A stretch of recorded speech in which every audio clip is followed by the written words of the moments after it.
This is Audible. Twisted Bonds, Book 4 in the Camorra Chronicles. Written by Cora Reilly. Narrated by Emma Wilder and Teddy Hamilton.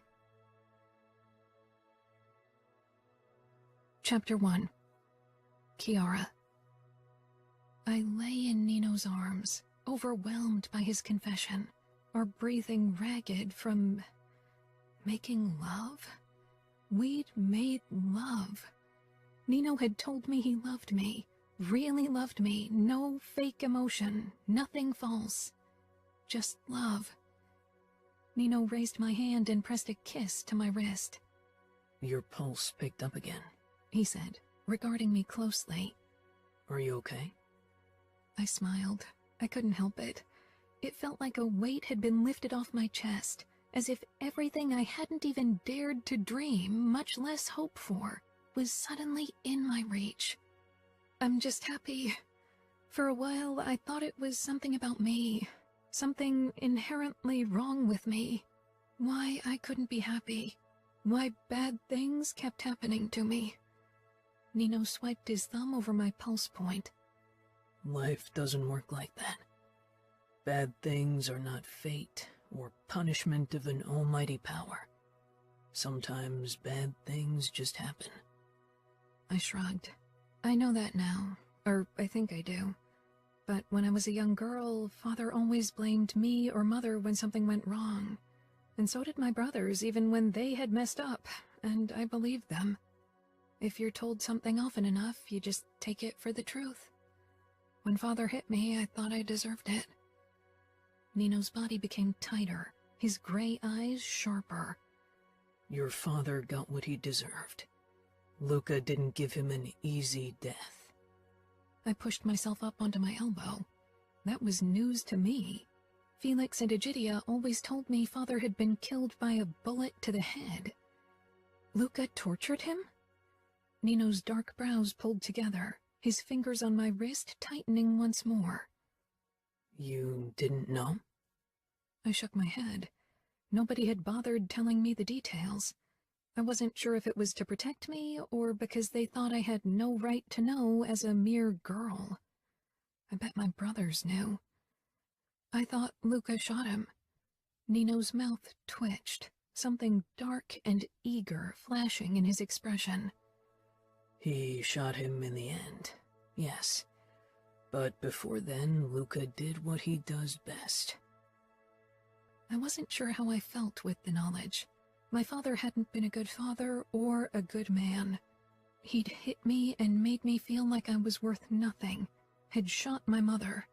But other than Durant, who'd destroyed my innocence, I never wished for him to suffer. You respect Luca for it. Nino looked at me in surprise. Of course. Luca destroyed an entire MC chapter by himself, chopped them to pieces, skinned them. He loves the personal kill, the close kill, and doesn't mind getting his hands bloody. It's easy to give a kill order or shoot someone from afar, but killing them when you feel their terrified breathing, when you smell their cold sweat, see the terror in their eyes, that's something entirely different. Luca crushed his cousin's and uncle's throat. How many people could do that? Not just on a physical level. When Remo and I were still on the run and our father was still alive, we'd sometimes talked about how we wanted to kill him, and Remo's dream was to do it like Luca. For a moment, I only stared at the man before me. He looked so relaxed, so approachable. Not harmless, not nice, but not as monstrous as his words made him sound. They reminded me of his nature. Maybe that was why he had the tattoos of roaring flames and screaming grimaces, as a warning of what lay beneath his beautiful exterior. That sounds as if you and Remo admire Luca. I wouldn't call it admiration, but he's one of the few men who might be able to kill me, and it wouldn't be quick or clean. I touched his chest over the inked image of a screaming skull that seemed to be swallowing a knife, feeling his calm heartbeat, and wondering if only their past had turned Nino and Remo into what they were today, or if it had always been in them. Savio harbored darkness as well. Even Adamo had killed, and I wasn't sure if he was really bothered by it, or only bothered by his lack of regret. Would our children harbor the same darkness? And even if they did, what would it matter? I'd love them regardless, like I loved Nino. Did your brothers ever hit you like your father did? Nino asked, throwing me off with the change of topic. Father occasionally made it their task to discipline me, yes. They are 7 and 9 years older than me, so... I considered Nino's expression. Nino, I said, quietly but firmly, I don't want you to kill them because of what they did when they were children. They must have been teenagers, made men when they disciplined you. Grown men, by our standards. I pressed up to him, touched his cheek, and shook my head. Don't. Promise me you won't dish out punishment for me. Nino's face remained the beautiful, cold mask. Did they ever ask how you were doing here? Did they worry that I might abuse and rape you? Did they talk to you at all, at our wedding or since then? I swallowed. I tried not to think of my old family. All the memories connected to them carried the weight of hurt and sadness. They congratulated me. I could only remember seeing them for a few seconds during the champagne reception when everyone had congratulated Nino and me on our marriage, but I didn't remember much else of the day. I'd been too caught up in my terror.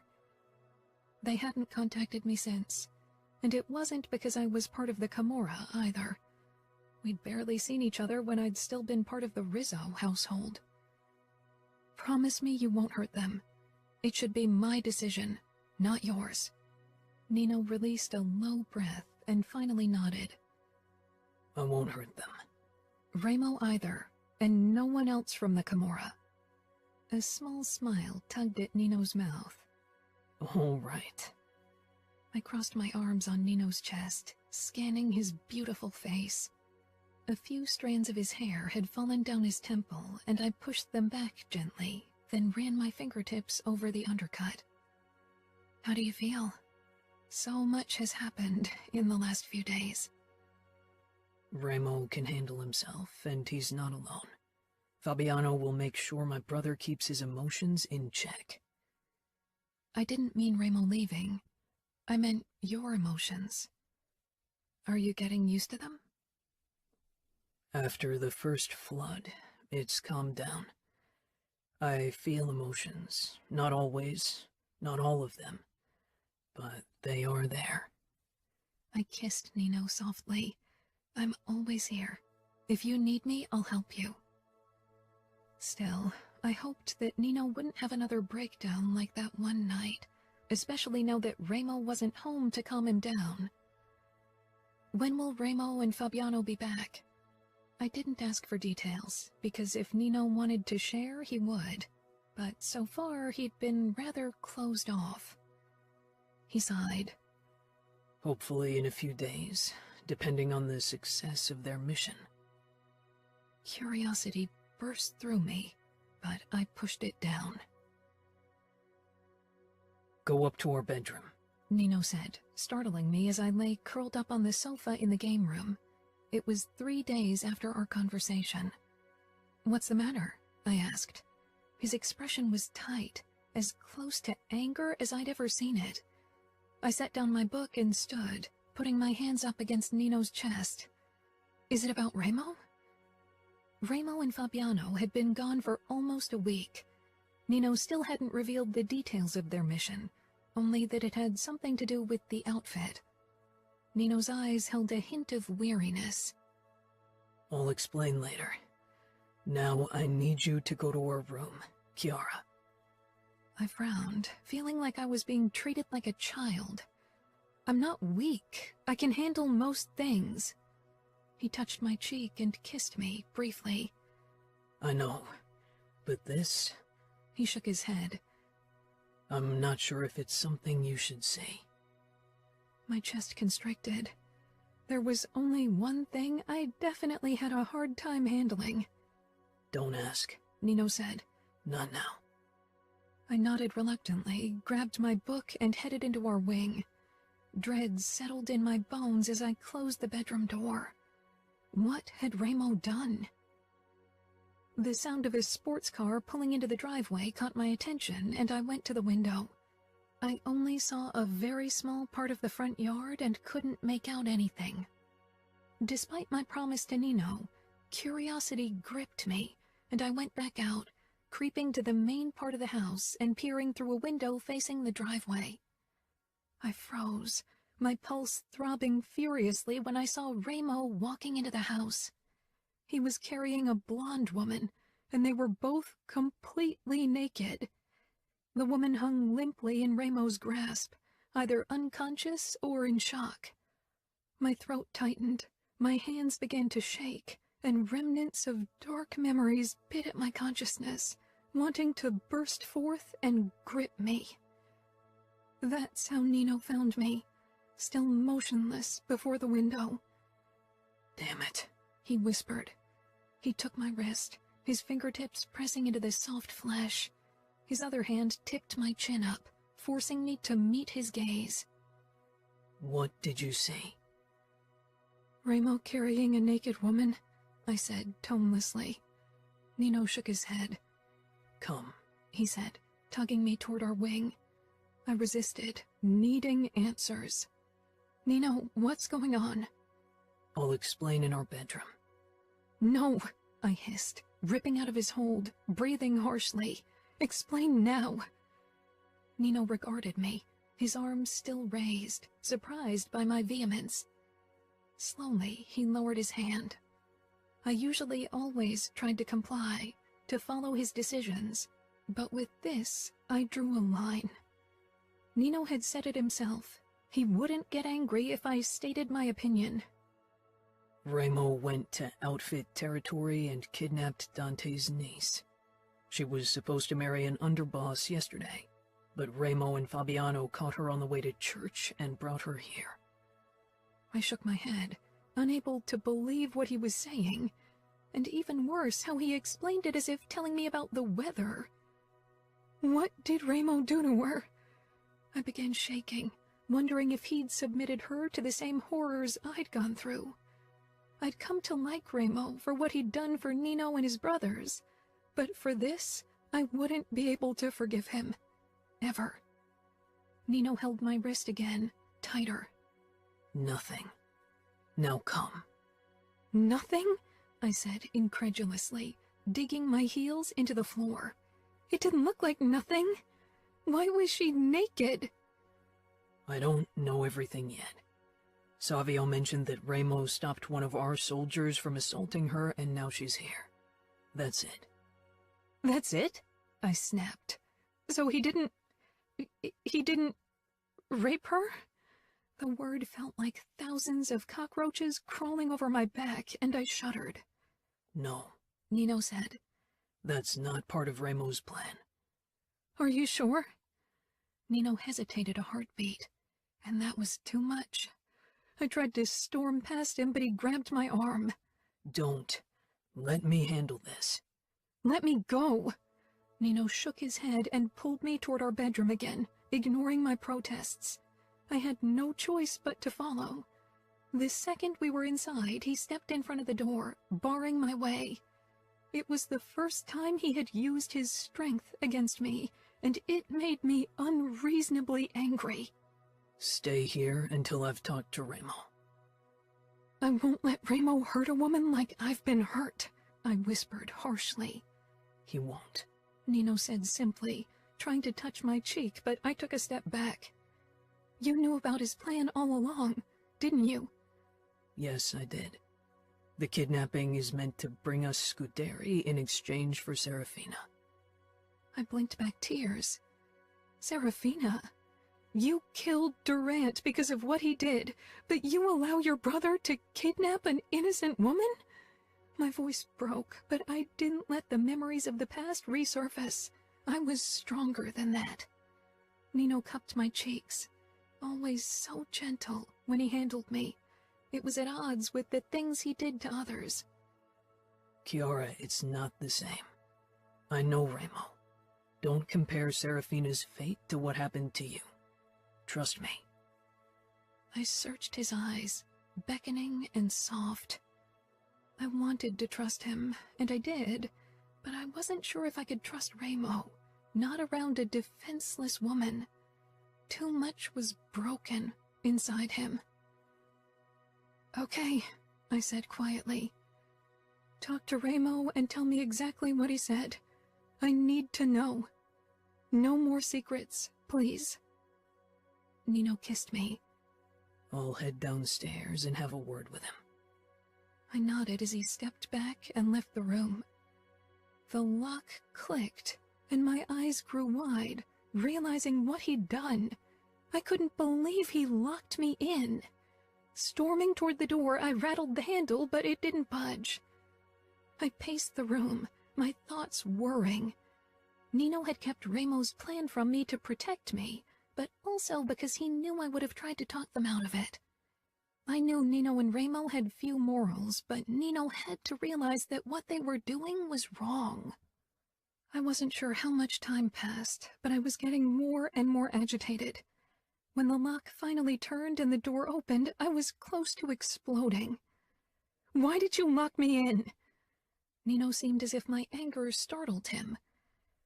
I knew you were upset, and I didn't want you to go into a confrontation with Remo like that.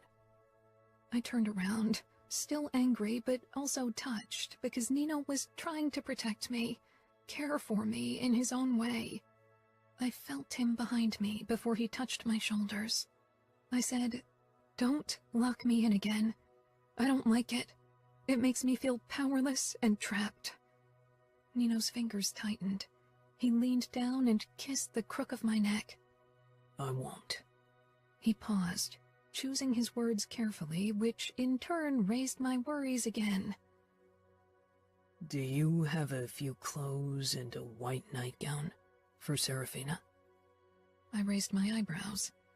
Why the white nightgown? Kiara? Nino's voice was strained, carrying the unvoiced pleas with it. His eyes begged me to trust him. Trust. I went over to my closet and took my silver nightgown out of a drawer. "I've got this." Nino nodded and took it from me. That should do. I gathered a few floor-length dresses, shirts, and shorts, and then hesitated in front of my underwear drawer. It was kind of icky to wear someone else's underwear, but I assumed Serafina preferred it to not wearing any at all. Nino took everything from me. Promise me to stay in this room, and I won't lock it. I'll make sure the girl is safe, all right? All right. The word tasted bitter in my mouth, like a betrayal of the old me, like I was failing myself. Trusting Nino when it came to my well-being was easy. Without a doubt that he'd never hurt me intentionally, but Nino didn't feel pity, even now. Not for others. Never for others.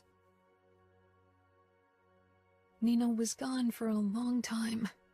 My resolve to stay in the bedroom was slipping away with every passing second when he finally stepped back in, a deep furrow of displeasure between his brows and much of his hair fallen out of his short ponytail, as if he'd ran his hand through it one time too often.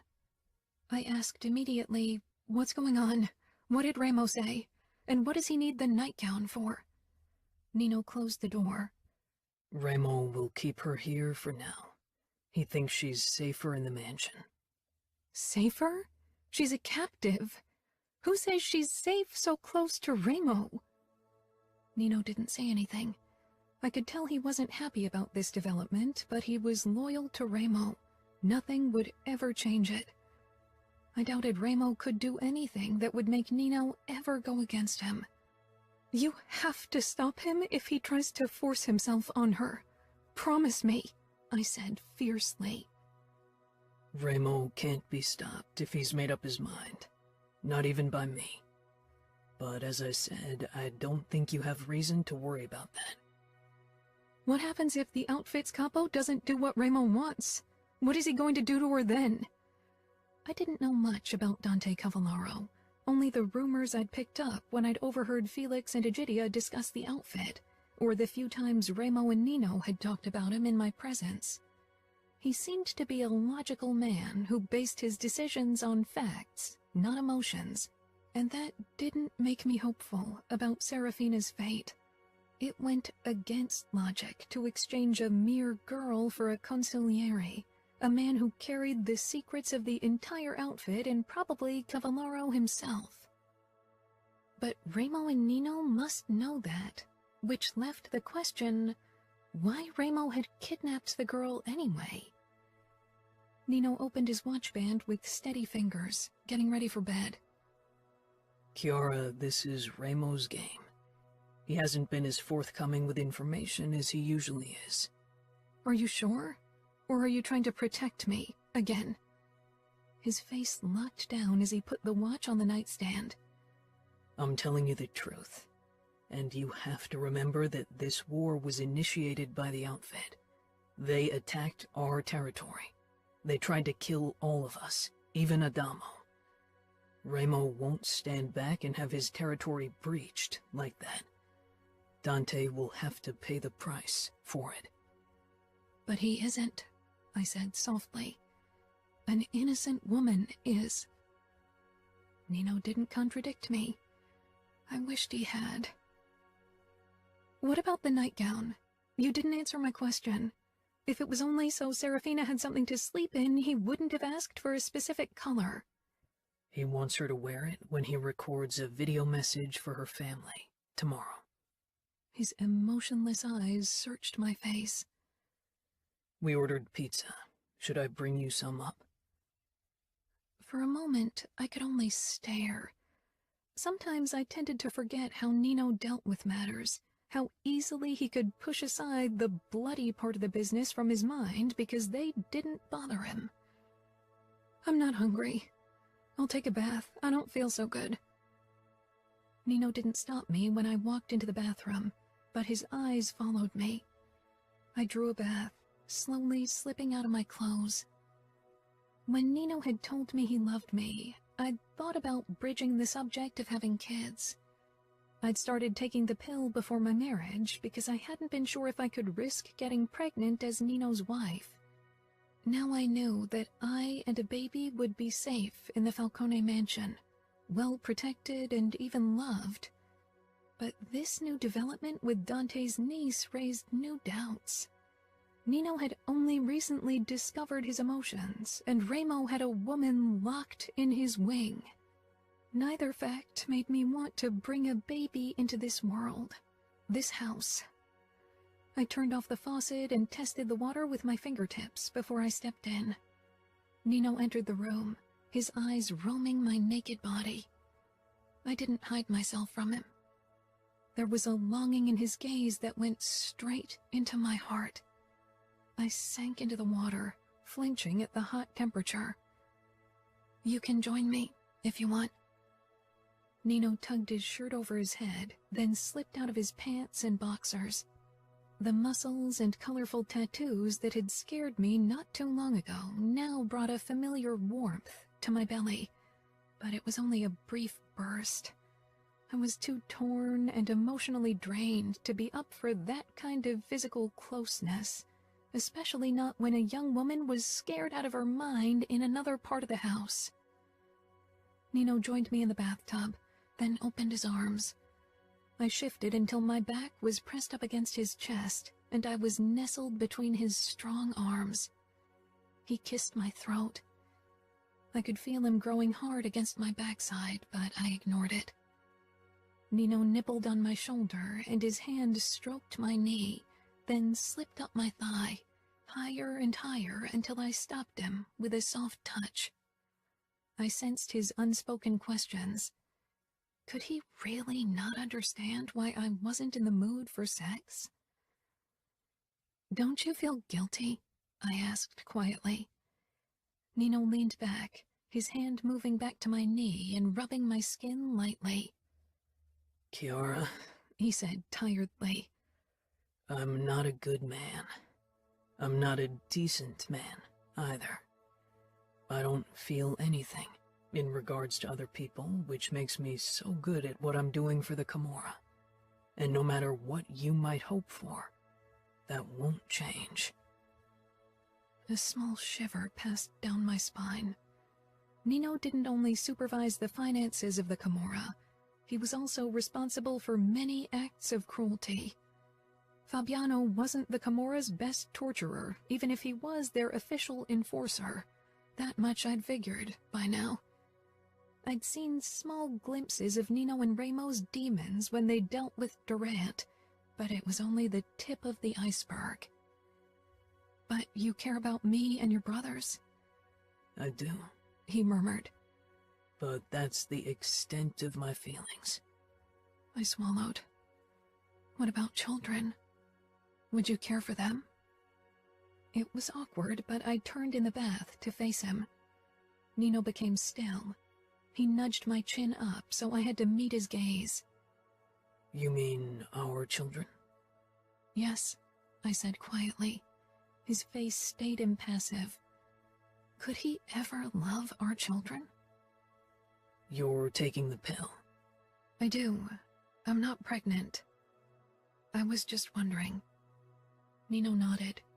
I wished I knew what he was thinking, but his face didn't give anything away. I don't know what I'll feel for children, but I think I'd care for them as I care for you. I leaned forward and kissed him lightly, then retreated to turn and relaxed back against him. This was enough for now. My thoughts returned to Serafina. She must be terrified. How could she not be? I had been terrified when I'd been given to Nino, and I'd had time to prepare for my wedding. This girl had been taken by force, ripped away from her home, her family. What she knew about the Falcones, about Las Vegas, was likely even worse than what I had been told. After all, the outfit and the Camorra were still at war, and after this kidnapping, that would never change. I shuddered. Nino caressed my arm.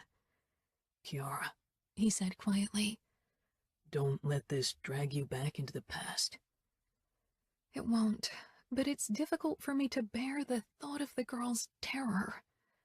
I felt Nino nod, trying to understand my pity, but unable to grasp the concept. He didn't care about Serafina. He couldn't. I linked our fingers. I'd try to be our conscience. The water soon grew cold, and Nino helped me out of the tub, then proceeded to rub me dry. His touch left tingles in its wake, as always, but I didn't allow myself to relax into it. We settled in bed, both naked, wrapped in each other. Nino was still aroused, but he made no move to initiate intimacy again. I fell asleep in Nino's arms, marveling at the power of love. Despite what I knew of Nino, of what he was capable of, I loved him. Chapter 2. Kiara. Nino stirred and gently untangled himself from me. I watched through half-closed eyes him getting dressed in a black shirt and jeans, not saying anything. He threw a quick glance over his shoulder at me before he left for the video recording.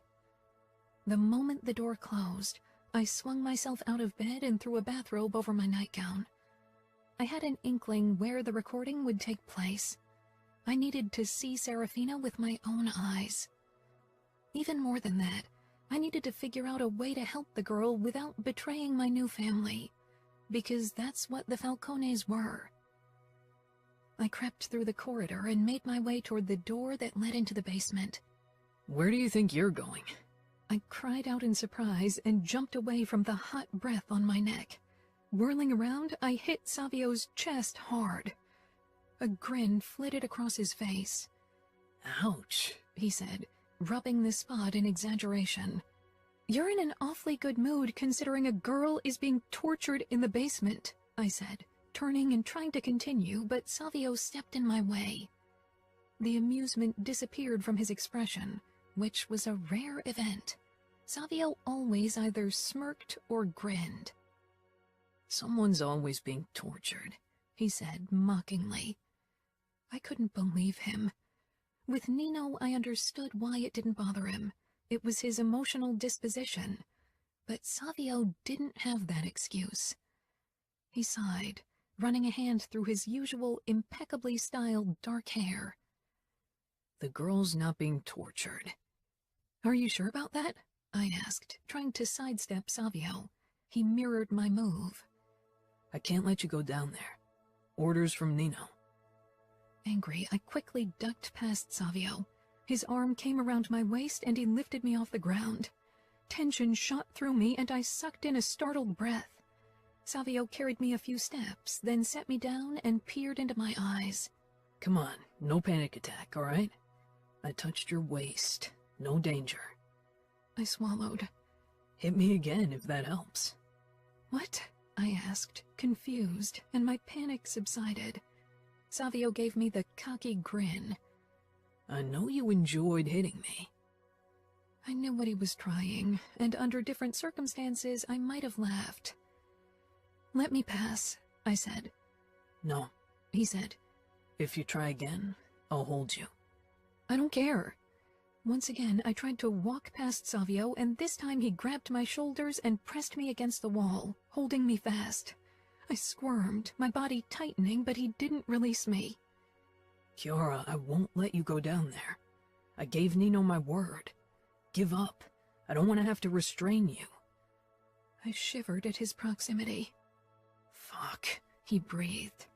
"You know I'd never hurt you, right?" I looked up into his face, into brown eyes that had held wariness in the beginning, but were softer now. I gave a sharp nod and began to relax in his hold. He let go of me and stepped back, then ran a hand through his hair again. He looked at me. "I really wish I could have been there when Nino and Remo dismembered him." I knew who he meant, and I was surprised by his admission. Savio and I had gotten off on the wrong foot, and I often still had the impression that he resented the new restrictions my presence had brought. He leaned one shoulder against the wall beside the basement door. "Remo would never hurt an innocent woman like your uncle hurt you." There wasn't the hint of doubt in his voice. "How can you be sure?" "I know Remo," Savio said simply, for a moment again dropping his arrogant smirk. Like Nino, he had unfailing trust in Remo. I huffed, wishing I could share their convictions. "I want to go into the kitchen, if that's still allowed." Savio stepped back after a moment of hesitation. I walked past him toward the kitchen. He followed me like an annoying shadow. I whirled on him. "Am I a captive in this house now, too?" Savio raised his palms. "This is Remo's game, not mine. Talk to him if you don't like what's going on." He smiled in a way that suggested I wouldn't. Maybe the arrogant smirk was his protection. They all wore different masks. Nino, his lack of emotions. Remo, his anger. And Savio, his arrogance. I wasn't quite sure about Adamo's mask yet, but he was wearing one too. I was sure of it. I turned on my heel and continued into the kitchen, wondering why these twisted Falcone men wormed their way into my heart a bit more every day. After a quick breakfast, I moved into the library, pointedly ignoring Savio, who leaned beside the basement door, typing on his phone. I wouldn't spend all day in the bedroom while Remo played captor, and I couldn't stop thinking about Serafina. I was lounging on the couch when Nino came in. The moment I saw the haunted look in his eyes, I knew something had gone horribly wrong. Dropping my book, I pushed to my feet and hurried over to him, trying to suppress my rising worry. "Are you okay?" Nino cupped my face and kissed me fiercely, catching me by surprise. My body sprang to life, answering to the need in his kiss until it became more, heated, too much. I tore away from him, shaking my head, even as my body throbbed with desire. Tell me what happened. Nino's gaze dropped to his forearm, where his fingers traced the scars. He frowned, pain and sadness flashing in his eyes before emotionless calm wiped them away. Remo recorded a live video for Cavallaro and Serafina's family, but her choice wasn't the one Remo had anticipated. There was no emotion in his voice, only that terrifying calm. I backed away. Don't tell me you gave Serafina that choice. My insides convulsed, twisting tighter and tighter. Nino continued to regard me with that quiet scrutiny. Remo is playing mind games, but Serafina is strong-willed. She chose pain, forced his hand in front of Cavallaro. His gaze flickered to the scars on his wrist. She chose her wrist for the cut. Remo cut her? I took another step back, then turned around. I'm sick of it. I'll have a word with him. Someone has to. I rushed toward the door to confront Remo. Nino slung his arm around my waist from behind and held me tight. First Savio, now him. Anger and frustration flooded me, and a worse feeling of helplessness. Let me go. Only if you promise not to go to my brother. I squirmed in his grip. Let me go. No, he said firmly. I twisted and peered up at him, swallowing my hurt. You promised to never use your physical power against me. His arms loosened slightly, but not enough for me to slip away, and a pained look crossed his face. I'm protecting you. I'd never use my strength to cause you pain. I swear it. He kissed the side of my head. Don't compare me to your uncle. His voice rang with a note of vulnerability that startled me so much I turned in his hold to see his face better. It was impassive, but his eyes weren't. I'm not, I said. I'm not scared of you, or of you restraining me like this, but it makes me feel powerless and I hate it. Your protection is always my top priority. I'll take making you feel uncomfortable, if it serves that purpose. I sighed. I didn't want to fight with Nino. In his mind, his reasoning made sense. Where is she? I asked Nino, who followed close behind me as we headed into Remo's wing. My pulse was still up from my confrontation with Remo, but I was glad that I'd managed to talk him into letting me visit Serafina. Nino motioned toward a door to our right and stopped me before I could go in. Be careful. People who are backed into a corner are dangerous. Don't worry. Everything will be fine. I know. He said it in a way that made me pause because of this steely undertone. I knocked, and when no protest sounded, I turned the key and pushed inside. Serafina was on the bed, her eyes filled with surprise. She was beautiful in an angelic way. Long blonde hair, blue eyes, pale skin. Cora Reilly, she said. My name coming from her lips. I could practically hear all the stories she'd heard about me. People whispered about the bloody wedding, about what Remo and Nino had done, about the reasons for their actions. Chiara Falcone now, but yes, that's me. Nino stood close behind me as if he expected an attack any moment. His worry warmed my heart and annoyed me equally. I doubted Serafina would talk to me as long as he was present. She didn't have reason to trust me, but she had plenty of reason to mistrust him and his brothers. I told him, "You don't have to stay. Serafina and I are going to talk. She poses no danger to me." Nino wasn't looking at me, his calculating eyes firmly focused on Serafina. I will stay. He closed the door after him and leaned against the wall to watch everything. And if you make a move toward my wife, the consequences will be very unpleasant. How could he say something like that? I gave Serafina an embarrassed smile before I moved close to Nino and pressed my palms against his chest. He lowered his gaze to me, the remnants of harshness still in his eyes. She's an innocent woman, Nino. You shouldn't threaten her, much less consider hurting her. Nino's expression remained hard. I don't care who she is, woman or man, innocent or guilty. If she poses a threat to you, I'll cause her the amount of pain necessary to make her back off. I swallowed at his voice. When Nino was around me, he made it so very easy to forget what he was capable of. To me, he was loving and gentle, but not to others. I don't want you to hurt her. I always respect your wishes, but this is something I won't promise you. Protecting you is the only thing I care about. As long as she acts accordingly, she's safe from me. Nino, I tried again. He shook his head and made it clear I wouldn't be able to change his mind about the matter. I moved closer to Serafina, who eyed me as if I was the enemy. I was probably the only person in the house, except for Adamo maybe, who cared about her well-being, but our conversation showed that she had no intention of opening up to me. I doubt you've come to offer your help. You are loyal to the Falcones, she said at last, sounding almost accusing.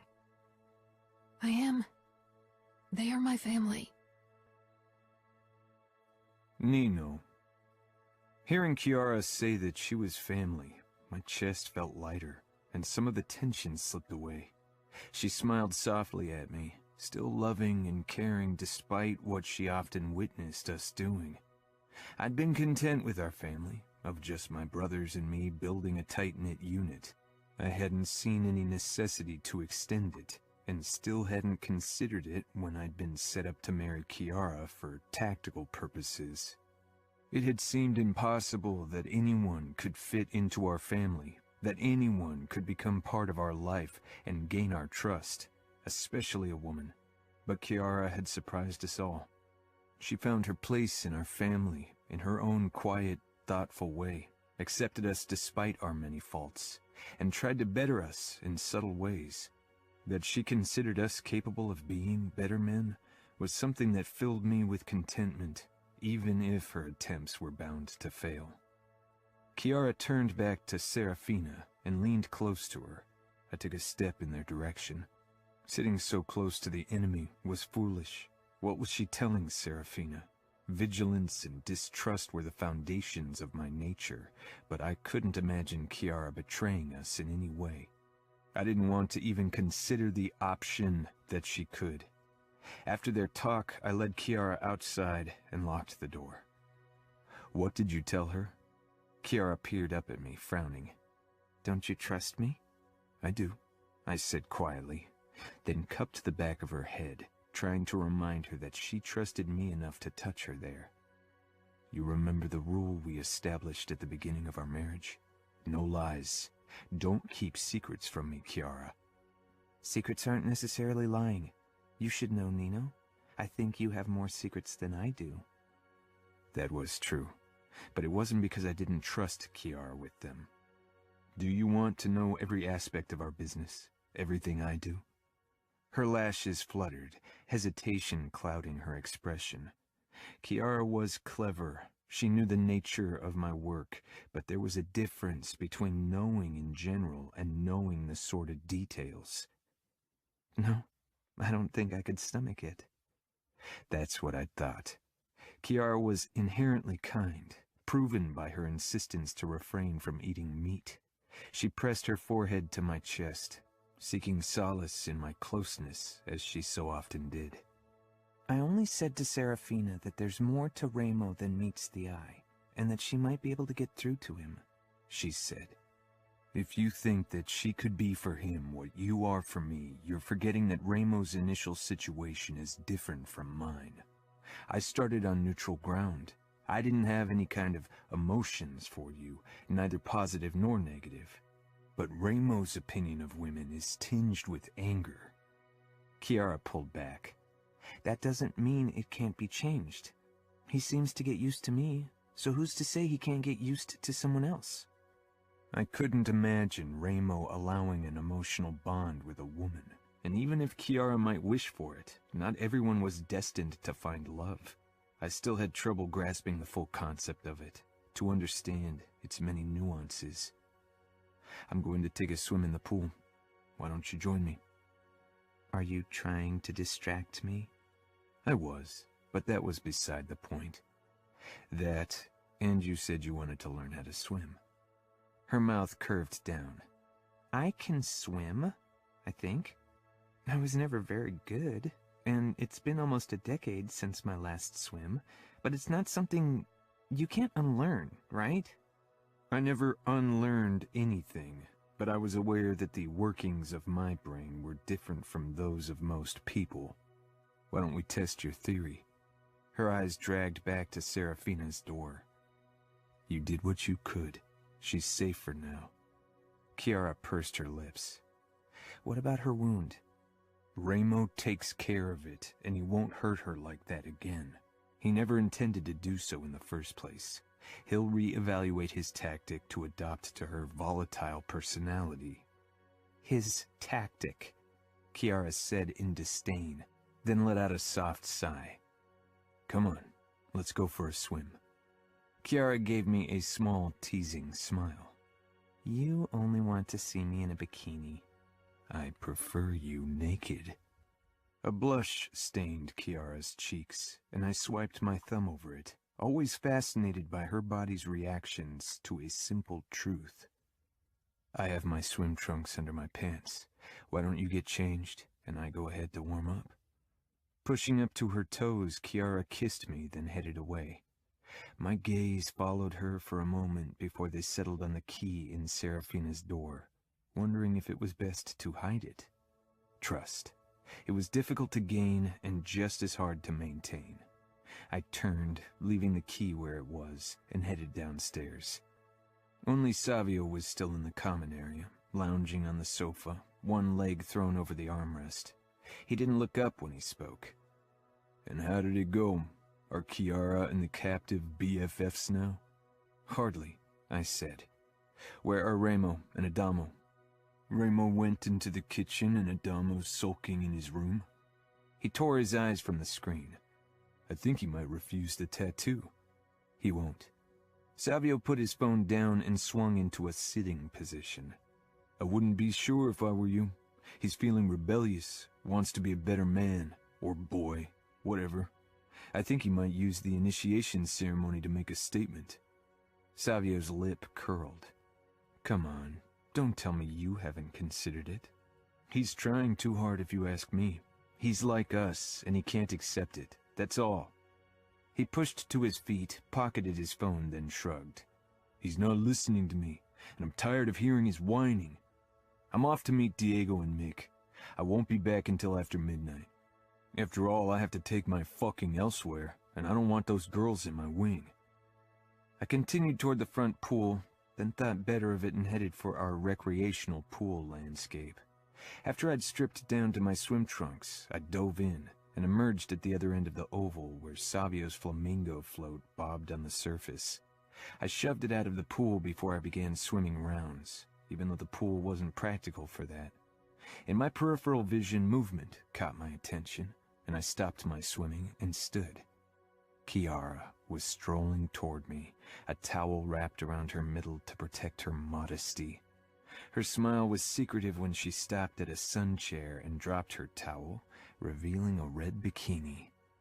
It was a very pleasing, albeit surprising sight.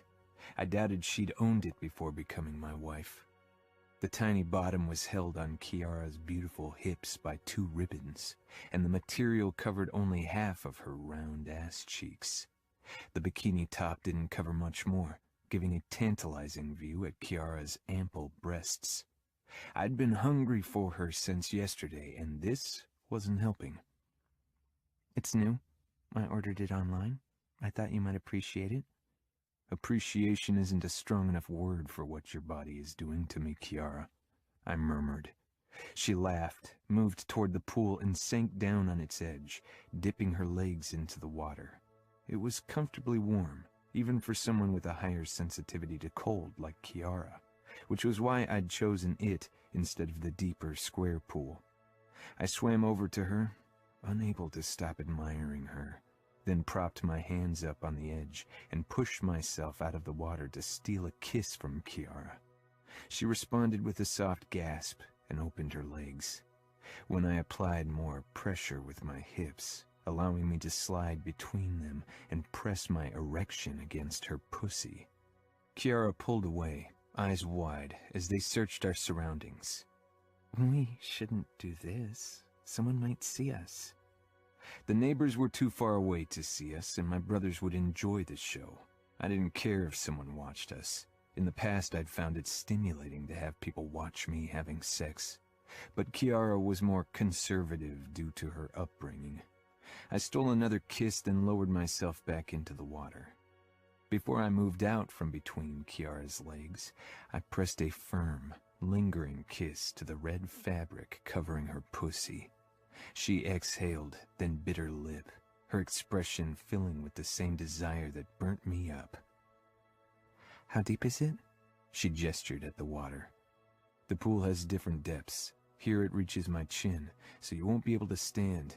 But back where the waterfall is, it's only about chest level for me. And over at the staircase it's flat, but getting steeper quickly. Kiara glided into the water slowly, clinging to the edge with a white-knuckled grip. I gripped her waist. I have you. I'll make sure you don't go under. She released the edge only to grip my shoulders with the same fervor. I carried her through the water, floating on her belly, allowing her to get used to the feel of it, to relax. Eventually, Kiara began to move her legs, and she could have swum on her own, but I was reluctant to release her. One of my hands glided down her body, taking in the curve of her ass, before I slipped 2 fingers under her bikini bottoms and began stroking her. She was slightly aroused. Nino, she warned. I kept rubbing her folds and clit, lowering her slightly into the water so she felt less on display.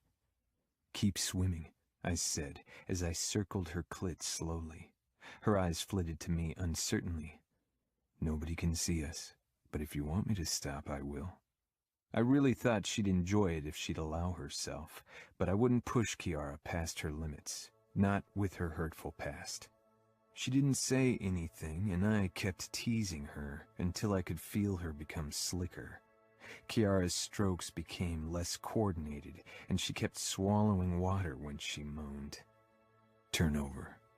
Her arms slung around my neck as she drifted on her back in my arms. I nudged her bikini top aside with my mouth and latched onto her pink nipple while sliding a thumb into her. Kiara let out an astonished moan. Is this good? I asked against her breast, then drew it back into my mouth, my thumb rotating in her pussy. Yes, she whispered, eyes focused on my face as I sucked her breast. Then she averted her gaze shyly. Watch me. It turns me on if you watch me give you pleasure. Kiara smiled slowly, her breathing deepening, and her arousal quickly rose. Sometimes her eyes still darted back to the mansion, and I made sure to keep her distracted. Her muscles began to quiver as her fingers on my neck tightened, and then she tensed with a beautiful moan. Yes, I growled, moving my finger faster and sucking her nipple once more. My own arousal throbbed through my body, turning my swim trunks into an uncomfortable prison for my cock. When Kiara became slack, I raised my head and kissed her mouth. She gave me a sex-drunken smile. I kept teasing her pussy even as I released her body, and she hovered before me. She was always very sensitive after her orgasm, so this brought her additional pleasure. Can we have sex here? I paused briefly, surprised by her request, and a bit concerned due to her body's tendency to clamp up. She flushed bright red as if she'd said something wrong. I pulled her against me so her legs wrapped around my middle. Of course. But contrary to common belief, water isn't a lubricant. It dilutes your body's very own lubricant. That can lead to discomfort. Kiara let out a small giggle, then pressed her lips together. Sorry. I raised my eyebrows, trying to figure out what she found funny. I thought I should warn her and not plunge into her and cause any pain, which could lead to unpleasant memories. Your sexy talk is a bit strange. I can talk dirty, don't worry. Curiosity filled her eyes. Really? Yes. I tend to be a dominant and vocal lover, but I figured it would be better to tone it down for you. Her face fell. Oh, right. She cast her eyes down and she laughed again, but this time it was a tense, joyless sound. I guess our sex life isn't very fulfilling for you. I frowned. I didn't say that. I enjoy sex with you, and we've only begun. You'll grow more comfortable, and we'll discover your limits together. I released my hold so she sank lower until my erection pressed up against her center, causing her to moan softly. Would you like to try sex in the pool now? She nodded. I slid first one finger, then a second into her. It was a tight fit. Like I had suspected, the water wasn't helping. I swam toward the pool's edge and hoisted Kiara out before sliding her bottoms to the side and kissing her pussy. Nino. Let me help your body. I want to lick you. I pushed the flamingo into a position where it covered most of Kiara, if someone were to glance toward the pool from the mansion. Then I ran my tongue along her crease, tasting hints of her arousal, but not enough. That would soon change. Kiara was always very responsive when I ate her pussy. Watch me, I said, deciding to test how much of my dominance she could deal with, and Kiara obeyed. I took my time licking around her outer lips, then sucking them into my mouth, one after the other, before I used the tip of my tongue to play with her sensitive inner lips. Kiara's fingers tangled in my hair, her hips rocking slightly, and the sweet taste of her arousal became more prominent. My cock jerked when Kiara's juice swiveled on my tongue. I groaned against her. Kiara, I love your taste. She shuddered when I parted her with my thumbs and dove back in, even slower than before, really savoring her pussy. But soon she began clenching, a sure sign of her impending orgasm. Hold back. It'll be more intense if you fight your release for a while. Trust me. I ignored her clit and focused on her opening.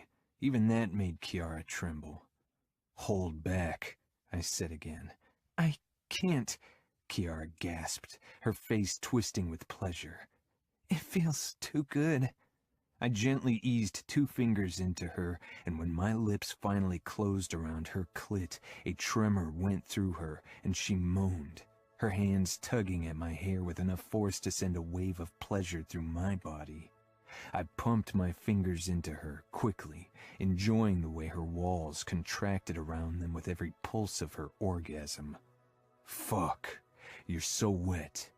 I shoved down my swim trunks before I helped her back into the water, and Kiara clung to me, a dazed little smile on her face as I lowered her to my erection. I'll go slowly. Tell me if you feel discomfort. She kissed me, and I slid into her, feeling no resistance. I halted as I was sheathed in her. Kiara was already pressing into me, rocking encouragingly, so there really was no question about if she felt discomfort. Holding on to her waist, I started bouncing her up and down on my cock. Kiara forgot everything around us as I fucked her, and I had to hold back not to come as she ground herself against me, over and over again, her walls clenching. and she threw her head back with a breathless moan, coming around me. I licked water off her elegant throat, enjoying the feel of her erratic pulse against my tongue. My balls clenched, but I fought my release with gritted teeth and carefully slid out of her. Kiara stared at me in confusion. "You didn't come." "Not in the pool." "I know your brothers have used the pool for their activities, especially Savio. Don't tell me they never come just to keep the water clear." Her lips curled and she glanced around. "They do, but with the whores they use condoms, and if they get a blowjob the women swallow." Kiara gave a small nod. "Right." Then she tilted her head up. "Did you like it if a woman did that?" "Gave me head?" "Yeah." Her voice was a bare whisper. Were there men who didn't enjoy the feel of a hot mouth? I stroked my palm down her spine, trying to gauge her mood. She seemed self-conscious. Was it because she'd never gone down on me? I had never asked her to, even if I missed it, because it was obvious that she was scared of doing it. "I did," I said, opting for the truth. "Let's go inside. I want to be inside you again." Kiara followed me back into the house. She was tense, but the moment I lowered her to the bed and kissed her, she softened. I traced her thighs, then raised one over my back before I inched into her, savoring the slow tempo of her walls hugging my cock. "Perfection," I rasped. "This is fucking perfection, Kiara. So don't linger in the past, not in mine, not in yours." Kiara's expression lit up with surprise, then a small smile came before my next thrust forced a moan from her lips. I sped up gradually, pushing her deeper into the bed with every slam. When she was getting closer, I slowed again and pushed myself up on my hands. Kiara made a small sound of frustration, and I kept up the torturously slow pace, rotating my hips until I was only teasing her with my tip. She began wiggling for additional friction.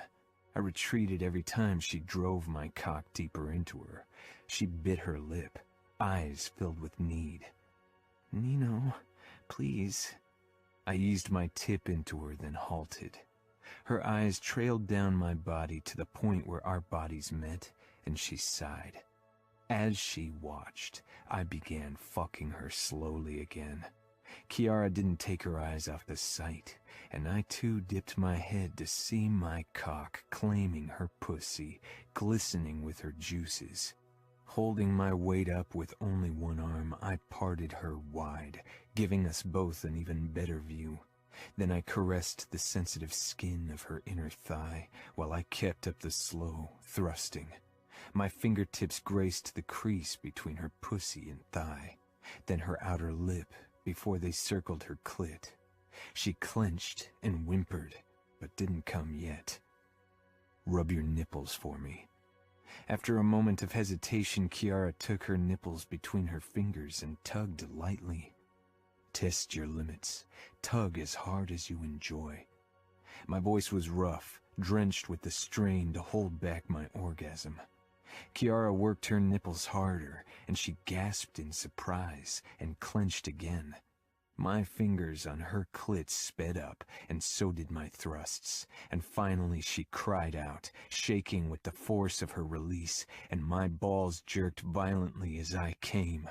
I thrust harder, turned on by the look of utter passion on Kiara's face as I fucked her while she played with her tits. Fucking perfection. I stilled and lowered myself until I covered Kiara's petite body. She let out an astonished laugh. "That was incredible. Whenever I think sex can't possibly get better, you do something new and just wow." I chuckled at the innocent wonder in her voice, raising my head to look at her flushed face. "Trust me, Kiara. We've only just begun." Chapter 3. Nino. Adamo had mostly been hiding in his room since Remo had brought Serafina home. His initiation was in 3 days, and I wanted to make sure his current mental state didn't lead to a decision he'd come to regret. I knocked on his door and didn't get a reply. I knew Adamo was inside and could only assume he had his headphones on, like so often. I pushed the door open and found him lying on his bed, listening to music and glaring at the ceiling. When he spotted me, he frowned and sat up, pulling his headphones off. "Ever heard of privacy?" I took in the mess on the floor, crumpled clothes, dirty dishes, half-empty Coke bottles with cigarette stubs inside of them. "No smoking in the house, you know the rules." Adamo rolled his eyes and gave me the finger. I advanced on him and grabbed his arm, jerking him to his feet. "Remo and I give you a lot of leeway, Adamo, but don't forget who puts food on the table, who pays for all this, who makes sure you are safe. Show some respect or I'll have to teach it to you." Remo and I didn't like to punish Savio or Adamo with violence, but Adamo was testing both our patience. Adamo jutted out his chin. "Are you going to try out a few new torture methods on me?"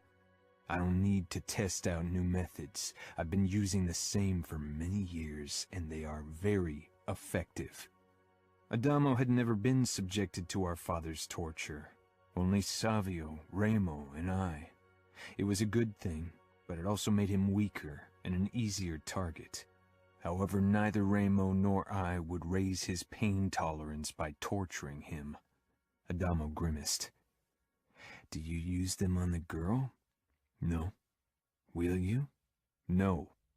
As I'd said to Remo, Serafina was an innocent woman and didn't deserve the choice he'd given her, or being the victim of my very particular talents. "Can you say more than no?" he grumbled, trying to free himself from my grip. I didn't release him, tightening my hold. "I can, and I would if your questions required more than a simple no answer." "I feel bad for her. She's just a girl. Why does Remo want to hurt her?" The insolence was gone from his voice, and he sounded like the little boy I'd read Harry Potter to. I dropped my hand and he rubbed the spot, avoiding my eyes. I said, "I'm not sure if he wants to hurt her." I didn't think even Remo knew what exactly he wanted with the girl. Adamo snorted. "Yeah, right. When did Remo ever not want to hurt someone?" "He doesn't want to hurt you, Adamo. You know that." "Yeah? Your initiation is an important day. This is about more than loyalty to the cause, to the Camorra. This is about loyalty to our family, to Remo. Will you turn this into a guilt trip so I take the oath?" "Guilt is an irrelevant notion to me, you know that." Adamo let out a choked laugh. "Yeah, I got that. For you and Remo both, and for Savio whenever it suits him best." "Do you feel guilty for killing the outfit soldier?" Adamo sank back down on the bed and fiddled with his headphones, giving a small shrug. "Kinda." "Kinda? What does that mean?" "I know you're all keeping something about our mother from me. I want to know what it is. If I'm old enough to become a made man, I'm old enough for that, right? Now isn't the right time. Don't concern yourself with the past." Adamo reached for a packet of cigarettes on his nightstand. He seemed to catch himself, darting his eyes to me and withdrawing his hand. I grabbed the packet and stuffed it in my back pocket. "Hey!" I raised one eyebrow, daring him to say more.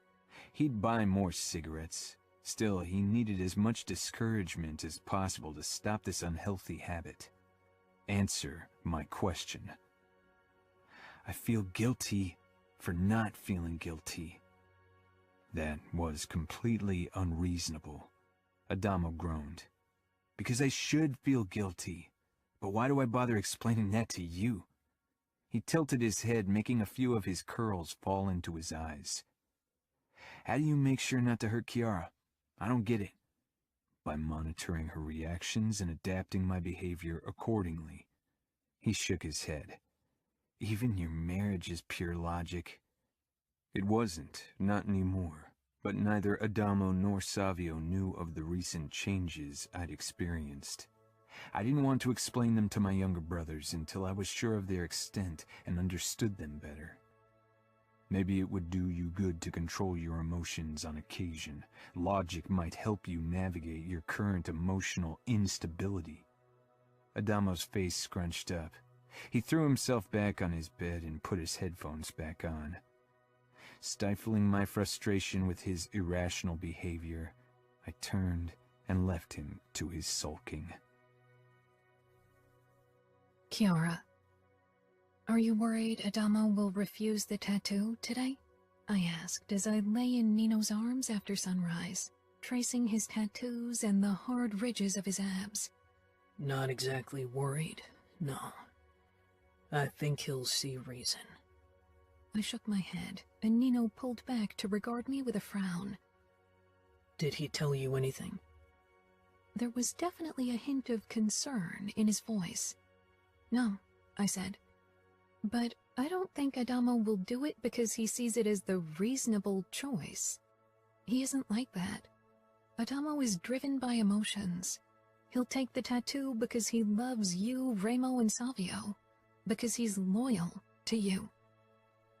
Nino nodded, and gradually his expression softened before he bent down to press a kiss to my mouth.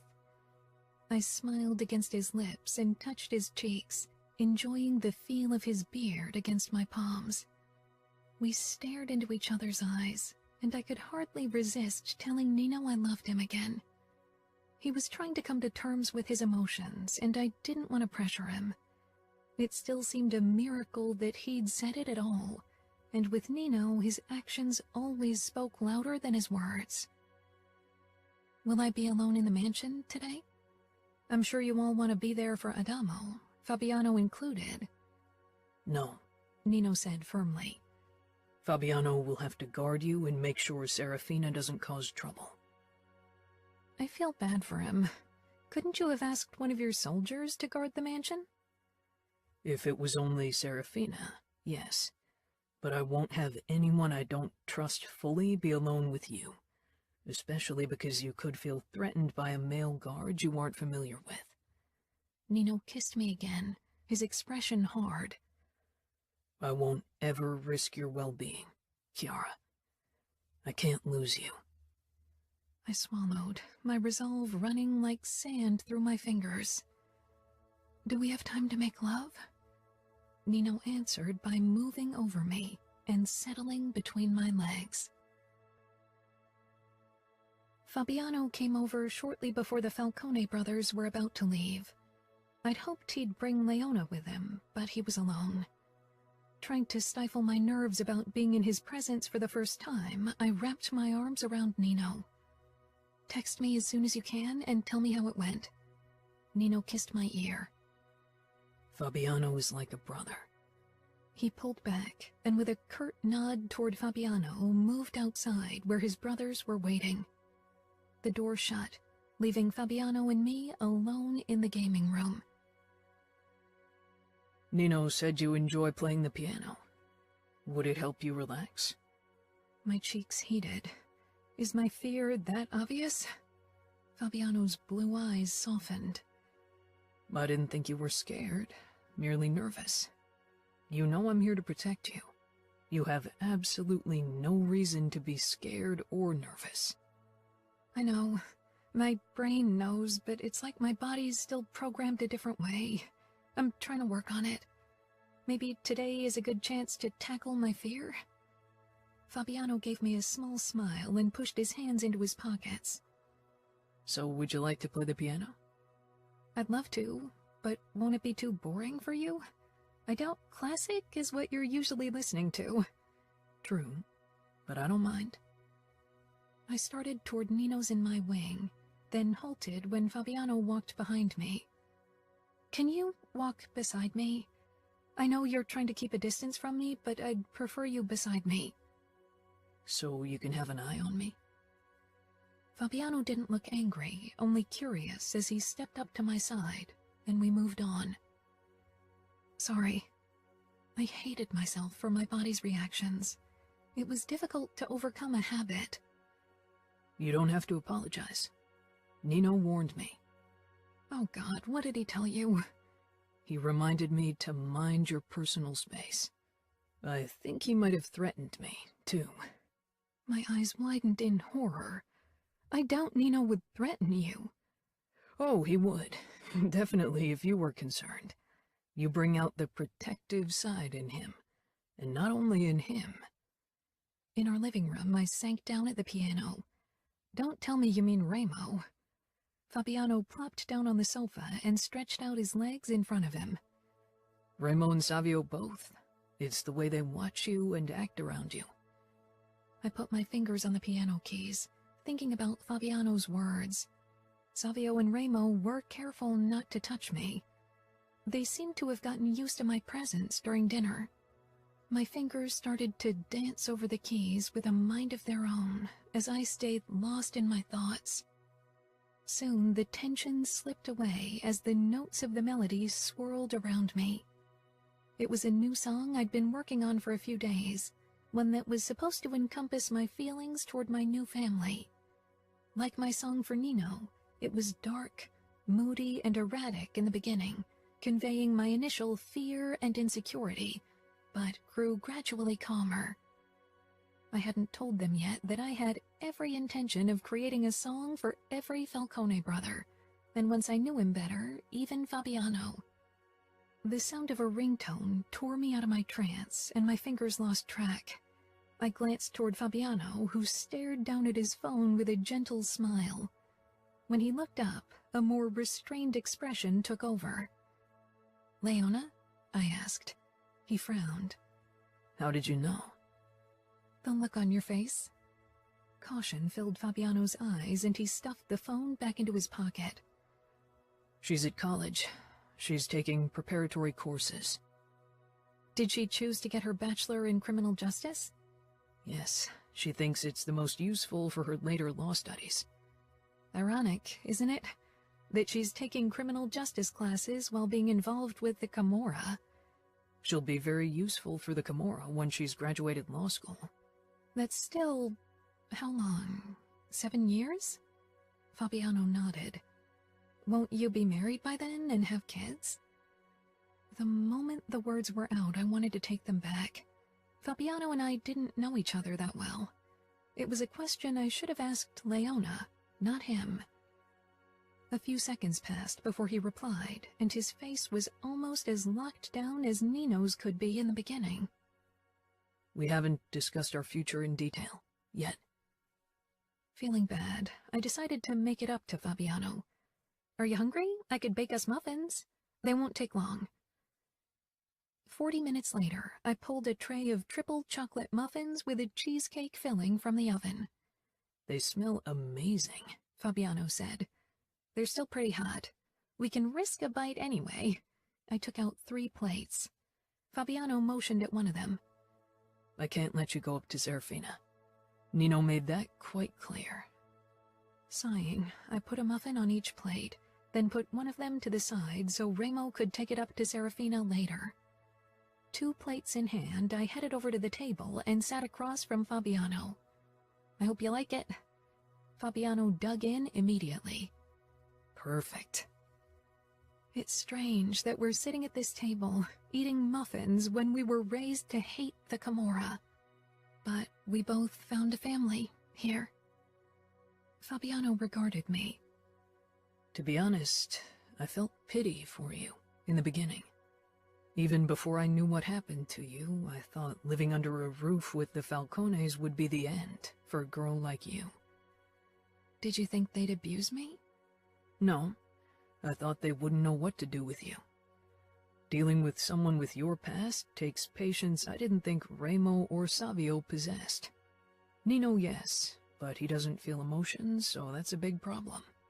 They've all been trying in their own way, and I feel like it's getting better every day. They see you as family now, so you've won.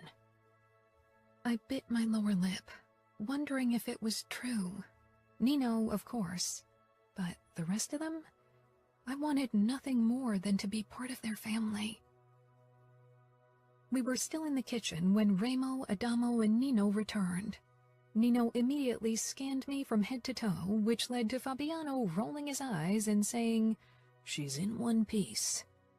Nino came over, bent low, and kissed my ear. "Are you all right?" I nodded. "I made muffins. They're still warm." I looked to Adamo, who appeared a bit pale.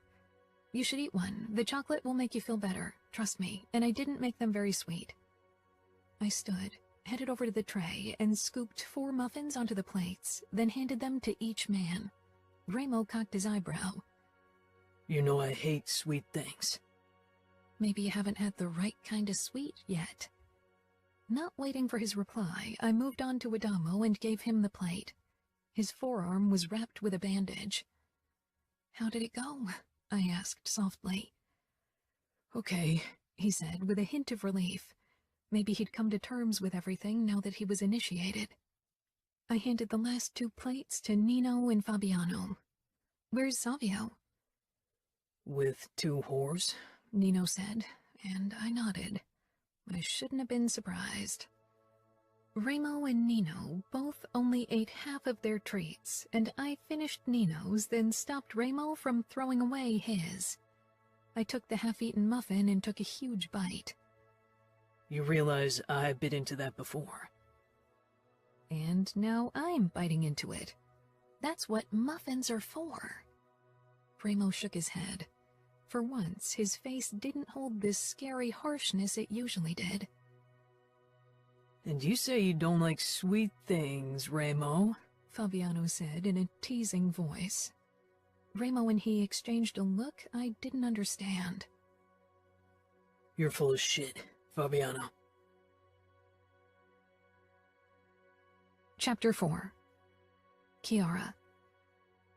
On Remo's request, early the next day I went clothes shopping for Serafina. Nino was busy visiting a drug lab in the suburbs to discuss new designer drugs, and Remo hated shopping, which left Savio with the task of playing babysitter. He was munching on one of the muffins when he swung himself behind the wheel of his Ferrari. "If you're bored, I wouldn't mind if you bake again." I smiled, happy that they all enjoyed my cooking, when in the past I'd barely had the chance to try my hand at it. "What's your favorite?" "Red velvet." "Then I'll make those next." Savio tore his eyes away from the traffic to give me a curious look, but didn't say anything. "You have to turn right there." "I know Vegas by heart, don't worry." "Even boutiques?" "I like nice clothes." I tilted my head in agreement. Savio was always impeccably dressed and styled. He said, "Your new style works better for you, by the way." I flushed, glancing down at myself. I'd chosen a red, off-shoulder summer dress with white dots that ended above my knees. Because of the red? That, and you're not hiding your body anymore. With curves like yours, it was a fucking shame to hide them under those wide dresses. I laughed uncertainly. "Don't worry, I'm not coming on to you," he said with a smirk. "Nino would chop my balls to pieces like a tataki master. And you're like a little sister to me, I'm not that kinky." My cheeks burned, causing Savio to chuckle and shake his head after catching a glance at me. He said, "That you can still blush like that, living under a roof with my brothers and me?" I couldn't get over the fact that Savio had compared me to a little sister. It made me emotional, and I really didn't want to cry. It would only freak him out. If anything, I'd be the older sister. You're younger than me. "Yeah, but you've got the whole little sister vibe going. Needing protection, being tiny as fuck and all." "Tiny as fuck?" I repeated. Savio laughed again and pulled the car up in front of a boutique. "Let's go. I don't want to spend all day shopping with you. I'm meeting Mick and Diego later." "Mick? That doesn't sound very Italian." "Short for Michelangelo. His parents must have been high on something when they chose that name." Savio got out of the car and walked around it so he was by my side. With my flats, I only reached his chest, so I understood his tiny comment. As we strolled toward the boutique, I caught a group of 3 teenage girls checking Savio out. Of course, he noticed and winked at them, causing them to giggle, then look at me guiltily. Do you know them? Savio dragged his eyes back to me and held the door to the shop open. We went to school together. Wasn't it strange for you to drop out early? He gave me an odd look. Why? It was a waste of time. I need to help my brothers and protect the Camorra's interests. Nino homeschooled me a lot of the time, and I did graduate. I was advanced in most classes anyway. We stepped into the shop, and at once the vendor who'd served me the last few times appeared at our side. After a nervous glance at Savio, she smiled at me. I have a couple of new red pieces I could show you. Actually, I need clothes for someone else. I paused. But I'll try the red pieces as well. Savio huffed and headed over to one of the chairs in front of the changing room, sank down and pulled out his phone. The other chair was occupied by a middle-aged man whose wife was likely getting dressed. I'll put these in a changing room for you, the vendor said as she walked past me with 2 red pieces. I nodded distractedly as I perused the clothes for something Serafina might like. I didn't know Serafina, but she seemed the type who wasn't shy about her body. Taking a few shorts and summer dresses as well as shirts from the rack, I asked the vendor to get them for me in the size I suspected Serafina needed. Then I headed into the changing room to try on the other clothes. The first dress was an instant buy.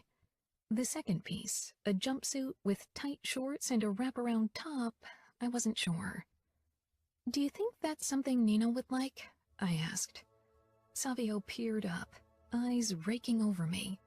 Then his gaze shifted to the mirror behind me, giving a good view of my butt in the shorts. But he wasn't focused on that.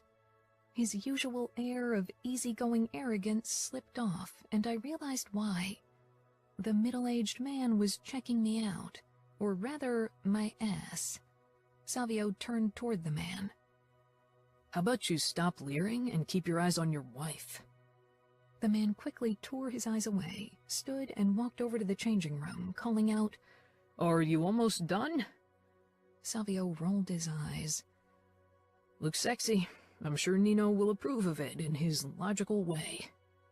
My lips twitched, and I returned to the cubicle to change back into my clothes. Nino.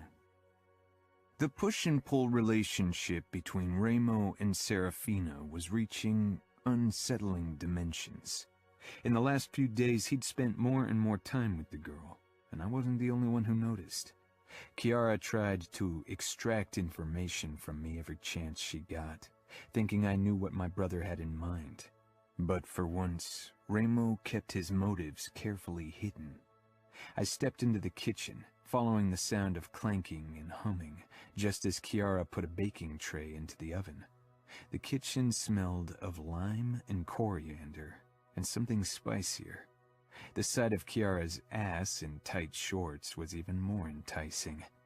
Walking up to her, I caught sight of what looked like tacos. I wrapped my arms around her from behind, kissing her neck. That looks good. What is it? Enchiladas verde? I hope they aren't too spicy. I gripped her hips, turned her around, and hoisted her on top of the counters, then stepped between her legs. Before she could utter a protest, I kissed her, my fingers stroking her smooth thighs. In the last few days, my own emotions had been erratic, maybe triggered by Remo's irrationality. Chiara's closeness always eased the pressure in my chest until I felt a familiar calm. Savio sauntered in, letting out a scoff. Okay, just to get this straight, I'm banned from any kind of fucking in the communal space of the mansion, but you're getting it on in plain daylight on our kitchen counters? Chiara drew back, her cheeks turning pink. We were kissing, I said, not bothering to step back. Savio leaned against the counter, arms crossed. Looks like that won't be the end of it. Hypocrite much? Chiara gently pushed against my chest, trying to make me step out from between her thighs, but I resisted. Nino, if you ever bring a girl you're serious about, you can get it on like this too, I said. Savio smirked. I take my fucking very seriously. Does that count? Kiara poked my side and I finally moved back so she could slip off the counter, avoiding Savio's eyes. "The blush goes well with the red of your shorts," he said. I sent him a warning look, but he was immune to my threats. Kiara checked the enchiladas, bending over, and Savio's gaze followed the movement of her ass before he gave me a thumbs up. I moved forward, but Kiara beat me to it, whirling on him and stabbing her finger against his chest. "Stop staring at my backside." Savio raised his hands with a grin. "All right, Tiny." Kiara shook her head, smiling. I frowned, trying to understand what was happening between them. She told Savio, "I hope you'll find a nice girl soon who will teach you some manners." "Not going to happen. Girls in relationships are too much work. They start thinking they can boss you around and make demands. I prefer it when girls do what I want." "How would you know? Have you ever had a relationship?" "I don't need to. Look at Nino and you. If a girl like you, who's submissive as fuck already, can get a guy like Nino wrapped around her finger, that doesn't really make me want to be in a relationship. I like my freedom." He pushed away from the counter and headed for the door. "Call me when the food's done." Kiara scowled after him. "Submissive as fuck?" She turned to me. "Do you agree with him?" I stroked her throat with my fingertips. "Not in those exact words, but you are submissive." "I thought I was getting better." "You are. You stood up to Remo and Savio. Outside of the bedroom, you aren't naturally submissive." Her eyes grew wide and she swallowed. "What?" I cupped her chin, bringing our foreheads together. "You don't like being in control during sex, even when I tried to let you be in the beginning. You only relax if I take lead, if I don't give you choices but decide for us." She bit her lip, embarrassed. "Isn't that unnatural, considering what happened to me?" I kissed her. "No. You were scared of feeling at someone's mercy, of feeling out of control. But you trust me, and know you can relinquish control without fear, because I only want to give you as much pleasure as possible." Kiara released a shaky breath, licked her lips, and from the look in her eyes, she was aroused. The oven beeped, announcing the end of the baking time. I leaned into Kiara, letting her feel my erection. "Later," I promised. Kiara. I watched the cage fight of Savio's next opponent with Nino and his brothers, even though I'd have preferred spending the evening with Serafina, talking. Nino refused to let me be alone with her. My eyes began drooping as I rested my head against Nino's chest. I must have fallen asleep, because suddenly Nino shook me. "Wake up, Kiara." His voice rang with tension that had me wide awake. I peered up at his tight expression. He was looking at Adamo, not me. "Adamo, take Kiara into the panic room. Shoot to kill, no questions asked." "What's the matter?" I asked, sitting up, completely confused. Remo and Savio were staring down at their phones. Nino pulled me to my feet, kissed me quickly, then nudged me toward Adamo. I didn't understand what was going on, only that it must be bad, judging by Remo's terrifying expression. Adamo gave me a tight smile as he grabbed my hand and pulled me after him. He was clutching a gun in his other hand, and his body was brimming with tension. I could hardly keep up with Adamo's pace. "Adamo," I gasped. "What's wrong?" "Not now."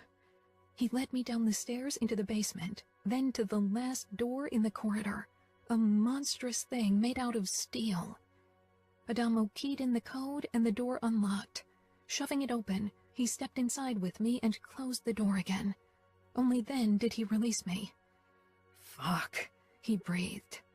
I touched his shoulder, so he faced me. Seeing his worried face, my insides twisted. "What's going on?" "The outfit attacked the mansion. They want to free Serafina." "They are on the premises?" He gave a terse nod, running a hand through his unruly locks. "I should go back out and help my brothers." I gripped his sleeve. Don't leave me alone in here. The panic room was designed to keep us safe, but it felt like a grave of steel. Panic began to claw at my chest as I felt the walls closing in on me, and I started shaking. Adamo shoved his gun into his pocket and touched my shoulders lightly. It's okay. I'll protect you. I swallowed, my throat tight. Look at me, Kiara, Adamo said gently. I peered up at him, trying to concentrate on his concerned eyes. For some reason, this was the first time I realized how tall he was, already a few inches taller than me. After a few deep breaths, I felt better. Thank you. Adamo lowered his hands, his attention returning to the steel door. Savio should have arrived with Serafina by now. Do you think something happened to them? The outfit won't hurt Serafina. Adamo pulled out his gun once again. And Savio can take care of himself, but sometimes he's too confident. Go, if you want. I'll be fine in here, I said, even though I wanted him to stay. If Savio needed him, I didn't want to be responsible for any tragedy. Adamo gnawed on his lower lip, stepping closer to the door. Nino wants me to protect you. If I leave and something happens to you... He sighed, looking torn. I pointed at the shelf filled with knives and guns. I can defend myself, and nobody's going to get in here, right? Not unless they have the code. Neither Savio nor Remo or Nino will ever give it to anyone, no matter what kind of torture they put them through. Neither would you, I say. Adamo looked doubtful. I walked over to the sofa against the wall and sank down, studying the other shelves stacked with water and food, then the door leading into a small bathroom. How long could we survive in here if it ever came to the worst? I pushed the thought aside. Nothing would ever happen to Nino and his brothers. Adamo sat down beside me, his hand with the gun resting on his thigh. The skin around his Camorra tattoo was no longer red. Adamo followed my gaze. It takes some getting used to. People in school look at me different now. And even in the streets, strangers keep their distance as if they think I'd kill them for looking at me the wrong way. I nodded. How are things with Harper and your former clique? Did she try to talk to you again?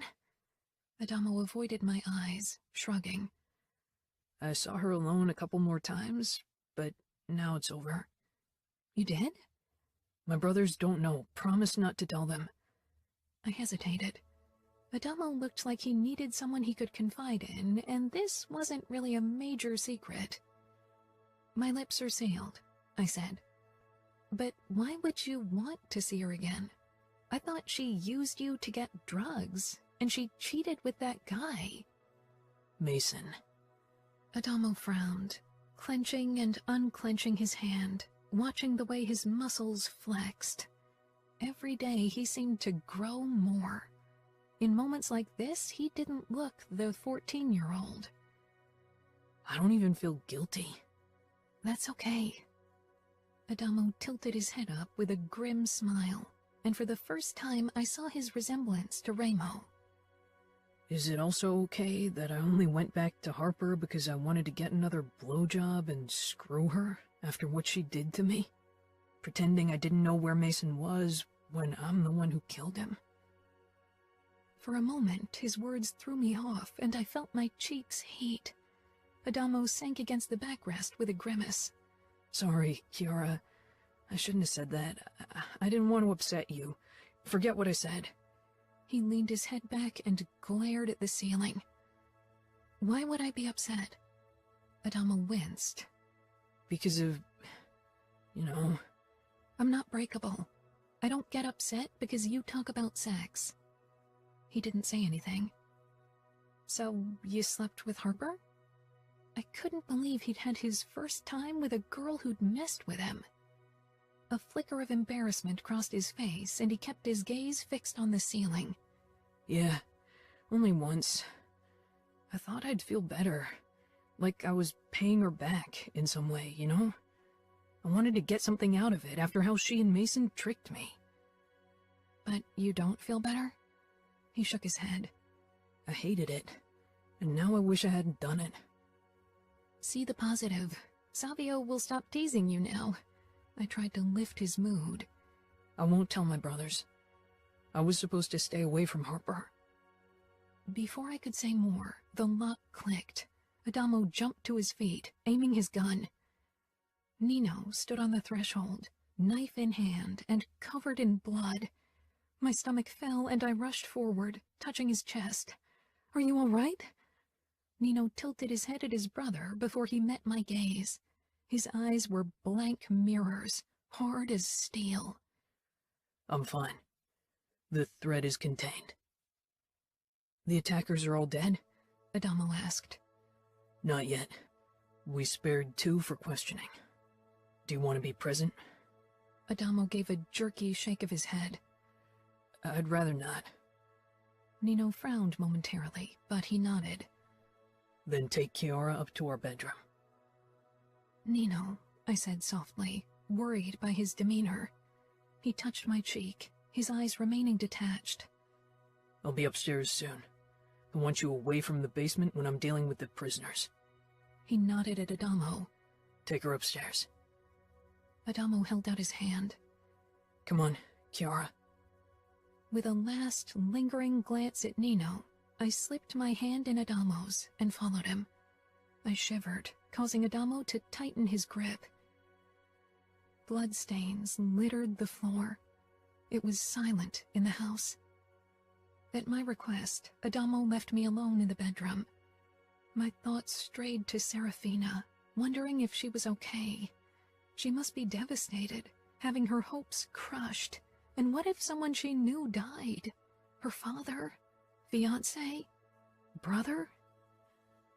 I got ready for bed, even as my anxiety rose with every passing moment. Trying to focus on a book was wasted energy, and eventually I curled up on my side in bed, staring at the door, waiting for Nino to return. It was past midnight when he finally stepped inside, closing the door silently and looking surprised when he saw me. I thought you'd be asleep. I took in his clothes, blood-drenched now, when before there had only been a few stains, and his hands coated in red. Slowly, I slid out of bed, pushing down my revulsion. Tiredness filled Nino's face, and my protectiveness banished any hesitation. I opened the bathroom door for him so he didn't leave marks, and he walked past me. Turning on the faucet, I filled the sink with water while Nino undressed. Even part of his chest was stained pink from the blood, and a bruise started forming over his hip bone. Nino lowered his hands into the water and reached for the scrubbing brush. I put a hand on his. "Let me." Nino regarded me with a frown. You don't have to do this, Kiara. I know the sight of blood unsettles you. I don't want you to feel uncomfortable. I kissed his bicep. I want to. Nino nodded and allowed me to start cleaning his hands and forearms with the brush. His eyes never left my face as I scrubbed him clean in silence. Once I was satisfied, I drained the sink and filled it with fresh, warm water, then took a washcloth, dipped it into the basin, and lifted it to Nino's chest. He released a small sigh, and the tension left his body as I wiped the blood off his skin. He brushed a strand of hair away from my shoulder and traced my collarbone before he cupped my face. Smiling, I dropped the washcloth in the sink. All done. He led me back into the bedroom, where we laid down in the bed. "Will you tell me what happened?" I asked. Serafina's brother led a badly executed rescue mission. Her brother? Is he dead? Serafina loved her twin. She'd be devastated if something happened to him. No. Remo decided to keep him alive and send him back with a warning. Disapproval rang clearly in Nino's voice, even as relief filled me. Serafina would have hated Remo if he'd killed her brother. You disagree with his decision? It's not logical. Killing an enemy after extracting information is the most effective tactic. I think Ramo's psychological warfare follows a different logic than yours. Nino shook his head. I'm aware of the usefulness of psychological warfare. Ramo's emotions are getting in the way, and that poses a risk for our mission and, worse, you. I'm fine. Nothing happened. But it could have. If Samuel had planned his attack better, if he'd had the support of Cavallaro or Mancini, he could have done real damage. What if they'd captured you? I promised I'd never let anything happen to you. I touched his chest. Nothing will happen to me. If someone ever tries to hurt you, I'll take them apart piece by piece, sinew by sinew, bone by bone. I know, I whispered, and I hoped it would never come to that. Chapter 5. Nino. 2 days later, we got word from one of Grigori's men that Samuel had returned to Minneapolis. Won't Cavallaro see it as a sign of weakness that we've sent back the asshole? Savio asked as we settled at the breakfast table. Chiara was making pancakes. I could tell that she was listening curiously. Showing mercy isn't always weakness, Adamo muttered. Savio shook his head. Are you sure he's our brother? Maybe they swapped him for another baby in hospital after birth. I froze as my chest constricted, remembering the days prior and after Adamo's birth. I looked at my scars. Chiara set down a plate stacked with pancakes and a bowl with berries in the middle of the table before she sat down close to me and touched my leg. I raised my eyes from my wrist and found Adamo and Savio watching me intently. Cavallaro knows it wasn't to show mercy. He'll suspect we have ulterior motives. Problem is, Ramo doesn't tell us what his fucking motives are, Savio said, then shrugged and piled his plate with pancakes. But this is his game. Aren't you hungry? Chiara asked when I didn't fill my plate. I nodded distractedly and grabbed a few pancakes. Digging in, my hunger returned, and Chiara smiled. The door swung open and Ramo walked in, only in briefs. He nodded and headed over to the coffee maker to pour himself a cup. One of you needs to take up breakfast to Serafina. It's not going to be me, Savio said. I need to get ready for training with Diego and Gemma. I can do it, Chiara suggested. Ramo cocked an eyebrow at me. I'll do it. I don't trust the girl's mental state so shortly after seeing her brother, I said. Why don't you go up yourself? Adamo asked Ramo. Ramo sipped at his coffee. Not in the mood to see her. It wasn't that. Sending my brother a disapproving look, I got up, grabbed a plate with pancakes, and left the kitchen. Ramo was losing track of his goals, which was a major problem. On my way back downstairs after dropping the pancakes off, I ran across Savio, who was already dressed in fight shorts. Listen, he began, grimacing. What happened in the kitchen? Your expression when I mentioned Adamo's birth was scary as fuck. My defenses rose. Ramo and I had tried to keep most of the horrors of the past from our younger brothers. Telling them everything didn't serve any purpose. You know as well as I do that Adamo wasn't mixed up. Savio groaned. Come on, stop the shit. You know it was a joke. Don't use this I don't get your emotions shit on me. I noticed that you changed in the last few weeks. I'm not blind. I frowned. It's nothing. Sure it is, he said. I don't remember what happened, and you and Ramo do, but that doesn't mean I don't want to know the truth. Savio wasn't a kid anymore, far from it. He'd been fighting at our side for years now. He knew our mother had tried to kill us all, but not what happened after. I leaned against the wall. Our father's men stitched us up so we didn't bleed out. Then they took us home where our father was waiting with the doctors of the Camorra. 2 of them tended to Ramo and me, while the others performed an immediate C-section on our mother, cutting Adamo out of her. Savio stared at me. They cut him out of her with you and Ramo in the same room? I flexed my hand, staring at my scars. Blood's blood. Father thought it would make us stronger. Savio touched my shoulder and squeezed. Fuck!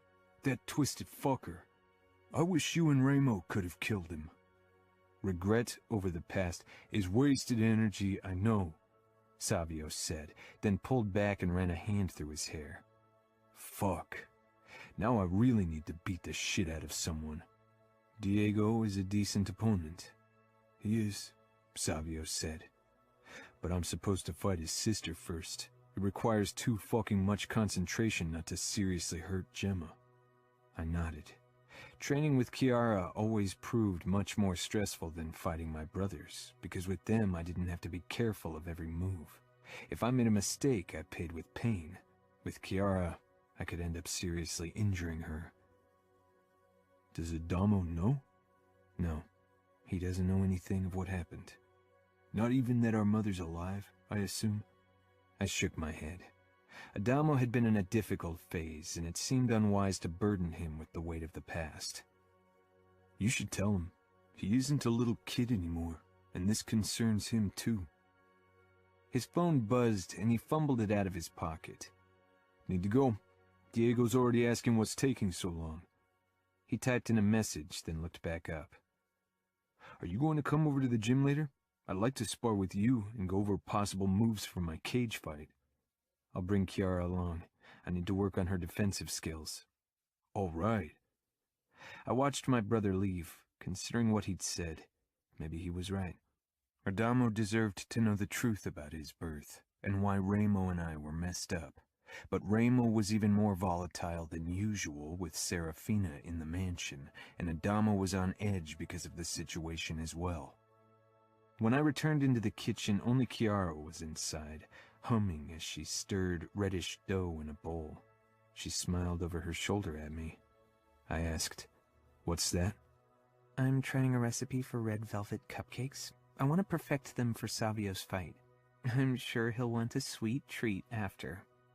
Savio usually treats himself to a horror or two. Kiara pursed her lips.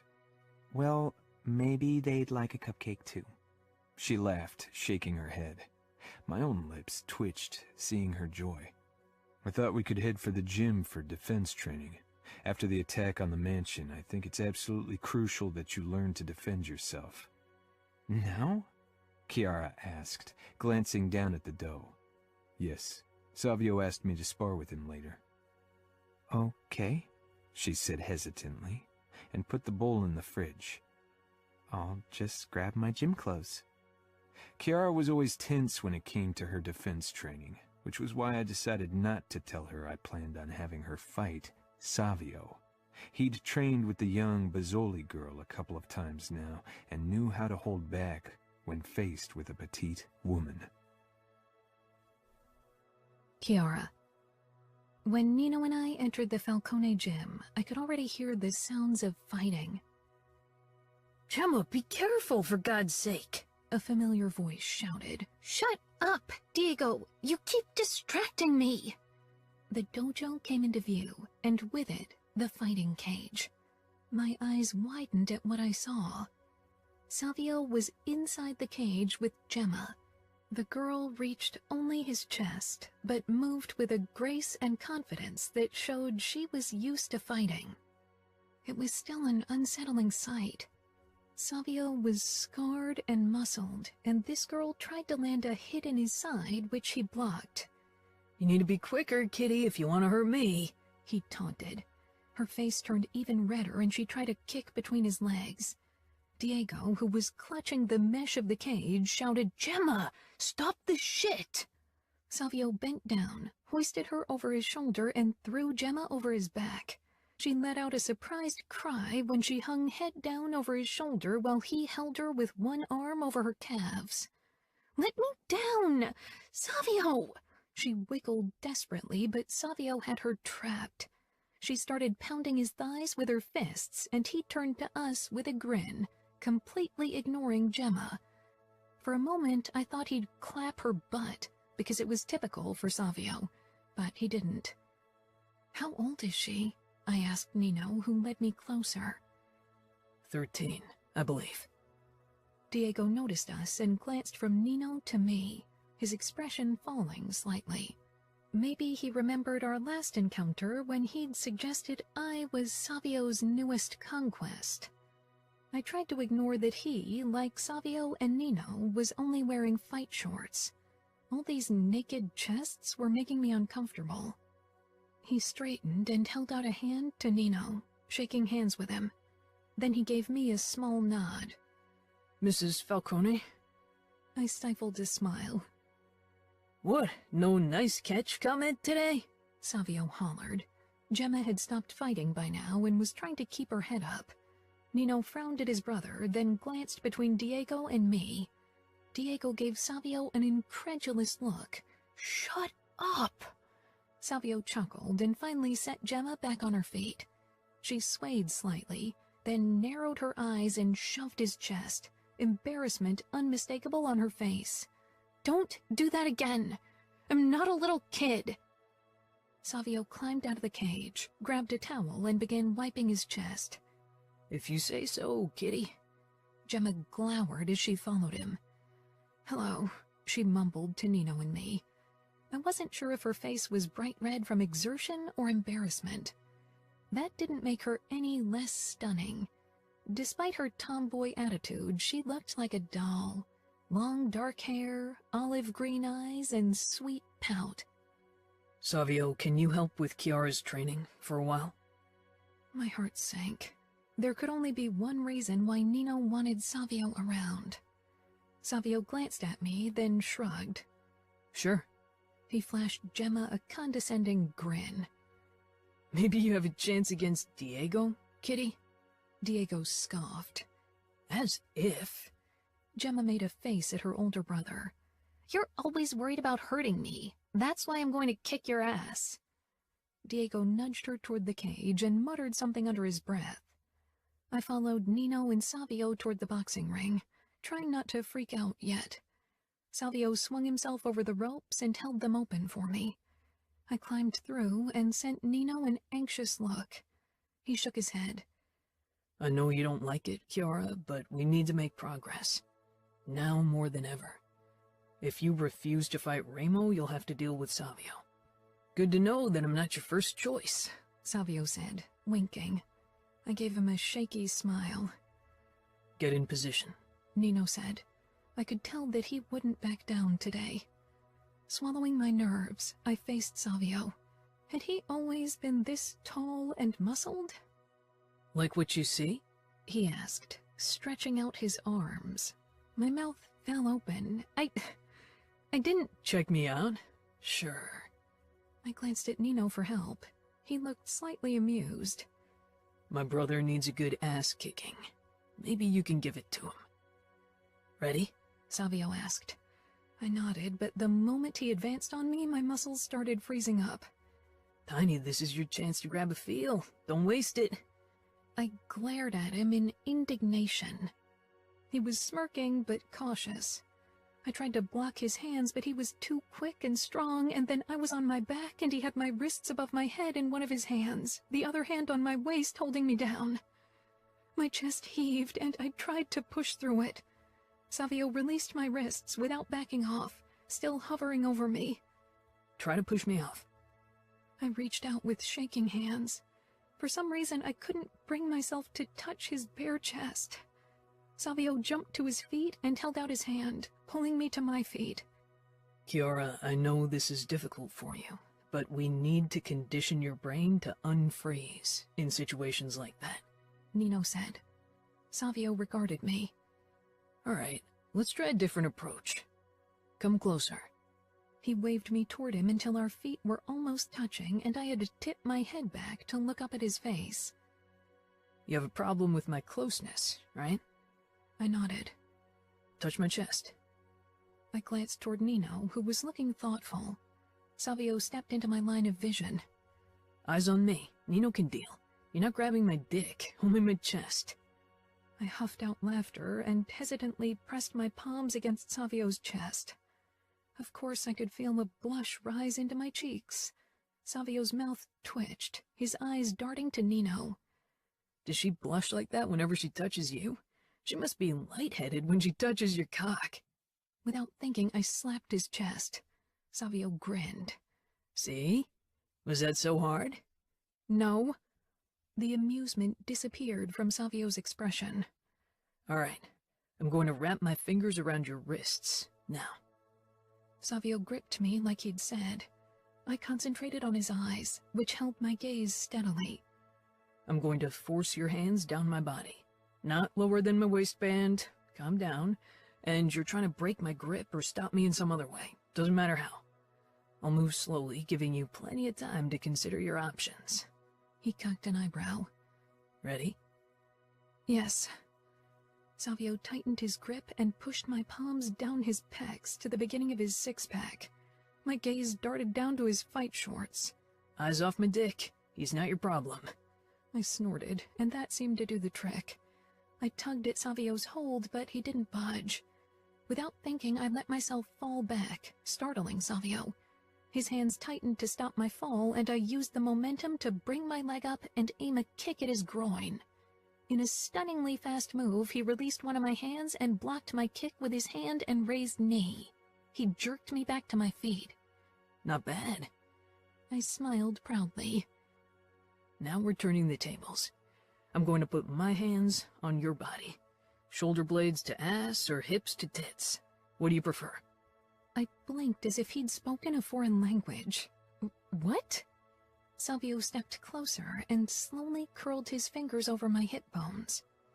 Like this, and I'll move up. He explained quietly. I swallowed, having become completely still. He moved his arms around me so his palms rested on my shoulder blades, bringing us even closer. My breathing quickened as I craned my neck to hold his gaze. Or like this, and I'll move down. The first, I said. Savio nodded and dropped his hands. Okay, let's choose a safe word. Safe word? That's a word kinky people use because stop turns them on. I shook my head, not sure if I was on the verge of a giggling fit or hysterical breakdown. Maybe both. Let's choose a word, one you'll be reluctant to use. You should only use your safe word to stop our simulation if you really can't bear another fucking second of my touch. I want you to cross your boundaries. Okay. Savio tilted his head to the side. What would make you extremely uncomfortable? How about lick my pussy? I pressed my lips together and turned to shoot a desperate look at Nino, but he was gone. Savio nudged my chin, so I faced him. It's only you and me, Tiny. Focus, all right? I'm going to touch your hips now, and you're going to say, lick my pussy as a safe word. Stop won't change a fucking thing, got it? Stop me in any way you can think of. Ready? I took a deep breath, then nodded. Savio rested his hands on my hips.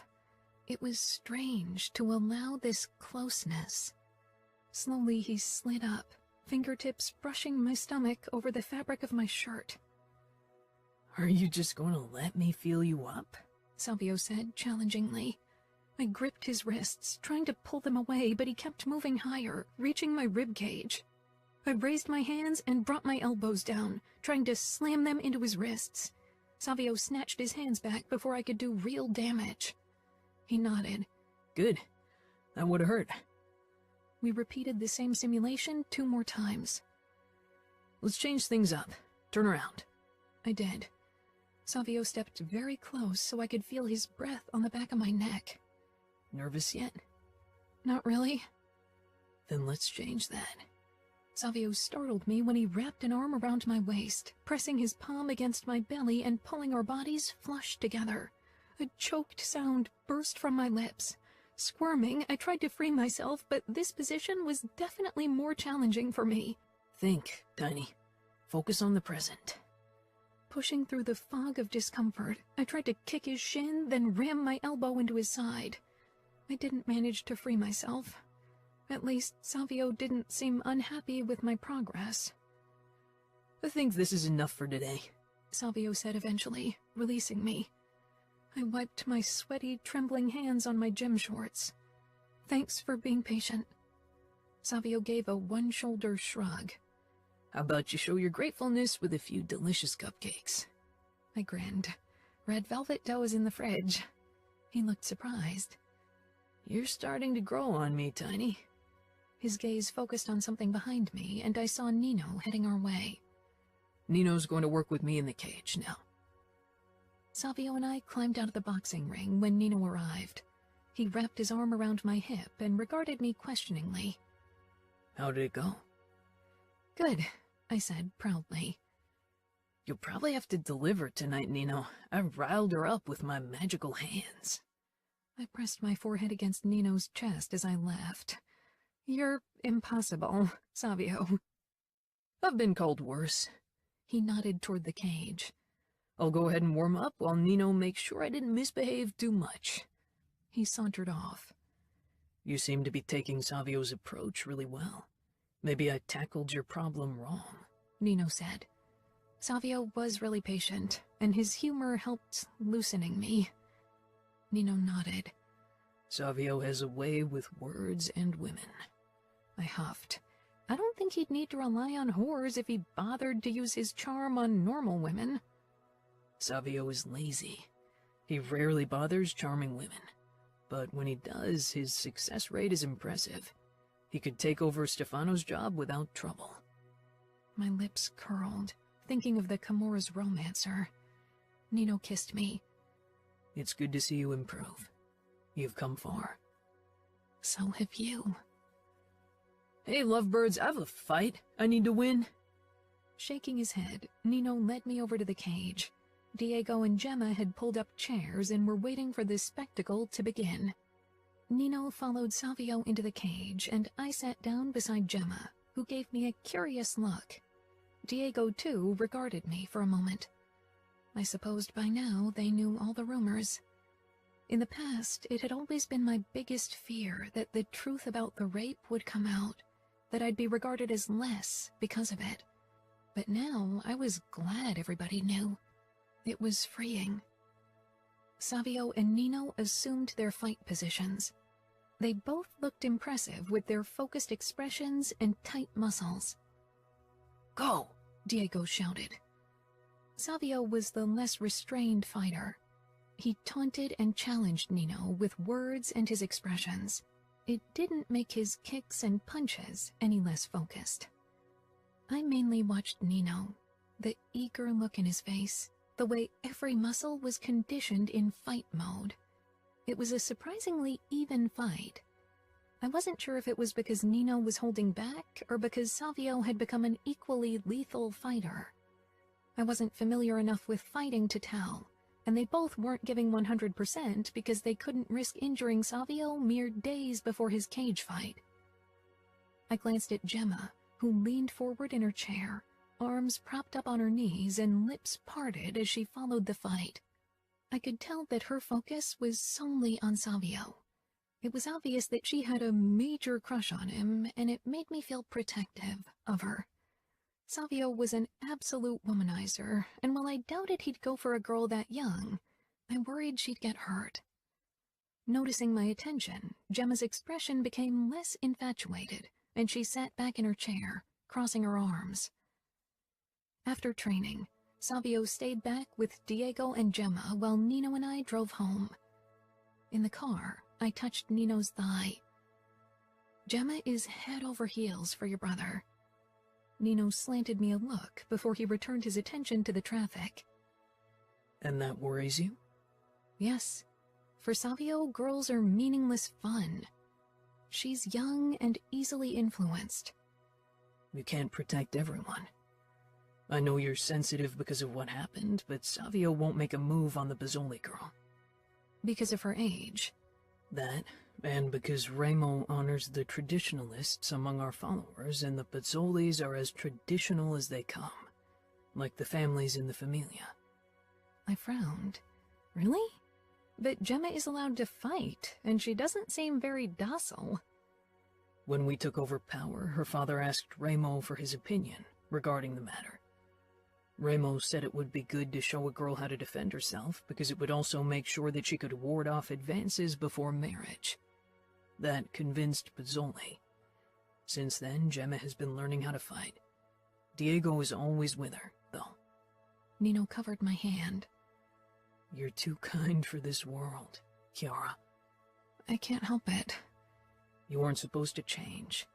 It's good that you are kind and caring, and inherently good. It balances out what my brothers and I are. You make me sound like I'm some kind of saint. I'm not that good. Nino pulled into the driveway of the Falcone mansion, killed the engine, and pressed a kiss to my knuckles. I doubt there's someone who's better than you. He said it so honestly, as if it was the unfailing truth, that tears sprang into my eyes. I tried to blink them away before Nino could see them. His eyes lingered on mine, and he leaned forward, cupped my head, and pressed a kiss to my temple.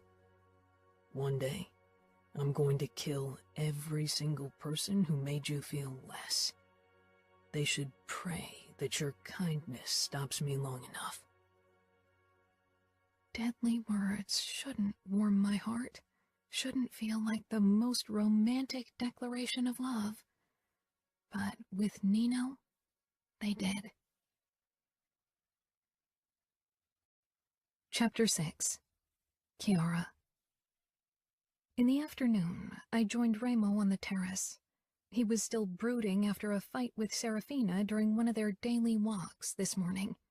His hands were pushed into his pants, and he was glaring off into the distance. Standing beside him, I looked at his face, at the scar his mother had caused, at the cruel twist of his mouth. Serafina had told me she felt like she was losing herself, and I couldn't help but wonder if it was the same for Remo, and what did it even mean for a man like him?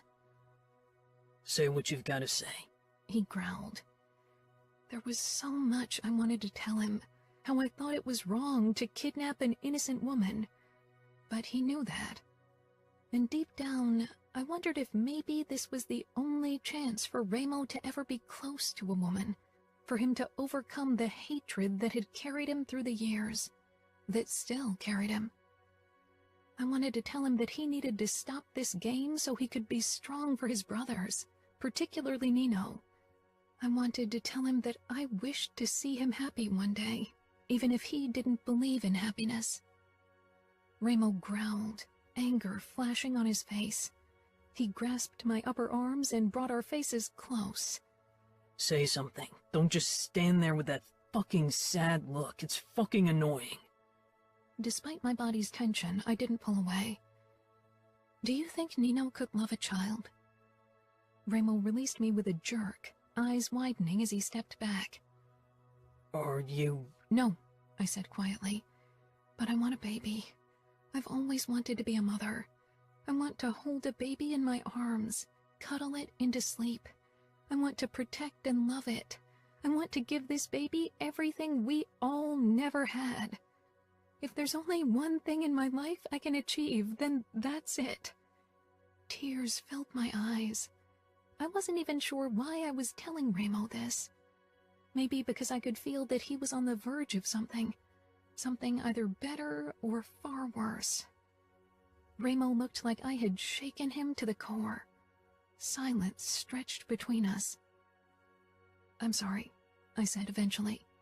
I turned, but Remo stopped me and leaned down, his expression fierce. Nino loves you. I don't understand how it's possible.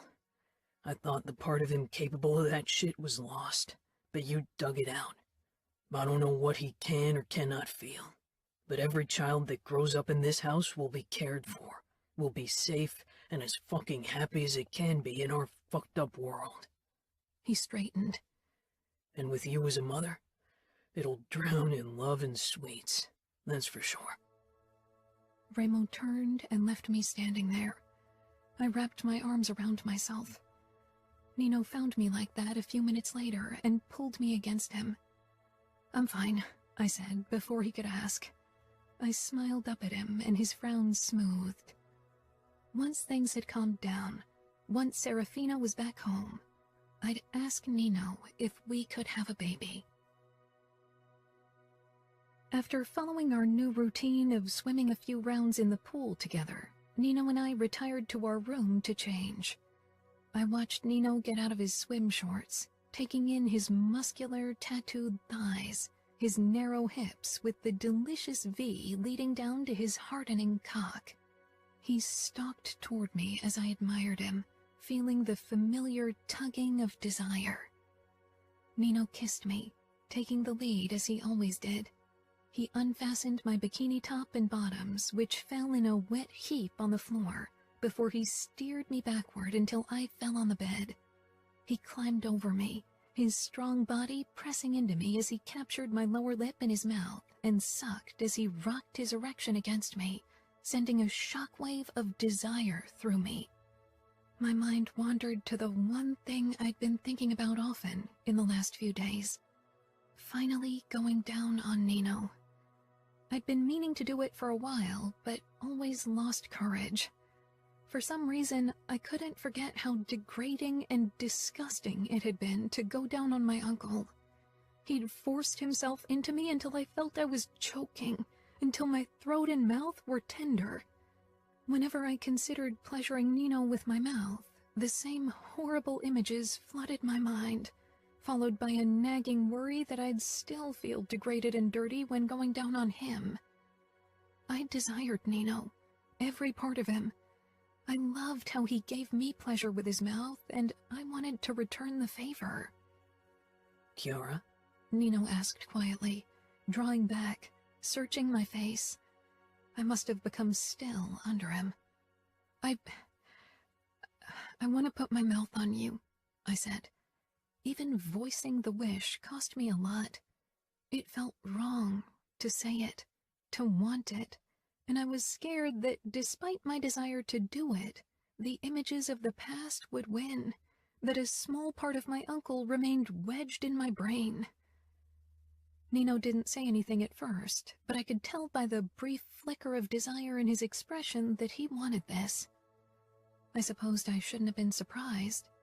He'd been on the receiving end of that kind of attention in the past, with other women. And he pleasured me with his mouth almost daily. Of course he'd want it. On my cock? He asked carefully. Flushing, I nodded. I want to try to give you head. Nino's face softened. Okay. He rolled off me and lay down beside me. Come. I sat up and knelt beside his hips, then curled my hand around his shaft. Would you like me to tell you what to do? I considered that. I don't know if I... Nino squeezed my thigh gently. Take your time, and if you want to stop, stop. You won't go down my throat, right? I whispered, feeling a wave of shame wash over me. I won't thrust into your mouth unless you want me to. I'll try not to move at all. Okay, I said softly. I stroked him for a while, enjoying his silkiness and feeling my own arousal spike once more just from touching him. I loved Nino's body, the way he made me feel, the way I could make him feel. Gathering my courage, I bent my head down and cupped the tip with my lips, tasting him for the very first time. He twitched, and I tasted a hint of saltiness. I looked up, finding Nino watching me with unabashed hunger. Emboldened by his reaction and my body's need, I swirled my tongue around his tip before I began to bob my head up and down slowly, testing my limits. Nino brushed my hair away, then touched my neck. I became still, slowly pulling away, fighting the images of the past. My gaze darted up to his face, and as usual, I found solace in his calm. I wanted to hold your hair so it doesn't bother you. I won't tug at it, and I won't push you down. Nino said quietly, his thumb rubbing my neck. I know, I said, because I did know. My body reacted before my mind could catch up. With a small smile, I tasted him again, then ran my tongue around his tip, enjoying his softness, his scent, his taste. Everything kindled my own desire, and I could have cried from relief. I established a slow rhythm. Nino stayed true to his promise, lying completely still beneath me. Only his hand fisting the blanket gave an indication how much he struggled to stay put. Nino moaned, his muscles tensing. His hand on my neck tightened, then he relaxed it quickly. I'm going to come if you keep it up. I nodded and kept on sucking. My mind began whirring when I felt his muscles twitch. I tensed as I tried to decide if I could swallow, if I could do this for Nino. Cora. He gritted out another warning. I didn't pull back. I wanted to do this, to beat the last shreds of my past into submission. Nino's hand twitched a second before his body coiled tightly, and then his erection jerked. With a low moan, Nino came. He made small rocking motions as he spilled into me. For a second I was frozen, awaiting the inevitable. My past to bulldoze my present, for my body to do what it had done many years ago, to retch, for bile to travel up my throat. The feeling of choking, of suffocating as my uncle held me in place. But nothing of that sort happened. Nino stroked my back, and I swallowed, kept pumping, and felt a wave of accomplishment. I was free, completely free. Nino pulled me on top of him as if I was a doll. He nudged my chin up as I lay sprawled on his strong chest, his eyes searching mine. He kissed my mouth, once, twice. Do you want me to get you a glass of water? Every time I thought I couldn't possibly love Nino more, he showed this kind of consideration. My lips pulled into a smile. Say something, Nino said with a hint of confusion. I love you. Nino kissed me again. And I love you, Kiara. He ran his hand over my spine before palming my ass. But you didn't answer my question. Do you want something to drink? No, I whispered. I didn't feel the need to wash Nino's taste away. Not at all. Nino tilted his head, confused by my reaction and unsure what to do. And I was too, because giving Nino pleasure like that had turned me on. Kiara, he said. Right now, I'm not sure if you're in shock or if you're really okay with what you did. I buried my nose in his throat and arched my hips in silent invitation. Nino's hand on my ass cheek tensed briefly before he dipped his fingers between my folds, finding me wet. His chest expanded under me as he released a shuddering breath. I'm more than okay, I said with a small, embarrassed laugh. Nino ran his fingers along my slit lightly, stirring up my need for him once more. Sit on my face. I lifted my head with wide eyes. He smiled, but his eyes shone with desire. Come on. I pushed into a sitting position on Nino's chest. His eyes lowered to my most private part as his hands came to rest on my hips, and he nudged me forward, encouraging and hungry. With a small smile, I gripped the headboard and lifted up, allowing Nino to hoist me above his head. Nino. My body was still throbbing with the remnants of my orgasm as I saw Kiara's beautiful body, seeing her breasts stand to attention and her dripping pussy right in front of my face. Dripping because she'd sucked my cock. I couldn't deny it. I'd enjoyed coming in Kiara's mouth tremendously, especially because she'd enjoyed it too. Grasping her ass cheeks, I pushed her pussy toward my mouth, tasting her arousal. Kiara peeked at me, but as always, she was too self-conscious to watch like I knew she wanted to. I drew back from her pussy. Watch me. Kiara smiled sheepishly, then moaned as I sucked her clit lightly. She held my gaze, and my cock soon filled with blood, eager for another round. A sound outside the open window caught my attention, but I kept teasing Kiara with my tongue, not wanting her to get distracted. It took me a moment to hear the hints of a deep male voice. Ramo. I wasn't sure what he was up to now, and I didn't care. For all I cared, he could listen, as long as Kiara didn't find out. I slid a finger inside of her as I flicked my tongue back and forth, keeping her busy. Kiara's body tightened, and she rocked forward, driving my finger deeper into her pussy as I licked. Her moan rang out, and I watched her thrown-back head and puckering nipples. She went slack, shaking and panting. I gripped her hips and rolled over so I was on top of her. "Turn on your stomach." Kiara's eyes peeled open, but she did as I asked, and I pressed into her back, kissing her neck and shoulder blade as I slid my cock between her thighs. "Is this position okay for you?" "I think so," she murmured, her expression trusting. I pushed into her and groaned low in my throat. In this position, Kiara's walls gripped me even tighter. Tilting her head so I could taste her mouth, I pitched my hips forward, my pelvis slapping against her firm ass as I fucked her. Our bodies rubbed together, and Kiara's tantalizing scent drove me almost insane with lust. I still tasted her on my tongue. Kiara soon lifted her butt to match my thrusts, moaning desperately into my mouth as she came undone. After a few more hard thrusts, I exploded, and Kiara arched up. We both went slack, and I held her tightly, kissing the corner of her mouth. "Am I too heavy?" "Stay," she whispered. "I love the feel of your body on top of me. It makes me feel safe." I linked our fingers. "You are safe."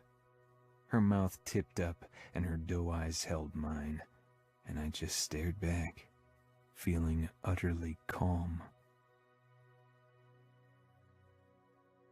Chapter 7. Kiara. I was completely exhausted after our lovemaking and didn't move even when Nino rolled off me. "I could use something to eat. What about you?"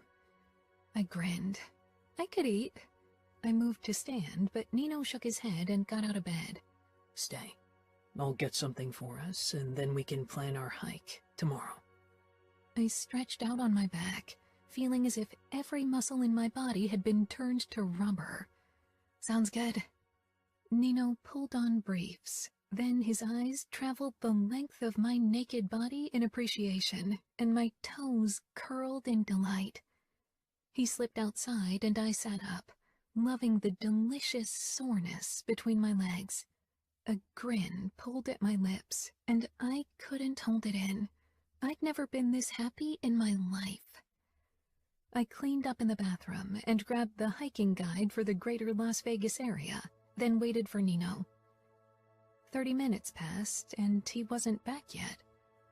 Confused, I considered going after him, but I didn't want to appear like a mother hen, so I occupied my mind perusing the pages of the book.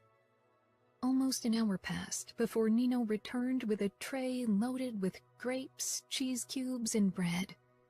He set it down beside me on the bed. I could tell that something had happened. Reaching for a grape, I waited for him to say something. He sank down beside me and picked out a piece of bread. "Have you decided which hike you'd like to try?" "Not really. You're more familiar with the area," I said. "Why were you gone so long?" A trace of hesitation on Nino's face was worrying. "I ran across Ramo."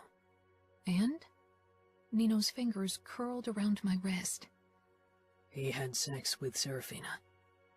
I froze. "She wanted it," Nino added. I shook my head, unable to believe it. Now that he's taken her virginity, her fiancé won't want her back. She'll be shunned, unless she manages to hide the fact somehow, but... Ramo just sent them the bloody sheets to taunt them with the familia tradition. I tore my wrist out of Nino's grasp and pushed out of bed, too agitated to lie down. Nino swung his legs out and stood as well, as if he thought I'd storm out for another confrontation with Ramo. What the hell is wrong with him? Nino reached for me. I was so angry I slapped his hand away. He lowered his arm in surprise. "Sorry," I said. "I shouldn't have hit you." It's okay, Chiara. I prefer your anger to terror. "Still, I don't want to hurt you." Nino smiled slightly. You can't. Trust me. He approached me again, and this time I allowed him to touch my waist. "Is Serafina all right? Does she need medical treatment?" Nino frowned. I told you, she wanted the sex. "But it was her first time, with Ramo, of all people." I cringed as unwanted images tried to come to my mind. Ramo didn't mention anything of the sort. I assume, given his talent reading people, he adapted his sexual advances according to her inexperience and put some effort into making it pleasant for her. I burst out.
Calm. Chapter 7. Chiara. I was completely exhausted after our lovemaking and didn't move even when Nino rolled off me. I could use something to eat. What about you? I grinned. I could eat. I moved to stand, but Nino shook his head and got out of bed. Stay. I'll get something for us, and then we can plan our hike tomorrow. I stretched out on my back, feeling as if every muscle in my body had been turned to rubber. Sounds good. Nino pulled on briefs. Then his eyes traveled the length of my naked body in appreciation, and my toes curled in delight. He slipped outside, and I sat up, loving the delicious soreness between my legs. A grin pulled at my lips, and I couldn't hold it in. I'd never been this happy in my life. I cleaned up in the bathroom and grabbed the hiking guide for the greater Las Vegas area, then waited for Nino. 30 minutes passed, and he wasn't back yet. Confused, I considered going after him, but I didn't want to appear like a mother hen, so I occupied my mind perusing the pages of the book. Almost an hour passed before Nino returned with a tray loaded with grapes, cheese cubes, and bread. He set it down beside me on the bed. I could tell that something had happened. Reaching for a grape, I waited for him to say something. He sank down beside me and picked out a piece of bread. Have you decided which hike you'd like to try? Not really. You're more familiar with the area, I said. Why were you gone so long? A trace of hesitation on Nino's face was worrying. I ran across Remo. And? Nino's fingers curled around my wrist. He had sex with Serafina. I froze. She wanted it, Nino added. I shook my head, unable to believe it. Now that he's taken her virginity, her fiancé won't want her back. She'll be shunned, unless she manages to hide the fact somehow, but... Remo just sent them the bloody sheets to taunt them with the familia tradition. I tore my wrist out of Nino's grasp and pushed out of bed, too agitated to lie down. Nino swung his legs out and stood as well, as if he thought I'd storm out for another confrontation with Remo. What the hell is wrong with him? Nino reached for me. I was so angry I slapped his hand away. He lowered his arm in surprise. Sorry, I said. I shouldn't have hit you. It's okay, Chiara. I prefer your anger to terror. Still, I don't want to hurt you. Nino smiled slightly. You can't. Trust me. He approached me again, and this time I allowed him to touch my waist. Is Serafina all right? Does she need medical treatment? Nino frowned. I told you, she wanted the sex.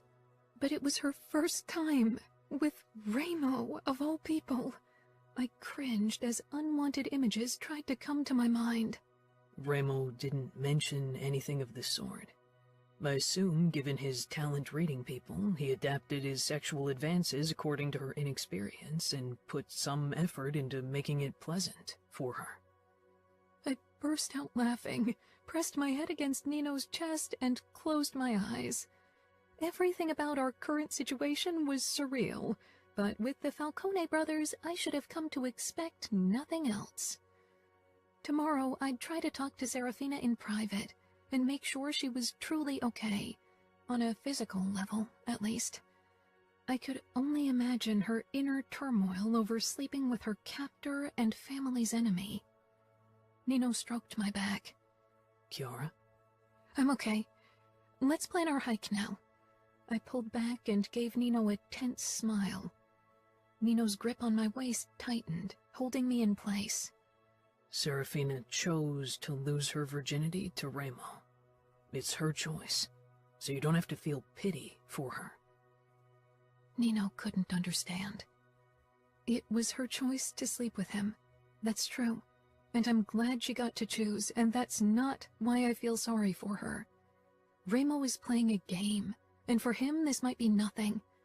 But if she decided to give him what she promised her fiancé, then whatever she feels for Remo isn't just nothing. Nino thought about that. You didn't get to choose. Not when you were a girl, and not even now. You knew you'd have to sleep with me at some point. Nothing was your choice. My throat tightened, realizing Nino's thought process. Standing on my tiptoes, I cradled his head. I didn't choose you on our wedding day, because I didn't know then what I know now. If I had, I would have chosen you. And since our first time, and even before then, everything was my choice, because you allowed it to be so. And because of that, and because of how you always treat me right, I'll always choose you. Nino pressed our foreheads together, and he swallowed.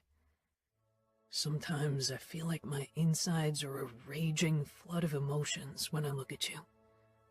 But I don't mind drowning. After our hike, I headed into the kitchen to see if we had something I could turn into a proper lunch, but Nino and I had forgotten to go grocery shopping. The kitchen door swung open, and glancing over my shoulder, I saw Remo stepping inside. I closed the fridge, considering what to say that wouldn't lead to a fight, so I said the first thing that crossed my mind. We need to go grocery shopping. We have nothing for lunch. Ramo raised his eyebrows, amused that I thought that was his business. Then order something. How's Serafina doing? I asked pointedly. Ramo smiled twistedly and came toward me. I didn't know Nino had turned into such a gossip. I hope you treated her right. Ramo leaned down so we were eye level. If you want to know details about my fucking, then you'll have to share too. I'll show you mine if you show me yours. His smile widened at the look on my face. No? Then what I do with Serafina is none of your business. He stalked toward the door. If you order food, order something for me as well. I grabbed a flyer for a new sushi restaurant and ordered enough to feed everyone in the house. Then I headed into the communal space. Nino sat on the couch, talking to someone on the phone. We have it under control. A truce doesn't entitle you to meddle in our matters. Mind your own business, and rest assured Cavallaro won't bother attacking your territory in the near future. Nino paused. Why? I stopped at the underlying warning in his voice.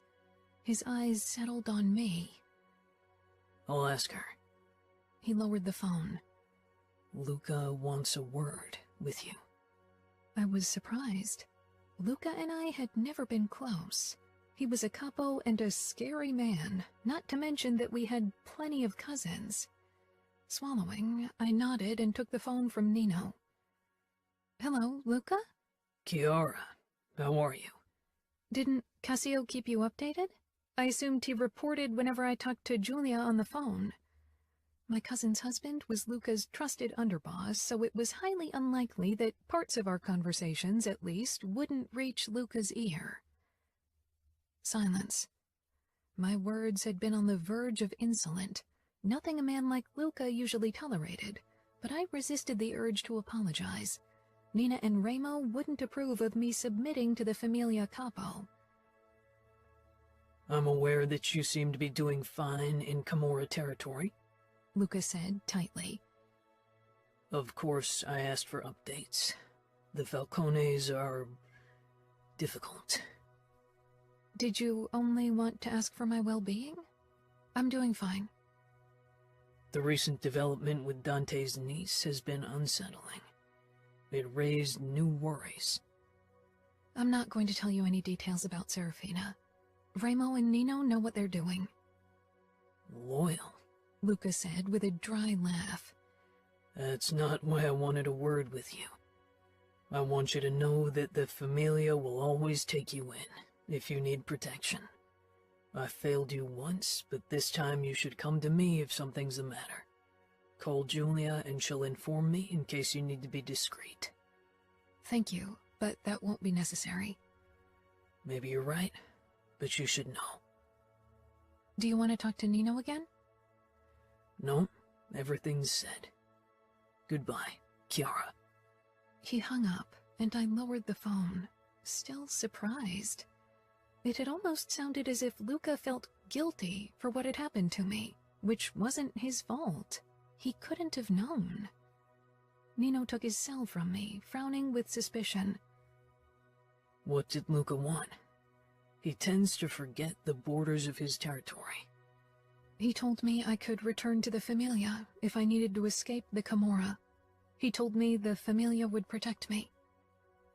You are part of the Camorra now, Nino said tightly. I am, and this is my home. Nino relaxed slightly. Did he really think I'd ever consider returning to the Familia? The bell rang. I ordered sushi for us, I explained. Nino glanced down at his phone to check the camera at the gate, then nodded and headed for the door. I'll get it. He returned, carrying 3 bags, and raised a curious eyebrow. I ordered for all of us. Our fridge is empty. Nino set everything down in the center of the gaming room table. I'll see if I can find Ramo. Will you look for Adamo and Savio? With a nod and smile, I headed toward Adamo's part of the house. I hadn't been there before, but it was slightly smaller than the other 3, and all except for one door were open and empty. I headed for that one and knocked.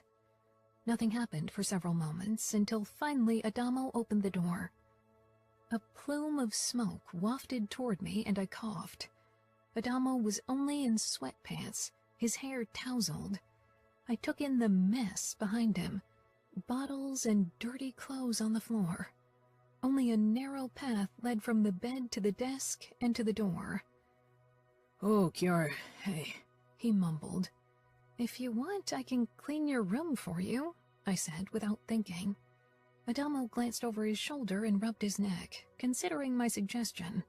He shook his head and gave a sheepish smile. "Nah, it's fine." That didn't look fine to me, but it wasn't my business. I ordered sushi for lunch. If you come down, we can all eat together. "I'll get dressed, then come down." Tearing my eyes from the mess, I turned and headed to Savio's wing. For some reason, I was more nervous to enter his territory because I had a feeling he was more private than Adamo, and I was worried about the state his room would be in. If it was worse than Adamo's place, then I'd ask Nino to send pest control. It wasn't difficult to find Savio. The door to his room was open, and he hung head down from a bar he'd attached in the doorframe, doing crunches.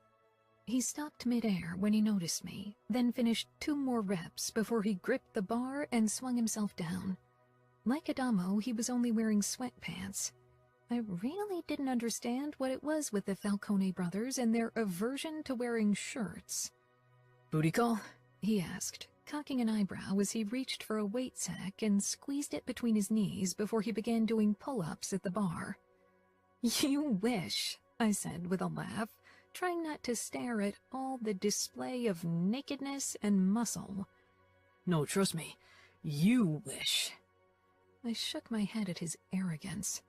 Relief filled me when I saw the room behind him was impeccably clean and everything was white and beige. Stylish. "Are you looking for something?" Savio grunted out between pull-ups. "I'm just relieved your room is cleaner than Adamo's." Savio scoffed. "That's not difficult. He lives in a fucking dump."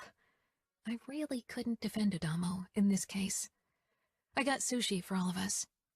Savio dropped the weight and lowered himself to his feet, reaching for a towel on the ground. "What kind?" "The kind you'll like," I said with a teasing smile. Savio rolled his eyes. "That means only greens, right?" I gave a small shrug, turned, and headed back down. If they didn't order their own food, they'd have to live with my vegetarian choices or starve. When I entered the gaming room, Nino and Remo sat on the couch, and I sank down beside Nino. Scanning the sushi boxes, I picked up one and set it off to the side. "Are you trying to bribe Serafina with sushi so she'll spill the beans?" Remo said. He was in a strange mood. Feeding her is not bribing. Adamo and Savio joined us in that moment, both still without shirts. I shook my head. They plopped down on the sofa across from us and reached for the chopsticks and boxes without a word.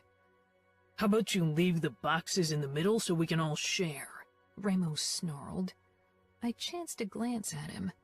"Considering that you got into the bitch's pants, you're in a shitty mood," Savio said. Remo's face flashed with anger. "That's the fucking last time you call her bitch. Got it?"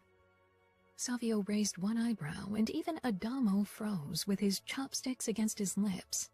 I looked at Nino, who was frowning at his brother. We'd all heard it. That was protectiveness in Remo's voice. "Come on, she earned the name," Savio said. Remo rose, his body shaking with barely restrained fury. What had gotten into him? "What?" Savio said. "Now you want to hit me because of a woman? She's your captive and the enemy. Or did she get under your skin?"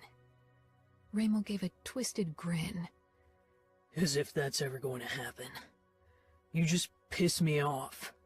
He sank back down as if he hadn't been on the verge of attacking Savio a moment ago. I snatched up an avocado maki and pushed it into my mouth while the men pounced on the California rolls and summer rolls. I kept sneaking a look at Remo, trying to figure out what had gotten into him, but attempting to glimpse behind his mask was bound to fail. Nino and I settled at my piano in the afternoon to play together. It had become a ritual I enjoyed tremendously, and something we tried to incorporate into our daily routines. Nino started playing a soft tune, barely audible, frowning in concentration. I wasn't sure if it was because he was trying to focus on the music or make sense of his emotions.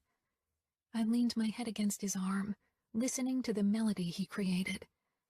I loved listening to Nino, because his music always reflected the feelings he couldn't understand or was unable to express.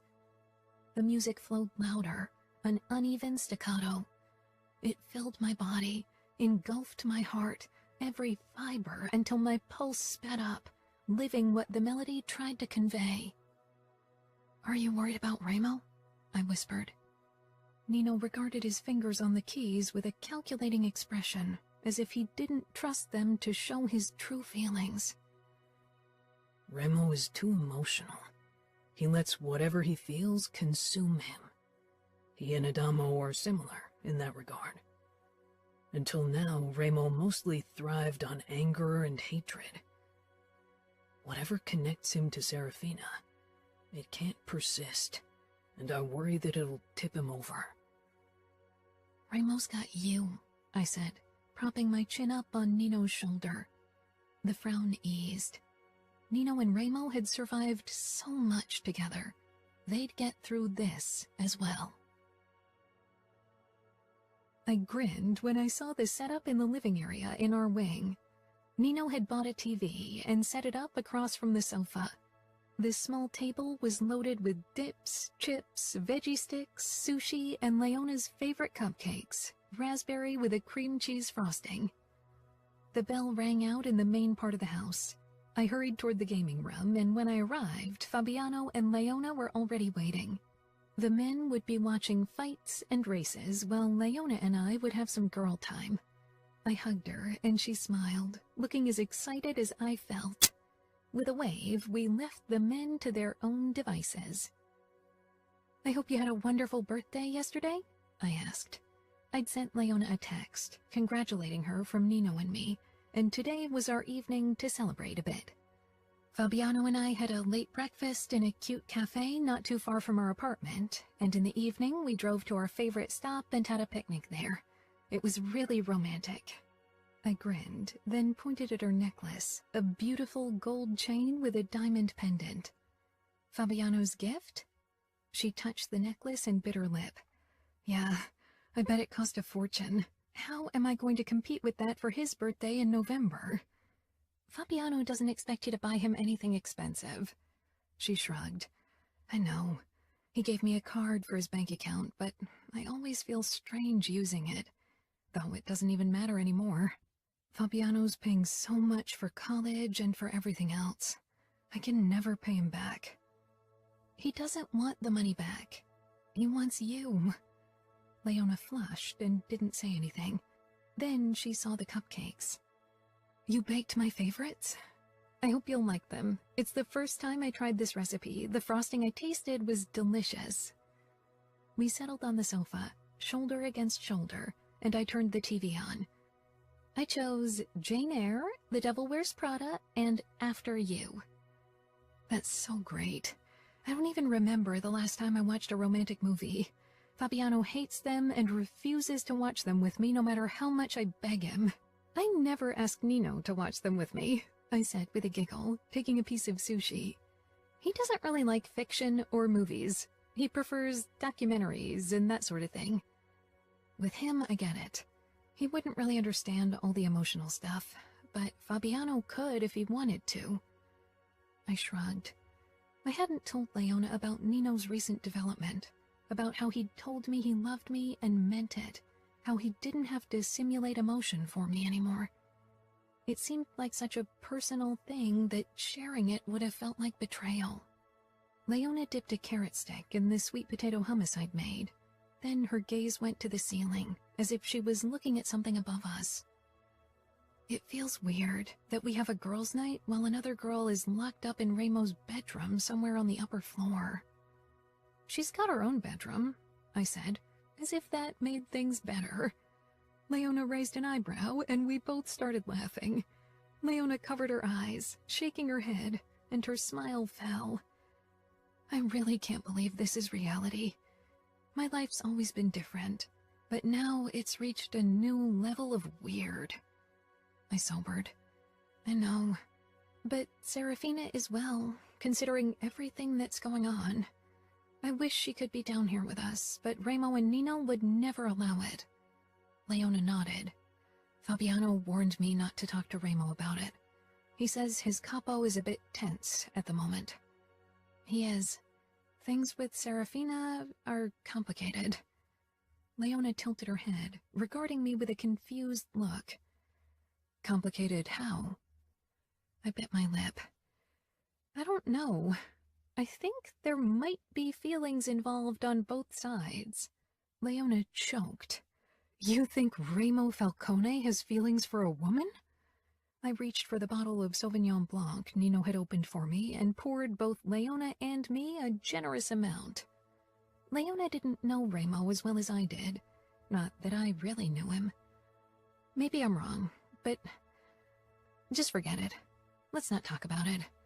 I raised my glass, and Leona clinked hers against mine.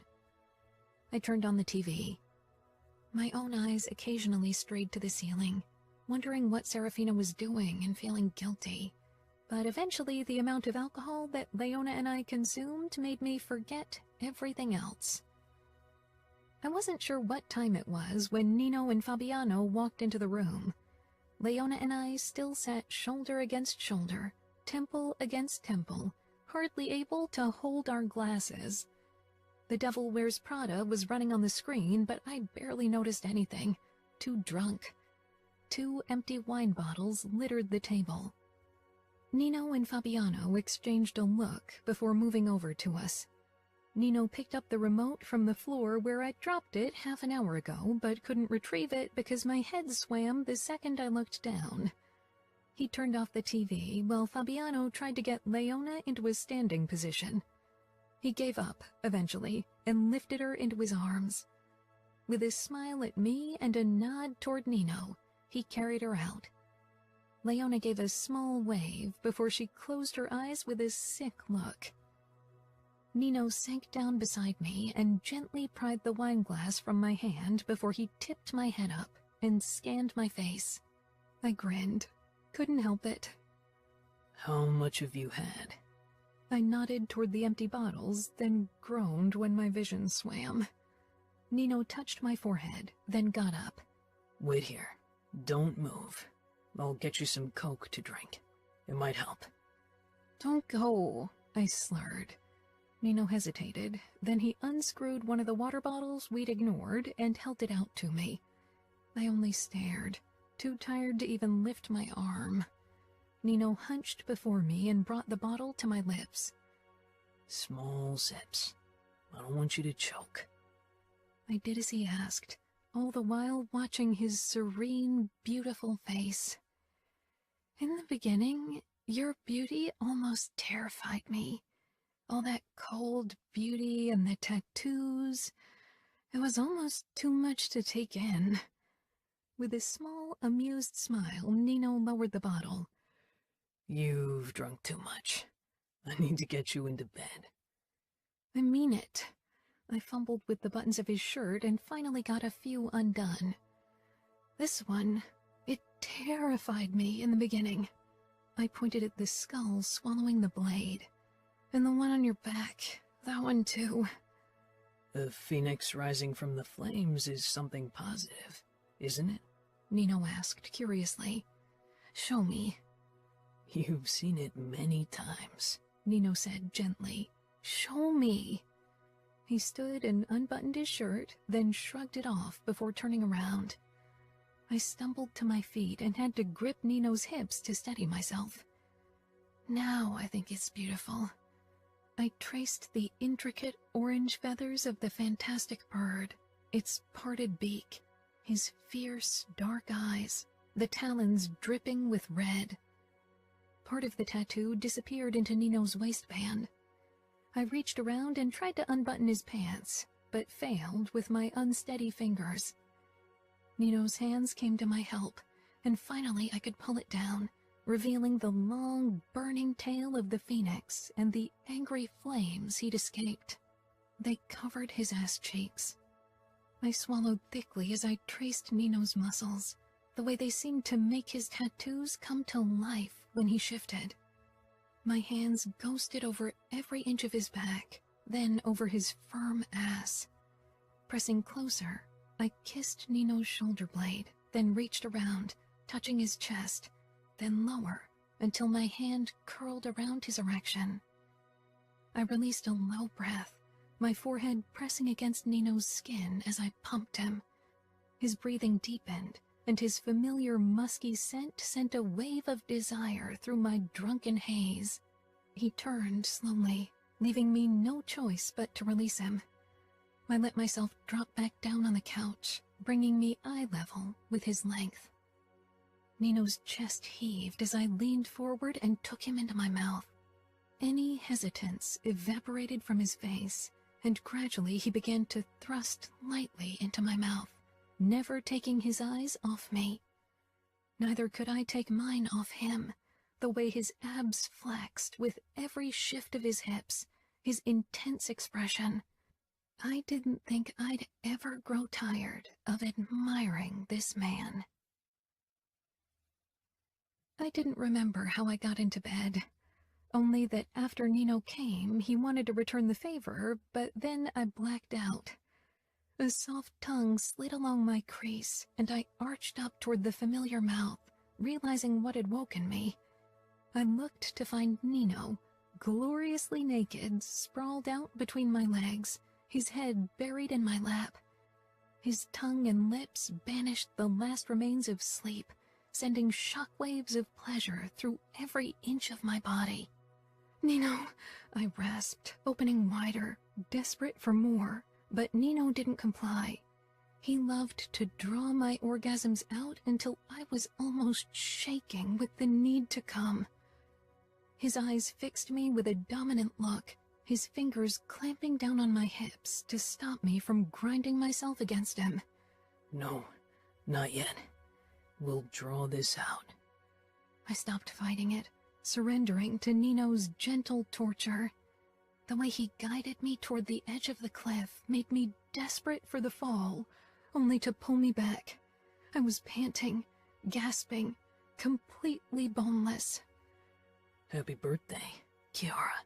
He half growled before finally he pushed 2 fingers into me, hitting that sweet spot I never even dared dream about. He sucked my clit and I exploded. My vision sparked with stars, my muscles clenched, and I cried out, really cried out for the first time, losing control, and it was glorious. "That's number 1, Nino said in a low voice, kissing the inside of my thigh. "One of many." He stayed true to his promise. Before breakfast, Nino gave me several more orgasms with his tongue, fingers, and cock, until I was completely sated and starving. "That's a great way to wake up," I said with an embarrassed laugh as Nino led me into the kitchen to prepare breakfast for me. Despite his brief protest, I helped him, because really, cooking wasn't a chore for me. "I have made plans for tonight. I arranged for the Chengdu to open exclusively for us, so we can enjoy our food and the concert of your favorite piano player without interruption." I almost dropped the whisk I'd used to beat the eggs for the French toast. "You got him to come to Vegas and play for us?" Nino nodded as he cut mangoes into accurate stripes. I couldn't move. Putting down the whisk, I wrapped my arms around Nino tightly, then kissed his mouth. "That's the best present I could imagine." "That's what I thought," Nino said with a knowing smile. "You're spoiling me." We'd had dinner at the Szechuan restaurant a few times since we'd been married, and it had been spectacular every single time. And now that our food would be accompanied by beautiful music, it could only be perfect. Nino's expression hardened briefly. I give you what should have been yours all along. Whatever you want. I shook my head, letting out a shuddering breath. With shaking hands, I returned to my task of scrambling the eggs. You really need to stop making me so emotional. No. I enjoy seeing happiness on your face. It's as if I'm feeling it myself. There was really nothing I could say in return, and so I only smiled. Chapter 8. Nino. Remo had finally decided to send Serafina back after 2 months. If he'd acted according to our original plan, he'd long given her back. But with my brother, plans always got ignored. Yet this time, with Serafina, he should have listened to my advice for once. Things between them were progressing in a dangerous direction. He knew that as well as I did. Sitting on the sofa, I took out my phone and dialed Luca's number. Chiara was playing a new song, an erratic, moody melody. I wondered if it reflected her feelings about Remo's decision to send Serafina back. But she should be relieved. After all, she'd been strongly averse to the kidnapping from the beginning. Nino, what do you want?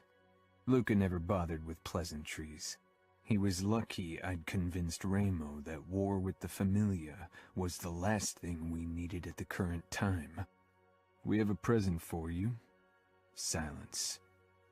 A present? Suspicion rang in Luca's voice. We'll have Scuderi soon. Dante agreed to exchange him for his niece tomorrow. Fuck. I can't believe your insane plan actually worked. You and your brother are as cunning as you are crazy. My lips tightened. I didn't call to have my personality analyzed by you. I want to invite you and your brother, and for all I care, even the Scuderi sisters, to join Fabiano in the dismemberment of Rocca Scuderi. That's a generous offer, Lucas said carefully. What do you expect in return? I smiled, leaning back. Nothing. At least not at this point. But if we ever approach you and ask for a favor, we'd appreciate it if you remembered that we did this. Right.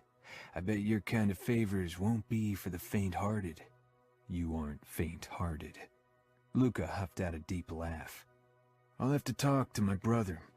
I'll call you back in a couple of minutes. Don't take too long. You'll need to fly over. Don't worry. Luca hung up. I put my phone down on my lap and watched Chiara as she played the same sequence for the third time, unhappy with her creation. The low, haunted hums of the piano reverberated in my chest, and when her fingers moved faster and the notes rang higher, sounding almost angry, my pulse spiked. Every song Chiara created overflowed with emotions. Her eyes were closed, those dark lashes fluttering against her smooth skin. Like her music, Chiara was a piece of art, and always tore emotions from the darkest recesses of my soul. Less than 5 minutes later, Luca called again, but I waited for the last note of Chiara's song to fade before I bothered picking up. Matteo and Romero are preparing everything for their flight. They'll take part in Scuderi's last hurrah. Surprise washed over me. You won't?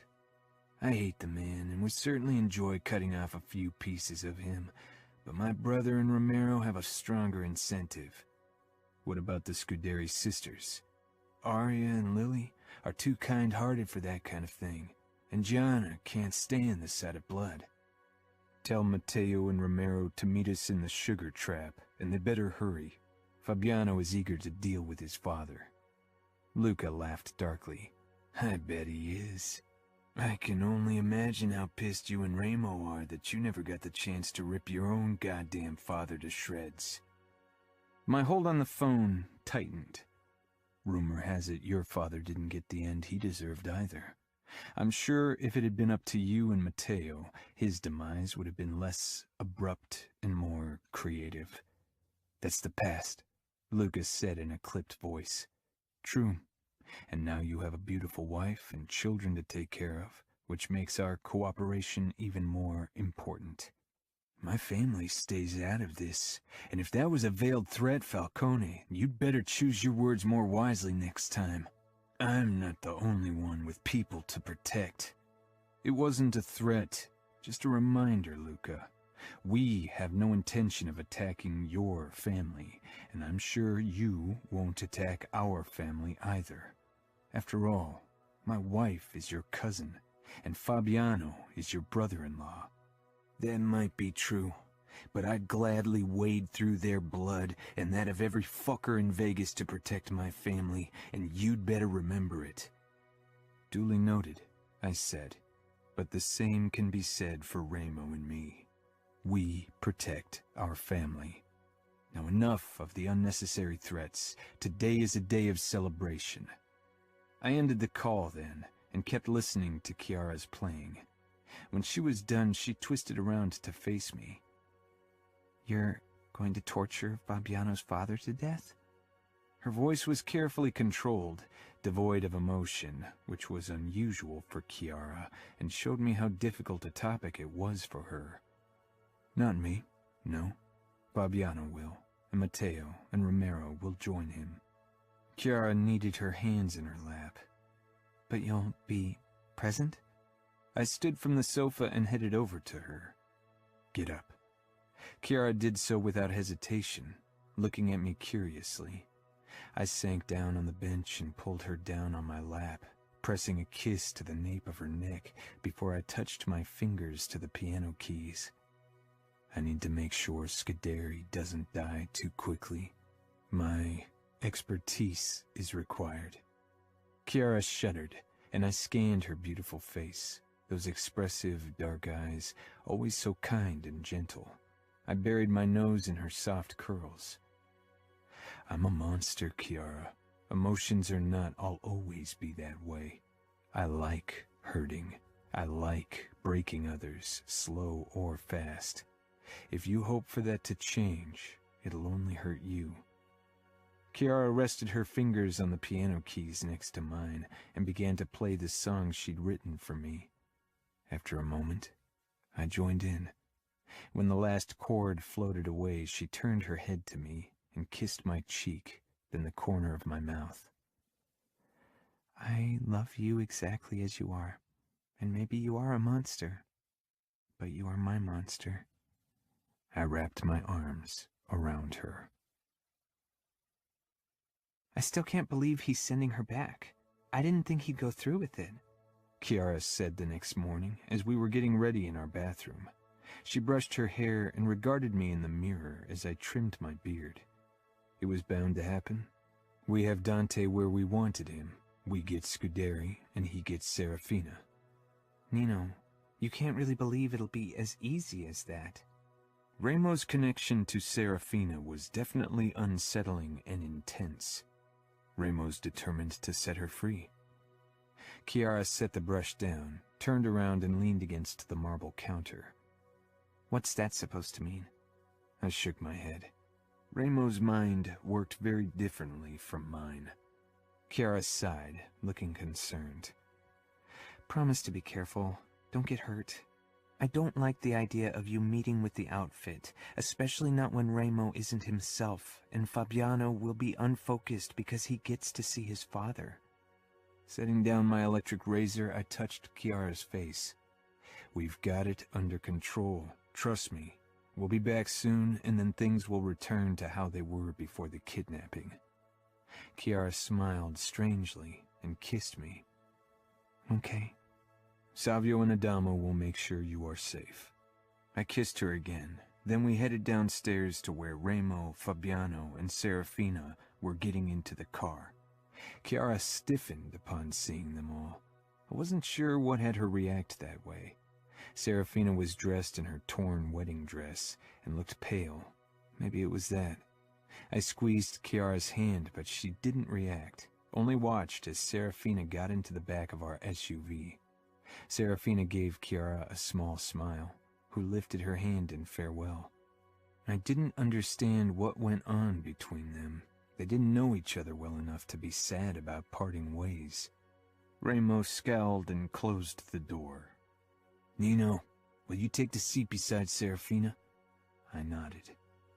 Kiara wrapped her arms around her chest. I touched her arm. "Everything will be fine. Soon this will be over." Kiara looked behind me at Ramo before she met my gaze. "I really hope you're right." I pressed another kiss to her mouth as Savio and Adamo walked out into the driveway. "How come I'm always left out of the fun?" Savio asked. "I'd have loved to kick some outfit ass." "We're not kicking outfit ass, we're exchanging Serafino for Scuderi, that's all," I said. Adamo and Savio exchanged a look I couldn't read. Then Savio said, "Still more fun than being stuck playing babysitter." "I don't need babysitting," Kiara said softly. "You're guarding our mansion, in case Cavallaro has anything planned." "How about you stop the gossiping and get in the car?" Ramo called from the driver's seat. "Come home safe," Kiara whispered, standing on her tiptoes and kissing my mouth. We were all supposed to meet at the Sugar Trap after the exchange. I was the first to arrive, and nodded at Jerry, who was cleaning the bar. "Hey, Nino." I moved to our private rooms in the back where I left my rifle, then called Matteo. "Hey, Falcone, do you have the bastard?" Matteo said as a sort of greeting. "We do. How long until you'll be here?" "Not long. We landed 30 minutes ago, maybe 15 minutes. We can't wait. After that masterwork that you and Ramo created with that fucker Durant, I'm eager to show you fuckers how we do it in New York." "Maybe I'll learn something new." "I doubt it, knowing you twisted Falcone, fuckers." I doubted it as well. "See you later." I hung up and walked out of the back room, then continued toward the front, but Fabiano crossed my path. "Ramo's at the bar and in a fucking bad mood." He was dragging his father by the handcuffs and gave me a terse nod as he took the man down into our soundproof basement. Since my emotions had started returning, I'd been torn between appreciation and frustration. Emotions cost a lot of energy, understanding them, dealing with them, not only just bearing them. Knowing how much more emotional Ramo was, I reckoned we'd have a difficult time ahead of us as he dealt with Serafina's leave. I called Chiara while Ramo went ahead into the basement to help Fabiano with his father. I'd only sent her a short text so she'd know everything had gone to plan. "Nino, are you all right?" "Of course. I'm in the Sugar Trap with Ramo and Fabiano. We're waiting for Matteo and Romero so we can begin." "How's Ramo?" Chiara asked hesitantly. I considered how much to tell her. Chiara worried easily, and I didn't want her to be unsettled by Ramo's outburst. "He's tense." "When will you be home?" "Not before midnight. This will take time." Even if the police in Vegas and pretty much all of Nevada was on our payroll, we didn't talk details of our business on the phone. There was always the possibility that the FBI got involved. "Okay," Chiara said. "I'll try to wait up for you." "You don't have to." "But I want to." The familiar warmth only Chiara could summon spread in my chest. "All right," I said quietly. "Ask Savio and Adamo to take you out if you want." I hung up. Talking on the phone always unnerved me because I had trouble gauging another person's mood just hearing their voice. And with Chiara, I needed to know her emotions more than anyone else. It would be too easy hurting her by accident. With other people, my emotions were still safely bottled up. I wasn't sure if I wanted it to change. Coming to terms with my emotions when dealing with Chiara and my brothers was challenging enough. Chapter 9. Chiara. I must have slept through the night, because Nino was in bed with me when I woke, and the sun was already rising. Blinking back sleep, I turned around in Nino's arms. Slowly, his eyelids peeled open, and as always, the gray of his eyes sent a wave of calm through me. I raked my fingers through his longer hair at the top of his head, loving the silky feel of it. Nino released a small breath, then rolled onto his back, and I put my head down on his chest. Did everything go well? It was strange asking this, considering we were talking about the painful end of a man. Scuderi is dead. Remo and Fabiano killed him together. Fabiano really considers you his brothers. He does, but so do we. So you've forgiven him for everything that happened with Leona? It seemed impossible that Remo and Fabiano had really faced each other in a death match. I was glad I didn't have to watch it. Remo considered it betrayal, and so did I. But my view on things changed. Nino said slowly. We gave Fabiano an impossible choice, one we shouldn't have given him. I realize that now, and maybe Remo does too. To choose between loved ones is cruel. Nino tilted his head with his small frown. I can't imagine being given that choice. Goosebumps rose on my skin. It won't ever come to that. I know. The look in Nino's eyes sent a small shiver down my back. He kissed my forehead, then sat up. I need to set up a death fight for Remo. What? I blurted, stumbling out of bed after him. Why? Then it dawned on me. Remo couldn't deal with his emotional turmoil. The only way he knew how to handle it was by causing and receiving pain, by spilling blood and killing. You can't allow that. Nino pulled his shirt over his head and combed his hair back with his fingers. He won't let me talk him out of it. I tried. I got dressed in a hurry and followed Nino downstairs and into the kitchen. He talked to Roger on the phone, the man who owned the fight arena, while I prepared breakfast. My stomach was in knots as I listened to Nino discuss the details of the upcoming fight. Remo was going to fight 2 opponents at once, which was pure insanity even by his standards. This is madness, I said, when Nino ended the call. Nino sighed. This is Remo. In the days that followed Remo's brutal fight, he acted almost like his old self, but sometimes there was a look of longing in his eyes that hadn't been there before. I couldn't help but wonder how Serafina was faring back with her family. I was playing the piano when someone knocked against the French windows. Looking up, I saw Adamo with the hood of his sweater pulled over his head and a cigarette dangling from his mouth. I waved him in. He never took the direct route through the adjoining corridor, always through the garden to get a smoke in. He came inside after having disposed of his cigarette, then shoved down his hood. His hair half covered his eyes, but I saw they were red. Are you okay? Can I listen to you play? Sure, I said, and started playing the song I was working on. Adamo sank down on the floor right beside the piano and stared down at the Camorra tattoo on his forearm. Questions burned on my tongue, but I held them back. He'd tell me what bothered him if he felt like it. Turning away from him, I focused on the song. It was for Remo and almost done. I wanted to write songs for Adamo and Savio as well by Christmas, and give each of them their song as a present. They had everything money could buy, so maybe they'd appreciate the gift. I'd been playing the song twice when Adamo interrupted me in a dark whisper. Nino talked to me about our mother today. I froze. Adamo looked up, his eyes full of misery. Did you know? I swallowed, got up and made my way over to him before sinking to the floor beside him. Nino told me what happened. He had to, because of his emotional state. Adamo nodded. Why didn't they tell me sooner? They wanted to protect you.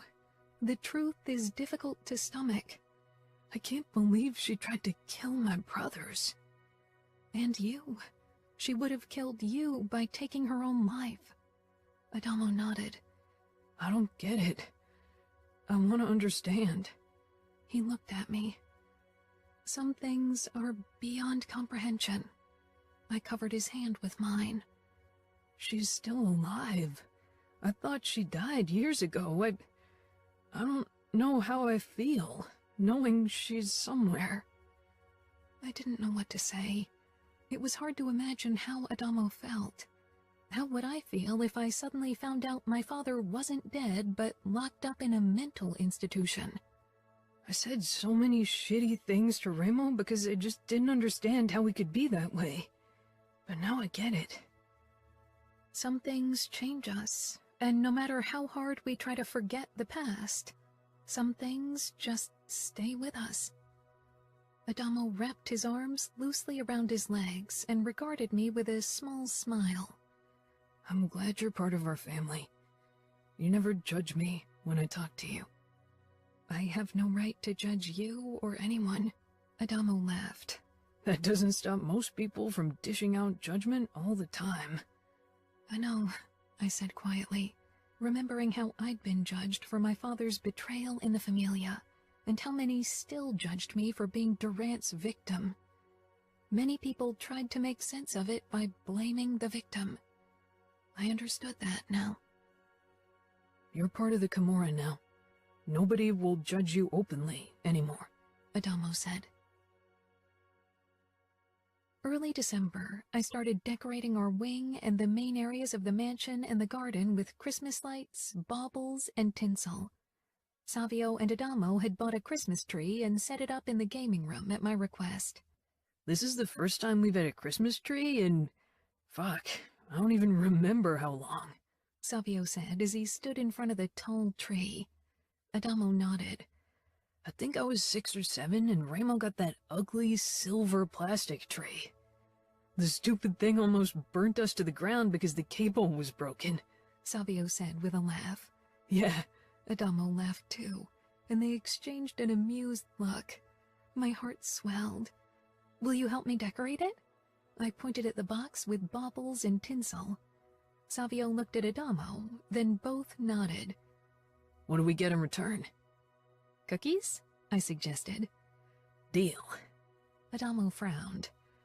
I don't get how you can stomach all that sweet stuff, and you call me pussy. Savio gave him the finger. The fucking cigarettes probably burnt away your taste buds. I pushed the box over to them. Hey, focus on the task at hand. Can you get the ladder for me, Adamo? He trudged off toward the storage and returned with the ladder and set it down in front of the tree. How about you two decorate the lower part while I take care of the top? I climbed the ladder. It shook, and Adamo quickly steadied it. I can hold it while you're up there. Thanks. I climbed up more, trying to decide how to arrange everything. Savio scoffed. I get cookies and Adamo gets booty. I glanced between him and Adamo, whose face was turning red. What? Savio gestured at my backside. Adamo checked out your ass. He seems to enjoy the sight. I didn't... Adamo glared at his brother, then smiled apologetically at me. I mean, I didn't check out your ass. But it's fine, your backside, I mean... Savio cracked up. Oh, for fuck's sake, shut up! He got out between laughter. You really need to grow a pair. Kiara knows she's got a fine ass. I think we can all agree on that. I'm glad my wife's behind meets your requirements. Nino drawled from the doorway, arms crossed and a smirk on his face. I blinked, and my shoulders started shaking as I fought giggles and almost fell off the ladder. Adamo tried to steady me and grabbed my hips and briefly brushed my upper butt. He quickly released me, and Nino was already at my side. I'm sorry, Adamo said quickly. It's okay. Thanks for your help. Nice catch, Savio said. Next time it's my turn to hold the ladder. Adamo hissed something under his breath, causing Savio to grin even wider. I watched the two brothers walk off, bickering. Nino regarded the tree, then touched my waist. If Savio or Adamo do or say something that bothers you, tell them. I shook my head. I don't mind, honestly. In the beginning, I wasn't sure how to handle Savio. Now I've gotten used to his sense of humor. Nino gave me a small smile. I'm glad that you get along so well with my brothers, even Remo. They are my family, and I care about them. Nino wrapped an arm around me and pulled me against his chest. The way he looked at me, I finally gathered my courage. I was thinking, maybe I can stop taking the pill in the new year. Realization settled on Nino's face. You want to get pregnant? Yes. I always wanted to be a mother. I know we've been married for only 8 months, but it can take a while, so... I suddenly worried about having brought it up. Things with Remo still were difficult, after all. Nino's face was frozen with surprise. Then he kissed my mouth. If that's what you want, then we'll try for a baby. Really? I pressed my face against Nino's chest, smiling. Nino touched the back of my head and murmured, But you need to know something about me before you decide to have my child. I pulled back. What do you mean? Nino's eyes reflected hesitation. Even before the thing with my mother, I wasn't quite normal. I had emotional deficits from the start. I regarded Nino curiously. You were closed off? That, and I had trouble understanding and reading other people's emotions. I was a quiet kid, and got stressed when I had to deal with crowds. I preferred to spend hours figuring out mathematical problems. Were you ever tested? Nino shook his head. You mean for some form of Asperger's or something similar? I nodded. Some of what Nino described could maybe be associated with something of that sort. I don't see how that would have changed things for me. My emotional deficiency became an advantage, and it wasn't as obvious before the incident with my mother. Okay, I said softly. And you worry that a child might inherit your condition? It's possible. We could do a test. I touched Nino's chest. No, I'll accept and love our child no matter what. This is part of who you are, and if a child inherits it, then that's how it's meant to be. Nino looked at me for a long time, and then he tilted his head, bringing my hand up and pressing a kiss to my wrist. Chapter 10. Nino. My mind had been going over my last conversation with Chiara for the last 2 days, and even as I climbed into the cage for my fight training with Remo, it was still very much at the forefront of my mind. I'd always known that marriage would lead to children eventually. I wanted them for the name Falcone to live on, and right now I was the only one of my brothers who had a woman who was capable of becoming a good mother. I didn't have a single doubt in my mind that Chiara would be a wonderful, caring mother. Remo climbed into the cage. He looked eager for a fight. I was distracted and Remo landed a few hard hits in my side and stomach in the first few minutes before I used an opening and rammed my knee into his kidney. He jumped back with a groan, then did a roundhouse kick, which I barely managed to avoid. "What the fuck is wrong with you?" I held up my palm to stop the fight. "It's Chiara." Remo frowned. "Is it because of yesterday?" "Yesterday?" Confusion showed on Remo's face.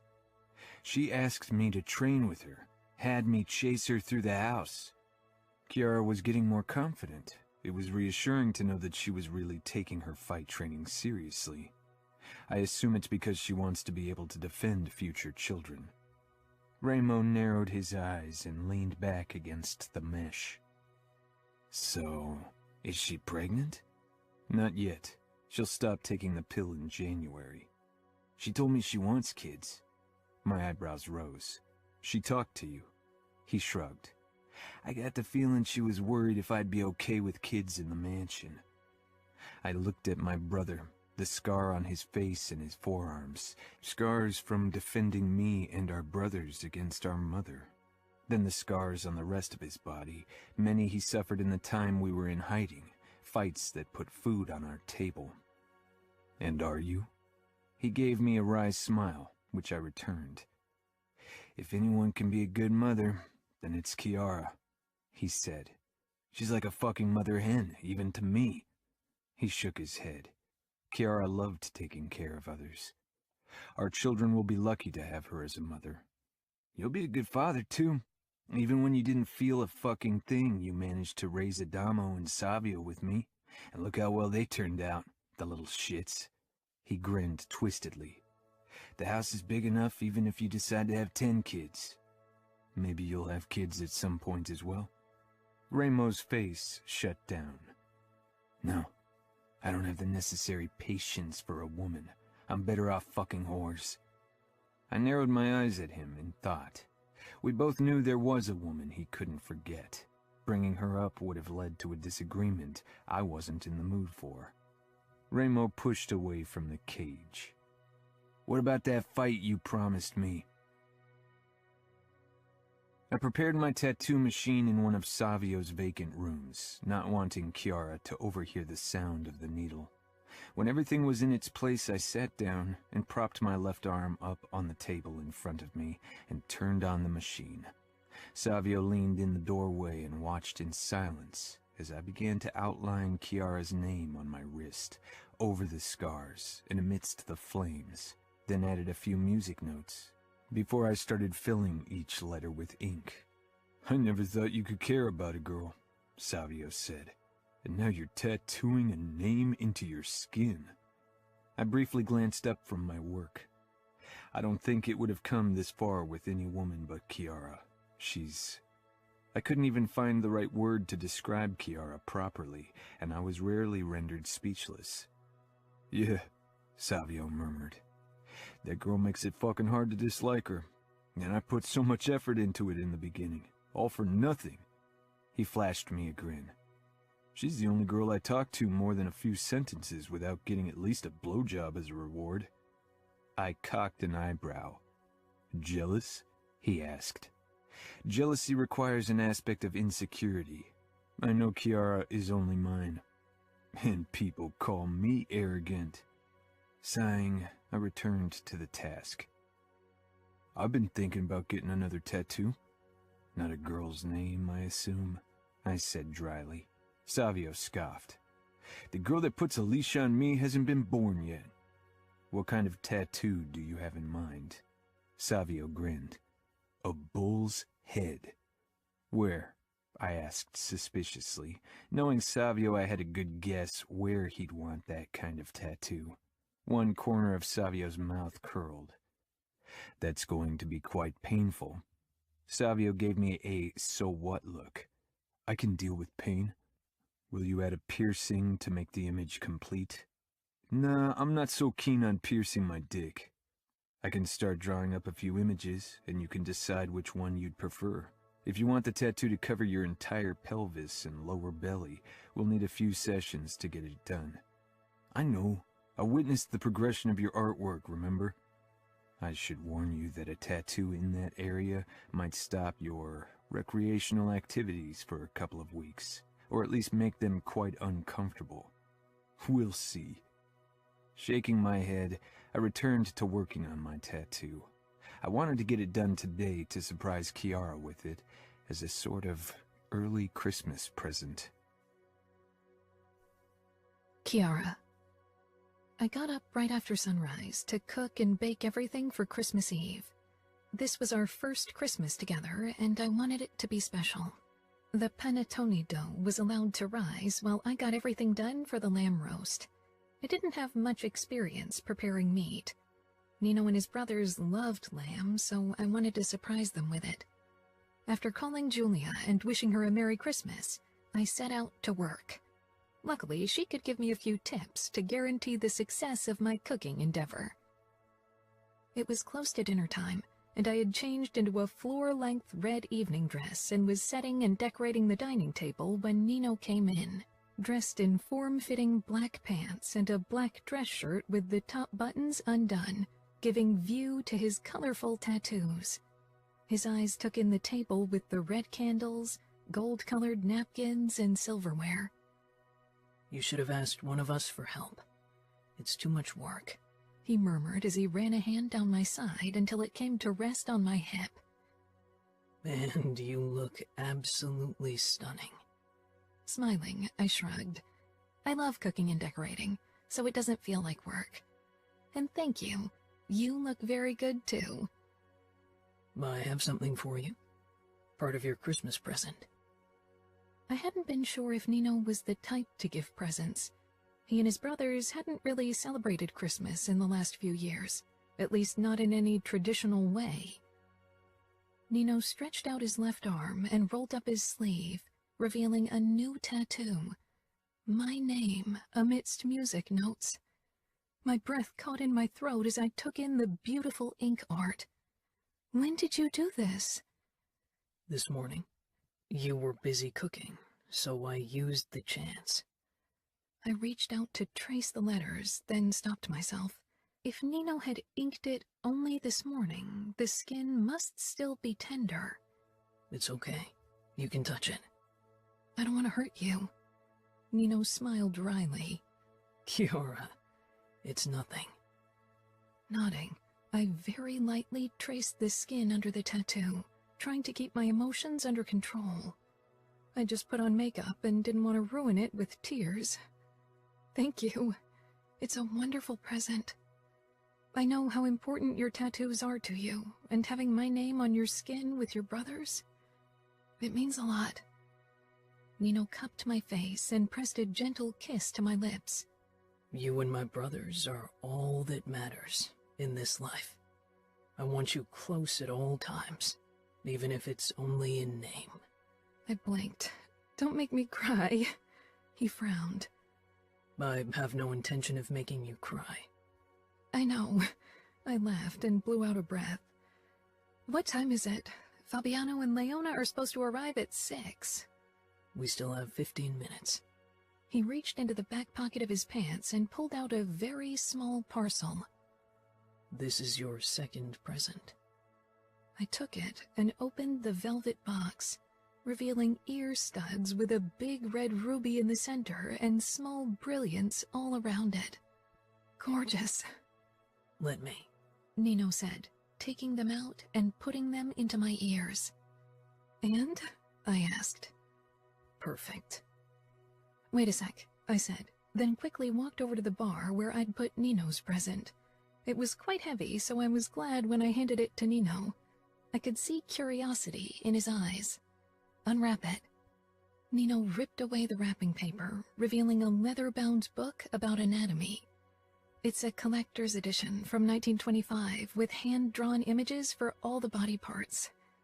I was hoping it was something Nino liked. Whenever we were in the library together, Nino was often drawn to medical books. Nino began perusing the book slowly, his eyes flitting as he scanned the pages with the drawings. When he finally looked up, his expression was alight with eagerness. That's perfect. I can't wait to read it and compare it to the newest books on anatomy. I stifled a laugh. Only Nino could be excited about something like that. Nino was kissing me sweetly when steps rang out. Do I smell meat? Savio asked, sauntering in, followed by Remo and Adamo, all of them wearing shirts, for once. I grinned. Soon Fabiano and Leona joined us as well, bringing wine. I hugged Leona tightly. How's your mother doing? Better. She'll be released from the hospital in 2 days. She never knows when to stop, Leona said with a small sigh. She would have wanted to celebrate with her mother for once, but after an almost fatal overdose, she was stuck in the hospital once again. I caught Fabiano exchanging an exasperated look with Remo, which Leona caught as I led them toward the table. He doesn't understand why I still try to help my mother, but he helps her for me anyway. I touched her arm. Because he wants to see you happy. We all settled around the table, and as expected, the lamb was the highlight for the men. I enjoyed watching everyone more than the actual food. It was just beautiful having my new family at one table, celebrating together, and I couldn't help but wonder if next year at this time, I'd have a little baby to take care of as well. After dinner, I led everyone into the living area of Nino's in my wing, then settled at the piano. "Why don't you stand around the piano?" They all did, confused why I'd brought them here. "I composed music pieces for each of you. They aren't perfect yet, and they might develop over time, but I think they're not bad, considering the limited time I had," I said quickly. Nino squeezed my shoulder. Your music is always marvelous. "This is for you, Remo." I started playing the tumultuous melody, focusing solely on the keys in my fingers, not daring to look up for anyone's reaction. When I finally risked a peek, Remo's arms were crossed, and with an unreadable expression he leaned against the piano. I swallowed. "This is for you, Savio." It was an easygoing melody, playful, only occasionally underplayed by darker tones. Savio nodded his approval when the last note rang out. "That sounds fun and sexy. You nailed it, Cora." Adamo rolled his eyes. "Now you, Adamo." This one had been the hardest. Recently, Adamo had been quiet and thoughtful, but I didn't want his melody to be haunting, so I chose to base it on the feelings he evoked in others. It was a smooth melody, one that made you want to relax in front of a fire with a glass of wine. "It's so cool that you can create something like that," Adamo said. I felt my cheeks heat and shrugged, then cleared my throat before I looked at Fabiano and Leona. "For the two of you, I created one melody." Surprise crossed their faces. "You created something for us as well?" Leona asked. "You belong to this family," I said, then played the last melody. Leona bit her lip when I was done, came over and hugged me tightly. Savio pointed at Nino. "What about Nino? Doesn't he get a song?" "He's had his song for a while now." "Why don't you play it?" Fabiano asked. I gave Nino a questioning look. Not saying a word, he came over to me and I made room for him on the bench so we could sit down. I could feel everyone's eyes on us as we began playing, our fingers working together without ever getting in each other's way, our thighs touching. Nino's warmth and his mere presence gave me new confidence playing this personal song. Nothing mattered in that moment but the two of us. The last note rang out, and our eyes met. I smiled, wondering how this melody would sound if I added a third string to it, one for our future child. When I finally turned to the rest of our family and caught a dark gleam in Remo's eyes, a hint of worry flickered in my belly. I gave him a smile, which caused him to give me his own twisted version in return. Chapter 11. Nino. We were sitting on the sofas having pizza for dinner when I noticed the way Adamo began to fidget. His expression made me assume he'd say something to set Remo off again.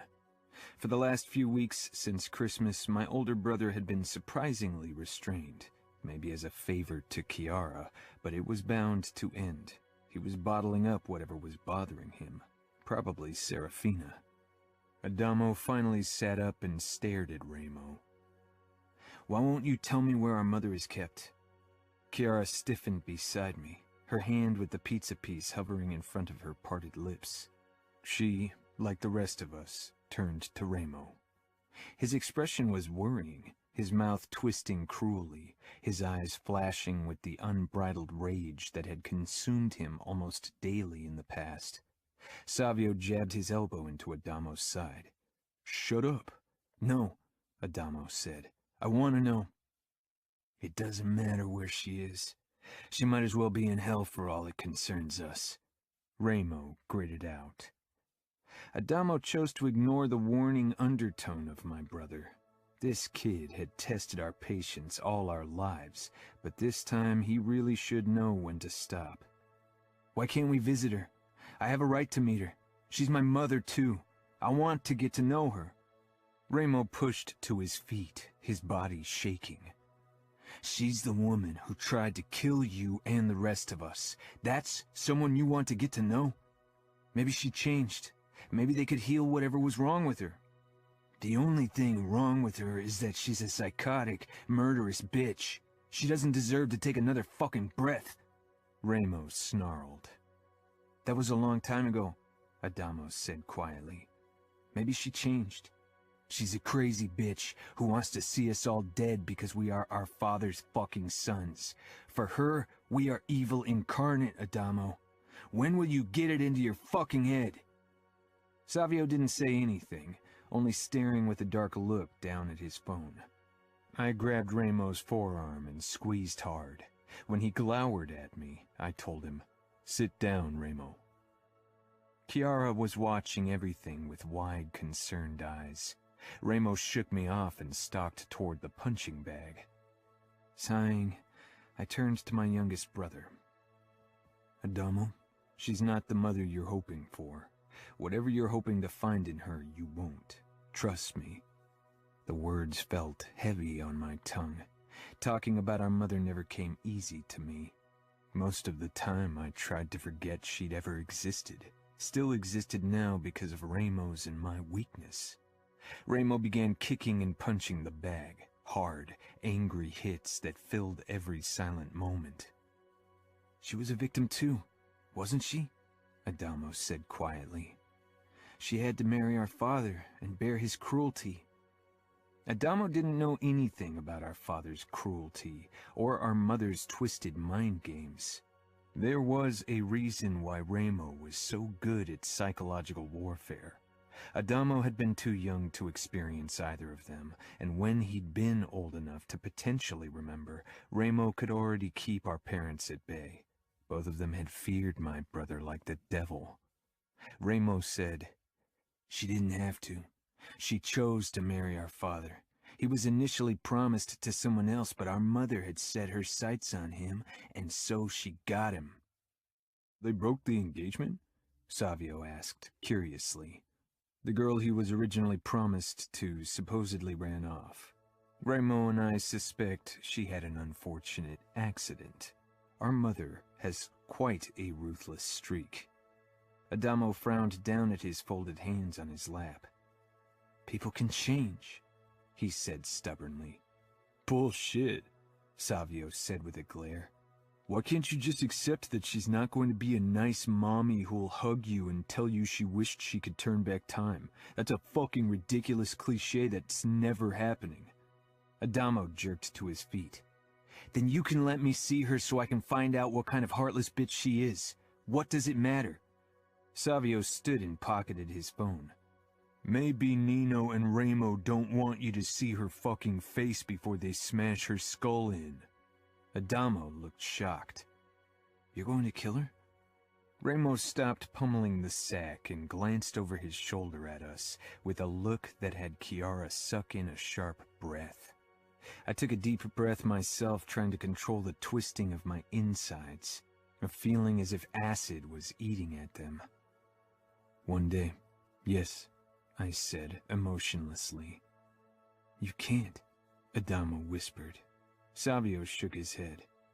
"I'm off. Maybe there's a piece of ass somewhere that can distract me from this bullshit." Adamo looked at Chiara for help, but she didn't say anything. I touched her thigh gently, knowing she'd agree with Adamo given her kind nature. "This discussion is over," Ramo said. "But Adamo," I said sharply.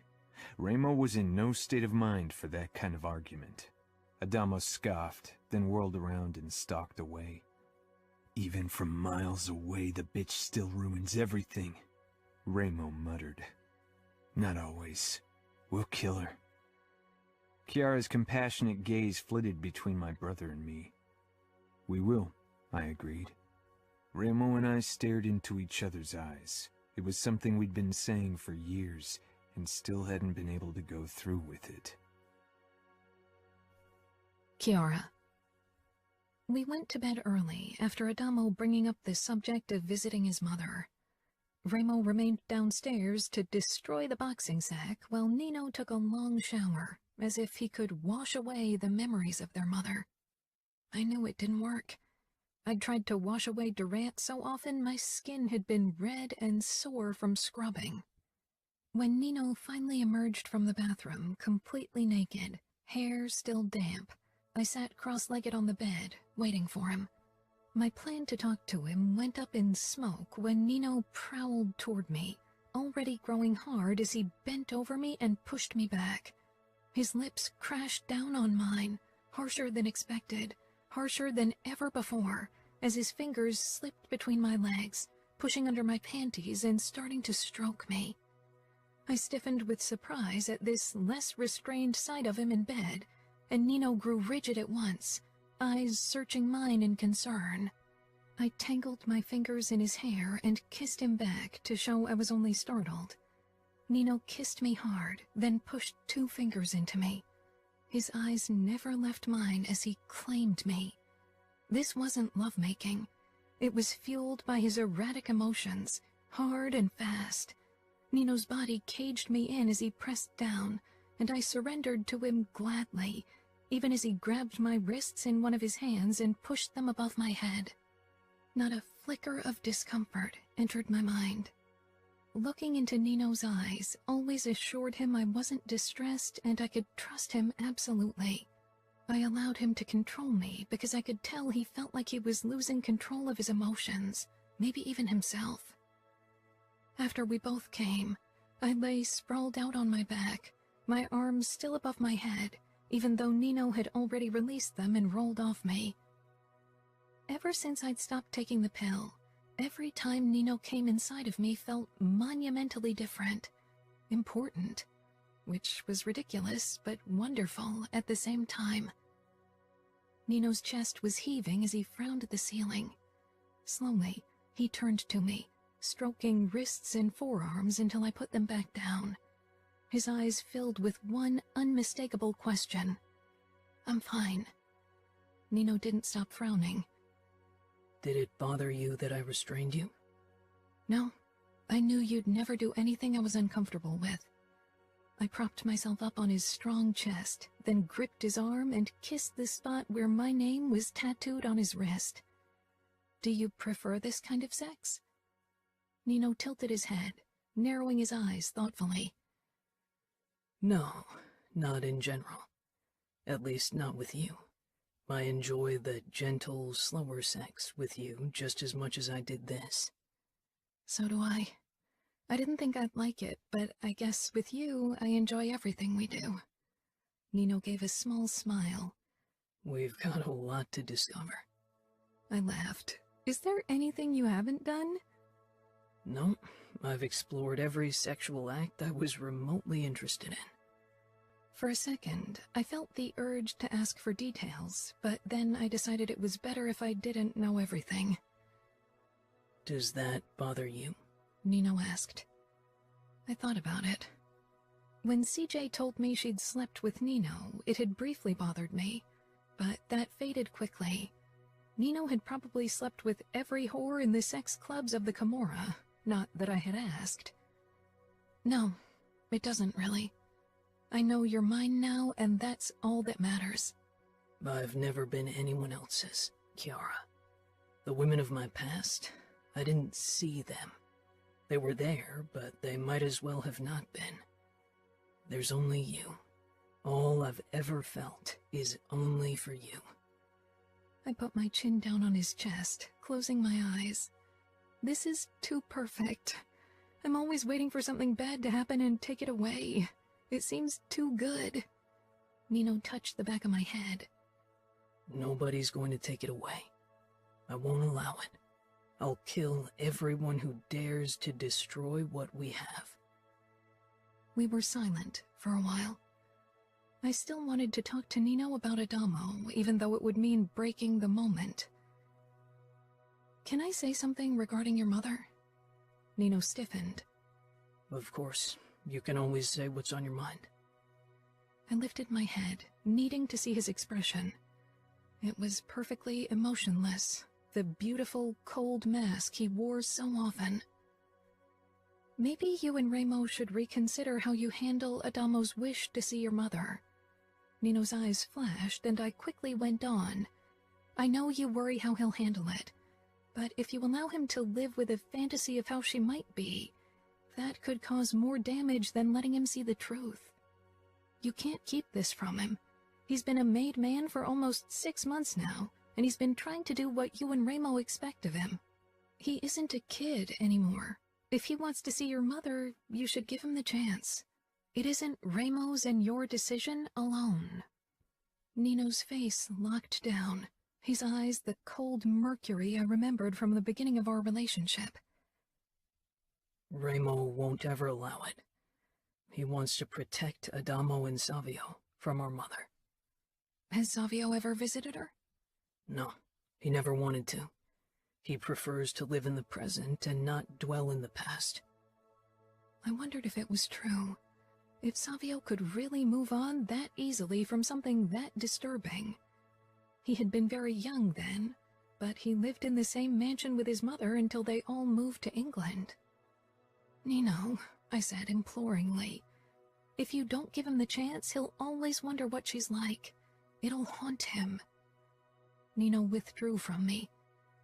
If he sees her, if he meets her, it'll haunt him just as much. She's twisted and manipulative and... He shook his head. Don't get involved in this, Chiara. It's none of your business. My chest constricted at his clipped tone, at his words. I rolled away from him, quickly sat up and stood. I needed to wash my face with cold water to hold back the emotion, even though I knew it was futile. Tears sprang into my eyes, and I blinked them back as I hurried toward the bathroom. Not my business. He made it sound as if I wasn't part of the family, as if I had no right to be. I didn't make it far before Nino caught up with me. He grabbed me around the waist and held onto me, his chest pressed against my back. Don't run from me, he murmured. I didn't mean it like that. How did you mean it, then? I asked in a raw voice. Nino embraced me tightly and released a low breath. You are part of this family, of the family we are now. What happened in the past, I don't want it to taint what we have. I don't want my mother to be on your mind, for her to occupy a single of your worries. She's my burden, not yours. But I love you, and we are family, so we carry our burdens together. You carry mine. You still do, every day. You aren't a burden, never. He was silent for a moment. I'll talk to Ramo, but it'll take a lot of convincing to get him to agree to it. It shouldn't be his decision. Ramo, Adamo, Savio, and you should decide as brothers and discuss the matter. This isn't a capo matter. It's more than that. Nino rested his forehead against my hair. This will always be Ramo's matter, because he feels responsible. That's his burden.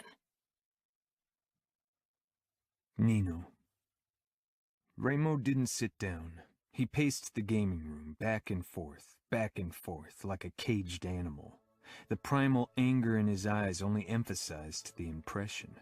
Savio said, "Let him see her. It's his decision. He needs to grow up, and you always coddling him isn't helping." For once he'd put away his phone and turned it off so we could talk this through, even if I had done most of the talking so far. Ramo hadn't uttered a single word. Adamo sent Savio a scowl, but didn't say anything. "Chiara thinks so too," I said.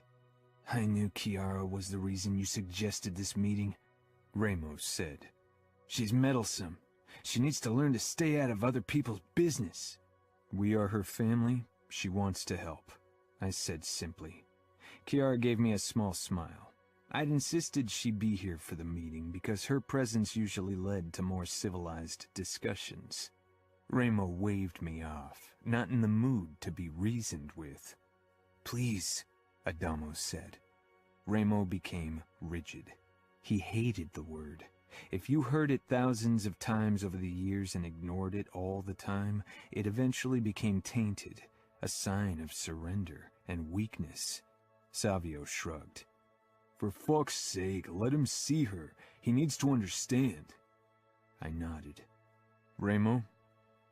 My brother looked at me for a long time, and in his eyes I saw every shared pain and regret, every moment of our twisted childhood we wanted to forget, our stolen innocence and broken trust.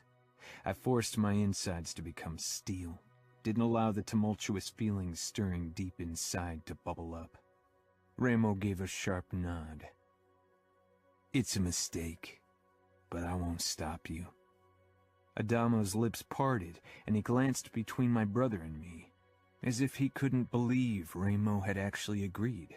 I was surprised as well. You won't go alone, Ramo said. You don't know her like we do.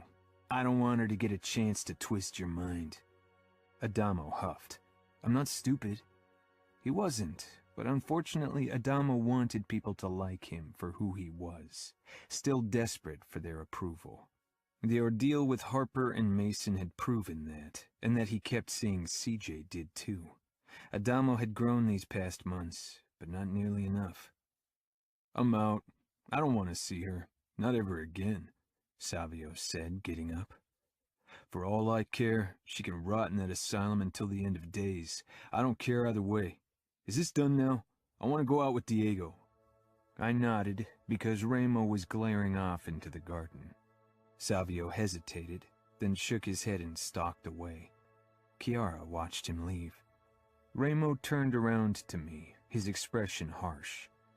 One of us should go with him. He flexed his hand. I'll go. No, I said immediately. I should do it. I can handle it. The last time Ramo and I had seen her was when we'd taken over Las Vegas. Our mother had managed to talk Cosimo, who'd played Capo at the time, into letting her live in the mansion like a dethroned queen. That had been a brief encounter, and yet something that had haunted us for a long time. I could go, Chiara said. Ramo and I both said no at once. Why not? Chiara asked, coming closer. She's in a hospital, heavily guarded. We're not going to be alone with her. I can support Adamo because I'm not as emotionally involved as you are. Do you really think it's a good idea if either of you is there?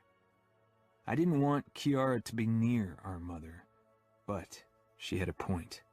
Ramo would lose his shit around our mother. He and I had been discussing how to kill her for years now, but never had the necessary courage. I moved toward Chiara and touched her hip. You are always compassionate and forgiving. I'm worried how you'll handle it. Chiara tilted her head up, resolute.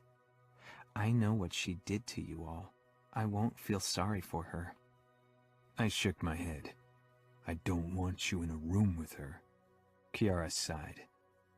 Then what about Fabiano? He won't feel pity for her no matter what she says or does, and he's capable of doing what's necessary in case she tries anything. That's a good idea. I'll ask him. It's a fucking huge mistake. That's all I'm going to say, Ramo said.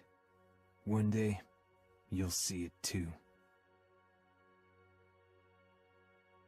Chapter 12. Chiara. I'm telling you, it's a fucking mistake. Ramo's words still rang in my head, clear and loud, as we pulled up in front of the mental institution. Adamo and Fabiano got out. Nino and I remained in the car. Will you come in with us? I asked Nino. Originally, Fabiano and Adamo were meant to do the visit alone, and then Adamo asked me if I'd join them, and so Nino, of course, insisted to come as well.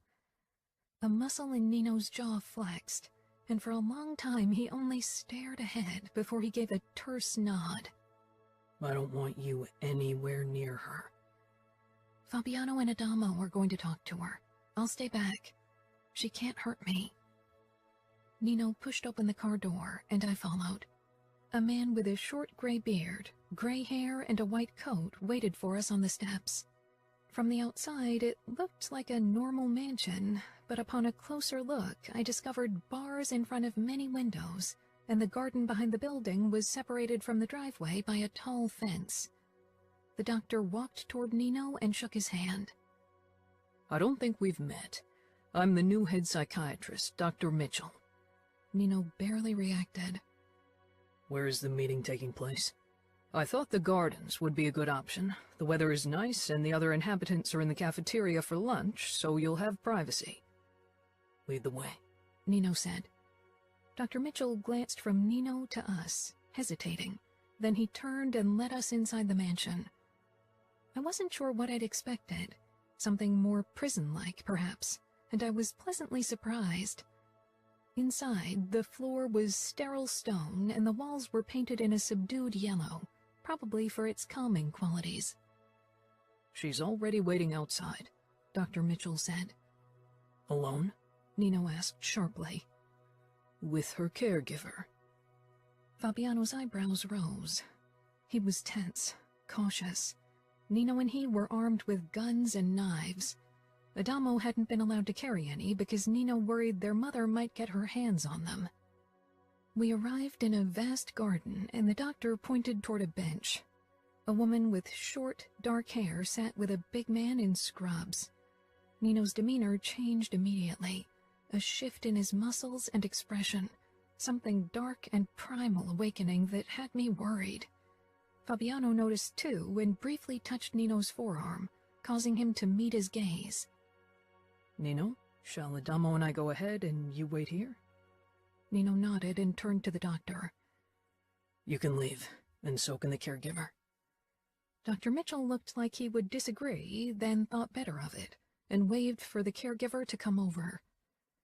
Adamo and Fabiano slowly headed for the bench. Eventually, only Nino and I remained at the beginning of the path, staring down toward the bench. Fabiano stopped right in front of it. Adamo spoke to his mother, and then sat down beside her. Nino walked a few steps closer, his body brimming with tension. We stopped still a good distance away, out of earshot, but close enough to see the burn scars on the woman's arms. Scars from when she'd tried to kill her boys by cutting their wrists and burning them alive. She turned around, glancing over her shoulder at us, and my breath lodged itself in my throat. Her eyes were gray like Nino's. Nino reached for his gun, but I touched his hand. His gaze flew to mine, foreign and hateful, but more than that, haunted. "Not today," I whispered. "Let Adamo have this moment." Nino nodded and lowered his hand. I linked our fingers, squeezing to show him my support. Mrs. Falcone was still staring toward us, though mainly at me. Her unfaltering attention made me nervous. Something about it was too intense. Adamo followed her gaze and said something, which made her nod and turn back to him. I released a shuddery breath. Nino watched everything closely, his eyes burning with hatred I usually only saw in Ramo's face. Fabiano eventually gave a sign, and Nino waved at the caregiver who waited in the door. Mrs. Falcone stared at us again as Adamo and Fabiano made their way back. I was glad when we were in the car, and so was Nino. He started the car at once and drove us away. "And?" I asked softly. She was nice, a bit confused. She called me Ramo a few times, Adamo said. Nino jerked, and the car briefly swerved. "Hey," Fabiano said, leaning forward. "Do you want me to drive?" Nino ignored him, his fingers around the steering wheel tightening. "What did you think, Fabiano?" I asked. He shrugged, his gaze still on the back of Nino's head. "Something about her was off, and I don't just mean her being insane." Adamo was staring out of the side window with a lost expression. "Do you want to visit her again?" I asked him. Nino made a small sound, but didn't comment. "I don't think so. It was strange, seeing her. I thought I'd feel something, but she is a stranger. The word mother is empty for me." Despite his words, I could hear the underlying longing in his voice, the wish for more, for a connection that might never be. I could tell that the encounter still occupied Nino's thoughts a day later as we lay in bed. He wasn't his usual calm self, and he hadn't slept at all last night. There was an underlying restlessness that had me worried. Ramo had gone off to work in the sugar trap when we'd headed out for the visit, and he hadn't returned to the mansion yet.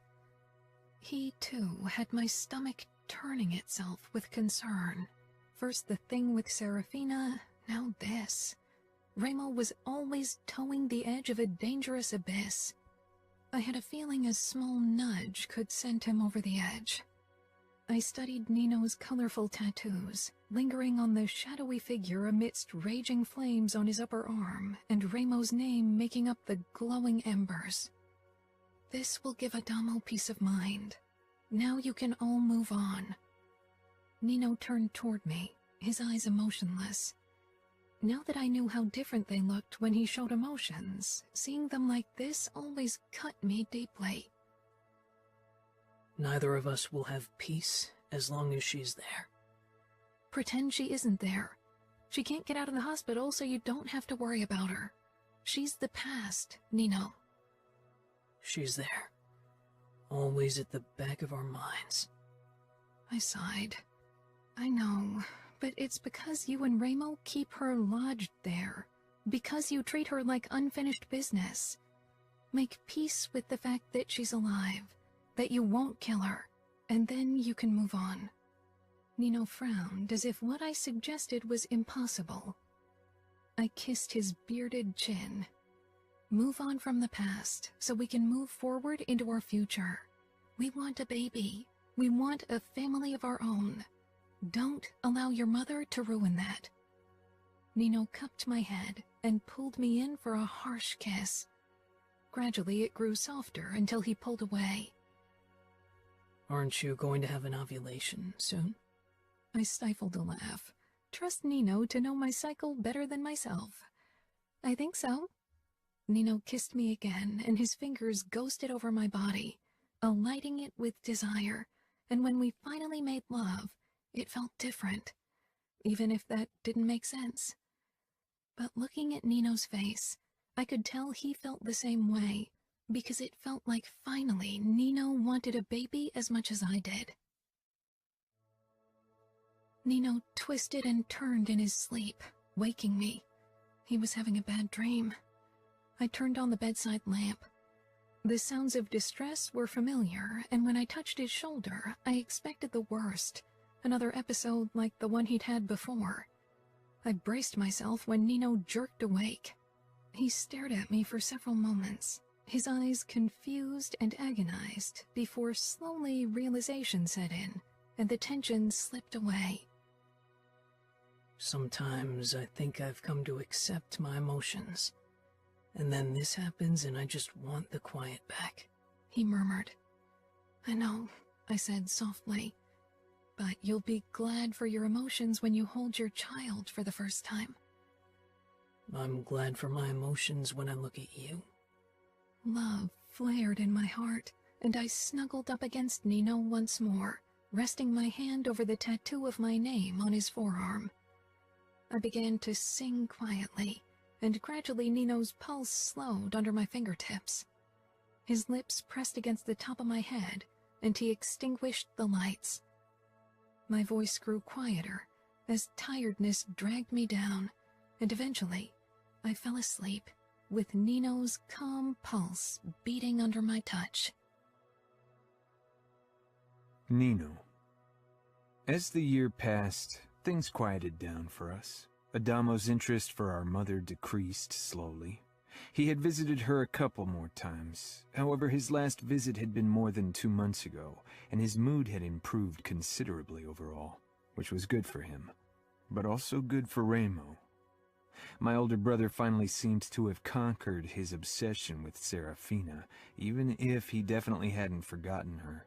Part of him probably still hoped she'd return to him. The problem with my brother was that if he allowed someone into his heart, he was a loyal fucker and never let them out again. Kiara was decorating the entire home for our second Christmas together and baking almost all day. Our freezers were already stacked with Christmas cookies. I regarded her as I worked on my computer on the sofa in the gaming room, finishing up last details for the upcoming grand race. She was rearranging the baubles on the tree for the third time, her forehead puckered. This was a distraction strategy. We'd been sleeping with each other without protection for 11 months now, and she still wasn't pregnant. In the beginning, she'd done a pregnancy test every month, but these last 3 months, she'd stopped, or at least not told me about it. I wasn't sure how to lessen her sadness. Putting the laptop to the side, I stood and headed over to her. I took a bauble from her and returned it to its previous spot on the tree. It looked good there. Kiara sighed and gave me a small smile. I know. I touched her cheek. You're putting too much pressure on yourself. That's why it's not working so far. Try to relax, to forget that you're not using contraception. I'm trying. I know it takes longer with some people, especially if they're feeling stress. And I want this so much that I got obsessed. It was ridiculous how disappointed I was when I got my period after we'd been only trying to get pregnant for a few weeks. We've got time, I said. Steps thundered through the house, and Ramo stormed inside, looking completely deranged. Savio was a few steps behind him, and his dark expression set off my inner alarm bells. What's the matter? Ramo kicked the punching bag so hard the hook groaned and a bit of plaster fell to the floor. Cavallaro sent a fucking assassin to Kansas. He killed Russo, Savio said. Kiara was confused. Our underboss in Kansas, I explained, trying to understand the sensations taking hold of me, until I finally realized it was anger. Does Stefano know? I asked Savio. Ramo didn't appear like he was in the mood to speak. Savio shook his head, glancing toward Ramo cautiously. No, we just found out ourselves, and Stefano's off looking for new prey. He moved toward me. Should I talk to him? No, Ramo growled. You and him hate each other's guts. I couldn't give any less fucks about Stefano. He's the one who can't bear that someone's prettier, not to mention more successful with the ladies than him, Savio said with a smirk. I'll talk to him, I said. You both aren't fit to tell someone they lost their brother. Ramo nodded. I'll fly over to Kansas City right away to show presence. You come with me, Savio. When will you be back? I asked. Tomorrow. I don't want to leave Las Vegas for long at the moment, not when Cavallaro's discovered his fucking balls. I turned to Chiara. I'll have Fabiano come over to watch you. Adamo wouldn't come home from school for another 3 hours, and Chiara needed protection. I sent Fabiano a quick text, and as usual he arrived 5 minutes later. I'm starting to like these new living arrangements, Fabiano said, with a grin as he walked in, but sobered upon seeing our expressions. What? Cavallaro killed our Kansas underboss. Fuck, Fabiano snarled. That asshole! You want to strike back? His eyes found Ramo's, because if anyone went on a crazy revenge mission, then it would be my brother. Ramo bared his teeth. Not yet, but we will. Trust me, we will strike back. Can you guard Chiara while I search for Stefano? Fabiano nodded. How about you come over to my house? I want to catch a workout in my gym. Chiara nodded. Of course. When will Leona be home? In about 2 hours. She doesn't have many courses today. Chiara and Leona had grown even closer since Fabiano had bought the villa beside ours and was our new neighbor. The previous owners had sold the house after some convincing from Ramo. I kissed Chiara briefly, then headed out to find Stefano.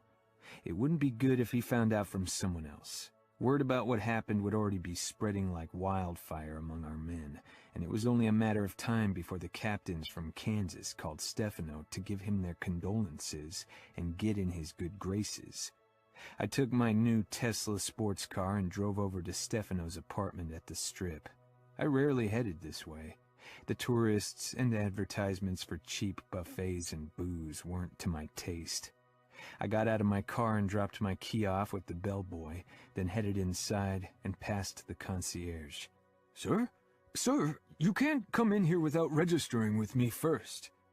I stopped in front of the elevator and pressed the button, then turned toward the overweight concierge, stumbling toward me, his face turning red and the alarm button in his hand. I'd been here only once before, and there had been another concierge. "I need to ask you to follow me to my desk and register with me," he said, trying to sound authoritarian and failing miserably. His other hand moved to the pepper spray attached to his belt. "If you pull that, I'll break every single one of your fingers and empty that entire bottle in your face," I said calmly. "My name is Nino Falcone. Now return to your desk and get back to work." The man took a step back. I stepped inside the elevator and rode up to the top floor. Arriving at Stefano's door, I hammered my fist against the frame. Steps rang out, then stopped. He opened the door, dressed in only boxer shorts and holding a Glock. Surprise crossed his face. "Nino? What are you doing here?" "Can I come in?" Stefano shoved his gun into his waistband and opened the door fully. I walked into his open living area. A girl scurried out of the room, clutching her clothes to her body. "Looks young. Is she of age?" Stefano frowned. "Of course. I always make sure they are. It's rule number 1. He studied me with suspicious dark eyes. "Usually a visit at home from one of you means nothing good. I didn't break any rules, so I hope my Persian rugs stay clean." I nodded. "Cavallaro attacked Kansas City and killed your brother." Stefano stared at me as if he wasn't sure he'd heard me right, then walked over to the sofa and sank down. Slowly his hands curled into fists. I gave him a moment and found the girl in the bedroom. She had dressed. "Leave, and don't come back." She blinked. "What?" "Leave. He only fucked you for his job," I said. She grabbed her purse and ran past me without a word. Stefano didn't even look up. "Remo and Savio are heading over there now, dealing with the aftermath, but you'll have to join them." Stefano looked around. "I guess I'll have to move to Kansas City now." "Yes," I said. "You are the next in line. Kansas City needs a new underboss." "Dante will try to have me killed as well now that he's tasted blood." "Dante will try, yes." Stefano chuckled and stood. "My father's men won't accept me easily. There's a reason why I worked for you as romancer. It's what I'm good at." "Your father's men accepted your brother." "Barely. I'm younger and not very popular over there for what I've done." "It doesn't matter. The Camorra isn't a democracy. If Remo declares you underboss, his captains and soldiers will accept it, and if they don't, they'll pay the consequences. You only need to worry about making one man happy, and that is Remo. And so far, you have done a good job." "Doing a good job of fucking girls and making them fall in love with you is a different thing than leading men." "It is, and you'll excel at the latter because you don't want to disappoint us." Stefano grimaced. "I'll fly over to Kansas today." I gave a nod and left. This assassination would cause trouble. My brothers and I would have to keep it contained, show our underbosses that this was a one-time thing. Most of them were loyal to the bone, to Remo at least, but our territory was vast, and it was impossible to control everything absolutely, even if Remo wanted to. There were people amongst our men who might join a mutiny, men that had lain low when Remo had conquered our territory without mercy, who were scared to speak up back then. Maybe they'd get more daring now. It would give me the chance to weed them out. Anyone who thought he could take our territory from us would be met with the full cruelty of our natures. The Camorra was ours. We were the Camorra. We were Las Vegas. We were even the West. And it would always remain that way.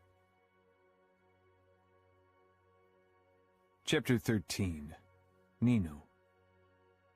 Savio, Remo, and I were in our airplane on our way to save Adamo, who'd been captured by the outfit.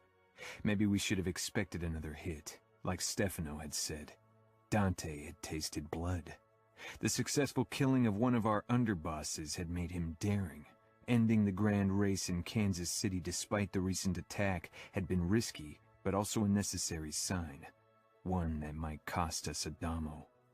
He should have never taken part in that race. We had forbidden him, but Adamo was a kid in many regards. We should have made sure he didn't get the chance to get anywhere near Kansas. We shouldn't have trusted he was with CJ in the sugar trap. It was as much our fault as it was his. We were meant to protect him. Ramos sat hunched in his seat. We'd just boarded the plane, but we're already up in the air. We didn't have any time to waste. Savio peered up at me. "Do you think we can get him out?"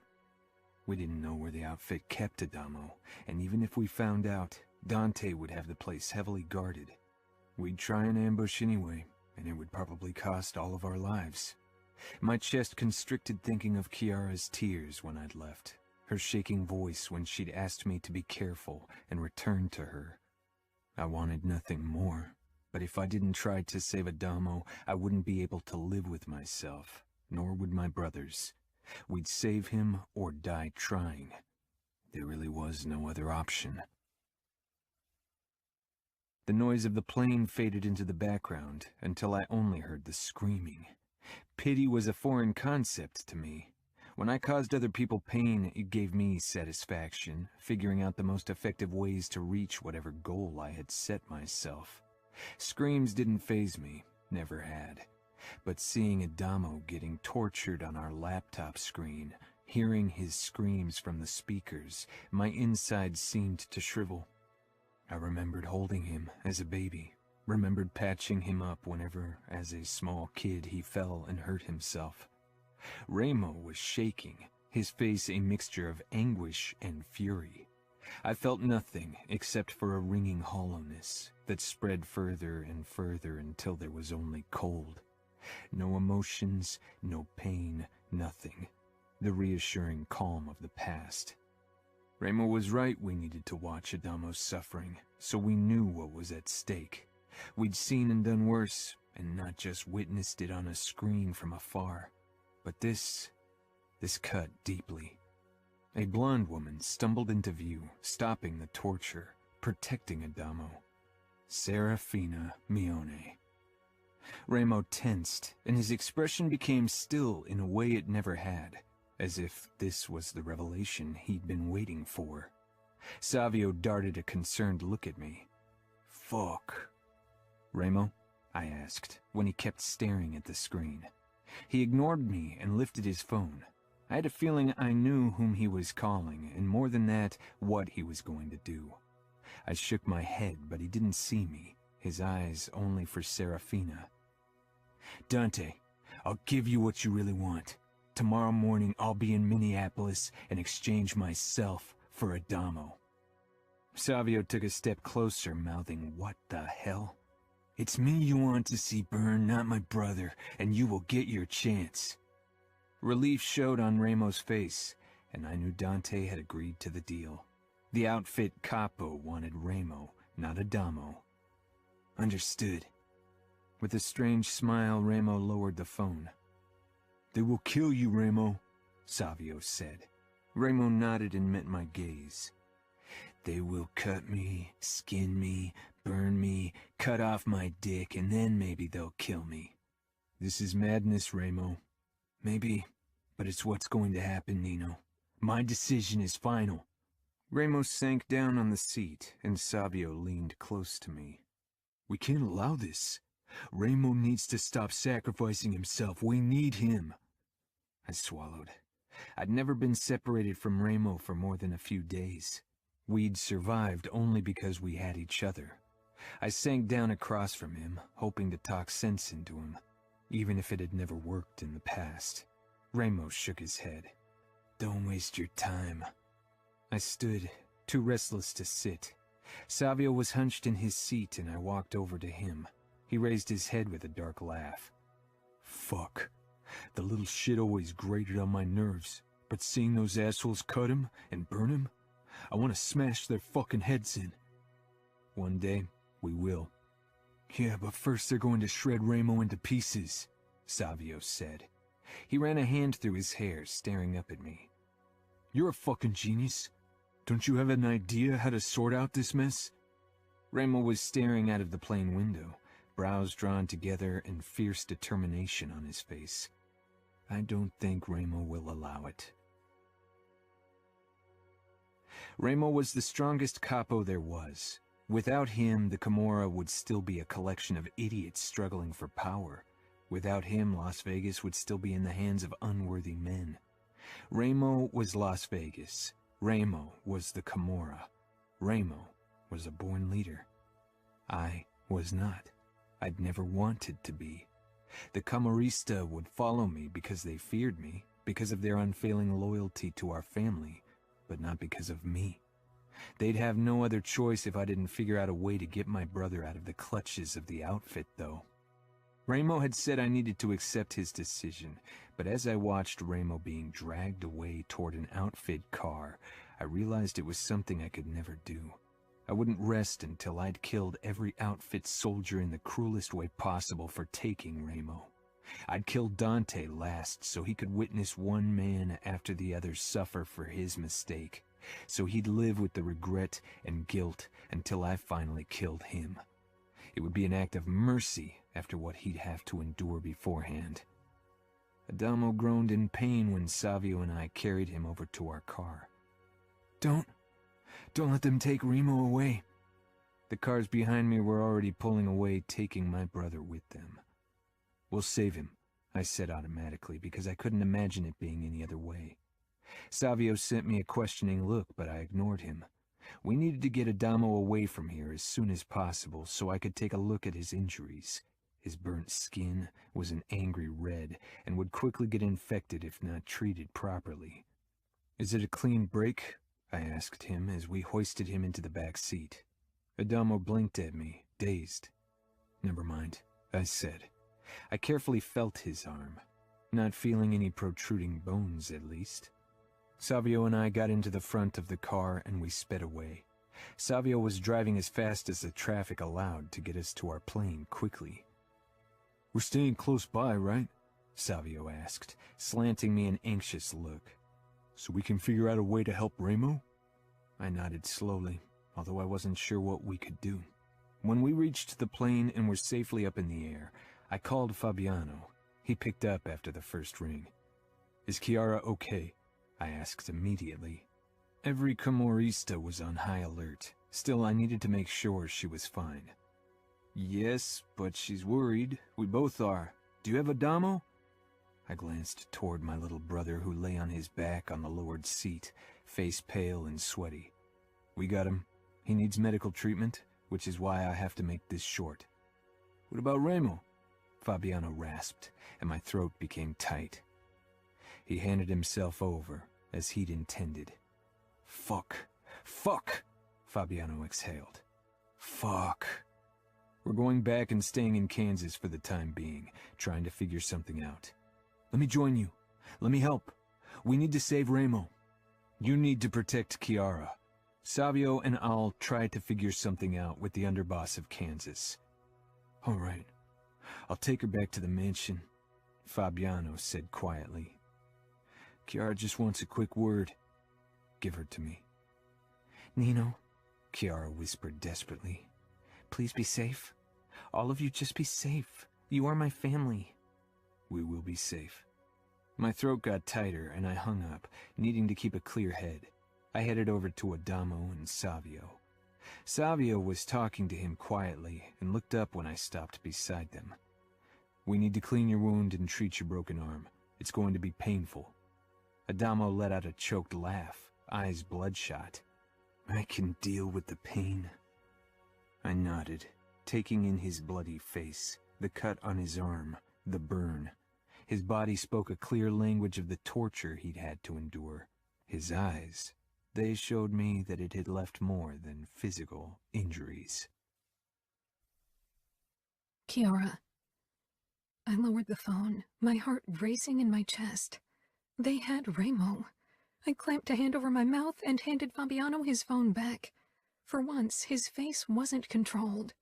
I could see his worry, his pain, and it was just too much. I bent forward and cried out, "They need to save him! Nino can't be without Remo! They belong together!" Fabiano put a gentle hand on my back.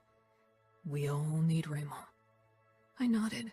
The man who had scared me more than anything else. He was what kept this family together. Nino will figure something out. Fuck. Fabiano sighed. I should be there with them. This all started because Remo wanted to give me my father. That's not true. Remo would have gone through with the kidnapping anyway, but of course he also wanted to give you the chance to do what he could never do. Kill my father. Leona came in with a tray loaded with food she must have found in the fridge. The safe house was always kept stocked with food and water in case an emergency arose. It was a small, unsuspecting house in a middle-class neighborhood. She asked Fabiano, "What happened?" Remo exchanged himself for Adamo. The outfit got him. He stared down at his Camorra tattoo. His Adam's apple bobbed. Leona sent me a shocked look, then slowly came over to the dining table and set the tray down. She touched Fabiano's shoulder. She didn't say anything. No words of reassurance, because what could be said? The outfit had Remo. Their enemy, the man who kidnapped and dishonored another man's fiancée. Dante's niece. I wanted to stay hopeful, but for once, I only felt dread. Nino and Savio are going to attack outfit territory. Fabiano nodded. They won't rest until they've saved Remo or they know he's dead. And even then, they won't stop. Nino. When we arrived at the Russo mansion in Kansas City, Stefano waited for us, looking like he hadn't slept since his brother had been killed by Dante Cavallaro's men. Savio and I supported Adamo, who was too exhausted to walk on his own. "I prepared a room, and one of my doctors is around in case you need help," Stefano said with a curt nod. He'd officially taken over as underboss only 2 days ago, and his territory was already in uproar. It was his battle to fight. If he wanted his men's respect, he'd have to gain it by himself. We put Adamo into one of the guest rooms, then moved into the liquor lounge with Stefano, where we settled on the leather seats. One of my captains has been stretching out his feelers, trying to get intel on who organized the attack on the race. Savio's mouth curled. "Do you really think that's something we give a fuck about right now? We need to save our brother." Stefano took a sip from the brandy and gave us a tight-lipped smile. "If you'll let me finish, you'll see that it's relevant. My man told me that you didn't manage to crush all rats when you and Remo claimed power, Nino. Some rats left the sinking ship before you could get them, and apparently they found a new home in the outfit." My eyes narrowed. Remo and I had tried to kill all of our father's loyal men, and those that weren't loyal to anyone but themselves. But chaos had reigned in the first months of our time in Vegas. We'd wasted resources on capturing our mother, and let more important men slip through our fingers. Yet we'd hunted most of them down in the months that followed. "Who is it?" "It's a group of men who followed the Anaidi brothers." "Carmine," I muttered. Remo had cut Cosimo's throat for parading around as a capo for a while, but Carmine had taken his leave quickly. "He led the attack?" "He was part of the attack. They don't have any say in the outfit. They're tolerated, but nobody trusts turncoats." "Most of the information they have must be outdated, right? We changed so much since we claimed power," Savio said. I nodded slowly. They didn't pose a threat to our power, but they could prove to be a thorn in our sides. Eventually we'd have to rip them out. "If you're planning a hit on Cavallaro, I want to be in on it. My men are riled up because of my brother's death, and to be honest, some because I'm their boss now. They want blood, and I want to give it to them, and preferably not my own." "You don't want to avenge your brother?" Savio asked, downing the brandy. "I want revenge, trust me," Stefano said with a grim smile. "For my brother, and for being stuck in this hellhole I did my best to escape." Savio scoffed. "You'd rather stay our romancer than rule over Kansas?" "What?" I'd rather fuck women who worship me in the city of sin than order around old-fashioned men twice my age who think they know everything better in this boring hick town. What do you think? I think you need to focus on the task at hand, I said firmly. I want information on every possible place they could take my brother. I want intel on every MC chapter in Cavallero's territory. Stefano took a sip of his whiskey, pulled out his phone and called his captains. Savio and I studied the map of Dante's territory that Fabiano had prepared for us. We couldn't rest until a plan was in place to save our brother. Savio and I had been trying to come up with a viable option to save Remo all night, but with our limited information about his whereabouts, we didn't have much to work with. Adamo had been sent off with our plane to Las Vegas, where he'd be safer than being so close to outfit territory. He needed to heal, physically and emotionally, before he should get involved in any fights. My phone rang, and a number from the sugar trap flashed on the screen. It was unusual for them to call me when they could talk to Fabiano, who was closer, so I picked up. "What's up? We're busy here." "I know. I'm sorry, boss. A woman claiming she was Serafina called and wanted to talk to you specifically. Said it was urgent." It took my brain a moment to process his words. "Did she give you her number?" "Yeah." "Then give it to me." I ended the call and took a moment to straighten my thoughts. "What's going on?" Savio asked. "Serafina tried to reach me. She wants me to call her back." Savio sank down slowly. "Do you think she wants to tell us he's dead?" I stared down at my cell. "I don't know. Maybe they'll make us listen when they end it." I curled one of my hands into a fist, trying to focus on the muscles in my fingers, on their flexing, instead of the throbbing in my chest, the tightness of my throat. My gaze lingered on my scars, and I sucked in a sharp breath through my nose. Savio closed his eyes, pressing his mouth together. "I'll hunt them all down, every fucker." After another deep breath, I dialed Serafina's number, trying to find my calm, but my insides seemed to twist and turn.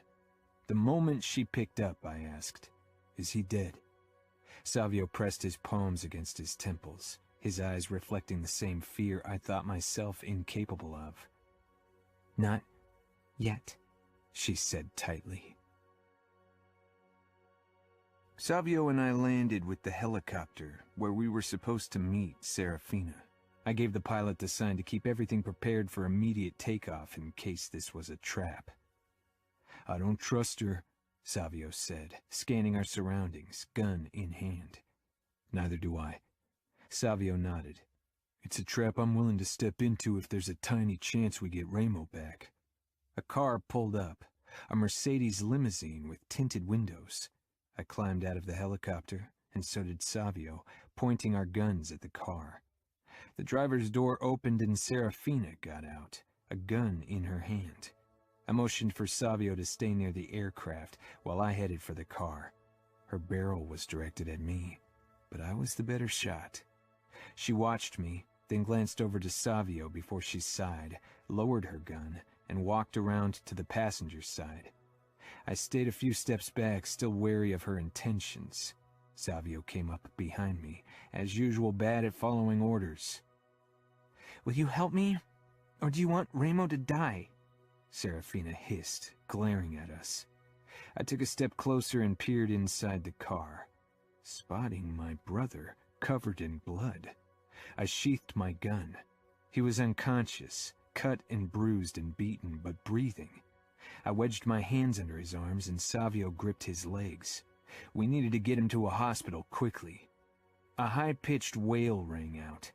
Tension shot through my body at the unexpected sound, and my head shot up toward the source of the noise. An infant, a girl judging from her pink clothes and longer, slightly curled hair. Beside her, a second baby woke up in his seat, a little boy with dark eyes, almost black.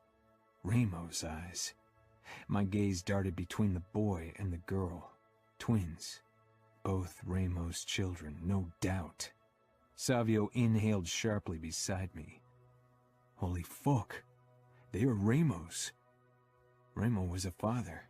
I was an uncle. 2 new Falcones.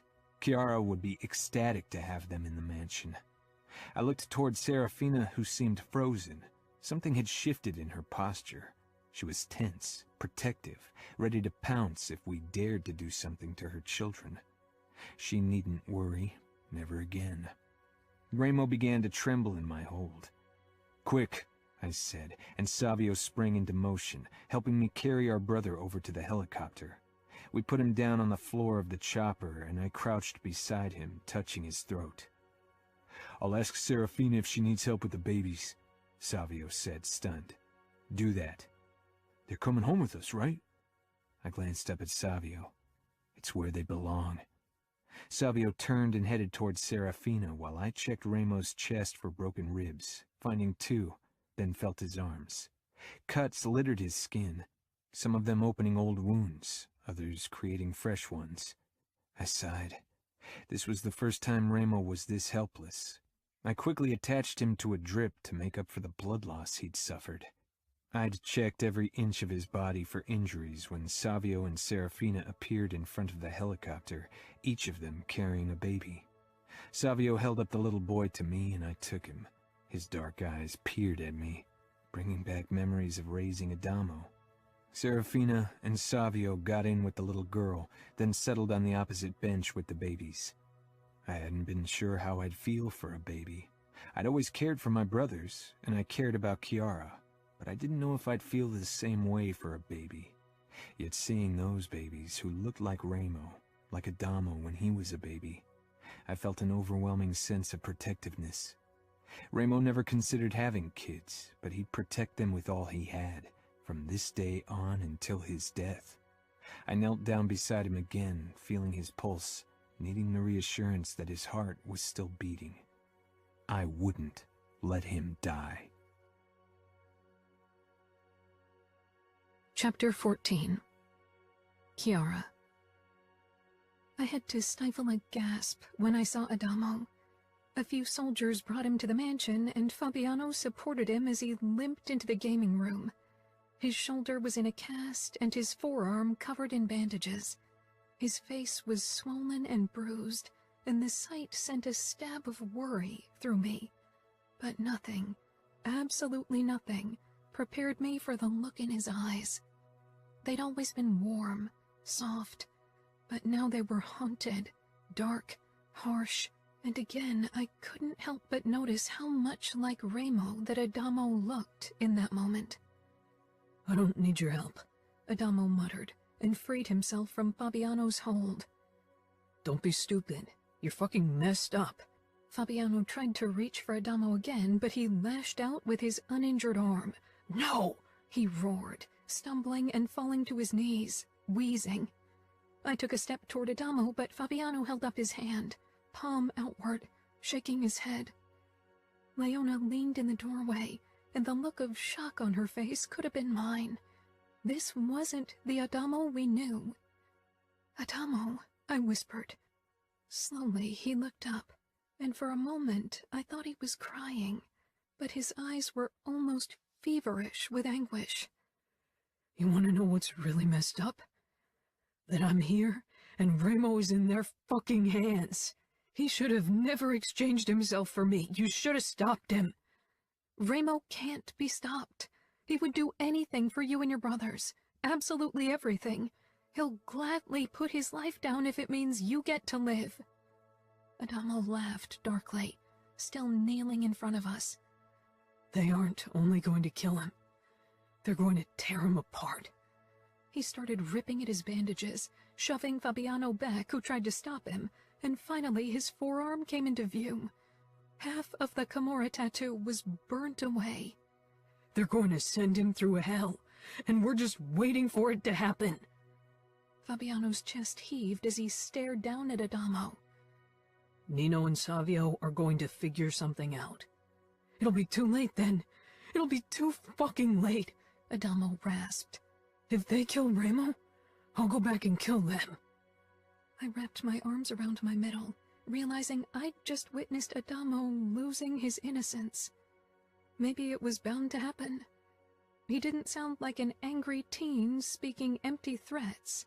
He sounded like a man with a mission, and that, more than anything, scared me. Fabiano touched Adamo's shoulder. If they kill Remo... He swallowed, his mouth setting in a harsh line. If they kill Remo, which they won't, we'll walk into outfit territory together and kill every last man responsible for this. Adamo smiled grimly. We could shatter the outfit, and you could become underboss of Chicago under the Camorra's rule. Fabiano stared as if Adamo had completely lost it. He gripped his good arm and hoisted him to his feet. Come on. We'll get you into bed. You're exhausted. Adamo didn't resist, and I watched them making their way to Adamo's wing. Swallowing hard, I closed my eyes. A soft touch made me open them again. My God, Leona whispered. Whatever happened with the outfit? It broke him. I shook my head. It won't break him. It'll make him stronger like it did his brothers. Dante and the outfit created another enemy. Leona looked doubtful. You really think it won't haunt Adamo? It'll haunt him for a long time. Maybe always. But eventually he'll get through it. I was convinced of it, but I was scared of the time it would take for him to reach that point. But he won't be the same, Leona said. He already isn't the same. I took a deep breath, needing to distract myself, not just from my worry over Adamo's mental state, but also for Nino and Salvio, and most of all, Remo. If the outfit killed him, it would crack Nino. He'd lead the Camorra into war, logical or not. He'd avenge his brother in the cruelest way possible. I wasn't sure if the man that Nino became afterwards would still be the man I'd come to love. I'm going to cook Adamo's favorite spaghetti. Will you help me? Leona nodded, and together we headed into the kitchen and began to work in tense silence. I knocked at Adamo's door, the spicy scent of garlic swirling in my nose. My stomach was knotted too tightly to consider eating anything. Come in. Pushing open the door, I stepped inside, carrying a tray with a bowl of spaghetti aglio e olio. I made your favorite pasta? Adamo lay on top of the covers, in sweatpants, revealing a bruised upper body. His forearm with the burnt tattoo lay on display as if he'd been staring at it before I'd knocked. Adamo awkwardly pushed into a sitting position. Thanks. I made my way through the narrow corridor of dirty clothes and positioned the tray across his legs. Can I stay? Sure, Adamo said. He picked up the fork and began eating. It's good. I'm glad you like it. I looked at the bluish marks over his ribs, his swollen cheekbone, the burnt eye of his Camorra tattoo. I'm sure Nino can fix it somehow. Adamo glanced up, then followed my gaze. No, it'll serve as a reminder. I nodded, even though I doubted he needed the additional reminder of what had happened. He'd see it in his dream for a long time. The past was a difficult enemy to beat. I never got what it meant to feel helpless, he said when he was done eating, looking at me with angry eyes. I was in their hands and they could do to me whatever they wanted. I was at their mercy. Bile traveled up my throat when I remembered that feeling, being at the mercy of another. Sorry, Adamo mumbled. No, I said firmly. I'm done running from the past. I'm strong enough to bear it. Adamo nodded. I never want to feel helpless again. I never will let it come that far again. Adamo glared down at his tattoo. I always thought my brothers were full of shit for insisting I work out and fight as much as possible. I thought they were trying to be annoying to show me who was boss. Even after the outfit attacked Rogers Arena and tried to kill us all, I didn't get it. Not really, because my brothers were there to protect me. They always were. All my life, they protected me. They had to, because I was weak, because I didn't want to own up to what I was. You were a child. But I'm not anymore, Adamo said harshly. And even back then, I could have been stronger if I tried. Remo and Nino had already fought for their lives when they were kids, and even Savio understood what it took to survive. He got what it took to make sure we all survived. But I didn't, because I didn't want to. And because of that, because of my selfishness, Remo is going to die, and I won't ever forgive myself for that. Neither will Nino, Savio, and Fabiano. I touched Adamo's hand. Of course they will. They shouldn't! He roared, startling me so much I got to my feet, away from his fury. Adamo stared at me with wide, anguished eyes. Then he dropped his head and began to laugh softly, shaking his head. Just go, Chiara. Go. Try to get some sleep, Adamo. Your body and mind have been through a lot. You need time to heal. Give yourself the time. Adamo didn't react, and I couldn't see his face because his hair hid it from my view. Before I walked out, I turned to him once more. Remo won't die. He just won't. I closed the door, then leaned against it and closed my eyes, allowing tears to fall. I cleaned the entire house and cooked several batches of cookies and muffins, everyone's favorite dish, then put everything in the 2 new freezers in the basement. Picking up a dish towel, I began drying the baking sheets I'd cleaned. The door to the kitchen swung open and Fabiano walked in, his expression caught between shock and relief. What is it? Nino sent me a message. I dropped everything and walked toward Fabiano, shaking with fear. Serafina contacted him. She claims she got Remo out. He's alive? Fabiano nodded slowly, looking almost hypnotized. It seems so. I don't know the details. I don't know anything, really. Nino's message was short, to the point as usual, and he didn't reply when I asked for more info. Could it really be? Had Serafina helped Remo? But how? Should we tell Adamo? Fabiano shook his head. He's unstable. If Serafina lied and this turns out to be some sort of twisted trap, I don't want to get his hopes up only to crush them later. He was right, but Adamo needed to see the light at the end of the tunnel, needed it more than anyone else. Still, I nodded. I had my cell on the kitchen table, in case Nino tried to contact me. He would be focused on a mission, and only contacted Fabiano to give us the details we needed. That was just who Nino was. He'd never waste time for messaging or phone calls if there was an important task ahead. Fabiano, Leona, and I sat on the sofa in the gaming room, not talking, waiting, always waiting. You knew Serafina better than all of us. Do you really think she saved Remo? Leona asked Fabiano. She'd been trying to read a book for her classes, but I could tell that she was too distracted, like the rest of us. I'd been counting the seconds since Fabiano had told me about Serafina and Remo. The more attention I paid to the time, the slower it passed. Fabiano pinched the bridge of his nose, looking exhausted. Fuck if I know. I knew her as a kid. She was good at getting her will, and she was loyal. But getting Remo out of Cavallaro's torture chamber and into safety? I shuddered at the thought of what they'd done to Remo.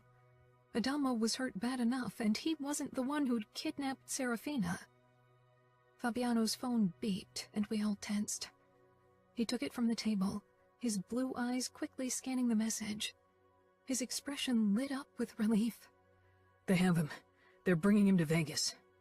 I cupped my mouth, letting out a stunned laugh. What about Serafina? Nino didn't mention her, but if she helped Remo escape, she can't return to the outfit. Fabiano hugged Leona and released a harsh breath. I smiled and stood, giving them time. Fabiano loved Remo like a brother. He tried to be strong, but he had been as scared for Remo as I. I hurried upstairs toward Adamo's part of the mansion, feeling like I could fly. Remo would live. I could only imagine what Nino must feel now. I hammered my fist against the door, and Adamo opened it, looking scared. Is he Tears sprang into my eyes, and I smiled. Nino and Savio got him. Alive? Adamo whispered, taking a step back, beginning to shake. Yes, Serafina saved him. He'll be here soon. Adamo and I stared at each other, and then I just threw my arms around him. He winced, but before I could pull back, he hugged me even tighter. So tightly, it must have hurt him. It took several hours before a car finally arrived. Fabiano hurried toward the door while I rushed upstairs to get Adamo. He was in the shower. "They're here," I called. "I'll be down." I stormed back downstairs, taking a detour past the library where Leona had holed up to read in peace. I ripped the door open. "They're here." Not waiting for her reply, I hurried toward the main part of the house, hearing Savio's voice. "How is he?" I asked, then froze completely, unable to believe what I was seeing. "Nino took him to the hospital," Savio said, but I wasn't looking at him. Serafina stood in the gaming room with 2 babies on her arms, twins, and without a doubt Ramo's kids. They had his eyes and hair, and the boy even his facial features. For a moment I was sure I was imagining things. Leona appeared behind me and her mouth dropped open. Definitely not my imagination. Ramo was a father. They were the cutest little babies I'd ever seen. Those dark, expressive eyes drew you in like a moth to the flame. The little girl began to wail, her face turning red, and her twin began to squirm in Serafina's arm at the sound. "I need to feed them and change their diapers. Then they need a place to sleep," Serafina said, glancing between us uncertainly. I tried to imagine how she felt, returning to the place where she'd been held captive, to the people who had ripped her from her family and treated her like the enemy. Savio and Fabiano didn't seem to know what to do either. I gave Serafina a smile, hoping to reassure her. "Would it be okay if I took you to the bedroom you were in last time? I don't want to open the other rooms in Ramo's wing. Or would you prefer to stay in my and Nino's wing?" Serafina gave me an ironic smile. "I'll stay in Ramo's wing." I helped Serafina settle into the bedroom and prepared the formula she'd brought. As I held the boy, Nevio, in my arms and fed him, my longing for a child of my own returned with a vengeance that caught me off guard. Hopefully, things would fall into place now. I left Serafina and the children, even if I would have loved to watch the babies sleep, and headed downstairs. Savio, Adamo, Fabiano, and Leona were still in the gaming room on the sofas, still in shock over the newest addition to the Falcone clan. I sank down beside Leona. Savio had his head thrown back and looked like he was moments from passing out. Adamo gave me a curious look. "How's she?" "She seems to be doing fine. Tired, as are the babies. They're sleeping now." "Babies," Adamo repeated with a shake of his head. "I can't believe Ramo's got kids. I'll have to see them with my own eyes to wrap my brain around it." Savio nodded, then yawned. "I'm still not over it, and I've been staring at Dollface and little Ramo for hours." "Dollface?" I said with a smile. "Did you take a look at that face? If you put that kid up on a shelf, nobody would realize she wasn't a puppet." Fabiano laughed. "Fuck. This is the weirdest day of my life. And I've had plenty of weird living with you assholes. You were responsible for at least a quarter of the weird shit, so don't play saint," Savio said with a grin. Fabiano gave Savio the finger, which he returned. Adamo chuckled, then held his side with a wince. "Next ass-kicking is on me," Savio said, nudging Adamo lightly. "If anyone gets his ass kicked, then it's going to be you," Adamo returned, some of the darkness disappearing from his eyes. I blinked rapidly, trying to stop the tears, but I felt like a 10-ton weight had been lifted off my shoulders. "Oh, come on, no crying," Savio said with a grimace. Leona rolled her eyes at him, then took my hand. "You okay?" "I'm just happy." "When I'm happy, I don't bawl." I really hope you don't shed a tear every time Nino gives you a happy end. I snorted. You're full of bullshit, Fabiano said to Savio. Well, if all the girls started crying whenever I make them happy, Las Vegas would have its own Salt Lake. Oh, shut up, Leona said with a giggle. Faked orgasms don't make anyone happy.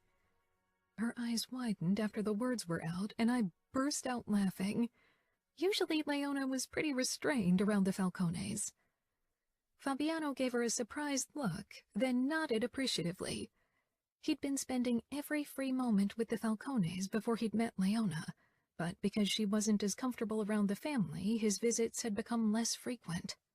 Maybe this would change now that Leona seemed to be getting used to them and they were living beside us. Especially Remo scared her, still.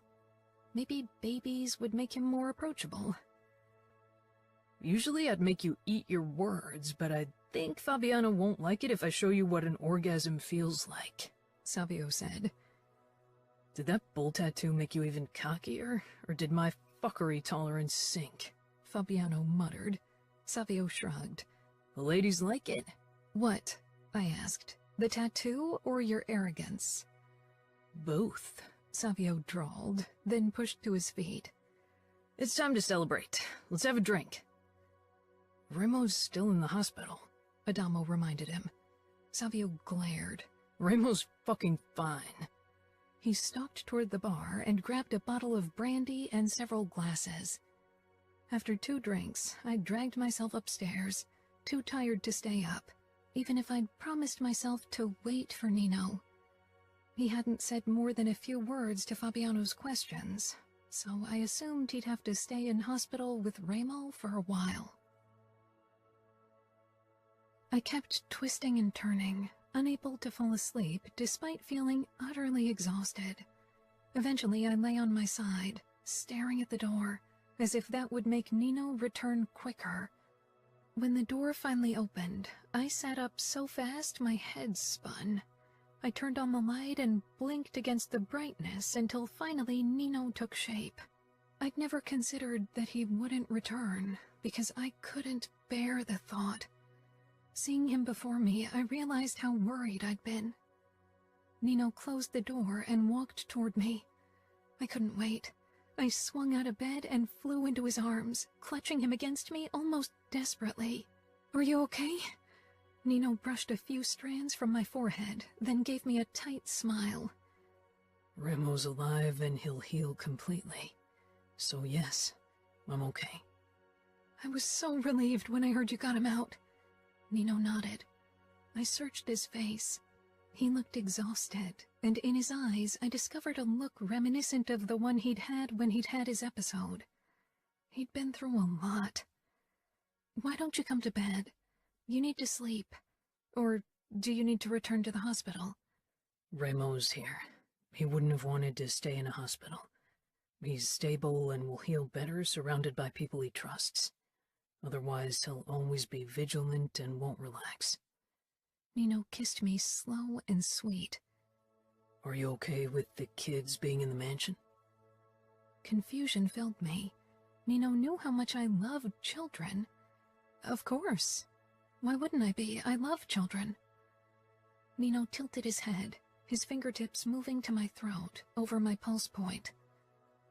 I wasn't sure if it would unsettle you because you aren't pregnant yet. I shook my head, ignoring the way my stomach tightened. I think it's wonderful that we have children in this house now. It'll be good for Remo, for all of you. How could I resent someone else for having children only because I don't have them yet? It wouldn't make my situation any better. I can't wait to see them grow. I paused. They'll stay here, right? Serafina and Remo had a lot to figure out. I wasn't sure what Serafina felt for him, but Remo had never gotten over her. Remo won't ever let them leave.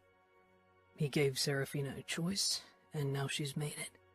There's no going back. He won't allow it. Nino glanced at his watch. I think I should return to Remo. Someone needs to watch him. You look exhausted. Let me watch him. I have to. Nino murmured, and I got it. He'd almost lost his brother. There's a sofa in the room. If you want, you could sleep there.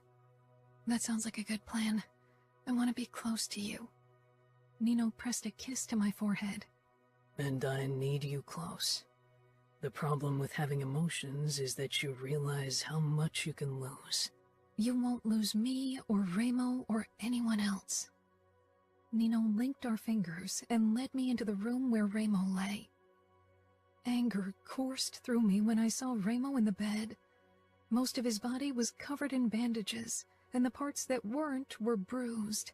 His hair was matted to his head with blood. His chest was rising and falling. Nino and Remo had done worse to their enemies, but I didn't care about any of them, only for my family. He's strong, and this will only make him stronger. I didn't doubt it, especially now that he had children to protect.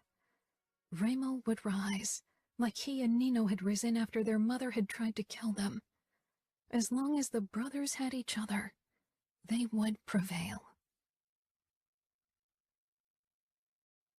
Chapter 15. Chiara. Nino and I both fell asleep on the sofa in Remo's room, and as usual, Nino woke around sunrise. While Nino did a checkup on his brother, I took a quick shower before I headed downstairs to prepare breakfast for our new, bigger family. Things with Serafina were still strange. Not so much between her and me, but definitely with the Falcone men. It would take time for her to grow used to this new life. After breakfast, I helped Serafina keep the twins entertained. We'd spread a blanket on the floor of the gaming room and had created toys from ordinary things like jars filled with dried chickpeas, which worked as a rattle, pans and wooden spoons so Nevio could make noise. We'll have to go shopping soon. You and the kids need so many things. Serafina sighed. I left everything behind. I had a feeling she wasn't only referring to material things. Since she'd arrived, I'd been wondering how she'd managed to save Remo, but I had a feeling she wasn't ready to discuss the events yet. Nevio began fumbling with one of the picture books, and I reached for him, then looked at Serafina for permission. She nodded with a smile before she turned the page in the book she was showing to Greta. The little girl had ignored me mostly, except for a few shy glances. Nevio was the total opposite. He giggled when I lifted him on my lap and reached for my hair. Careful, he likes to tug. I pushed my hair away, then pressed him to my body so he sat upright before I held out the picture book in front of his face. Nino stepped into the room. He'd been taking care of Remo all morning. Nevio was blabbering happily, and I couldn't help but smile at his adorable antics. Remo just woke up. Serafina quickly left to see Remo, while Nino and I kept watch over her babies. I began to sing a song my mother had sung to me when I was a little girl, and to my relief it calmed Greta. She still eyed me critically, but she was definitely mesmerized by the singing. Nevio had only eyes for Nino's tattoos, though, and patted at Nino's forearm excitedly. I kept singing and rocking Greta as I watched Nino with Nevio. It was beautiful, seeing how patient and calm Nino was with Nevio, who was bouncing and grasping at his skin as if he could tear the tattoos off. He let out a delighted screech, causing Greta to lean forward towards him, wearing a hesitant grin. My heart was close to exploding from the cuteness. Savio sauntered in and shook his head, seeing us. Don't tell me you want a few of them as well. Nino glanced at me, then glared at his brother, who seemed to realize something was up. A brief flicker of realization on his face smoothed into his usual pretty boy mask. Savio bent over Greta. Hey, dollface. Before I could warn him, Greta's face scrunched up and she began to cry, those chubby cheeks turning red. Savio jerked upright, raising his hands. Come on, dollface. Girls never cry when they see me. I gave him a reproachful look. Next time, don't lean over her. I think Nevio needs a new diaper, Nino said. Savio's mouth curled. All right, poo and crying girls, that's my cue to leave. I can change his nappies, I said, carefully getting up with Greta on my arm. She'd calmed down now that Savio was out of sight. Nino gave me an ironic smile. I've changed more nappies than you, I think. Adamo, I guessed. Nodding, Nino rose with Nevio, and together we walked into the guest bathroom that held a few nappies, then put a towel down on the floor. We need to buy everything for the babies and prepare a nursery. That's what Remo said, Nino murmured. I smiled down at Greta, stroking her arm. She peered at Nino, who was trying to undress a squirming Nevio. You don't have to worry about your brother, Greta. Nino's going to be very careful with him. Nino glanced over his shoulder at me. It's good that you talk to her and don't use baby babbling like some people do. I knew you'd approve, I said with a laugh. Nino nodded before he turned his attention back to Nevio, whose legs he was holding in one hand to stop the kicking. You'll be the best mother, Nino murmured. I bit my lip, watching as Nino finally removed Nevio's diaper and threw it into the trash. You will have a child, or as many as you want, Chiara. You will. Nino looked up, and the determination in his eyes calmed my anxious mind as it always did. I know. I was trying not to be nosy, but I was bursting with curiosity over how Remo's first encounter with his children had gone. Since I was eager to see him anyway, I grabbed a plate with a sandwich and headed up to his bedroom around lunchtime. After knocking, I stepped inside without waiting for a reply. Remo sat on the edge of the bed, perspiration glistening on his forehead and his expression strained. I hurried over to his bedside and put the plate down.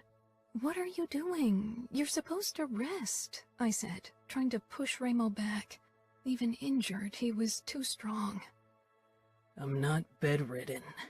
"You're being unreasonable, that's what you are," I scolded. "Now lie back or I'll get Nino. Maybe he'll tie you to the bed or knock you out with painkillers."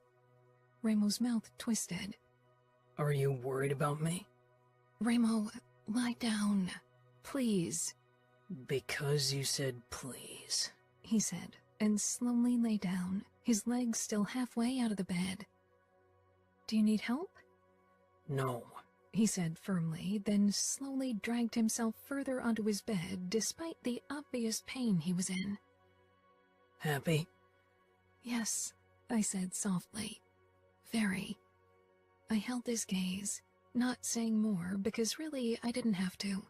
Remo was perceptive. Swallowing, I reached for the plate and handed it to him. "I got you pastrami because it's your favorite on a sandwich." You must have been really worried if you put meat on my sandwich, he said, then took a bite and nodded appreciatively. Nino would have been fine without me, eventually. You know? He's got you. He wouldn't have broken down. I shook my head and sank down on the edge of the bed. That's not the only reason why I was worried. Like I said, we are family, and I would have missed you. Remo took another bite. I hope you're not getting more emotional once you're pregnant. I tensed briefly, then relaxed. Remo sighed. This emotional talk isn't my thing, Chiara.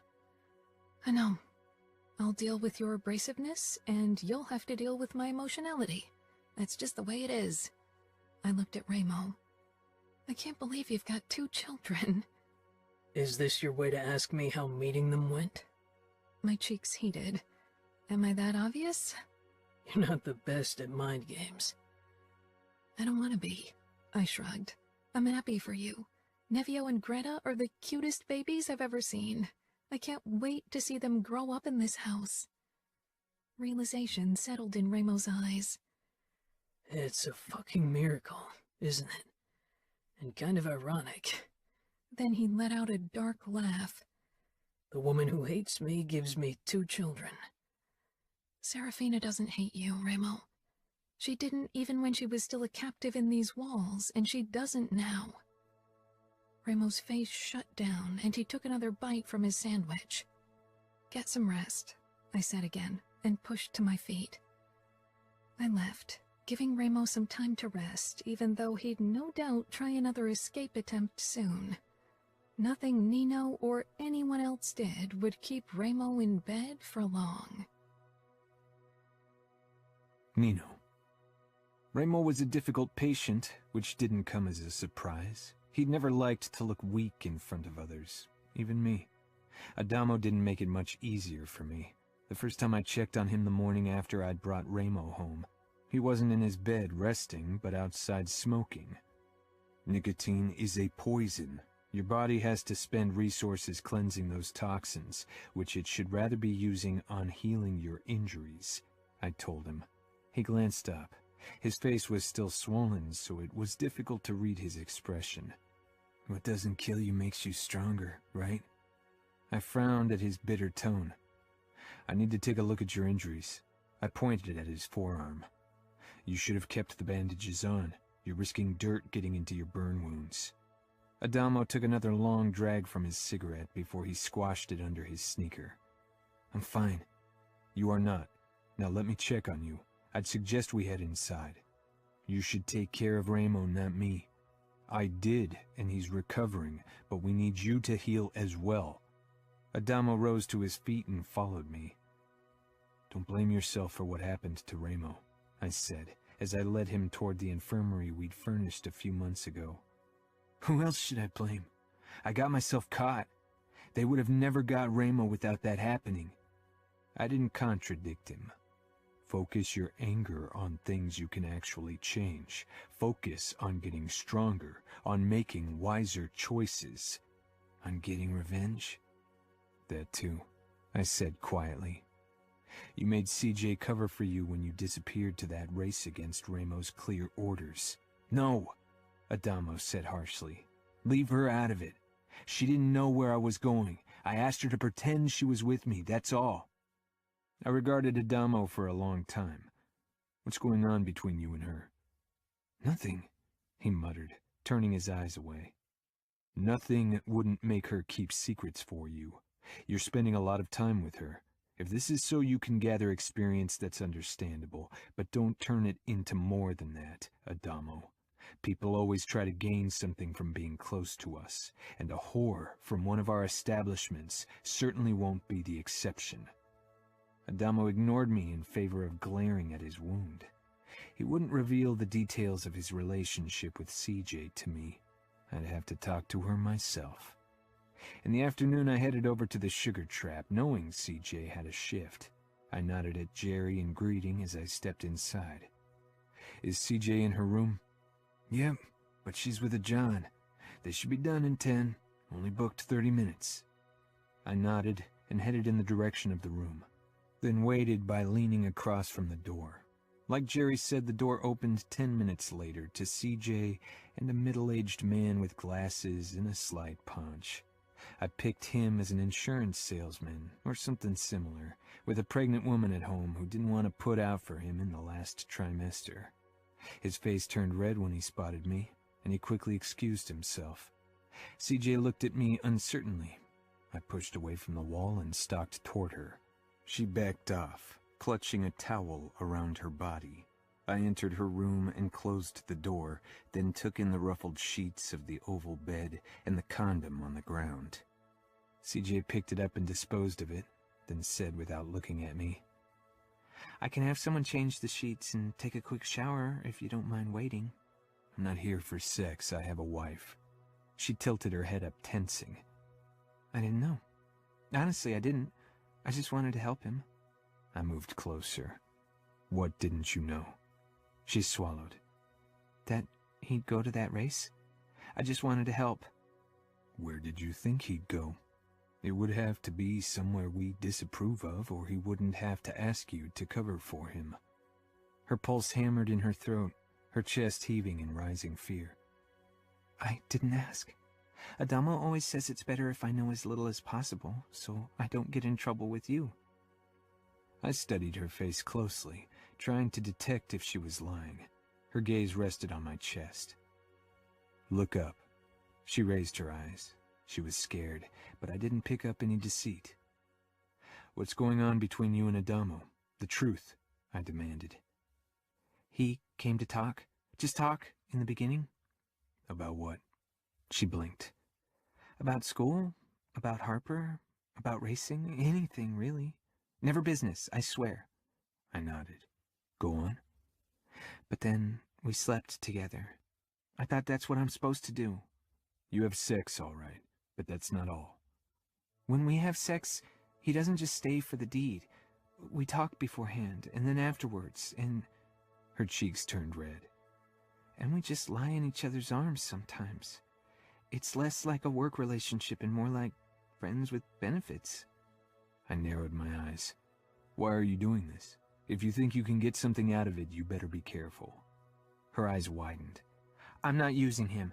Why would I not like to spend time with him? I get compensated for spending time with him like I do with every client, and he's nice and considerate, and I enjoy being with him.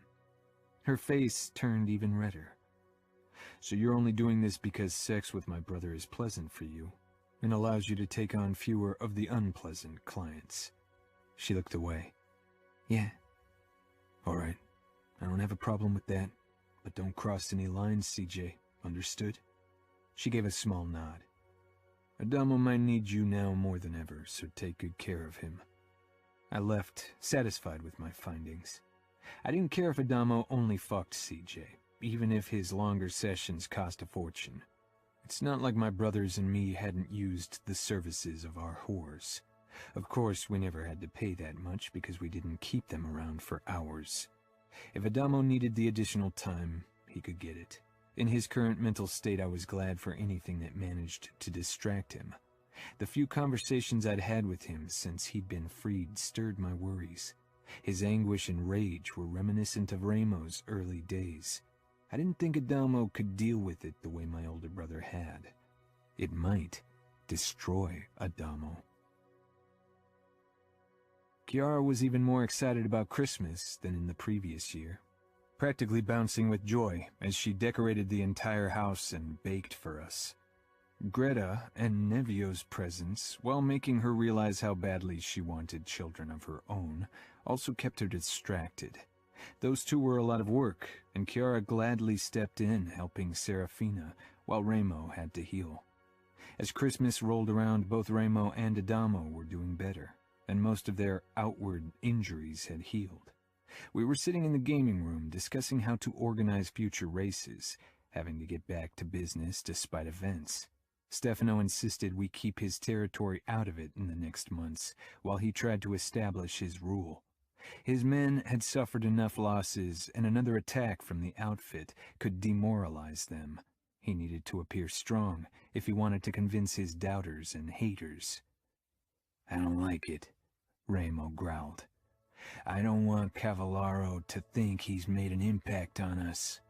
Savio shrugged. "What do we care what the asshole thinks? He'll pay soon enough for the shit he pulled." "He should pay now," Adamo said, tracing the burn scars on his forearm. "Revenge takes time. We need to figure out our next moves carefully and not go into this blindsided by fury."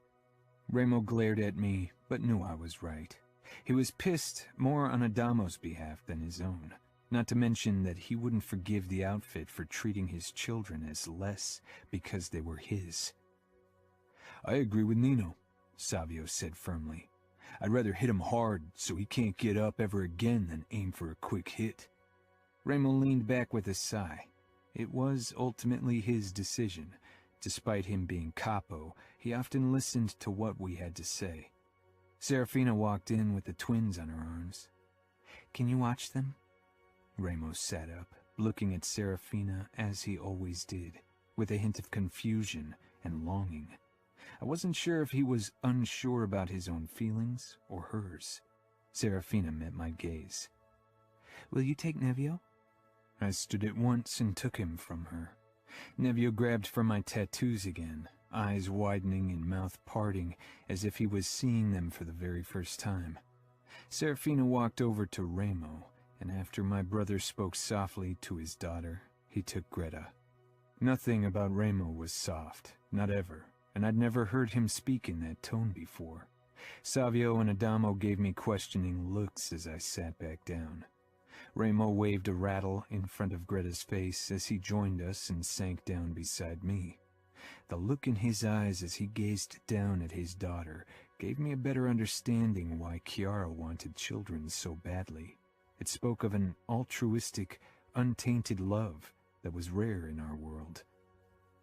"I suppose that's the end of my whoring days in the house," Savio grumbled.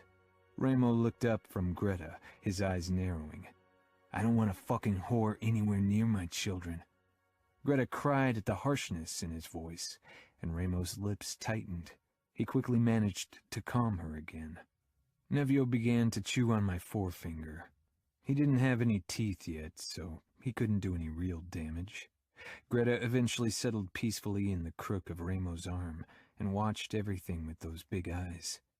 Adamo gave her a small wave, and she watched quietly while Nevio was trying to crawl off my lap. I let him discover the sofa, holding him by his waistband whenever he got too close to falling off. "He's going to be a little PIA, I can tell," Savio said. Remo's mouth twitched as he watched his son try to take another nosedive from the sofa. "I've had practice with PIAs raising you and Adamo." Savio grinned, leaning back against the sofa and stretching out his arms. "I'm sure I've been a delight." He nodded toward Adamo, who hunched forward beside him. "He's got PIA written all over his forehead and MIA all over his crotch." "Fuck you," Adamo said, but he didn't look as pissed as he'd done in the past. He hardly seemed to care about the jab. Remo sent me a meaningful look. Of course, he'd noticed it too. Adamo was growing up faster than expected. "No reprimand for using 'fuck you' in front of your precious offspring?" Remo stroked Greta's arm. "Growing up in this house, my kids will probably say 'fuck' before anything else." "Or I could try to teach them a more interesting word," Savio mused, exchanging a look with Adamo, who shook his head with a small laugh. "If one of my children says pussy, dick, or cock as their first word, I'll send you to Kansas City to help Stefano get his people under control, got it?" "They could pick it up from someone else." Remo raised his eyebrows, and Savio smirked. "Kansas City, Savio." He sighed. "There's really no fun to be had in this house anymore." Chapter 16. Chiara. "Have you heard?" I asked excitedly as I headed toward Leona. She was sitting on their terrace with a book on her lap. I loved that I could go over to visit her whenever I wanted, now that the fence between the houses had been taken down. Remo asked Serafina to marry him.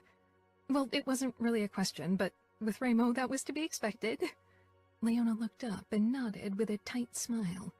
"Yeah, Fabiano mentioned it. When are they going to marry?" I sank down in the chair beside her, confused by her mood. "May, after the twins' first birthday. I can't wait to organize everything. It'll be amazing. Will you help me?" Leona nodded again. "Sure." I caught the hint of uncertainty on her face and paused. "Everything all right?" "It's nothing. I mean, it's ridiculous. She shook her head. "I'm being stupid. Ignore me." "No," I said, leaning forward. "Is it because you want Fabiano to ask you to marry him?" "No. I mean, perhaps.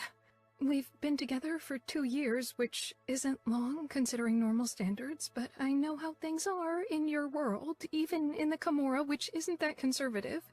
And Fabiano's been growing up in the outfit, and that is still very traditional, so I'm wondering what's holding him back. Maybe he's just waiting for the right moment." Leona stared down at the bracelet adorning her wrist. "What if he realized that he wants an Italian woman? Fabiano is traditional in many aspects, so maybe he decided I wasn't fit to become his wife, a Scuderi." "Now you are being ridiculous," I scolded gently. "Fabiano loves you. It's obvious from the way he looks at you. And he even got this mansion for you. Just give it time. He'll ask you eventually." "He got this mansion because he wants to be close to his brothers by choice," Leona said softly. Brothers by choice. That was the perfect term for Fabiano and the Falcones. I gave Leona a reprimanding look. And because he wants you two to have enough space for each other and a family. You're probably right, and I really should be focusing on my classes and not worry about getting married. I smiled. Leona stared off into the distance, then smiled. What about a bridal shower? A hen party where we, for once, get ridiculously drunk and have fun. I considered that. I've never partied. Leona's eyes grew wide. We need to change that. Have you been allowed to go party? Leona laughed. Well, Fabiano was with me every time I went to a club. He's a great dancer. We could take Serafina to a club, dance, drink, have fun. It would only be us, because Serafina's friends are in Minneapolis, so... I stopped. I hadn't really made friends in Las Vegas.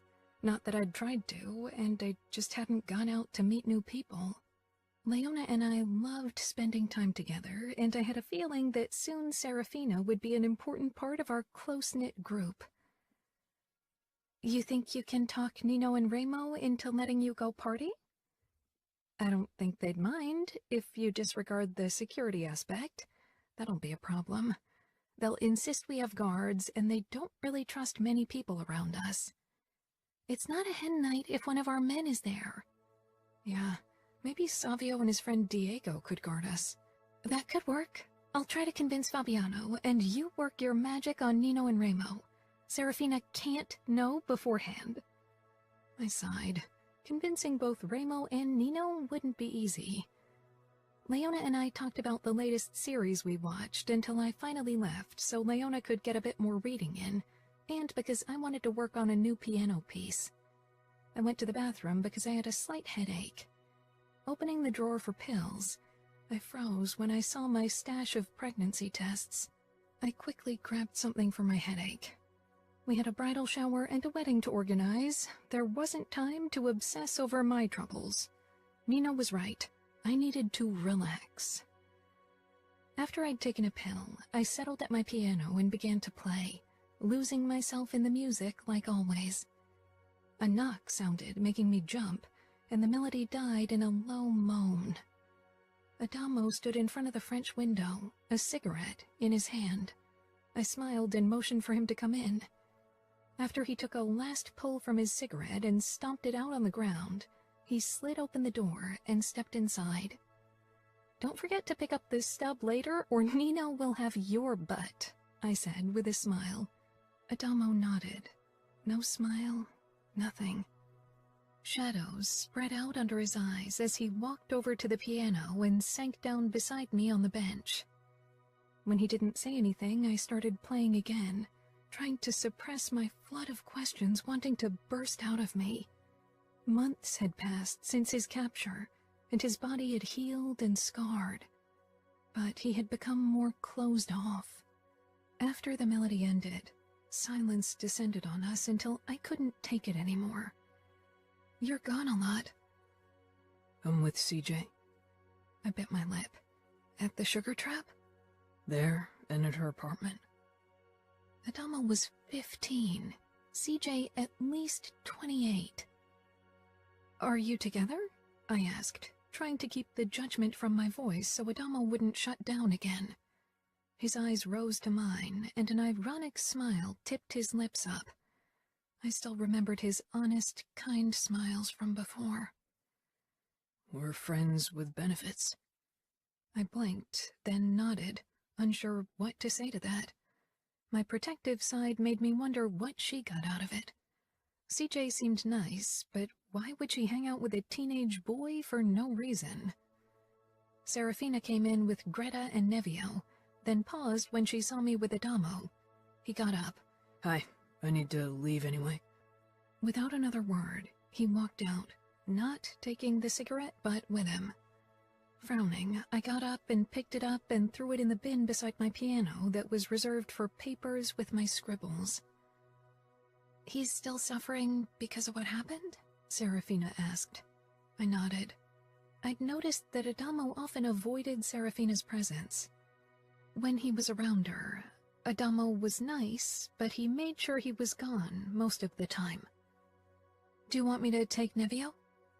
Serafina handed him to me, and I smiled down at his grinning face. I wanted to ask if you want to come along when I go wedding dress shopping? She was still unsure if we were friends. Maybe she thought I was only being nice because I felt obligated. And while that might have been true in the beginning, I honestly liked Serafina, not just because she was a great mother, but also because she was nice and tough and loved Remo. Yes, of course, I said. Would you mind if Leona came along? I'd love for her to be there. I wasn't sure if she'd want to, though, because I don't know her that well. Not yet, but we're all family, so you will sooner or later. And I can't wait to look for a dress for you. I'm so excited to plan this for you. Serafina laughed. My last wedding took 2 years to plan, and it never happened. And this time we have only months. Are you worried it won't be a big enough affair? Serafina shook her head, gently rocking Greta, who was getting squirmy. No, Remo and I don't want anything big. Only a family wedding, nothing fancy. That's perfect. What's the use of having hundreds of guests you hardly know? Serafina's face lit up. Right? I could hardly hold back asking her about what she wanted to do for her bridal shower. I stifled the impulse. This had to be a surprise. Nino, Fabiano, and Remo did eventually agree on us going dancing, of course under certain conditions. The 3 of them would stay home and watch the twins while we had to take Savio, Adamo, and Diego with us. And of course stay in contact through Savio in case anyone needed to intervene, which wouldn't happen. It was already April, and there was only 1 month until the wedding, so it was high time we finally got around to our hen party. Serafina, Leona, and I got ready together in Leona's vanity while the men were over in the Falcone mansion. I had bought a tight mini dress for the occasion that made my blood pound faster with nerves when I wore it, and matching red high heels. Leona shook her head. Men are going to trip over themselves for a dance with you. My eyes trailed over Leona in hot pants, a tight shirt, and high heels, and Serafina in a glittery mini dress. I think they'll have a hard time choosing. We giggled and clinked glasses. We'd finished off a bottle of sparkling wine while getting ready, and were already feeling a nice buzz. Serafina downed the remaining wine and set the glass down with an audible clang. Let's head over and show our men why they'd better appreciate us. Leona grinned, and I shook my head with a giggle. They're going to decide that we're not allowed to go out after all, Leona said. Fabiano is super jealous. He won't like this. He'll get over it, Serafina said. Is Remo jealous? I asked curiously. Serafina shrugged. He said he'd kill anyone who touched me, so I suppose he is. Leona rolled her eyes. Mafia men are so possessive. They are, I agreed. Nino had never really showed jealousy, but he'd never had reason to. We found our men with Savio and Adamo in the gaming room, having drinks. Fuck! Savio exclaimed when he spotted us, setting down his glass. He was already dressed for the occasion. Form-fitting dark blue slacks and an even tighter white dress shirt that showed off his muscled body. He'd have more trouble fending off admirers than we would. We're screwed, Adamo. We can only lose this gig. The other men turned, and their reactions were a mix of slack-jawed surprise and disapproving scowl. Adamo and Savio the former, Remo, Nino, and Fabiano the latter. What the hell is that thing you're wearing? Savio asked me. It's a dress, I said, flushing. I know what dresses look like, and that's not it. That's the love child of a tank top and a bandana, Savio said. Ignoring him, I gave Nino a hopeful smile, and he came over and touched my waist before whispering in my ear, Don't get too drunk. I want to shove up that dress and bury my face between your legs tonight. I want you to think of my tongue in your pussy when you dance later, to imagine how hard you come when I lick you. And you will again, tonight, if you stay lucid enough. My cheeks heated and I had to suppress an embarrassed laugh. Nino pulled back, looking cool as a cucumber. Savio let out a low whistle. Your face goes well with the color of your dress. I considered throttling him with the strap of my purse. How the fuck are we supposed to stop men from slobbering all over them? That's going to be a hell of a job. If someone touches Kiara, you'll give me a call, Savio. Nino, I said with a small giggle, you won't ruin Serafina's hen party by killing anyone. Nino regarded me with that stoic calm that told me nothing I said would change his mind. I'll only capture them today. I'll kill them tomorrow. That sounds reasonable, deadpanned Serafina with a roll of her eyes. Leona was busy talking Fabiano out of whatever overprotective mode he was in. Only Remo looked surprisingly calm. He gave me a twisted grin and kissed Serafina fiercely. The look she gave him after would have made me blush further if I wasn't already red-faced. You keep a close eye on them, got it? Remo told his brothers after he'd pulled away from the kiss. Savio sighed. Let me guess, you're going to send me to Kansas if I don't, right? If you're lucky, Remo said. Nino lightly caressed my butt. Remember what I told you. The Cosmos is the best club in Vegas right now, Savio said as he parked in the side alley. Leona, Serafina, and I sat on the back seat of the SUV while Adamo and Savio made up the front. Have you ever been to a club, Adamo? I asked curiously. Adamo glanced back. Sure, a few times. Savio nodded toward the front. There are Mick and Diego. We all got out of the car and headed for the waiting men. Like Savio, they were dressed in form-fitting slacks and dress shirts that accentuated their muscular bodies. Diego and Mick lost their composure for a moment, seeing us. I'll give you one more second to get a grip on your fucking dicks, or I'll kick your asses, Savio called. Diego and Mick tore their eyes away. Diego was the bulkier of the two, broad-shouldered, wrestler-like, while Mick looked like a runner, tall, with more sinewy muscle. Savio clapped each hand briefly before he nodded toward us. Leona, Fabiano's girl, Serafina is Remo's wife, and Chiara, Nino's wife. I don't think I'll have to say more. Diego gave us a polite smile. His gaze had trouble not straying below our faces. Adamo came over to us. Hey. He shook their hands, then shoved his own back into the pockets of his black jeans and checked our surroundings.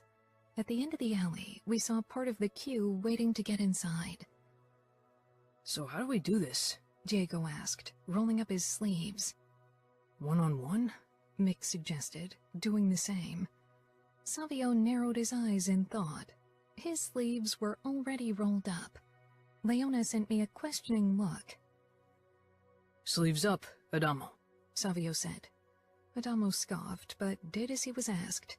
Diego and Mick's gazes dropped to the burnt tattoo on his forearm, and Adamo's face darkened. Many people know this means they better stay away from us, Savio explained, indicating his tattoo. Scare tactics, Serafina said with a laugh. We'll need them, Savio muttered. You girls probably want to dance on your own? I shrugged, not having given it much thought. We want to have fun together, and not have you attached to our hips all night, Serafina said. All right, Savio said. We'll dance close to you, but if guys are too touchy, each of you will have to dance with one of us so the assholes think you're our girlfriends. You're younger than us, Leona said. Savio flashed her a cocky grin. Barely, and we don't look it. He was right. They appeared like grown men, not teenagers, hardened by what they'd seen and done, and with a confidence usually reserved for older guys. Savio gave his friends a sign. Let's go. Together, we headed for the end of the alley and past the queue toward the two bouncers, tall, tattooed guys. Savio gave them a curt nod and they let us through. Does this club belong to the Camorra?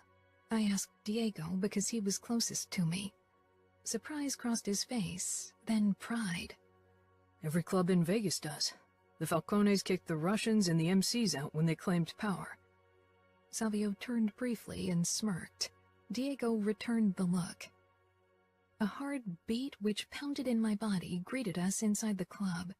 Everything glowed in a pinkish light, and the ceiling looked as if it was made of thousands of crystals which threw the light right back.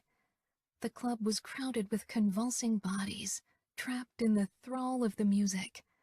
I took everything in, the way everyone seemed to lose themselves to the bass, some of them with eyes closed. People rarely understood what music did to me, but in this moment, in this club, everyone was a slave to the melody. Excitement bubbled up in me, and my pulse picked up, caught up in the magic of the fast beat. Serafina flashed me a grin, and Leona, too, looked ecstatic. We headed over to the bar and ordered a cosmopolitan for each of us. "This is cool!" Serafina shouted over the noise. I nodded, sipping my drink, taking in everything. Savio, Adamo, Diego, and Mick were at the other end of the bar, pretending to be on a boys' night out, and maybe to strangers it looked convincing, but I saw the concentration and vigilance on their faces. I turned away from them, taking another sip, and began to bounce to the music. Soon all three of us were buzzing with the need to dance, so we drank faster. "Here they come," Leona shouted. I followed her gaze and saw a group of 3 guys heading our way, nicely dressed, smiling. I was trying to come up with a nice way to let them down. Serafina was quicker. She shook her head at them and lifted a finger, looking like the ice princess she told me she'd been known for in the past. The men came to a stop, unsure if Leona and I shared Serafina's opinion. I shook my head as well, and finally they turned away. I gave Serafina a grateful smile. I didn't think it would be this easy to keep them away. Serafina shook her head. "They'll return later, once they've had more drinks." We made our way over to the dance floor and began to dance close together, grinning at each other. I raised my arms, twisted and turned, letting the music guide my movements. Trying to ignore the looks of the surrounding men soon became difficult, and I noticed how several of them danced closer and closer to us, so Leona, Serafina, and I had to build an even tighter circle. Soon the presence of 2 guys behind me, the way they tried to dance with me, became overwhelming. I shook my head at them, but they smiled as if they thought they only needed to try harder. Serafina glowered at a guy behind her and shouted something. From the look on her face, nothing nice. Leona shoved a guy's chest when he came too close. One of the guys behind me danced even closer and reached for my hip. I shoved his hand away, my pulse picking up. "No, leave." He scowled at my rebuke. From the way his eyes shone, it was plain that he was drunk. He took a step closer and tried to bring our bodies in for a dance. A tall figure shouldered him out of the way, and for a moment I thought it was Savio. Then I saw the curls. Adamo faced off with the guy like Savio and Diego did with Leona and Serafina's admirers. Mick stayed a few steps back, keeping an eye on the general public. Adamo shouted something and the guy backed off. After that, Adamo danced close to me, while Diego danced with Leona and Savio with Serafina. I smiled up at Adamo, who moved easily to the music, and he gave me a small smile in return. Serafina and Savio had their own private dance battle, and they seemed to enjoy it thoroughly, and Leona was grinning too, even though Diego looked tense, dancing close to her.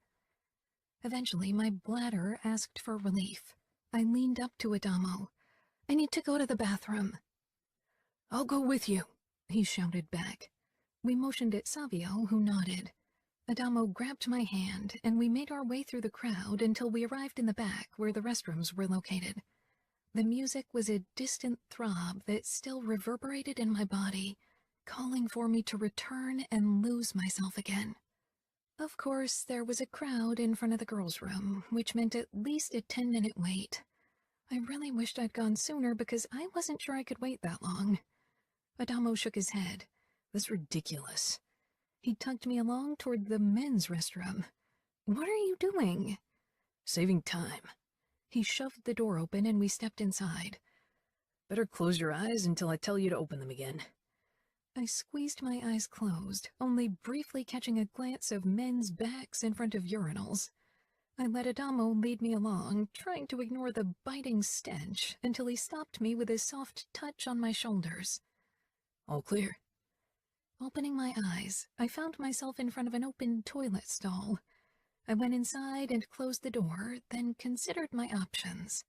Touching any part of the toilet was out of the question, so I started ripping off toilet paper to build my personal bird nest. It was strange, taking a pee surrounded by male voices who were guffawing and bragging, and even their bodily noises were louder than any girls I'd ever heard. When I was done, I hesitated. Adamo? No reply. Sighing, I opened the door, trying not to see anything I really didn't want to see. Adamo was nowhere to be seen. Stepping out of the stall, several guys glanced my way. If the same happened in a girls' restroom, everyone would start screaming, but these guys seemed not to care that I was there while they peed into urinals. Keeping my eyes straight ahead, I quickly went over to the sink and washed my hands, wondering where the hell Adamo had gone. I headed for the exit and stepped out into the dimly lit hallway. The girls' queue had barely moved. I caught sight of familiar brown hair further down the corridor. Adamo talked to two guys, and one of them handed him a small, clear bag, and Adamo handed something back to them. My heart sank, realizing what it had to be. Adamo glanced my way, and he quickly excused himself and hurried over to me, shoving something into his pocket. Cora, I thought girls needed longer in the bathroom. The men's restroom doesn't really make you want to linger. Adamo nodded, looking caught. He ran a hand through his unruly locks. Listen, please don't tell anyone. I'm not addicted or anything, it just helps me forget what happened. Without the weed, I wouldn't be able to sleep at all at night. Only weed? I asked. It was bad enough, but there were many worse options he could consume. Only weed, he said. I didn't want you to see, to put you in a position where you have to keep a secret from Nino. You won't tell my brothers, right? His eyes begged me, and remembering the haunted looks he so often displayed, I nodded. I won't, but promise to try to stop completely. Talk about what happened instead. Maybe that'll help. Adamo nodded, but I could tell he wouldn't. Let's get back before Savio gets suspicious. We headed back to the dance floor, and Adamo started to dance at once, giving me a challenging smile. Pushing my worries aside, I returned the smile and danced with him. Leona laughed at something Diego said, and Serafina was holding a bottle of champagne in her hand. She took a huge gulp, then held it out to me. I grabbed it and tipped it back, letting the prickling liquid carry away my concern. I definitely wasn't lucid when we returned to the mansion. Leona was the only one who could still walk on her own, being more restrained when it came to alcohol. Except for her birthday bash. Adamo lifted me out of the car with a grunt and carried me into the building while Savio held Serafina. A little help, he called when we stepped into the gaming room. Weren't you supposed to keep an eye on them and not let them get completely shit-faced? Ramo said. I giggled when Nino came into view and with a small frown took me from Adamo. Your wife is like a fucking fury when you try to take her bottle of champagne away from her. I didn't want her to scratch out my eyes or kick my balls, Savio said. Where are Greta and Nevio? Serafina slurred. I peered up at Nino with a grin. Upstairs asleep, just like you will be soon, Ramo said. I don't want to sleep, Serafina said. Savio groaned, and Adamo left, shaking his head. I giggled again. I'm not into being puked on during sex, Angel, Ramo said. Nino rolled his eyes and began to walk away. The last thing I heard was Serafina mumbling something about doggy style. Nino carried me into our room, and I tried to give him a seductive smile. His brows drew together. I told you to stay lucid. You didn't. You'll have to live with the consequences. You know, I mumbled indignantly. He shook his head and undressed me, then himself. I tried to wrap my legs around his hips when he joined me in bed, but he gently turned me around so my back was pressed to his chest. Sometimes I hate your control. He chuckled and kissed my neck. It's as hard for me as it is for you. But we need to make sure you behave next time. Chapter 17. Nino. Having a small wedding in our circles was a social faux pas, especially if a capo married. But I was glad Remo and Serafina had chosen to keep it in the family. It made the preparations less complicated, particularly the safety measures. Of course, it would have been even less hassle if Remo hadn't chosen to invite Serafina's twin. I don't trust him, I said quietly, as Remo got dressed in one of the guest rooms in my wing. He wasn't supposed to see Serafina before the ceremony. Chiara and Serafina were really adamant about it. Chiara had been going absolutely overboard, taking on the entire organization of the decoration, cooking, song selection, and everything else. Remo closed the last button of his black dress shirt. Neither do I. But Samuel would do anything for his sister. I see how close Nevio and Greta already are, even though they're still small. Serafina and Samuel have formed a bond all their lives. He won't do anything that could hurt her. I assume neither would you, which makes this a risk after all. Remo smiled twistedly. You're right. I won't lay a hand on Samuel unless he attacks Serafina, which he won't. But I know that nothing would hold you back if you considered Samuel a threat to any of us. I gave a tense nod. Letting the enemy not only into our city, but into our home, wasn't something I was comfortable with, and if Samuel acted out of turn, he'd pay the price for it. I would have killed him last time we captured him, if it hadn't been for Remo's veto. I glanced out toward the gardens, where an arc with white flowers had been set up by Chiara, who was now spreading petals in a path from the house down to it. She'd barely had a moment of rest these last few weeks, always caring for the twins, the wedding, for every member of this family, and while she enjoyed doing it, that wasn't the only reason why. We'd been trying for so long to get her pregnant, without success. I'd considered bridging the subject of seeing a doctor, and chose to wait until the festivities were over and we had some peace. Adamo joined her outside for a smoke. I sighed, then turned back to Remo, who put the small parcel with Serafina's ring into his pocket. I'm still concerned how Adamo will take it. Samuel was among his torturers. Familiar hatred burned in Remo's eyes. He was. I won't ever forgive the asshole. Before Serafina, I'll allow him to live, to be here. My phone beeped. It was a message from Fabiano. They're here. Then go down and keep an additional eye on him. Nodding, I headed outside. When I arrived at the Ark, Fabiano and Samuel were crossing the Scuderi premises toward our garden. Samuel's demeanor changed, becoming more vigilant when he noticed me. Sadly, he didn't reach for his gun. Chiara had disappeared from view, and she'd return soon. The idea of having Samuel close to my wife didn't sit well with me. Fabiano gave me a curt nod, then said something to Samuel, who shook his head and motioned to a spot a good distance to the side of the Ark, where he stopped, never taking his eyes off me. He and Fabiano looked distantly related, even though they weren't, both the blonde of the outfit they were famous for. Our eyes met, and I saw the same eagerness in his face that I felt, a desire to end this today, once and for all. But for Remo, I'd hold back. In my peripheral vision, I noticed Chiara coming my way with the twins on her hips. She looked beautiful in a red summer dress, with her dark hair flowing down her shoulders, and the babies on her arms. Her face was glowing with happiness, a sight that always stirred something in me, even on days when the emptiness of the past filled my chest.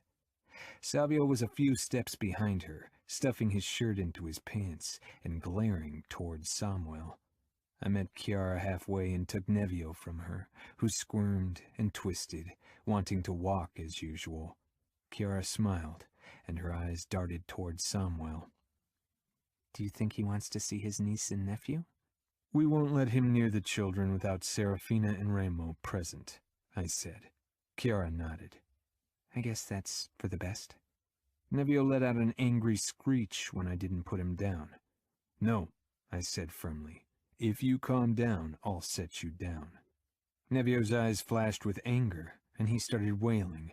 Ignoring his tantrum, Chiara and I headed over to the Ark. I really prefer Dollface's quiet, Savio muttered, then poked Nevio lightly in the belly when he stopped beside us. How about you stop the bawling, PIA? You're lucky Remo didn't hear that, Chiara said disapprovingly.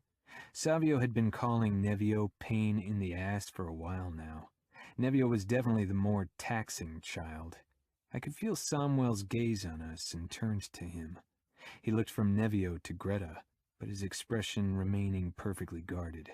That was the Cavallaro gene. Savio grimaced. Fuck. I really wanted to smash his face in.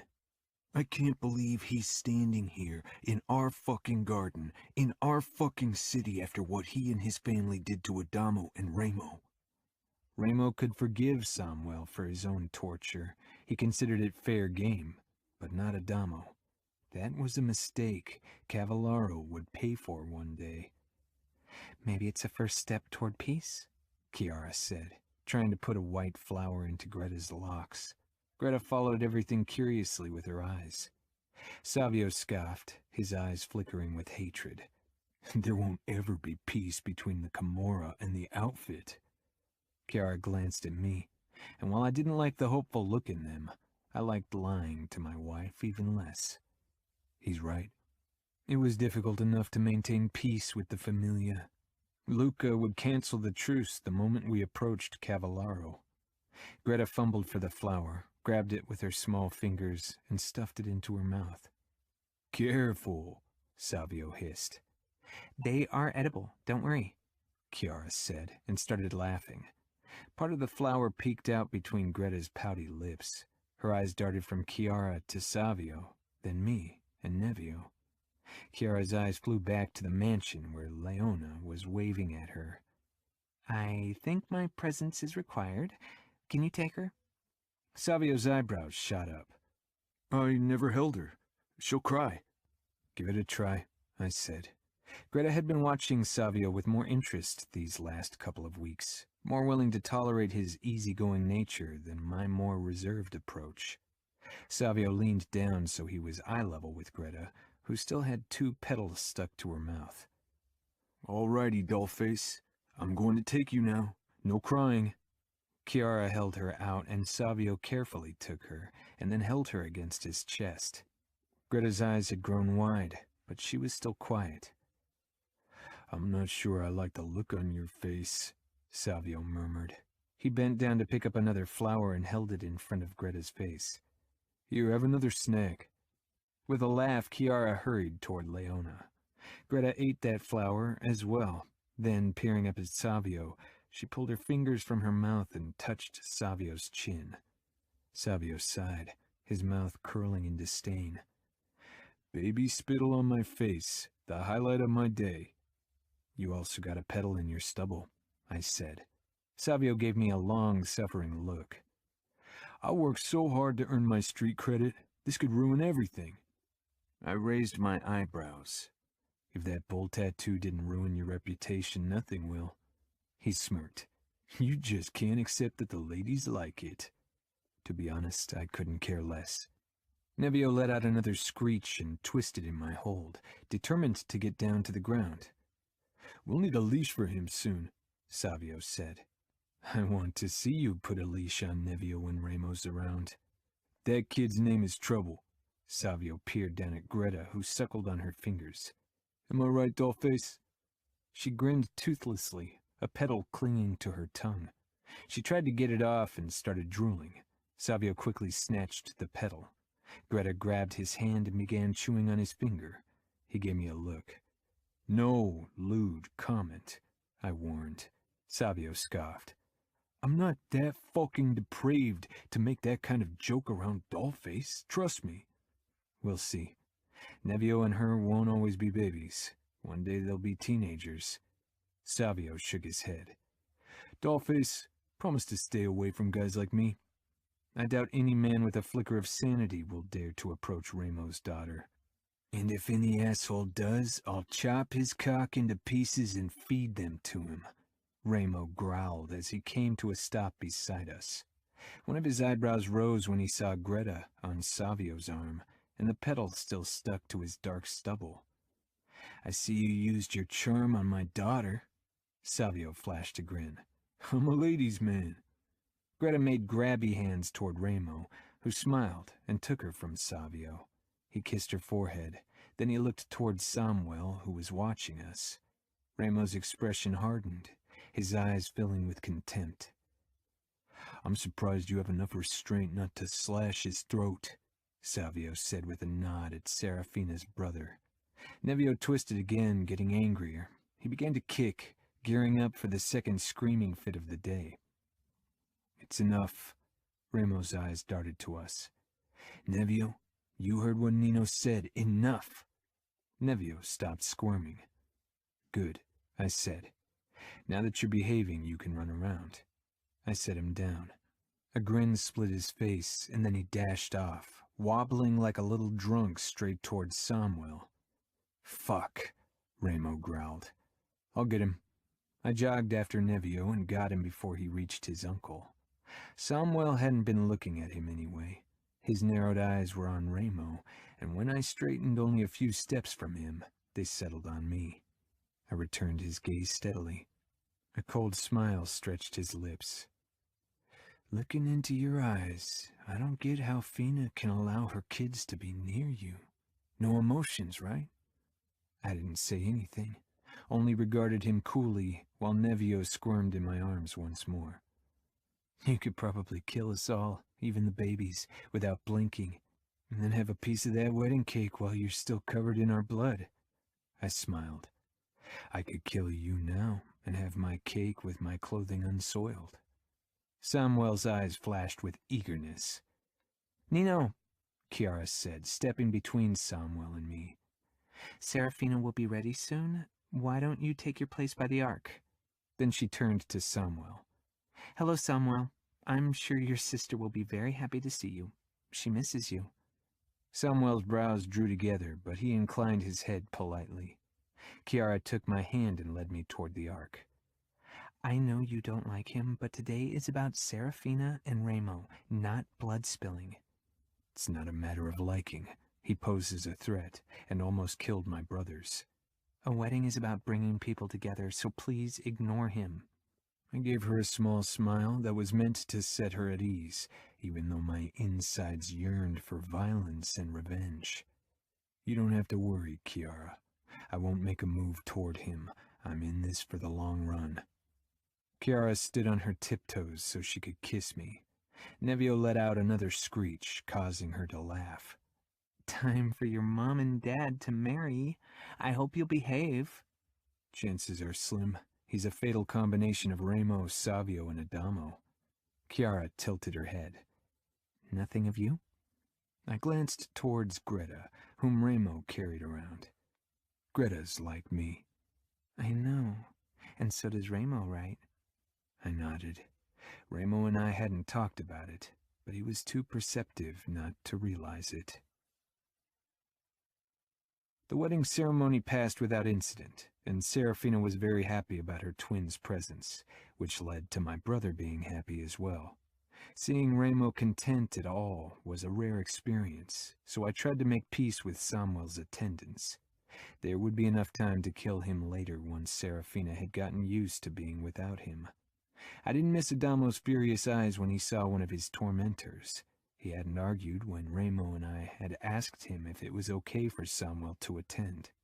I made my way over to him while Serafina and Ramo talked to Samuel. Adamo stood off to the side smoking. Ramo and I had given up trying to bring an end to this habit. He was almost 16, old enough to decide for himself. Taking another drag, He tore his eyes from Samuel when he noticed me. "Are you all right?" I asked. "Sure," he murmured, then put out the cigarette on his forearm where the burn scars marred his tattoo. I gripped his wrist hard to stop him. "What are you doing?" Adamo frowned. "With the kids running around, I don't want to leave butts on the ground." "Adamo," I said tightly, "what the hell are you doing?" I jerked his arm toward me, checking the small burn. There were similar marks all over his burnt skin. I looked into his eyes, but he merely stared back. "It's not like I'm feeling much. The skin there is pretty much dead anyway." I released him, peering over my shoulder toward the others. No one was looking our way. "This needs to stop." "Why? Didn't you listen? The skin is numb. It doesn't matter." "It does," I growled. "Is this because Samuel is here today? You should have said something. Ramo wouldn't have allowed him into the city if we'd known you're dealing badly with it." Adamo glanced towards Samuel again. "I'm not dealing with it badly. It's good that he's here. Maybe there can be peace." The look in his eyes wasn't that of someone who wanted peace. I stepped even closer. "Adamo, if you need help, you can always come to us. You know we'd die for you." "I know," Adamo said. "Ramo almost did, remember?" Giggling sounded, and Nevio staggered toward us, falling down twice before he finally bumped into Adamo's legs. Adamo smiled and ruffled his hair. "Hey, kiddo." It was strange to see him like that. No longer the kid he always was for my brothers and me, but grown and angry and jaded. So much like the teenage Ramo, it worried me. Nevio raised his arms and Adamo shook his head. "Go to Nino." I picked up Nevio and held him with one arm. Adamo motioned toward the ark. "Chiara is trying to get us to come over. Why don't you go ahead? I need to go to the bathroom." I narrowed my eyes, having a feeling that he wouldn't join us any time soon. I decided to give him the space he needed and headed toward my wife and the others. When I stopped beside them, Chiara gave me a worried look. "Everything okay?" I nodded, not wanting to burden her with this. She had enough to deal with because of her problems, to conceive. "He's been pulling back," Fabiano said, watching Adamo. Savio grimaced. "He changed." Adamo disappeared inside the mansion. I should tell Ramo about Adamo's new habit to burn himself. However, Ramo had a certain way of dealing with problems that might not help in Adamo's situation. Keeping a secret from him and from Chiara wasn't something I liked to do. But maybe it was for the best, until I knew exactly what we were dealing with. Chiara. A couple of days after the wedding, Serafina, Leona, and I poured ourselves glasses of champagne and settled on the sun chairs. We still had a few leftover bottles from the wedding, and now that Fabiano had asked for Leona's hand, we had reason to celebrate. "I still can't believe he asked me to marry him," Leona whispered, beaming at the diamond ring on her finger. "The wedding seemed to motivate him," Serafina said with a smile. I raised my glass. "See? I told you he would ask." Within the first hour, we started our second bottle, and somehow we ended up talking about sex.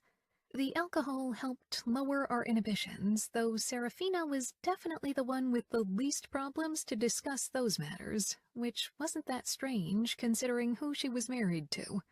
Being around Ramo all the time, you just got desensitized. "What was the strangest place where you've had sex?" Serafina asked over her glass, her eyes glowing with mischief. Leona considered that with pursed lips. "The fight cage in the Camorra gym? Or maybe in Fabiano's car on our favorite hill?" Serafina took a sip. "Fight cage, that sounds thrilling." She drew her lower lip between her teeth with a small smile. I had a feeling Ramo would soon get another reason why he loved the cage. "And you?" I asked her, feeling tipsy and warm. "During our runs in the canyon, in the pool, in an elevator, in the alley behind the sugar trap?" but my favorite was in the gardens here, she said with a small laugh. That's not very daring, Leona said. Serafina gave me an apologetic smile, and I wondered what it meant. When I was still a captive, Ramo and I made out under your bedroom window, while you and Nino... Leona's mouth fell open, and she clapped a palm over it with a giggle. Acute embarrassment washed over me. Really? Serafina gave a small nod. Oh, God, what did you hear? I shook my head. No, don't tell me. How embarrassing. I think the ones who should be embarrassed are Ramo and Fina for spying on you, Leona said with a laugh. As if Ramo would be embarrassed about that, I muttered. I nudged Serafina's knee. How can I face him again, knowing you listened to us? It was a long time ago, Serafina said, and clinked her glass against mine. And from what I heard, you're a lucky girl. She laughed at my expression. Had she heard when Nino had gone down on me? He likes to travel to down under, Leona said, her cheeks flushing even as she giggled. I drank the rest of my champagne. Don't Fabiano and Ramo? I shot back, trying to pay them back, but they weren't as shy about these topics as me, especially Serafina. Oh, Ramo loves it. Fabiano as well, Leona said with a conspiratorial smile. I let myself fall back on the sun chair and stared up at the sky. I was torn between laughter and acute mortification. Serafina nudged my thigh. Come on, no reason to be embarrassed. It's good that we have men who know how to make us happy, right? Right. I sat up. Serafina smiled. Okay, I'll tell you about another place to distract you. I swear, if you and Ramo had sex in our bed, I'm going to freak. She shook her head. We had sex on Savio's flamingo. I burst out laughing. I've always wondered how that works, Leona mused. You can't really be both up there without the thing turning over. Serafina filled our glasses again, emptying the bottle.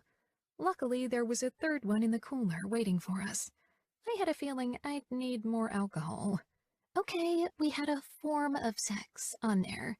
It's really comfy relaxing in that thing with your feet dipping into the pool while the guy is dipping his tongue into your pool. Champagne shot out of my nose when I snort-laughed, my skin heating. TMI, Fina! Leona was grabbing the edge of her sun chair so she didn't fall off as she giggled and sloshed alcohol everywhere. Does Savio know? Leona asked. I doubt he'd care, I said. The flamingo has seen a lot, from what I hear.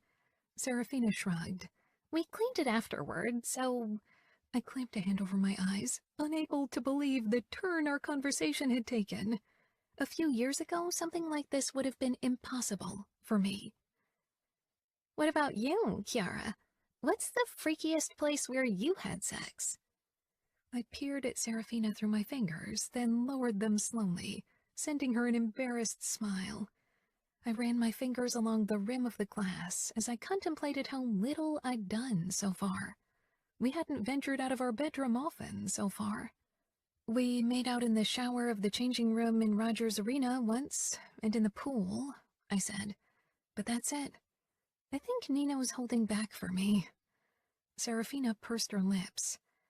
Then you'll have to show him that you want to be more adventurous. I can really recommend doing it somewhere in nature or try the flamingo. I shoved my glass toward her. I need more alcohol. We had finished the third bottle and had moved on to a peppermint schnapps Serafina had discovered somewhere in the back of the bar when the men found us. By then, we were completely trashed. Ramo was carrying Greta and Nevio, and cocked his eyebrows when he saw us. I see you found Savio's secret stash of schnapps. I took a gulp from my glass and shuddered from the taste. Disgusting. It tastes like toothpaste.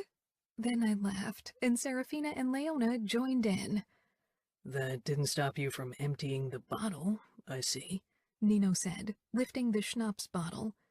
Fabiano walked over to Leona and helped her to her feet. She fell into his arms, grinning. We talked about traveling down under. Fabiano frowned, and he glanced at Remo, then Nino, who shrugged. Maybe next year? Serafina and I burst out laughing. I hope you head down under more than once a year, Serafina teased. Realization crossed Fabiano's face, and he cocked an eyebrow. Come on, Leona. I'm in the mood for some traveling. Remo shook his head. Nevio was babbling and laughing, determined to be in on the fun, even if he had no clue what it was. Greta, as usual, watched everything with her quiet scrutiny. I guess I should try to get our little monsters to sleep. You're probably randy as fuck after all the sex talk, Remo said, and gave Serafina his twisted smile. She pushed to her feet, swayed, then managed to make her way over to her husband and twins. I'm in the mood for a bit of down-under traveling, too. They disappeared, and I stumbled to my feet, but plopped back down on the chair again. Nino came over, and I smiled up at him.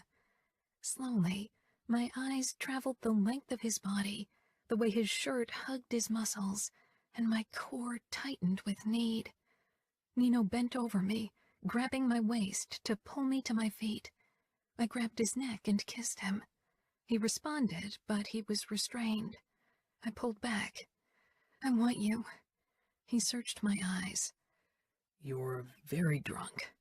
I always want you. I don't need to be sober for it. This isn't a first date, I joked.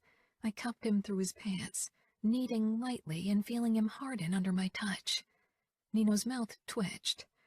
I see alcohol lowers your inhibitions. Does it bother you if I'm like this?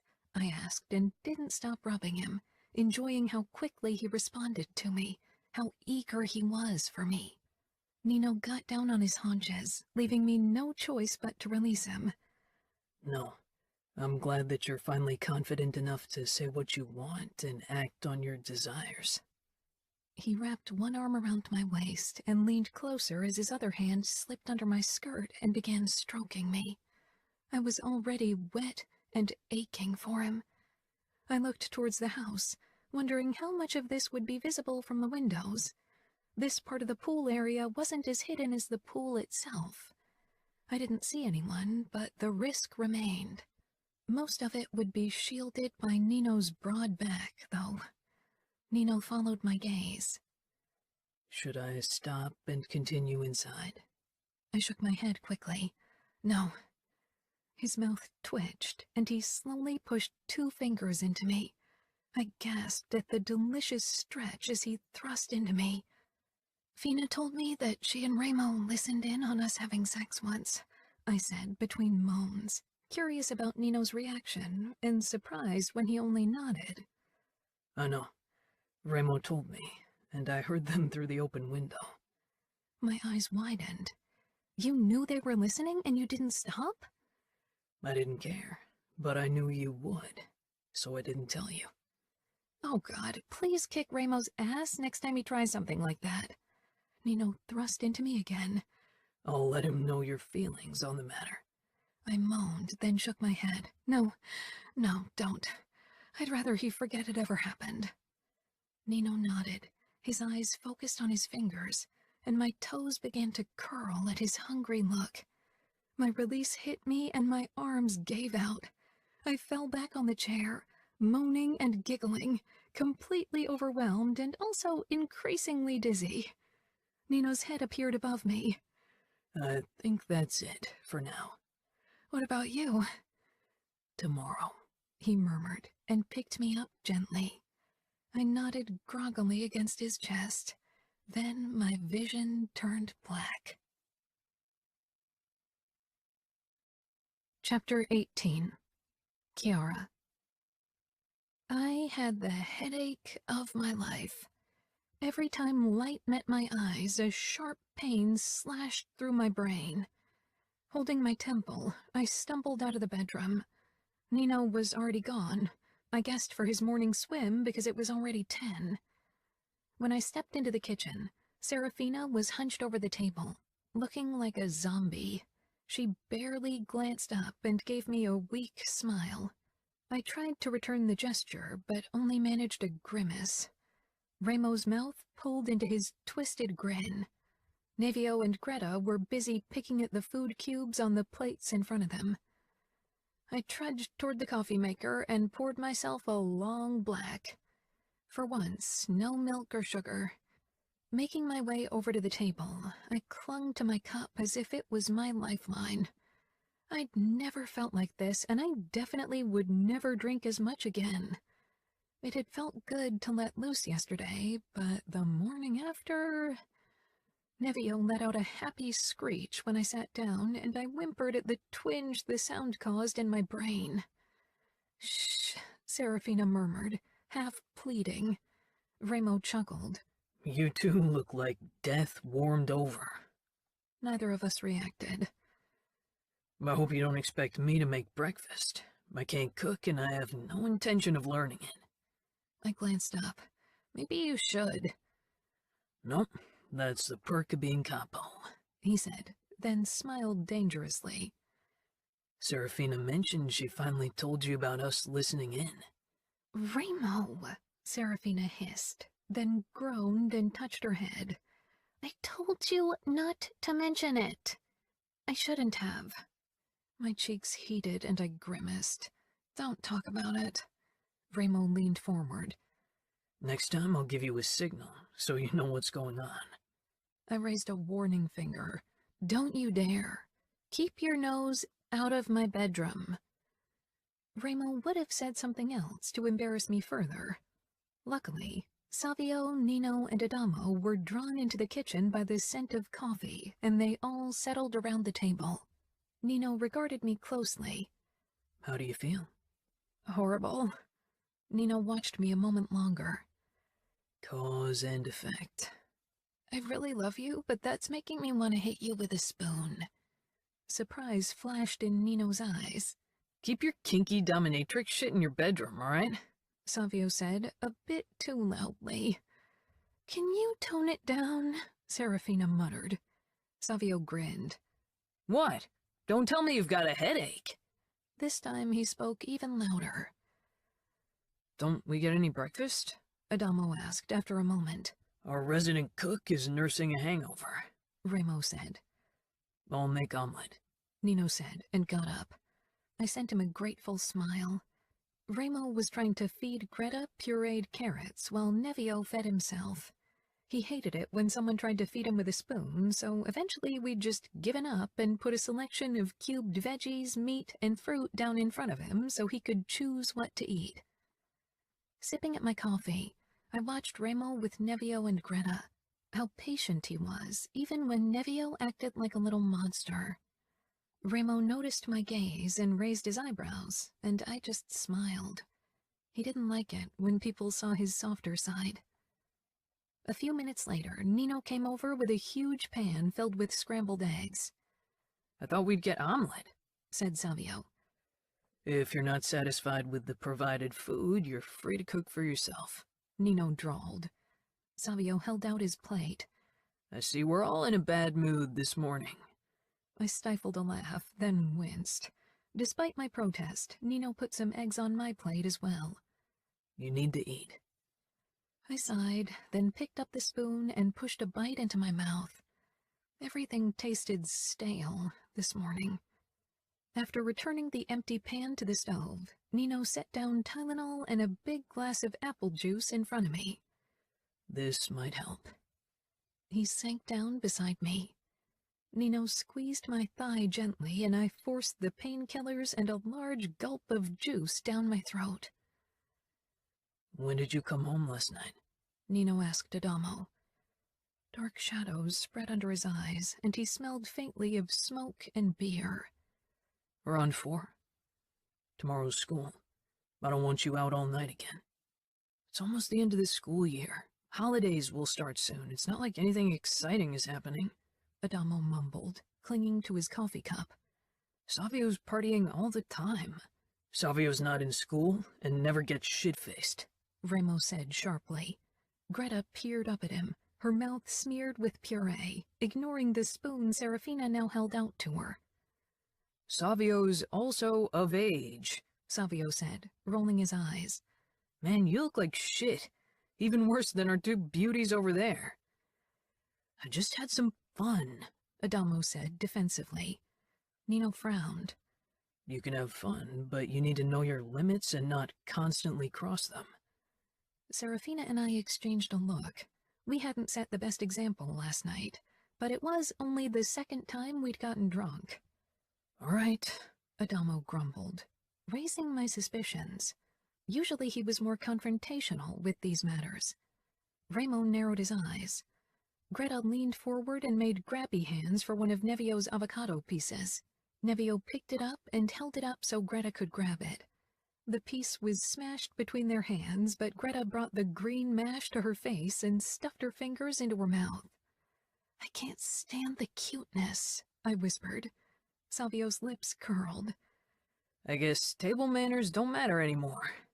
Serafina rolled her eyes, then kissed Greta's head. You'd rather eat what Nevio has? Greta didn't reply, and when Remo held out a piece of steamed carrot to her, she took it and shoved it into her mouth, then grinned. By the end of breakfast, both Nevio and Greta had food all over their faces and hair, but looked sated and happy. After that, Nino and Remo left for a meeting with Stefano, who was in town, while Serafina and I tried to clean the mess the kids had caused while they played on their blanket on the floor. I leaned against the counter and watched the two, how they interacted, peacefully sharing their toys, how Nevio quieted when it was only him and Greta. The constant longing became more prominent, and I squashed it. Some things took time. It was mid-June when I was on my way to take a swim. I'd come to love getting in a workout in the pool early in the morning like Nino, and it helped me relax. Spotting Adamo leaning against the wall all by himself, I went over to him. Adamo's eyes were almost feverish as I settled beside him. I guessed he'd only just returned from wherever he'd spent the night. He'd been even more withdrawn since the wedding. Maybe seeing Samuel had done something to him after all. He took another drag from his cigarette before he glanced at me. It took his gaze several seconds to fully focus on me. He had taken something. The look in his eyes could only be from drugs, and I didn't think it was only weed. Adamo? Yeah, he croaked. What's wrong? You can tell me. You know you can trust me. He nodded toward the burn scars on his forearm. It was the first I'd seen him with short sleeves in a while, and my stomach tightened when I saw the many small cigarette burns that hadn't been there before. I can't forget it.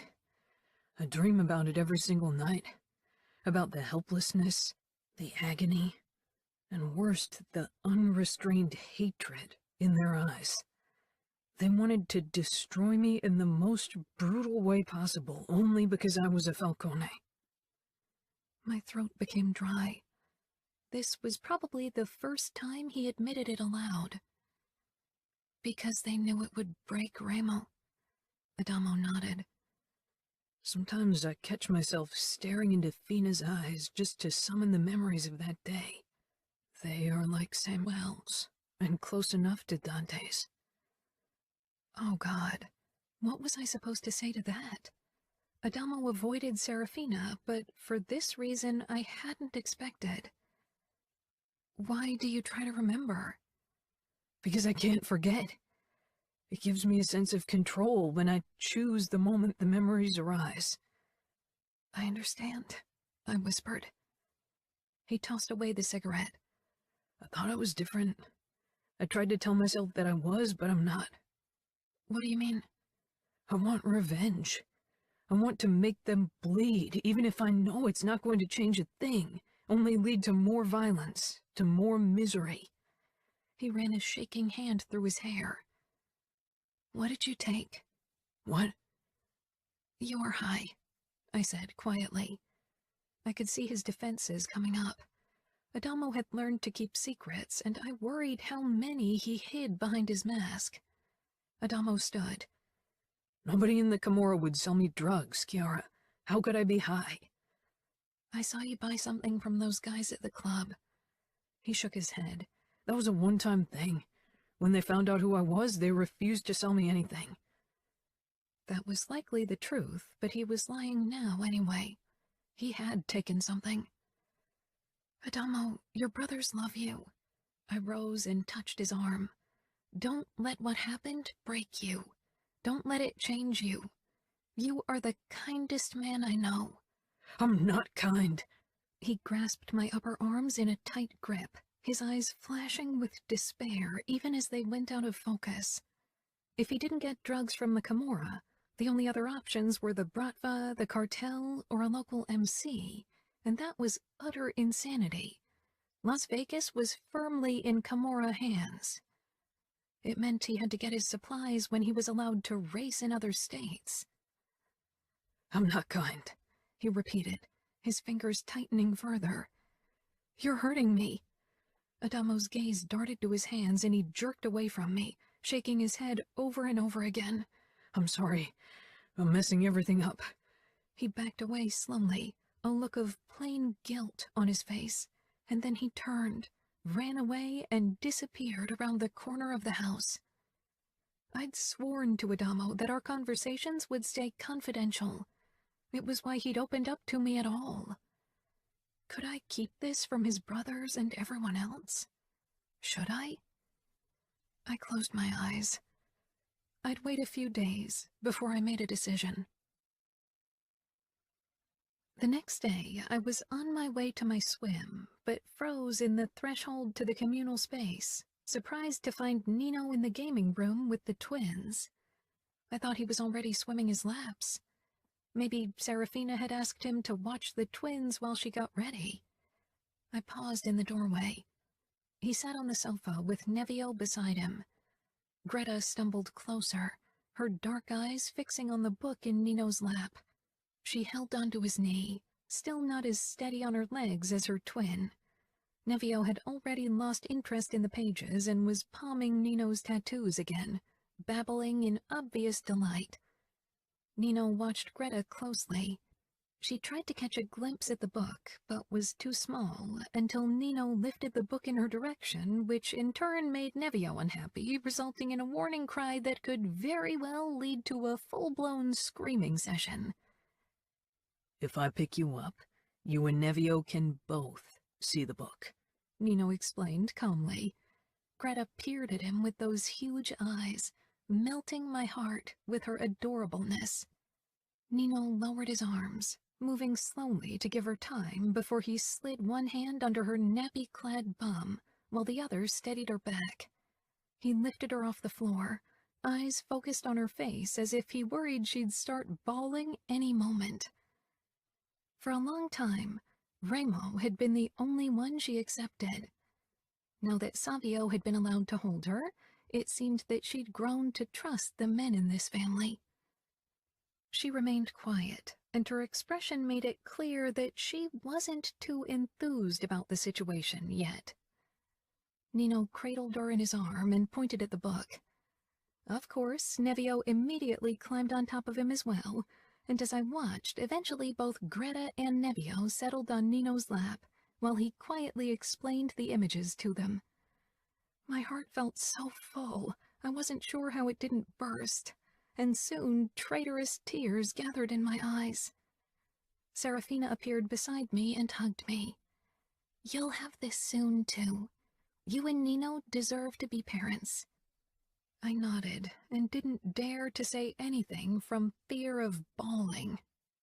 Maybe it was time to stop pretending everything would be fine and make a doctor's appointment. For some reason, I was scared of finding out what was wrong, if something was wrong. The idea that it had something to do with my past terrified me. I came out of the bathroom, ready for bed, where Nino was already waiting for me. Cora. Nino's voice was off and made me turn around to him. He sat up slowly in bed, his eyes flickering with something fierce and harsh, something terrifying. I followed his keen eyes to my upper arms and felt the color drain from my face. Adamo must have gripped me even harder than I thought, considering the bluish fingerprints blooming on my skin. Nino got out of bed, his body tense and predatory as he stalked toward me. He traced my bruises with his fingertips, making me wonder how his touch could be this gentle when there was murder in his eyes. Who did this? Nino, I began, unsure what to tell him, how to tell him anything without breaking Adamo's trust, and wondering if maybe there was no other way to save the youngest Falcone brother. Who hurt you? Nino rasped, and the fury in his eyes, albeit not directed at me, sent a stab of fear through me. It's nothing, I smiled, even as my face felt stiff with the forced emotion. I reached for my bathrobe, desperate to cover up the bruises and banish the brutality from Nino's expression, but he wouldn't have it. He curled his fingers around my hand, stopping me. Who hurt you? His eyes beckoned me to reveal the truth, but to what outcome? He didn't mean to hurt me. It was an accident. I swallowed because Nino's mouth pulled into a scary smile. An accident? He cupped my face, kissing my mouth sweetly, lovingly. Who did it? Don't you trust me? I trusted Nino with my life, knowing I was safe with him. But with the same certainty, I knew no one else was. He didn't mean it. He's hurting. Adamo. Nino breathed, closing his eyes, and the gentleness slipped off his face. He released my cheeks and stormed out of the room. Nino! I stumbled after him, but he was running too fast. Nino, don't! Adamo wasn't in his room, which was even messier than in the past. Without stopping, Nino whirled around and stormed downstairs. I managed to catch up to him when he halted for a moment in the doorway to the gaming room. Savio was on the couch, and so was Adamo for once, a fight running on the big screen. Remo looked over from where he was pummeling the boxing sack. What the fuck? He didn't get further. Nino advanced toward Adamo, who was stretched out on the sofa, gripped him by the throat, and thrust him to the floor. Nino, don't! Please! I rushed toward him, trying to stop him. Nino was kneeling over Adamo, fingers digging into his throat, a look of stark brutality on his face. The muscles in his naked back flexed, making the phoenix and the flames come alive. You hurt Cora? Nino grated at Adamo. Remo saw my bruises. He asked harshly, Nino? Adamo's head turned red under Nino's choking hold. He made no move to defend himself, only stared up at his brother with eyes full of misery, looking almost desperate for Nino to end what he'd begun. Maybe Remo saw it too, because for an instant his expression flickered with a look he only ever showed when their mother was mentioned. Then he grabbed Nino's shoulder and pulled. Nino, stop this shit. Nino didn't unfasten his hold until Savio grabbed his second arm and both he and Remo tore at him. Nino released Adamo and let Remo drag him to his feet while Savio checked his younger brother. You okay? Adamo didn't react. He stayed on the floor, massaging his throat. His eyes came to rest on me, taking in my upper arms, and once more his expression twisted with guilt. I'm sorry, Cora. I know, I said softly. I made my way over to Nino, whose shoulder Remo was still gripping hard, and touched his chest. After several moments, Nino tore his gaze away from Adamo and faced me, and as always the anger disappeared in favor of something gentle. I'm okay, all right? Adamo didn't mean to hurt me. What happened? Remo asked his brother and me. Adamo sat up slowly, and keeping a close eye on Nino, he dared to stand. It was an accident. Nino took a step in his direction. That's an excuse someone who hasn't fought most of his life could use. Someone who wasn't familiar with violence and pain. But you, like me, don't cause pain by accident, Adamo. Not everyone is as good at giving pain as you, at controlling how you dish it out, Adamo muttered. I want to know what happened. Remo snapped, forcing me to meet his harsh gaze. Nino moved between us, pushing Remo away. "That's enough," I said, sidestepping Nino to face Remo. "Nino, you know Remo won't hurt me." Remo smiled without humor. "Why did Adamo leave bruises on your arm?" Adamo regarded me with trepidation, fearing what I'd reveal. What would be the consequences? Remo had made it clear that he wouldn't tolerate Adamo taking drugs. But Adamo did. And not just that, he was getting them from our enemies. It couldn't be any other way. "That look you're sharing? I don't like it one fucking bit," Remo growled, touching my arm to bring my attention back to him. "It was an accident." Nino made a small sound in the back of his throat, looking at me as if I was betraying him. "Bullshit," Remo said.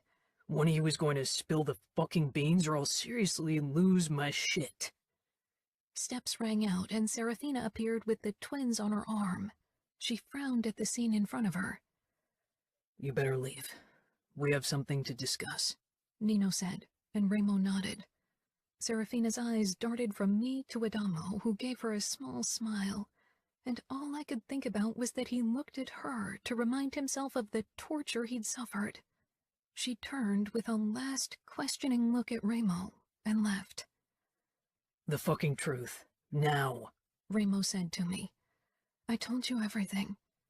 Remo's mouth thinned, and he exchanged a look with Nino, who stood completely still. "Chiara, Remo said in warning. I'm still capo, and I want the truth from you." "I won't say more than I did. If you want to get more information out of me, you'll have to use your fancy torturing skills." "Yeah, right. With those fucking doe eyes of yours looking at me like a broken puppy. You know as well as I do that Nino and I can't hurt a single of your unruly hairs." I knew Nino couldn't hurt me, and I'd always suspected that Remo would at least hesitate before hurting me. But hearing him admit he was incapable of inflicting me pain filled me with warmth. To think that I'd been terrified of becoming a Falcone, of my marriage to Nino, when it had given me a man who loved me, and brothers that meant more to me than my blood relatives. And right now, those brothers were on the verge of attacking each other. Savio looked taken aback by everything. Remo walked up to Adamo. "Then you'll have to open your fucking mouth instead." "I told you. It was an accident.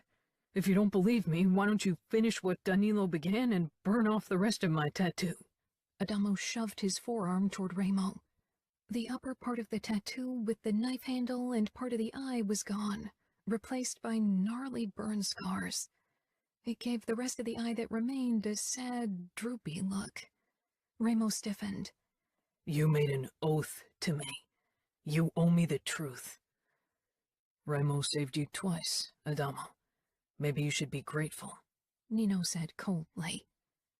It hurt to see the brothers like this, to see them hurting. I wasn't sure if the truth would help them. I couldn't imagine how it could. Adamo's drug use would put Remo in an impossible position, especially if my suspicions were true. "Maybe he shouldn't have saved me," Adamo said angrily, then shoved past Savio, grabbed car keys from the sideboard, and rushed outside. "What the fuck?" Savio exclaimed. Remo and Nino both looked at me, and my stomach sank. "Does it have something to do with the cigarette burns?" Nino asked me. Remo and Savio stared at him. "What burns?" Remo snarled. Savio sank down on the armrest of the sofa. Nino touched my arms. "Chiara." I closed my eyes. He's not over what happened with the outfit. He's dreaming about it and looking for an outlet. I didn't mention Serafina's eyes, not wanting to make her feel guilty. "He's back to drugs," Remo said in a low voice. Of course, he'd figure it out. I looked at him and nodded.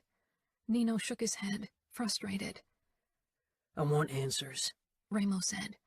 "What cigarette burns and where does Adamo get the fucking drugs?" "I caught Adamo putting out a cigarette on his forearm. He claims he doesn't feel it because of the scar tissue," Nino explained. Shit, Savio muttered. Ramo's face was terrifying, full of fury and cold determination. Who is selling him drugs? The intensity of his gaze caused me to shudder. I don't know. He told me no one in the Camorra would sell him any. Nino and Ramo exchanged a look. Maybe the Bratva? Do you really think he'd be that stupid to approach our enemies? Savio asked. Drugs make people do stupid things. Ramo growled. Maybe he knows people at the races who help him. What are you going to do? We're going to find the people who sell him the drugs and kill them, Nino said simply. And with Adamo? We'll make sure he stays in his room and goes cold turkey. I won't have him ruin his life with drugs, Ramo said. I'd rather lock him up until he's clean than have him die from this shit. I'll go looking for him. I know a few places where he likes to hang, but I'll start with CJ's place, Savio said, getting to his feet and leaving. Serafina poked her head in again, looking concerned. She carried Greta. Can I come in? Ramo nodded, still glaring at the floor. Greta's being fussy. She doesn't want to sleep. She seems to need closeness tonight. Serafina scanned Ramo's face. Why don't you take her for a bit? Nevio's just fallen asleep and I'm worried she'll wake him. Ramo nodded again, slowly, and moved over to his wife. He kissed her, then took Greta, who immediately clung to him. Serafina whispered something, but Ramo shook his head. She touched his arm briefly, then headed back up. Come on, Nino murmured to me. Before we left, I saw Ramo stretch out on the sofa with Greta sprawled out on his chest, beaming at him with her huge eyes. He smiled and stroked her back. He'll be all right, Nino said quietly as he led me away. I know. And you? I will be too. Adamo will be all right. We'll help him. Once his dealers are dead and he's clean, we can do something about the memories.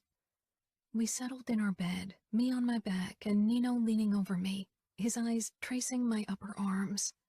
He leaned down and kissed my bruises. I can't stand seeing you being hurt. I'm fine, Nino. It hurts me more seeing you and your brothers argue with each other. So please don't be mad at Adamo. I'm not. Not anymore. My brothers and I will always be there for each other. Nothing will change that. Ramo won't allow it, nor will I. Chapter 19. Nino. So, what? You're going to keep me locked in here forever? Adamo said. A captive in my own home? Since Savio had brought him home 2 nights ago, we'd kept a close eye on our youngest brother, and he was already showing withdrawal symptoms. Erratic movements, perspiration, shaking fingers. He must have been taking the shit longer than anyone expected. You'll stay here until we're sure you're clean, I said calmly. Adamo glared. Why can't I stay in my room at least? Because there aren't bars in front of your window and we don't want to have them installed. Adamo shook his head, looking around the room in Ramo's wing. It was where Ramo used to keep Serafina. This is ridiculous. You can't treat me like this. Ramo staggered toward him and got in his face. You know what I'd do to any other soldier who takes drugs and doesn't tell me where he got them, so maybe you should shut the fuck up. If you tell us who gave you the drugs, it would make things easier. For whom? Adamo crossed his arms with a bitter smile. Ramo released a harsh breath, and then his smile turned dangerous. All right, then don't tell us. We'll just talk to CJ and ask her. You spent a lot of time with her. I assume she knows quite a bit. Adamo turned pale. No, leave her out of it. Ramo's smile widened further. I can't do that. Considering I'm her capo, she should have told me everything, but she didn't. That's betrayal. No! Adamo shouted and threw himself at Ramo, aiming a punch at him. Ramo blocked him, twisted his arm around, and threw him face first to the floor, then knelt on his back. Never raise your fist against me again. Fuck you, Adamo rasped, his face turning red. Adamo, I said in an imploring tone as I crouched before him. You need to stop this. The drugs are messing with you. Ramo and I only want to help you. Don't hurt CJ. Hurt me. I have a feeling hurting you won't bring us any closer to the truth, right? I murmured. Pain won't make you talk anymore. You never tried, just do it. Ramo released him and got up with a snarl. Shut up. You know we won't torture you. Why can't you just let me make my own decisions? If I want to ruin my life with drugs, then let me. Ramo glared. I won't give you up, not ever. I'll torture anyone to get the info on those fuckers who sold you the shit. I want you to return to who you were. I won't, Adamo said quietly, rolling onto his back. There's nothing you can do about it. I'm not him anymore.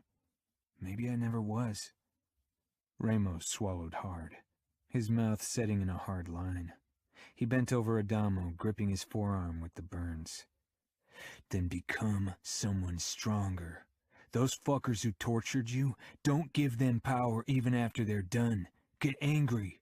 Get brutal. I don't give a fuck, but get the fucking torture out of your head. Move on. It's the past.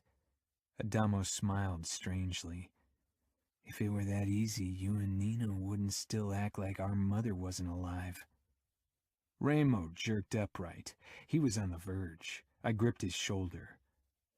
Adamo, there are two options. You tell us who sold you the drugs, or Ramo and I will question CJ. Adamo glared, but worry flickered in his eyes.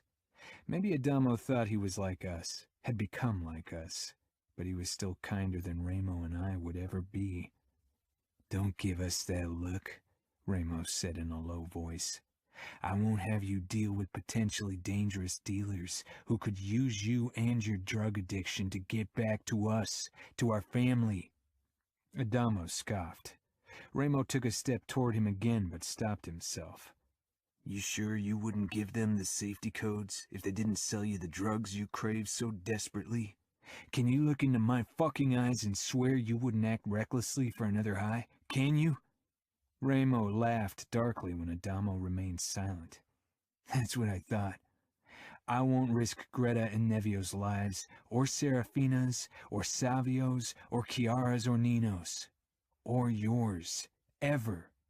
If I have to torture a whore so you give me the info I need, I'll do it without a fucking flicker of remorse. Then he nodded toward me. And believe me, Nina wouldn't even blink dismembering anyone to guarantee Chiara's safety.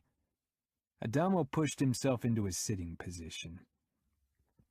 I would never give away our codes, not even for drugs. Tell us who sold you the shit. Adamo lowered his eyes. There are these guys at the races. They're taking stuff themselves. I pay them double so they buy from me as well. They know who you are? Ramo asked. Adamo nodded. Everyone knows who I am. Ramo turned around and stalked out. Names, and if you know where to find them, I demanded. Kay and Josh. They're always staying with the main race crew in the camp. I held out my hand to Adamo and he took it. Back on his feet, he sighed. I really tried to stay away from drugs, but the weed, it made things better. And then one of these guys said the heroin would make it even easier. Nothing that's worth anything comes easy, Adamo. You are right. Ramo and I, we sometimes still struggle with the past, but we still move on because we have people who rely on us. And you have too. We rely on you. We need you as part of our family, so face your fears without drugs. Adamo didn't say anything. I'm going to lock you in for now. Later, when someone's here to keep an eye on you, you can move around the house. He sank down on the bed, and I left. Ramo was still in the hallway when I stepped out, leaning against the wall and looking murderous. We'll have to set an example. Get it into people's head that they need to stop selling the shit to him. Let me and Fabiano handle it. You stay here with your kids. Keep an eye on things. You still think Samuel might use the info he gathered while being here for the wedding? For an attack? I shook my head. I think he won't risk anything with his sister being around, but I think you should stay here. I know you believe you have to protect us all, but Fabiano and I can handle this. Remo didn't like it, but he had his twins to think about, and throwing himself into every conflict had to stop. I could see how hard he took Adamo's drug addiction. All right, he said slowly, but you'll make sure everyone gets the message. I gave him a look, and he bared his teeth in a harsh laugh. Yeah, you'll do that. I'll go and search for Fabiano and tell Chiara that I'm leaving, then we'll head out. I crossed the gardens to Fabiano's house. Leona was stretched out on one of the sun chairs and reading. She sat up when she saw me approach. Something happened? I need Fabiano for a mission.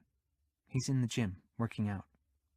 I nodded, but before I went inside, I said, Serafina, Savio, and the twins are at the pool. Why don't you join them? Surprise crossed her face. I will. Thank you. I nodded, then headed into the living room.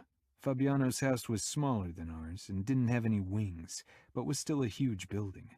The gym was down the corridor, and when I stepped in, Fabiano was doing bench presses. Shouldn't you be more vigilant? Recognized your steps. He put the barbell bar into the safety rack above his head, then sat up and wiped the sweat from his face and chest. Adamo? I nodded. He gave us names. When do you want to leave? Fabiano asked as he stood. As soon as possible. Will Remo be coming? No. He should stay here and keep an eye on things. How long will we be gone? Always efficient when it was about a mission. That what I appreciated about Fabiano. Overnight, maybe 2. The camp's currently stationed near Sacramento. All right. Give me 15 minutes to grab a quick shower and pack a few things. With a short nod, I went back to our mansion to look for Chiara. I found her at her piano, but she wasn't playing anything, only frowning at her fingers on the keys. I sat down beside her. What's the matter? Nothing, she said slowly, then gave me a small smile. I caressed her upper arm with the bruises. She wasn't telling the truth. Given her cycle, she was supposed to get her period 2 days ago. We'd slept together this morning, and she definitely hadn't bled. I have to leave for Sacramento to handle a few things. Did Adamo tell you who sold him the drugs? He did. I didn't say more, and Chiara didn't ask, merely nodded. She knew what needed to happen. How is he? We locked him into the secure room. He'll only be allowed outside if Savio or Remo are around to keep watch. Is that really necessary? I brought her wrist to my mouth and kissed it. We don't know how long Adamo's been taking heroin, or what else he's taken. We might find out in Sacramento. But if his addiction is serious, which I fear it is, he might do something stupid trying to get them. I really hope he can get past this. He will. I searched her eyes for a hint that Chiara needed me. Will you be okay? Of course. You need to handle this. I'll be fine. I am. I kissed her slowly, trying to decide if I should ask Savio to go in my stead. I am fine, she said firmer. Go. Handle things. Chiara. I watched Nino and Fabiano drive off, then returned into the house. Serafina was on the terrace with the twins and Leona, and Remo and Savio were in the gaming room, discussing Adamo. For a moment, I considered going outside, distracting myself from the nagging thought that wouldn't leave me for 2 days. Only 2 days. My period was overdue for only 2 days, and yet I couldn't stop thinking about it, even if it had never meant anything in the past. I wanted it to mean something, to mean that I was finally pregnant. At some point, it just had to work. It had to. I touched my belly and shook my head. Crossing the entrance hall, I locked myself in the guest bathroom with one of my pregnancy tests from my stash. 10 minutes later, I stared down at the small window as disappointment shattered my heart into tiny splinters. Not pregnant. Again. I felt sick and desperate. Trying to hold back tears, I stumbled out of the guest bathroom and toward the gaming room to fix myself a drink at the bar. I hardly ever drank hard liquor, but right then I wanted to numb my sadness. Luckily, Savio and Remo were no longer in there. They'd likely joined the rest on the terrace. Reaching for the first bottle I could get my hands on, I poured myself a generous glass and managed to down half of it before I started to cough. Tears finally burst forth, and I wasn't sure if they were because of the alcohol or because of the hollowness in my chest.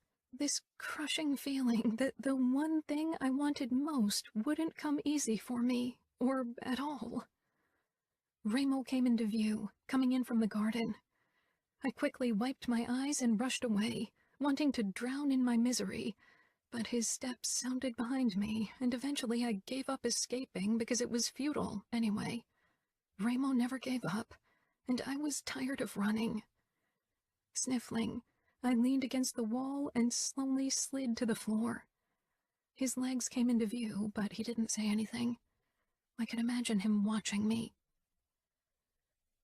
Since you hate extensive displays of emotions, you should leave. It'll only get worse from here. Even to my own ears, I sounded bitter. Remo sank down across from me, holding my half-full glass. He scanned my face and looked at the pregnancy test in my hand. I hadn't even realized that I was still clutching it like a memorial of my failure to conceive. I held it out to him so he could see the result.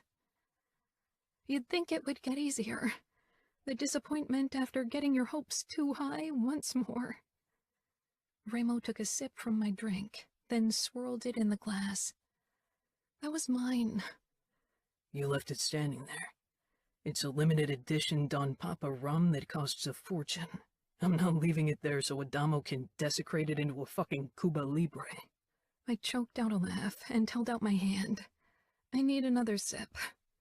Remo handed the glass to me, and I took a large gulp, shuddering at the strength of the alcohol.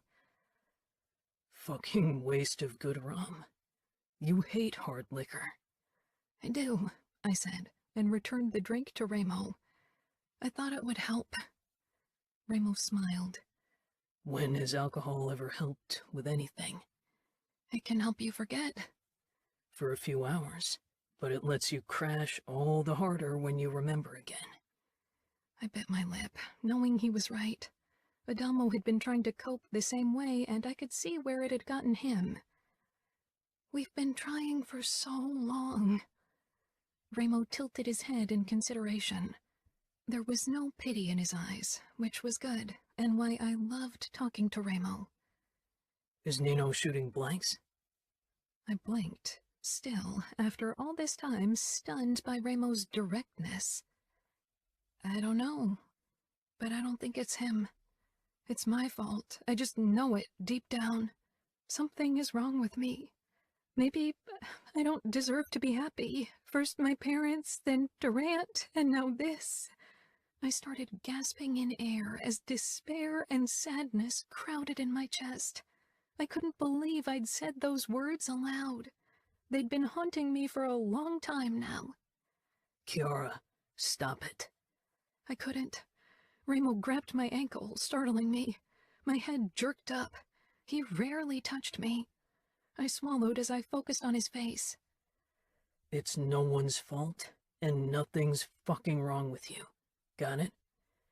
It's unfair, I whispered desperately. Remo downed the remaining rum. Life's fucking unfair. It wants to crush you, but you can't let the bitch win. You've got to force her to play by your rules. You make it sound so easy, but for me, it's not. You are strong. Nobody could ever force you to do anything. Remo leaned forward, squeezing my ankle. Do you know how many people dare to tell me the truth to my face? How many don't shit their pants when they're alone with me? I shook my head. I guess there weren't many.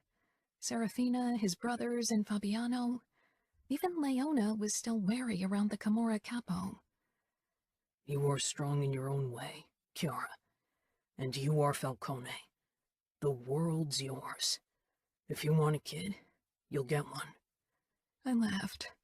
I know you are powerful, but some things are out of your control. You can't kidnap one. If Nino's shooting blanks, you can have my sperm to get you pregnant. I choked. Are you being serious? He cocked an eyebrow. I shook my head. You're really being serious? You think Fina would be okay with you being a sperm donor? We're all family. I want you and Nino to get your wish, and Serafina would understand. That won't work if it's me. There's all kind of shit doctors can do nowadays. You and Nino should have a checkup. Once you know what's the problem, you can find a solution. Maybe there's no solution. There always is. You can adopt. Might not be the worst idea anyway, considering how messed up Nino and I are. That's because of your childhood. Trust me, part of it is inherited. His mouth curled as if he remembered all the things they'd done over the years. I've been thinking about adoption. I looked at Ramo. But I don't want the kids to be less because they aren't blood relatives. The only blood I give a fuck about is that of the fuckers who'll treat your kids less for some shitty DNA bullshit, and only because I'll bathe in it after I slit their throats. I crossed the small space between us and hugged Ramo for the first time in my life. Thank you, I whispered. You are how I wish my brothers could have been. I don't care what people say about you. I love you like a brother. Ramo froze. Then he lightly touched my back, but didn't say anything in return. Not that I had expected him to. I pulled away, clearing my throat and wiping my eyes. Ramo got to his feet and held out his hand. Come on. Let's join the others at the pool. I took his hand and allowed him to pull me up. I'm not wearing a bikini. Then go change. I'll go see if Adamo's in the mood to stop his sulk. He regarded me a moment longer, then picked up the discarded pregnancy test and walked away. I released a long breath, feeling slightly better. Ramo was right. There was no use pitying myself. 10 minutes later, I arrived at the pool, dressed in my red bikini and a summer dress over it. Serafina and Leona were in the water, each of them pushing the twins around in the pool in small unicorn floats that Serafina had ordered for them. Savio was stretched out lazily on one of the sun chairs, his swim trunks pulled down dangerously low, showing off the upper half of that obnoxious bull tattoo. Savio inched his sunglasses up with a smirk. Can't take your eyes off my Minotaur, can you? I grimaced. I still can't believe you let Nino ink that thing into your skin. Savio looked down his six-pack, then lifted his waistband, peering beneath it. You should see the rest. I think you'd change your mind. My cheeks flushed. A wet ball flew toward Savio's head and he blocked it with his forearm. Hey! Behave, Serafina warned. Savio crossed his arms behind his head, looking entirely too pleased with himself. You love to rile us up, right? I said with a small laugh. It's more fun than I expected. I got out of my dress and quickly lowered myself into the pool, uncomfortable in my tiny bikini around men other than Nino. Savio pushed his sunglasses back down.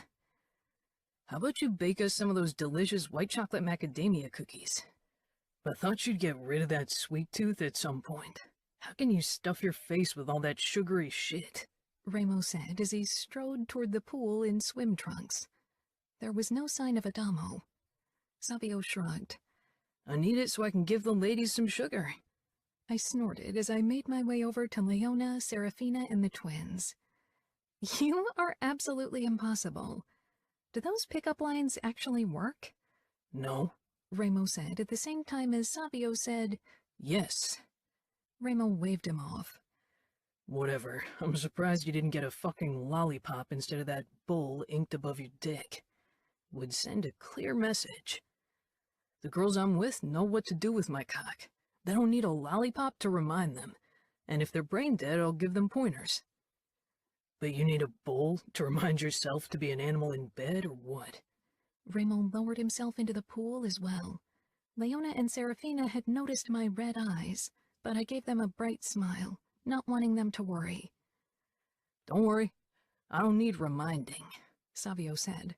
His phone beeped, and he took it from the small table beside his sun chair. When I took over from Leona, pushing Greta's floaty around, Ramo joined me. He didn't want to come out? I asked. He's moody. Withdrawal is a shitty thing. Leona perked up. If you need me to talk to him, I will.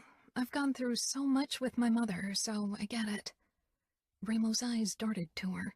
She flushed, but held his gaze for once. Why not? He said eventually. Tell him a few horror stories. I'm sure you've had plenty. Yeah, definitely. Greta beamed at Ramo. Dad, she said in that cute, high voice.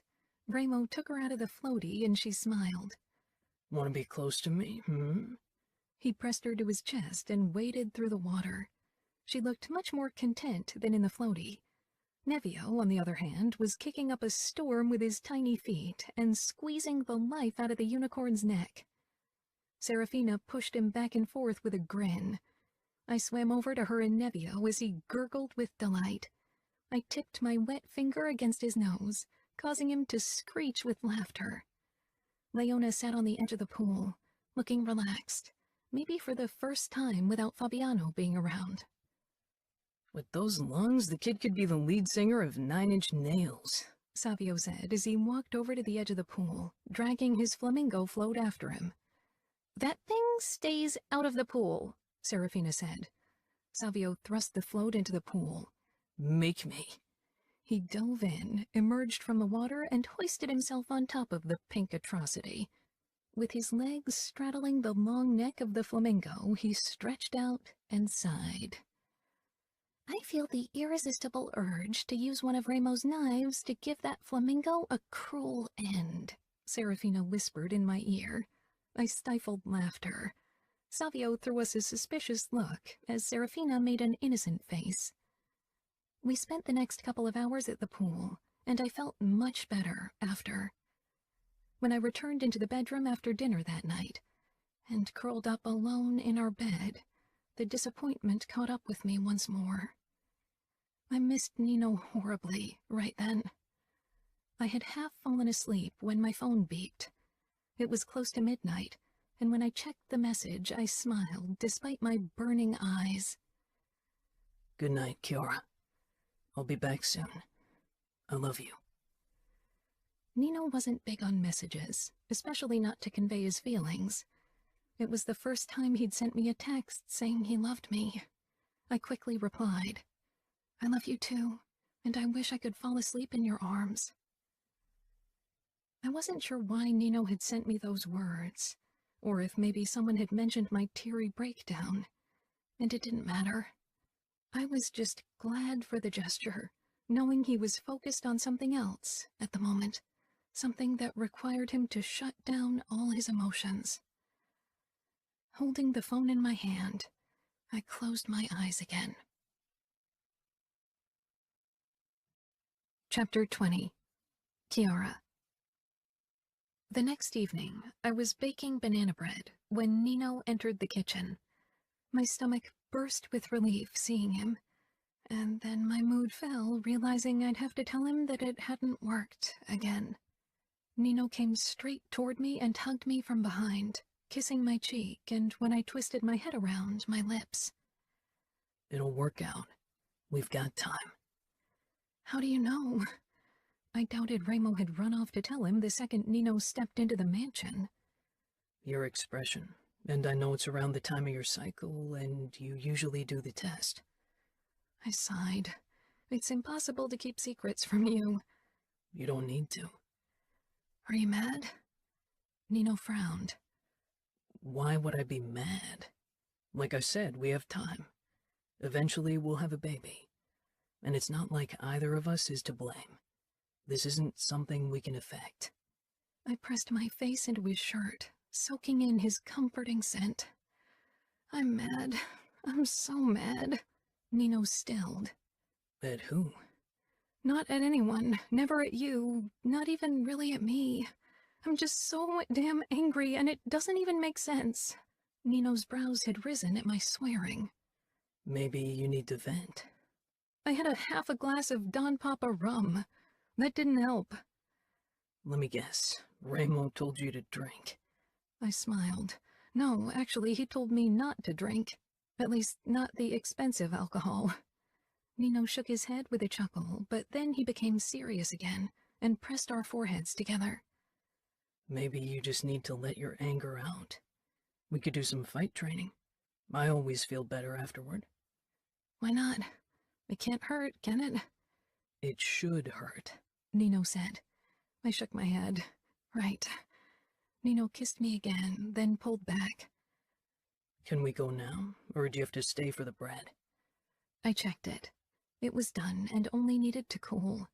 I quickly took the pan out of the oven before I followed Nino out of the kitchen. "Banana bread is done," I called as we passed the gaming room where Savio was working at the laptop. Maybe he'd enjoy a bite tonight. Greta sat beside him on the sofa like a gorgeous little doll and staring curiously at the screen, not the picture book on her lap. Nevio's delighted screeching sounded outside, followed by Ramo's deeper voice. He seemed to be chasing his son around the garden. I hope whatever you're doing is meant for a child's eyes, Nino said to Savio. Savio glanced up, then to Greta. Or betting stats. And it's not like Greta can read anything. Right, Dollface? Greta looked at him with a crooked smile, and my heart just melted. "You've really grown on her," I said softly. Savio flashed Greta a grin. I have a way with girls, don't I? She only smiled. Nino stroked my back, and I finally dragged my gaze away from them. Savio put away his laptop and asked Greta, "Why don't we check on that banana bread? Maybe I can sneak a piece into your mouth before your mom gets all bitchy because of a bit of sugar." "I heard that," Serafina muttered as she came inside, dressed in a bikini, glaring at Savio. He shrugged. "Sorry, Dollface. I did the best I could." With a wave, he walked off as Serafina picked up her daughter and kissed her rosy cheek. She gave me an encouraging smile, and I knew Ramo had told her already. Not that it would have stayed a secret long anyway. "We're off to the gym," Nino said. Then he pulled me along, for which I was glad. I didn't want to talk about the negative test again. Nino. Did you handle things in Sacramento? Kiara asked as I steered the Tesla down the driveway. We found the men who gave Adamo the drugs, yes, I said. Kiara nodded, regarding me with that quiet concern. She often worried how these acts of brutality affected me. And maybe it was good that she thought they could. I ran my thumb over her knuckles. He hasn't left the room.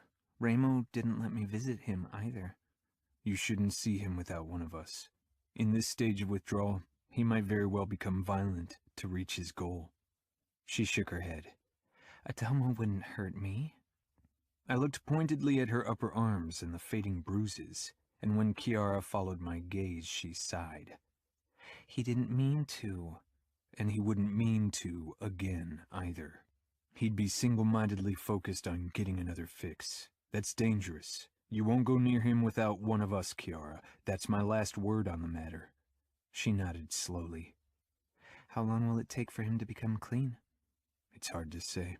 It depends on the person, on the severity of the addiction, on their understanding of the problem and determination to fight it. Willpower is the key. Adamo's got that. He's a Falcone.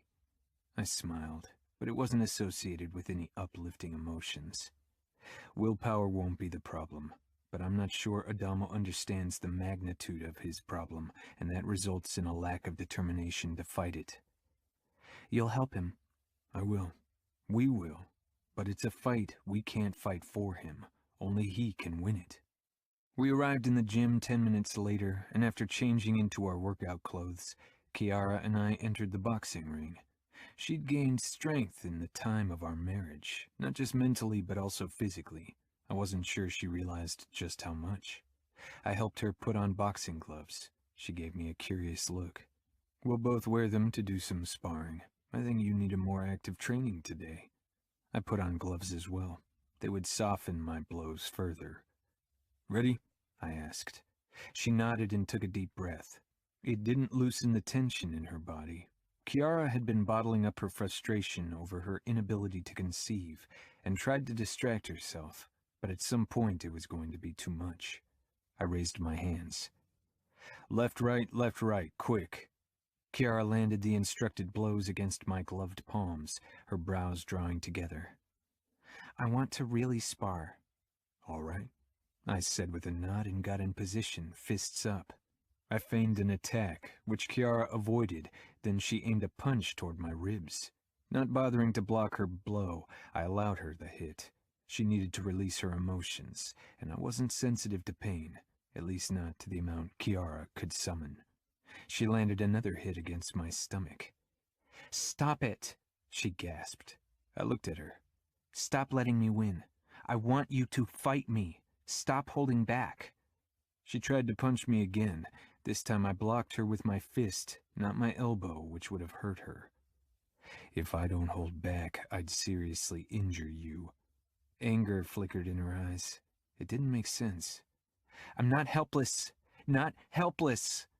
Her punches were unfocused, fueled by her overflowing emotions, and I blocked each of them. I didn't say you were, I said calmly, but that only seemed to enrage her further. But you treat me like I am. Stop it. Just stop it. She was screaming now. I wasn't sure what to do about her unreasonable behavior.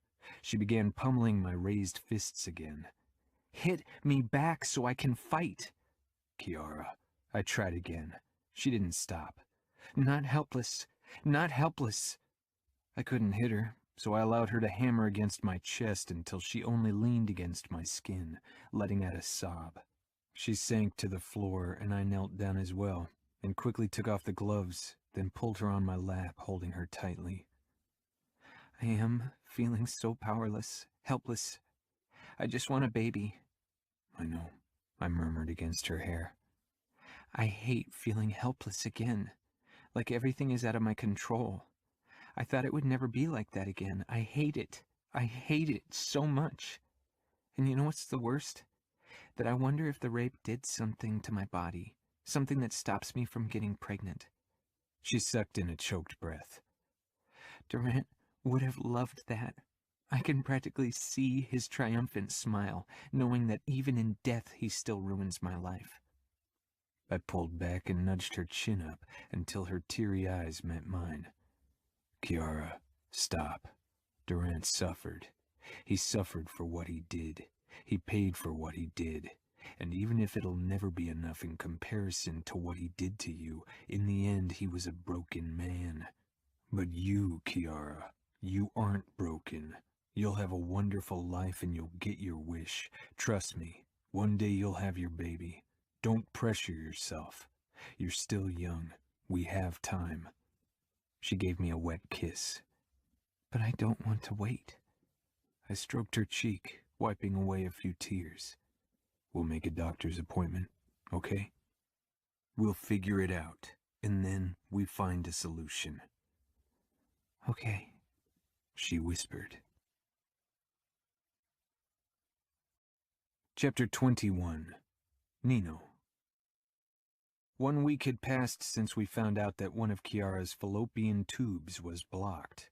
It could be a result of the rape, of an untreated sexually transmitted disease. I had always only used condoms with the women I'd been with in the past, and done a test before I'd started having sex with Kiara. After the initial shock, Kiara seemed to be doing well, having returned to being the caretaker of the household. I leaned in the doorway and watched her cooking up a batch of toddler banana cookies without sugar that Serafina had approved. She froze with a cookie against her mouth when she spotted me. With a smile, she took a bite, then headed over to me and held up the cookie. I took a bite despite my dislike of all things sweet. What do you think? Not bad. Kiara pursed her lips. They aren't very sweet. Bananas are the only sweetener I used. I'm sure Serafina will appreciate the effort. Kiara took another bite, then shrugged. I like them. I gently grabbed her wrist, causing her to give me an exasperated look. Nino, I'm fine, honestly. It was hard at first, knowing that it's my fault. It's not your fault, I growled. That the cause lies in my body, she corrected. But it could have been worse. It's only one blocked tube. It could have been both, or something else that would have made conceiving naturally impossible. But as it is, it still might work out without any additional help. If we give it time, I told her. Yes, and I'm trying to be patient. I'm on a good way, and maybe it'll work out in a few months or years, and if not, it will work out. She nodded. I'm just relieved that we finally know what it is. The not knowing was worse than the diagnosis. I brought her wrist up to my mouth and pressed a kiss to her pulse point. You know, I was thinking of getting a tattoo there. Your name. I froze with my lips against her soft skin, my gaze meeting her kind eyes. It's a very tender place, very painful. It's okay. I know you'll be careful. I don't want to cause you pain. I won't. Then let your tattoo artist do it, the one who did parts of your back. No, I said firmly. I won't allow anyone to lay a hand on you, to cause you pain. I would have to kill him. Kiara's brows crinkled. That's a bit extreme. I won't have anyone cause you pain. She stared at me. I want that tattoo. It's my choice. I'll gladly take the pain. Let me think of a design, something beautiful, I said quietly. She stood on her tiptoes. As long as it's not a bull. My lips twitched. That wasn't my idea. Kiara sat down across from me and stretched out her arm. I disinfected the skin of her forearm, still reluctant to ink her.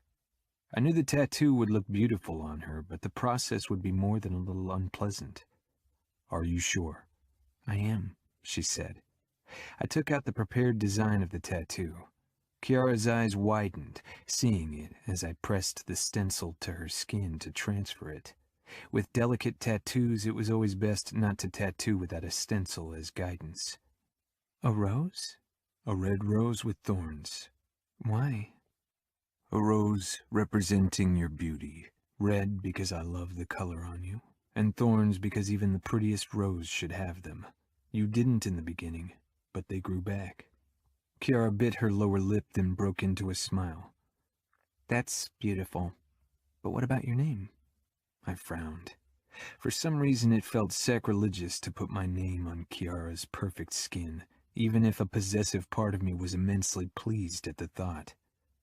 I could add it in one of the petals, or very small along the stem. No, Kiara said firmly. Let your name flow out of the stem, because it was you who helped me grow those thorns to bloom at all. You were the soil. I nodded, not saying anything, my tongue suddenly heavy in my mouth. Focusing on the task at hand, I transferred the design from the stencil to Kiara's skin, then carefully added my name in cursive. Once I was done, I reached for the machine. Because it's intricate and multicolored, it'll take longer. I can't rush or it won't be as beautiful as it needs to be. I understand. Take your time. I'd never been nervous before doing a tattoo. This time I was. Taking a deep breath, I put the needle to Kiara's skin. She sucked in a quick breath and tensed. I briefly glanced up, gauging her face. Do it. I continued, checking Kiara occasionally. Her eyes watered and my chest tightened at the sight. It's okay, she whispered. Never before had causing someone pain bothered me. I focused on the tattoo, on the task. The pain would have to be worth it. This had to be my best work. Kiara deserved nothing less. When I was done, I put down the machine and allowed myself to admire my work for a second. The rose was delicately beautiful. Every petal, every thorn spoke of elegance. Oh, Nino, Kiara said in wonder. It's so beautiful. I can't believe how real it looks, how vivid the colors are. Thank you. Thank you for bearing my name on your skin for the world to see. I had enough self-awareness to know how most people perceived me. They were scared of me, not just because of the Camorra or because I was a Falcone, but because of what I was. Chiara managed to see more in me, parts of me I hadn't been aware of before she came into my life. Chiara leaned forward and kissed me. "How's the pain?" I murmured, even when there were so many other things I wanted to say right then. "Worth it," she said. In early August, we allowed Adamo more freedom, but still kept an eye on him. He didn't show signs of withdrawal anymore, but things could fall apart quickly, so one of us always stayed in his proximity, even if it annoyed him. "When will you stop hovering?" he asked during our sparring in the gym one day. "My birthday is soon. I don't want babysitters around when I go over to CJ. "We'll see," I said, and landed a kick against his side, exploiting his bad defense. He grunted and jumped back. "I did everything you asked of me." "I know. That's why we've gone easy on you recently." Adamo gave me a doubtful look. I landed another hit, this time a fist to the ribs. He stumbled back, rubbing the spot. "You need to improve. Doing drugs shredded your focus and your stamina." Ramo walked in, not in fighting shorts, but dressed in his usual black jeans and t-shirt. I paused. Adamo tried to use my distraction, but he really needed to get quicker to succeed. I kicked his legs out from under him and shoved him to the floor. He landed hard and cursed. "What's the matter?" I asked, when Ramo stepped in front of the boxing ring. "Jerry called. One of the Johns thought he could beat the shit out of one of our girls." Usually our bouncers, Fabiano or one of the lower enforcers, handled these kinds of things. "Who?" Ramo's eyes darted to Adamo. "CJ." Adamo shot to his feet. "How is she?" "Our doctor's taking a look at her in the sugar trap. I'm heading over there now to discuss the matter with the abusive asshole." Ramo's mouth twisted. "I thought you might want to join me." Adamo climbed out of the ring immediately, and I followed after him. "Let's change first. A few minutes more don't matter," I said. Adamo looked like he was going to protest, then he nodded. 20 minutes later, we pulled up in front of our establishment. Adamo was the first out of the car and hurried into the whorehouse. Ramo and I followed a couple of steps after him. In the bar area, a few whores had gathered, discussing the events. It was still early, and the majority of clients would arrive later in the day, when the strip shows began. Still, it wouldn't do to have the whores gossiping at the bar. That was bad for business. "Go to your changing rooms, or talk in your back rooms," I ordered. The women quickly left, not before giving Adamo small smiles. Jerry came out from behind the bar. "Where is she?" Adamo demanded. "In her usual room," Jerry said, but Adamo was already hurrying in that direction. Ramo shook his head. "Where's the asshole?" "I had Snake take him down to the basement." "Was he drunk?" I asked. Jerry shook his head. "He'd only had a couple of beers. I don't know what happened." "Let's talk to CJ," I told Ramo. We headed down the corridor. The door to CJ's room was ajar, and she sat on the edge of the bed. Adamo touched her shoulder. A doctor was waiting. The hint of cigarette smoke hung in the air, and an ashtray with a few lipstick-rimmed stubs sat on the nightstand. We had a strict no-smoking policy in our establishment, but I decided to cut CJ slack today. CJ turned around when she heard me and Ramo enter. One of her eyes was starting to swell. So was the upper left side of her forehead, and her lip was busted. She was also rubbing her neck. "Concussion and bruises," the doctor said. I nodded. "What happened?" Ramo demanded, prompting Adamo to step closer to CJ. I raised my eyebrows at him. CJ released a low breath. "He's not one of my clients. Lee usually handles him. He pays her extra so he can beat her and humiliate her in other ways." CJ's mouth curled with disgust. "That's not part of the services you're supposed to offer," I told her. "I didn't. Lee did. She needed the extra cash, but she wasn't there when he showed up, so I decided to take him on." I told him in advance that I didn't do those things, and he agreed to book me for the Standard. I assume he changed his mind, Ramos said in a low voice. CJ briefly glanced at him, then down at her hands. Yeah, once we got started, she said, avoiding Adamo's intent gaze. He started making demands. I told him I didn't do backdoor, but he didn't care. Adamo tensed. Did he force himself on you? CJ shook her head. He tried. He shoved me against the wall. That's where I got the bruise on my forehead. He held my mouth so I couldn't scream. I bit him. He got even angrier and punched me twice. I fell to my knees and bit his dick. That ended everything. CJ regarded me and Ramo. You told me I could decide what I did, and I don't do anal, she said defensively. Your choice, I don't give a fuck, Ramos said. Where's Lee? CJ shrugged. I haven't seen her yet. She's been strange since she returned to work. Lee had worked for us in the past, but when she got pregnant, we forbade her from working as a whore, and she disappeared without a word, only to show up again a couple of weeks ago, asking if she could start working for us again. What happens now? CJ asked. Adamo crouched in front of CJ with a bitter smile. The asshole will pay, I promise.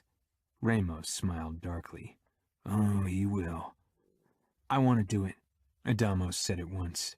You don't have to, CJ said immediately, touching his arm. He stood and stepped back. But I will. All right, then let's get this going, Ramos said, already the familiar eagerness ringing in his voice. I wondered why he'd involved Adamo in this. Did he hope this would help Adamo deal with his own torture?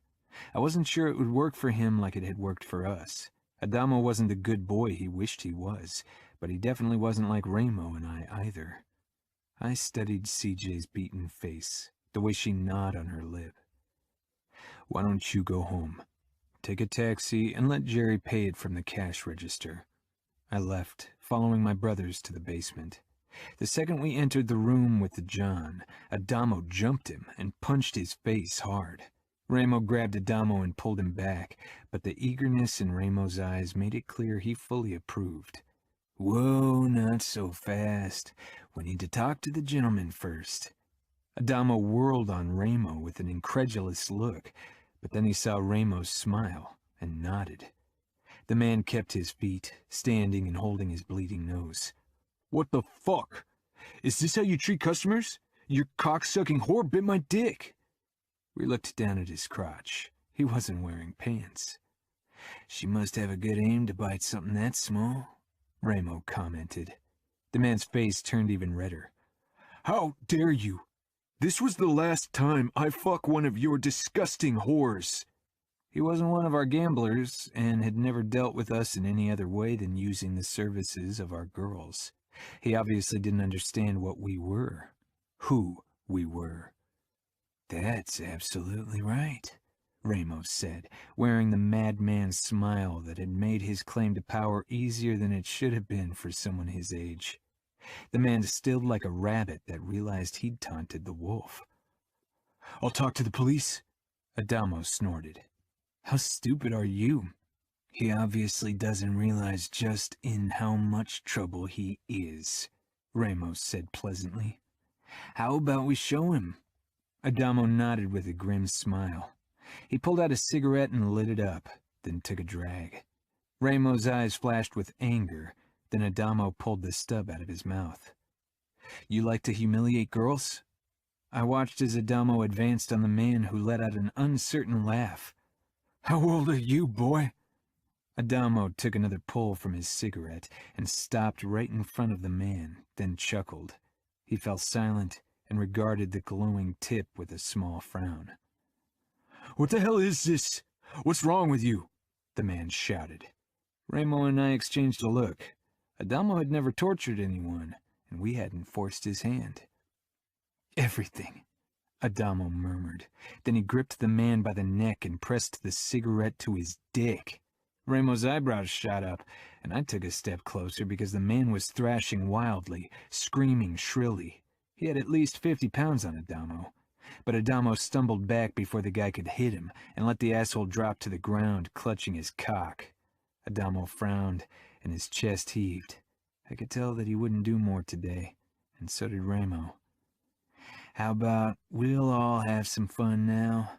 Ramos said. He grabbed the man by the throat, too, and smashed his face against the wall. The sound of his nose breaking was followed by muffled screams. Adamo raised a shaking hand, pushed the cigarette into his mouth, and lighted it up again, then took a deep drag. I let Ramo handle the guy for now, and went over to Adamo. "You okay? You didn't have to do it. Ramo and I can handle these things."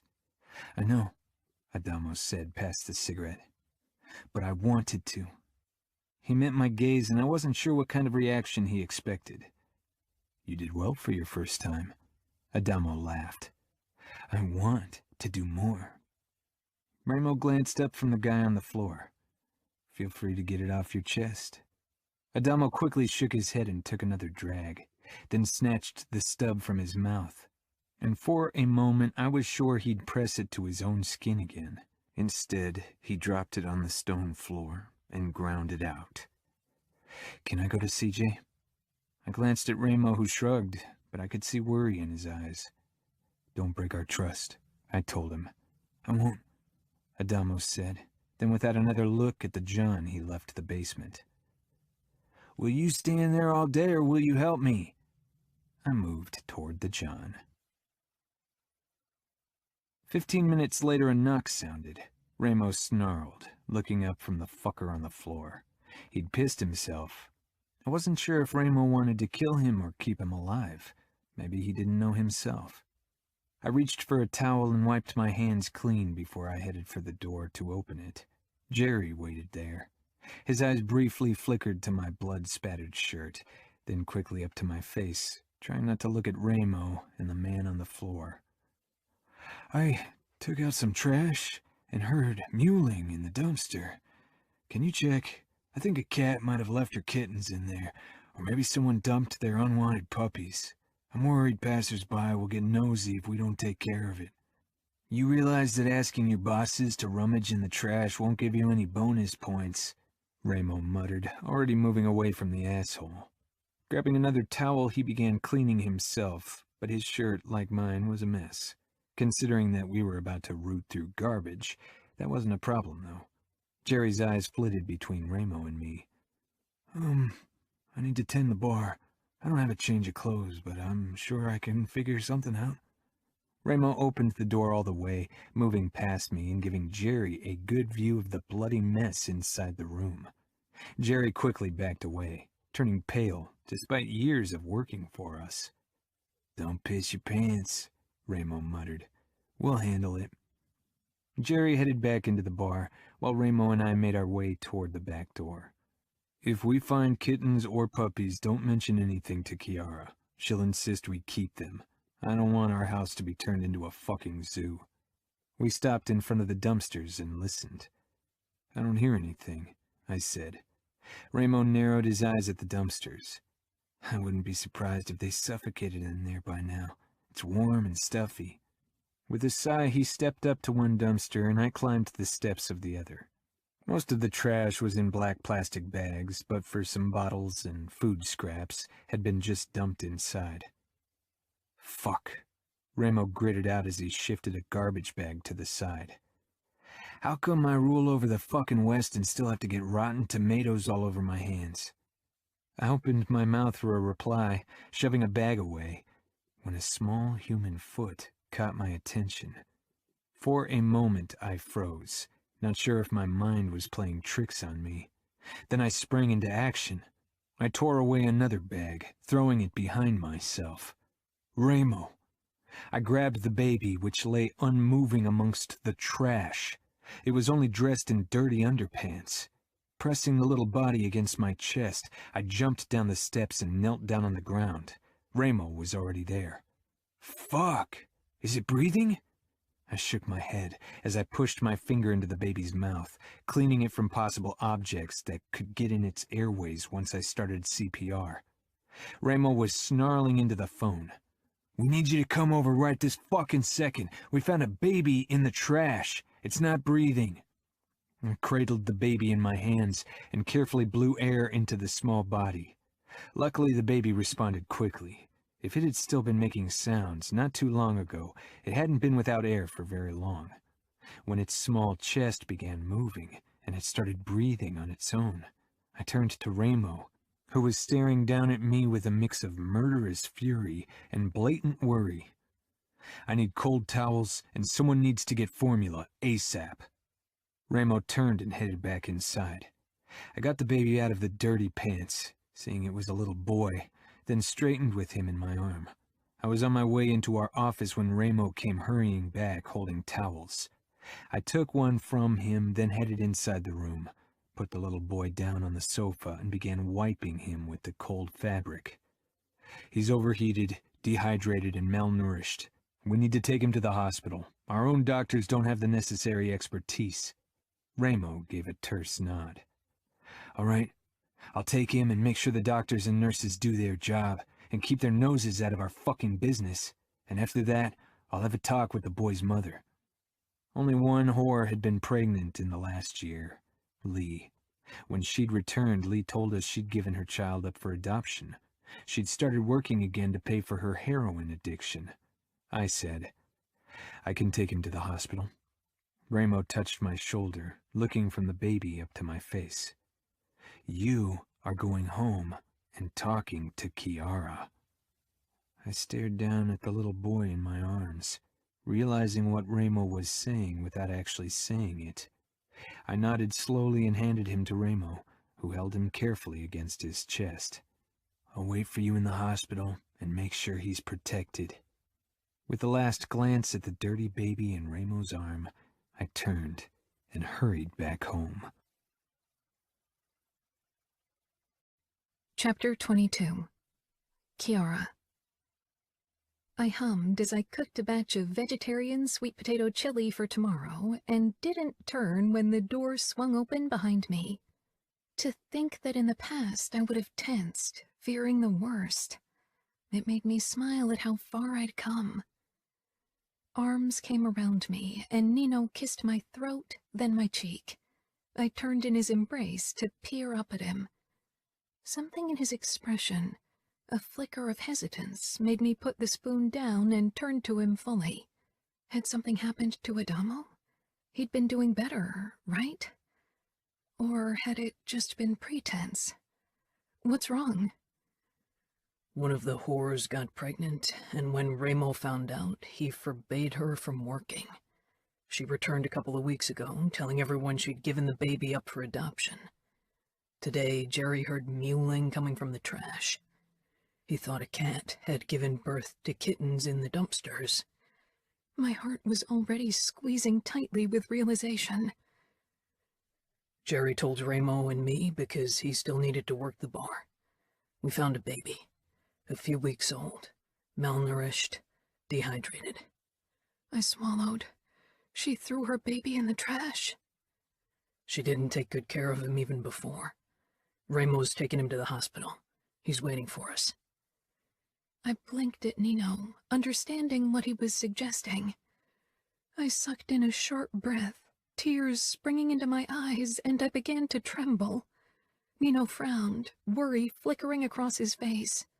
I know you want to get pregnant, give birth to our child, but... I interrupted him with a desperate kiss, cupping his face, crying, I'll love this baby with all my heart. Thank you so much. It was Ramo's idea. Nino pressed his forehead to mine for a moment. Let's go. I nodded slowly, but couldn't move, too overwhelmed. Was this really happening? And should I even feel as happy as I did? After all, something horrible had happened. I turned off the stove, taking another deep breath. Kiara? Nino asked softly. Let's go, I said, squeezing his hand. 30 minutes later, we stepped into the hospital room. Ramo stood over a small baby lying in its bed and attached to beeping machines and a tube going into its nose. He was speaking in a hushed voice to the boy while stroking his arm. The baby's eyes were open and watching Remo. Finally, he said, as he straightened and with a last look at the baby came toward us. His gaze flickered over my teary cheeks, and a hint of softness crossed his face that he so rarely showed to the outside world. He's about 5 weeks old. They say we can take him home tomorrow, if we insist. They won't alert the authorities? I asked, as I approached the bed and bent over the little boy. His hair was soft and honey brown, and his eyes were bluish. I knew that often changed within a child's first year. We are the fucking authorities in this city, Remo said. My eyes landed on the name tag on the crib. Boy, Falcone. I traced the name, feeling my throat clog up once more as I glanced over my shoulder. Both Nino and Remo were watching me. I didn't know what name you wanted for him, but his last name was easy, Remo said. I rushed toward him and threw my arms around his middle. He touched the back of my head briefly. I don't care if the world hates you. I'll defend you against all of them. I don't give a fuck if the world hates me, as long as the people who matter don't, Remo said, untangling my arms from his waist.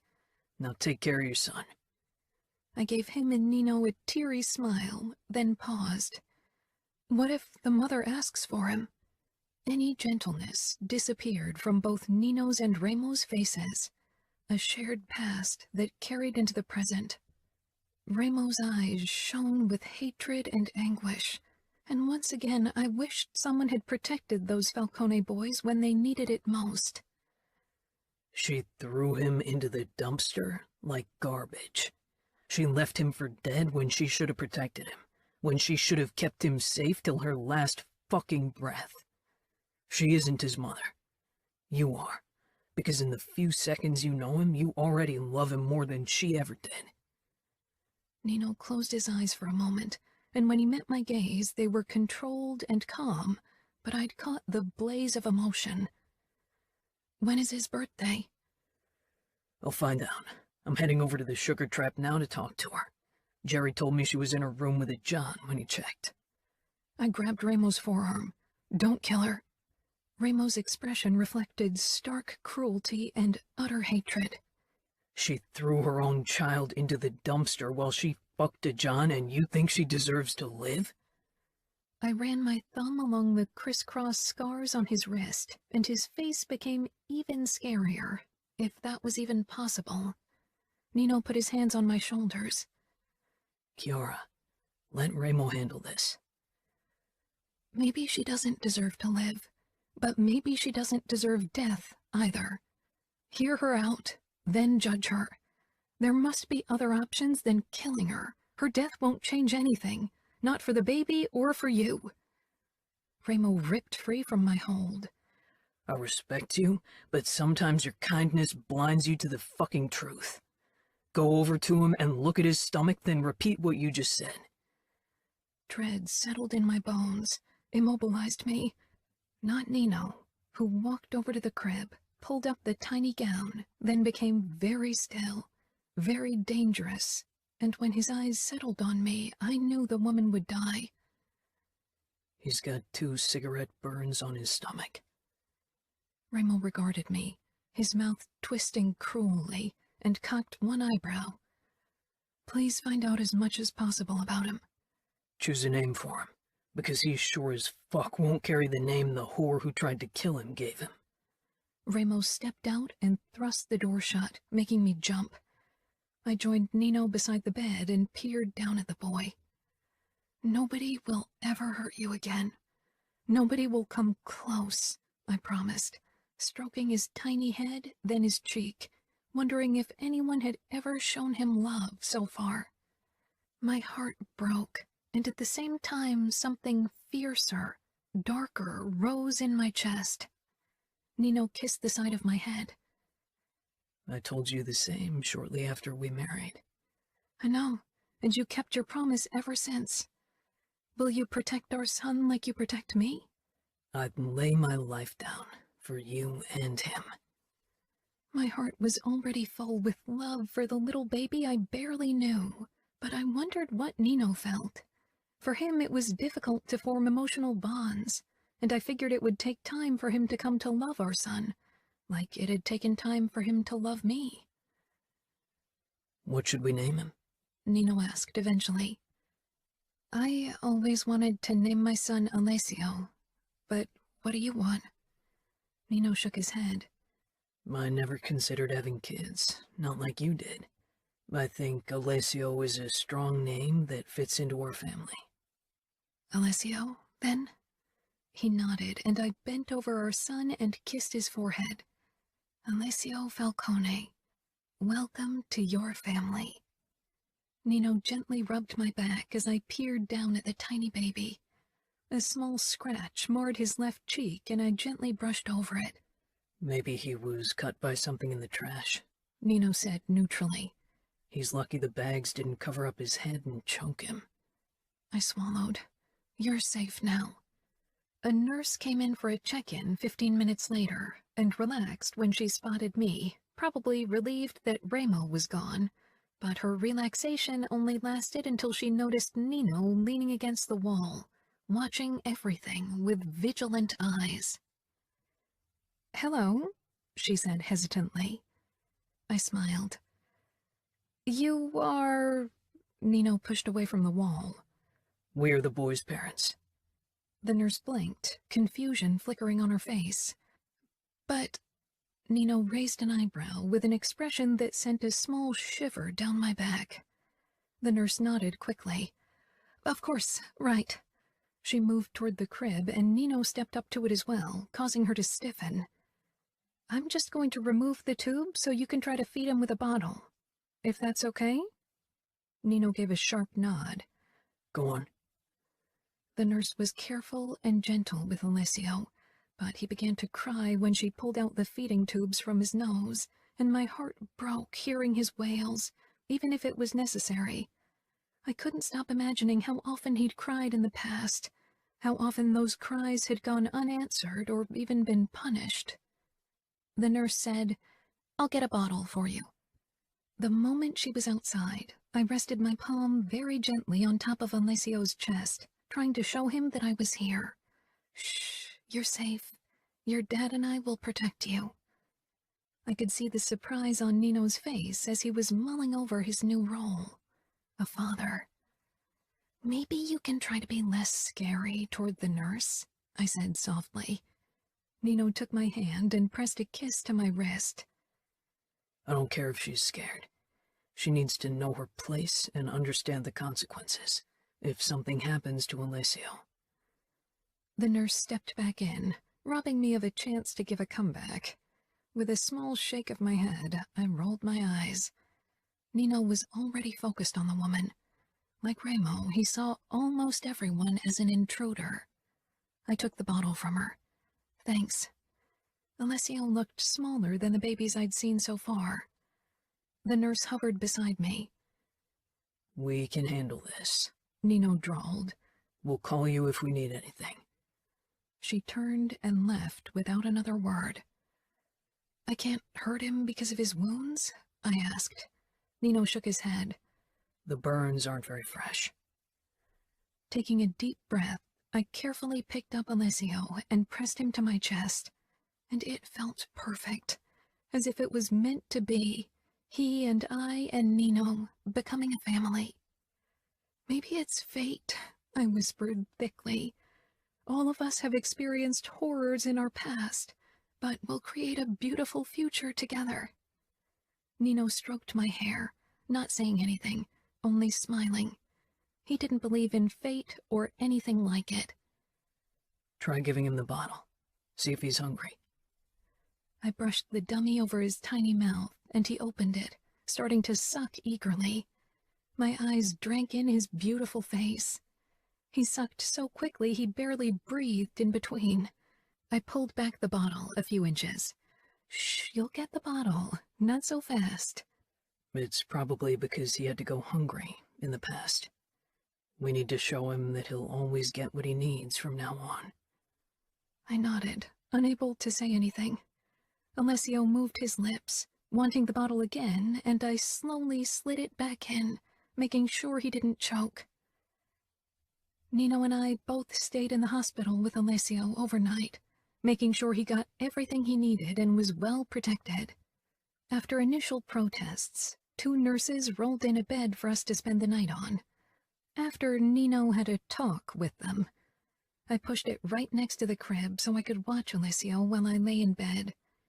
Nino slid in beside me, but he didn't stretch out. With his back against the bars of the headrest, he kept vigil.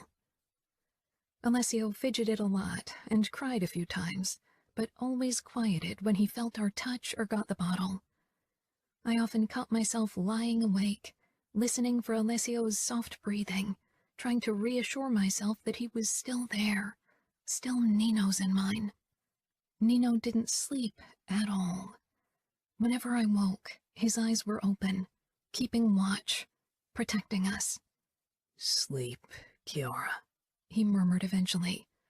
"I'll make sure you 2 are safe." I knew he would. Chapter 23. Chiara. The next morning, Alessio was released from hospital. Like Remo had said, nobody tried to stop us from taking him home. He was really our son. Nobody would ever know him as anything else. Nino had arranged a baby seat for the SUV so we could transport Alessio safely, and I sat on the back seat beside it to calm our baby. He started crying the moment Nino started the car, and eventually I managed to soothe him by singing for him and pressing my palm reassuringly against his chest. Nino's phone beeped once more. He'd been getting several messages since yesterday, and I wondered if some of them were from Remo, informing him about Alessio's birth mother. Maybe it was selfish and cowardly, but I wasn't sure I wanted to know what Remo had done to her. Leona and Serafina had sent me several texts, congratulating me, and I couldn't wait to show them our son. Our son. I still couldn't get over how wonderful it felt to think that, to say that. It didn't matter that he wasn't our blood, and it never would. He was ours. Nino opened the gates with a press of the button and drove up the driveway toward the mansion. "This is your home, Alessio." Nino and I got out of the car. Then he carefully lifted Alessio out of his seat. Our baby looked so tiny in comparison to Nino, breakable. My heart felt impossibly full watching Nino holding Alessio, being careful and gentle with him. "Do you want to carry him inside?" he asked quietly. I nodded, because even if the sight of Alessio in Nino's arm made my heart sing, I just wanted him close, wanted to smell his sweet baby scent, feel his warmth, and stroke his soft cheek. Nino handed him to me, and I pressed him to my chest. His small fingers flattened against my skin, and it was the best feeling in the world. Nino touched my back. "Come on. Let's go inside so we can meet the rest of his family." I nodded, but I couldn't stop peering down at Alessio's honey-colored crown. He loved being close to me, and always quieted down when he felt my warmth, and I relished in the feel of his small body against mine. I beamed at Nino, deliriously happy. Nino smiled at me. "You haven't been this happy in a long time." "I've always been happy with you, but this makes it even more perfect." When we stepped inside the gaming room, everyone was already waiting. Fabiano and Leona, Serafina and Remo with the twins, and even Savio and Adamo. Serafina stood and walked over to me. "Oh, he's cute." "He is," I agreed. Nevio stumbled over to me, curious as always, and grabbed my knees. He pointed one tiny finger up at Alessio. "You want to see him?" A jerky nod. Nino picked him up and held him close to me. Nevio tilted his head, watching everything with his dark eyes. "Alessio's going to be Greta's and your best friend, Nevio." "They'll get in trouble together, that's for sure," Remo said as he came over with Greta, who was as curious about the new arrival as her brother, but not as bold. "See, Greta?" Remo murmured. Now, you aren't the smallest person in this house. We need to teach you how to kick ass so you and Nevio can protect Alessio. Savio snorted. Good luck. That kid doesn't have a single aggressive bone in her body. No way will she ever kick anyone's ass.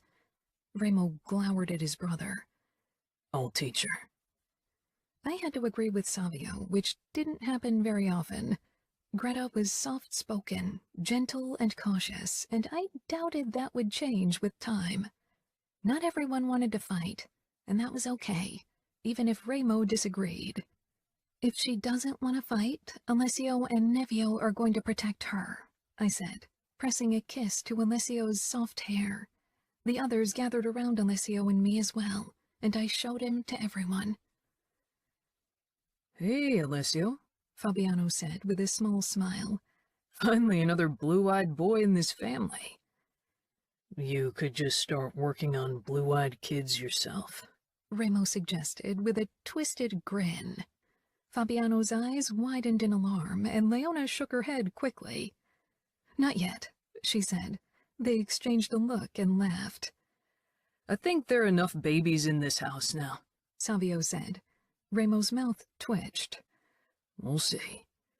Oh, man, Adamo said. I rolled my eyes at him, and he gave me a small smile, one that reminded me of the ones from the past. He is cute, though. I know he is, I said. Nevio and Greta were still curiously considering the newcomer. I couldn't wait for them to be older and play together in the garden. Alessio began to squirm and mewl softly, smacking his lips. You're hungry, aren't you? Do you want me to prepare a bottle for him? Serafina asked at once. Smiling, I nodded. That would be great. She handed Nevio over to Nino, then hurried away.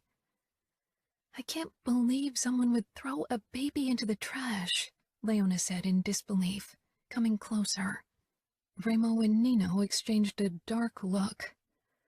He's too thin, and he's got cigarette burns on his stomach, Nino said. And the whore didn't even remember his birthday. She gave birth to him in the apartment of a shitty dealer she fucked in return for drugs, and didn't take him to a doctor until a few days later. My throat tightened as I regarded Alessio. Nino had briefly mentioned that we'd have to choose the birthday of our son, but it seemed like such a monumental thing to decide that we hadn't made up our minds yet.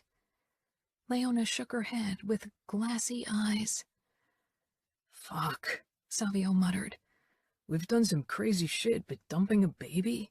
Burning it? That's just fucked up. He's safe now, Remo said.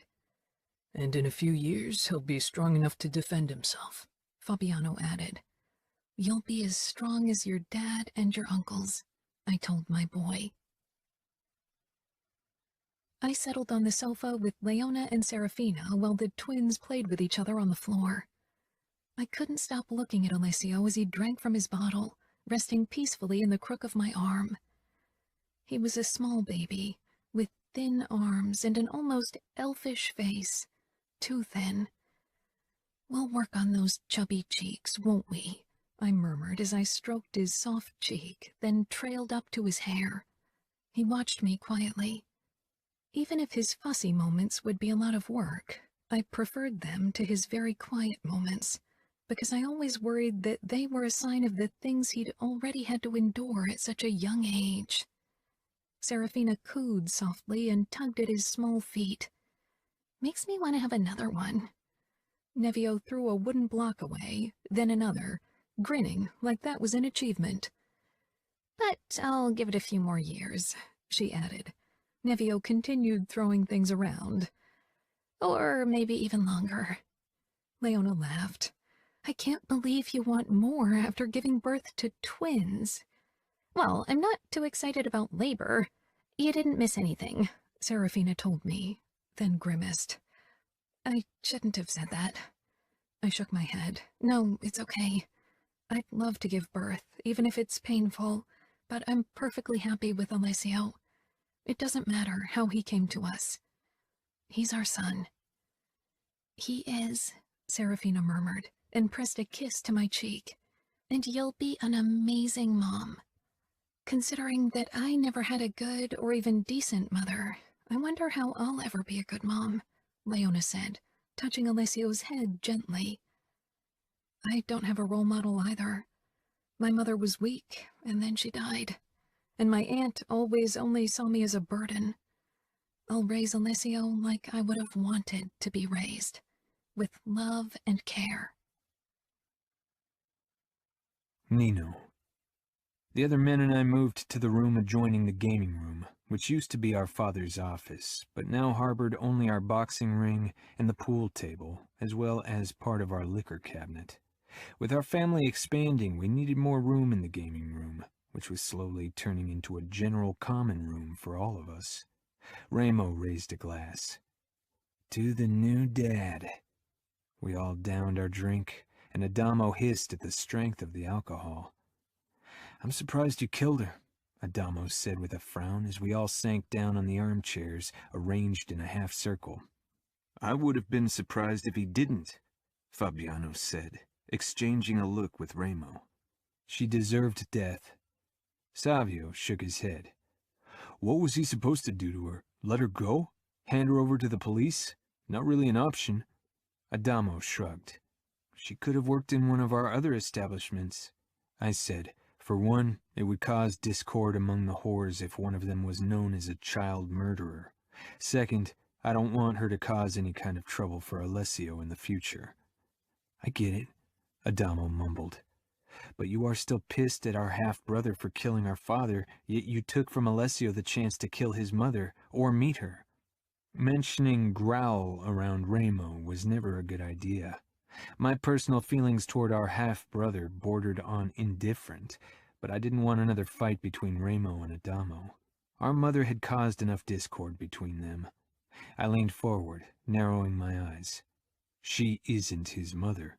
Chiara is. Alessio won't ever find out he isn't our blood. Ramo downed his drink. From this day on, this kid is a Falcone. Anyone who dares telling him differently will have to deal with the consequences. I gave Ramo a grateful smile. Lying to family wasn't something Ramo or I liked to do, but this was for Alessio's benefit. Finding out about his real mother would do nothing good, only bring pain. You'll have to decide his birthday, Ramo reminded me. If it was up to me, I'd have simply chosen a random date at the beginning of July. Alessio would never know that it might not be the day he was born, and in the long run of a life, a few days more or less really weren't of importance. Chiara, however, needed time to consider the possible dates. Do you know who his sperm donor is? Savio asked. Ramo's lips curled. She went bareback with several customers in the past. There's no telling who got her knocked up, and like I said, it doesn't matter. Could be important for genetic diseases, Savio said. The whore who gave birth to him was a junkie. She consumed drugs when she was pregnant. The doctors warned us that it could have long-term effects, lead to Alessio having deficits concentrating, or have a penchant for drugs himself. Adamo sank deeper into his chair. He had returned from CJ like promised, and hadn't taken any drugs despite not being under supervision. Maybe he was on the right track. I hoped Chiara and I wouldn't have to see Alessio through something similar in the future.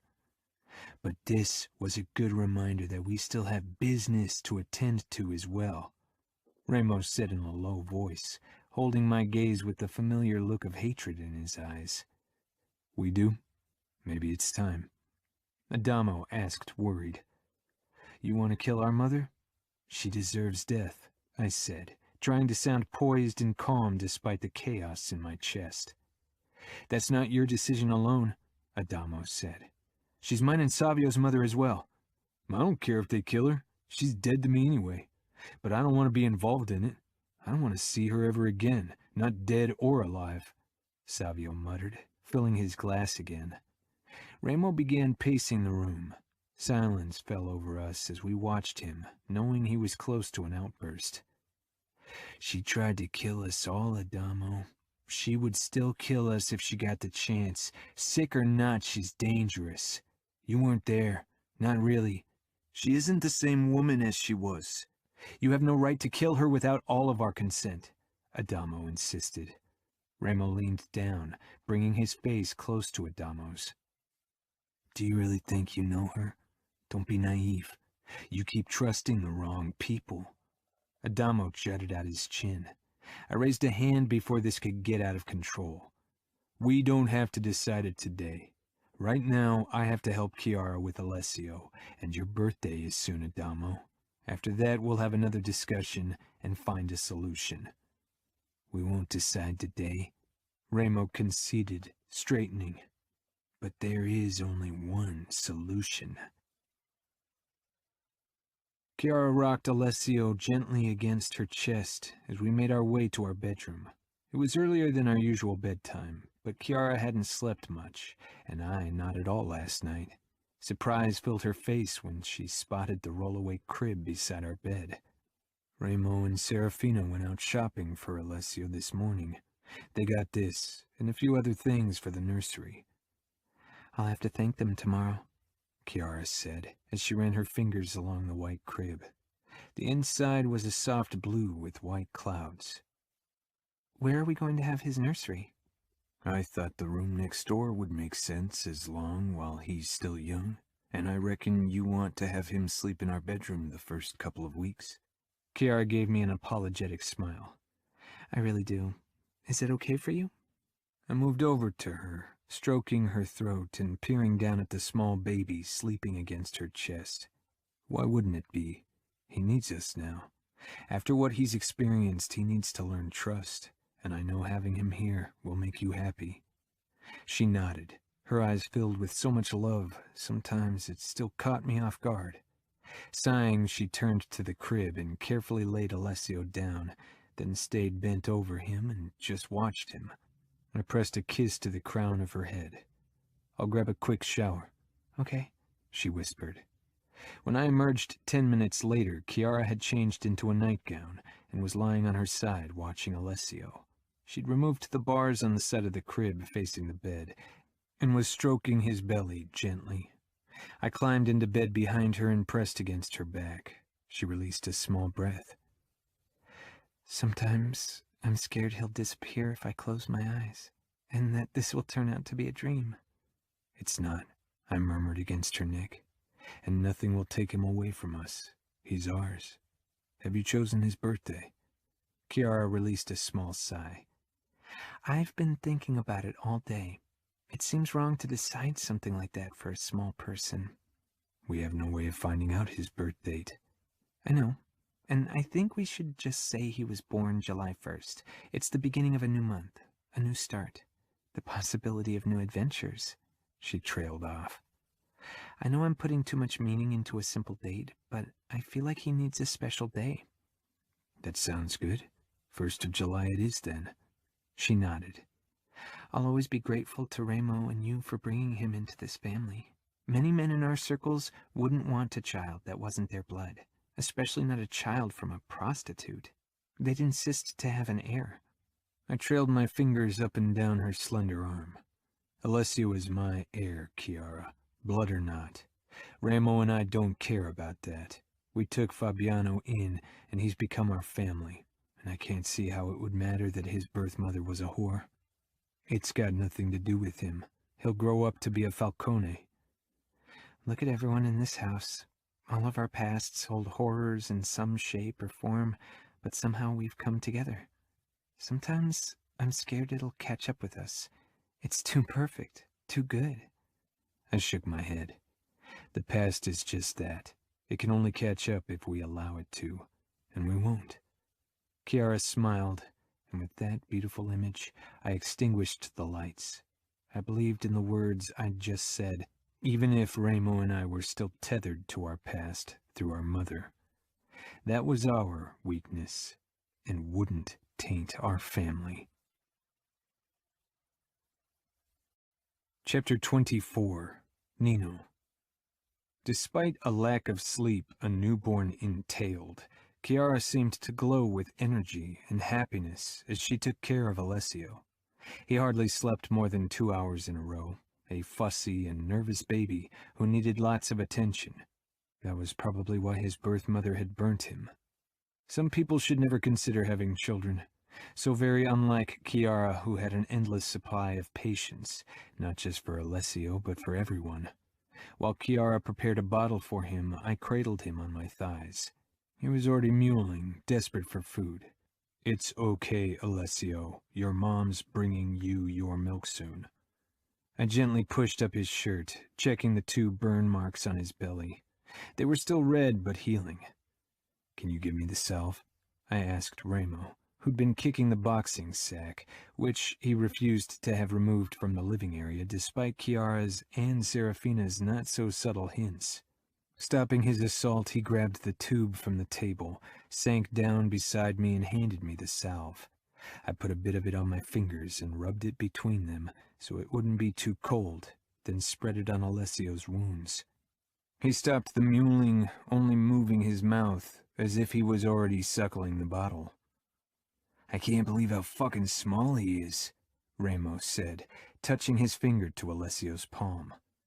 "Nevio and Greta were already 5 months older when I first saw them, and I already thought they were tiny."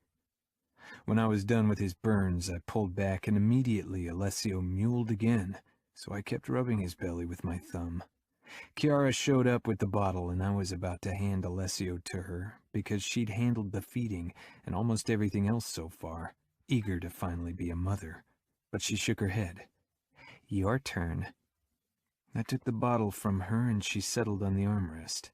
The moment I touched the dummy to Alessio's lips, he eagerly began to suck, but I kept stroking his belly, since it seemed to calm him. Remo got to his feet and squeezed my shoulder, then walked out into the garden. "What do you see when you look at him?" Chiara asked, raking her fingers through my hair the way I always enjoyed. I regarded the small child in my lap, the way he clung to the bottle as if it could be taken from him at any point, the red marks on his belly, the way he responded to gentle touch. I see you." Chiara tilted her head with a curious expression. "Me? He doesn't look like me." "That's not what I meant," I said, trying to put into words what I felt, because that was what Chiara had actually been asking. "I see you because he needs protection and care like you did when you were given to me. I see you because he means you're happy. I see your love. That's why I'll come to love him like I came to love you. You know it takes time for me." "I know, and your words are already more than I expected." She leaned forward and kissed my cheek. When we brought him to bed around 7 that evening, I wrapped my arms around Chiara from behind, nuzzling her neck. We hadn't been intimate since Alessio had joined our family. Chiara couldn't relax with him in the same room, and she didn't want to leave him alone yet. I pressed my erection against her lower back, and she released a small sigh and looked at me over her shoulder. "I can't with him in the same room." "I know," I murmured, and held up the baby phone. "We can leave him here and still make sure he's fine." She bit her lip, torn between her need to protect him and her need for physical closeness. I stroked her side. "Put on your new red dress, but no panties, and come down to the piano. Bring your red silk shawl. I'll be waiting for you." Chiara nodded. I turned and headed downstairs. After putting the baby phone on a side table on loud, I sank down on the bench in front of the piano. My cock was straining against my pants. I desired Chiara in a way I hadn't thought possible. Being with a woman for a couple of years, I'd have thought I'd grow tired of her body, her scent, her taste, but far from it. I started to play the song I'd created with Chiara until I heard the sound of heels. Chiara descended the stairs in her knee-length, elegant red dress and the matching sling pumps, clutching the red silk shawl in one hand. She looked curious and eager as she approached me. I didn't stop playing until she was beside me. "No," I said, when she was about to take a seat beside me on the bench. Chiara frowned. I slipped the shawl from her fingers and lifted it to her face. "Can I cover your eyes?" Surprise flashed in her dark eyes, then a flicker of excitement. "Okay." I carefully knotted the shawl at the back of her head. "I just want you to feel and for that to work we need to limit your senses, I rasped. Kiara released a small breath, shivering. I closed the lid over the keys, then hoisted Kiara up on the piano. She gasped. I gripped one heel and set it to the elevated edge of the piano, then did the same with her other foot so she sat in front of me with spread legs. The flowy skirt gathered between her thighs, covering her up. "Keep your legs like this," I ordered. Kiara nodded, her breathing already deepening. Gripping the hem of her skirt, I pushed it up and bunched it around her waist, laying her pussy bare to my view. Desire raced through my veins, seeing her opened for me, her pink folds already glistening with her lust. I leaned forward and ran my nose along the small white scar on her inner thigh, then inhaled. Kiara quivered. "Nino?" Need and a hint of insecurity rang in her voice. I peered up, found her cheeks reddening. "Lie back," I murmured, and she did. "Relax. Feel. Listen." I pushed her skirt even higher, then pulled her closer, until her pussy hovered over the edge, tantalizing and teasing. I lifted the lid again and hit the A key. The low note reverberated in the piano, and seeing goosebumps rise on Kiara's skin, she could feel the hum everywhere, even in her pussy.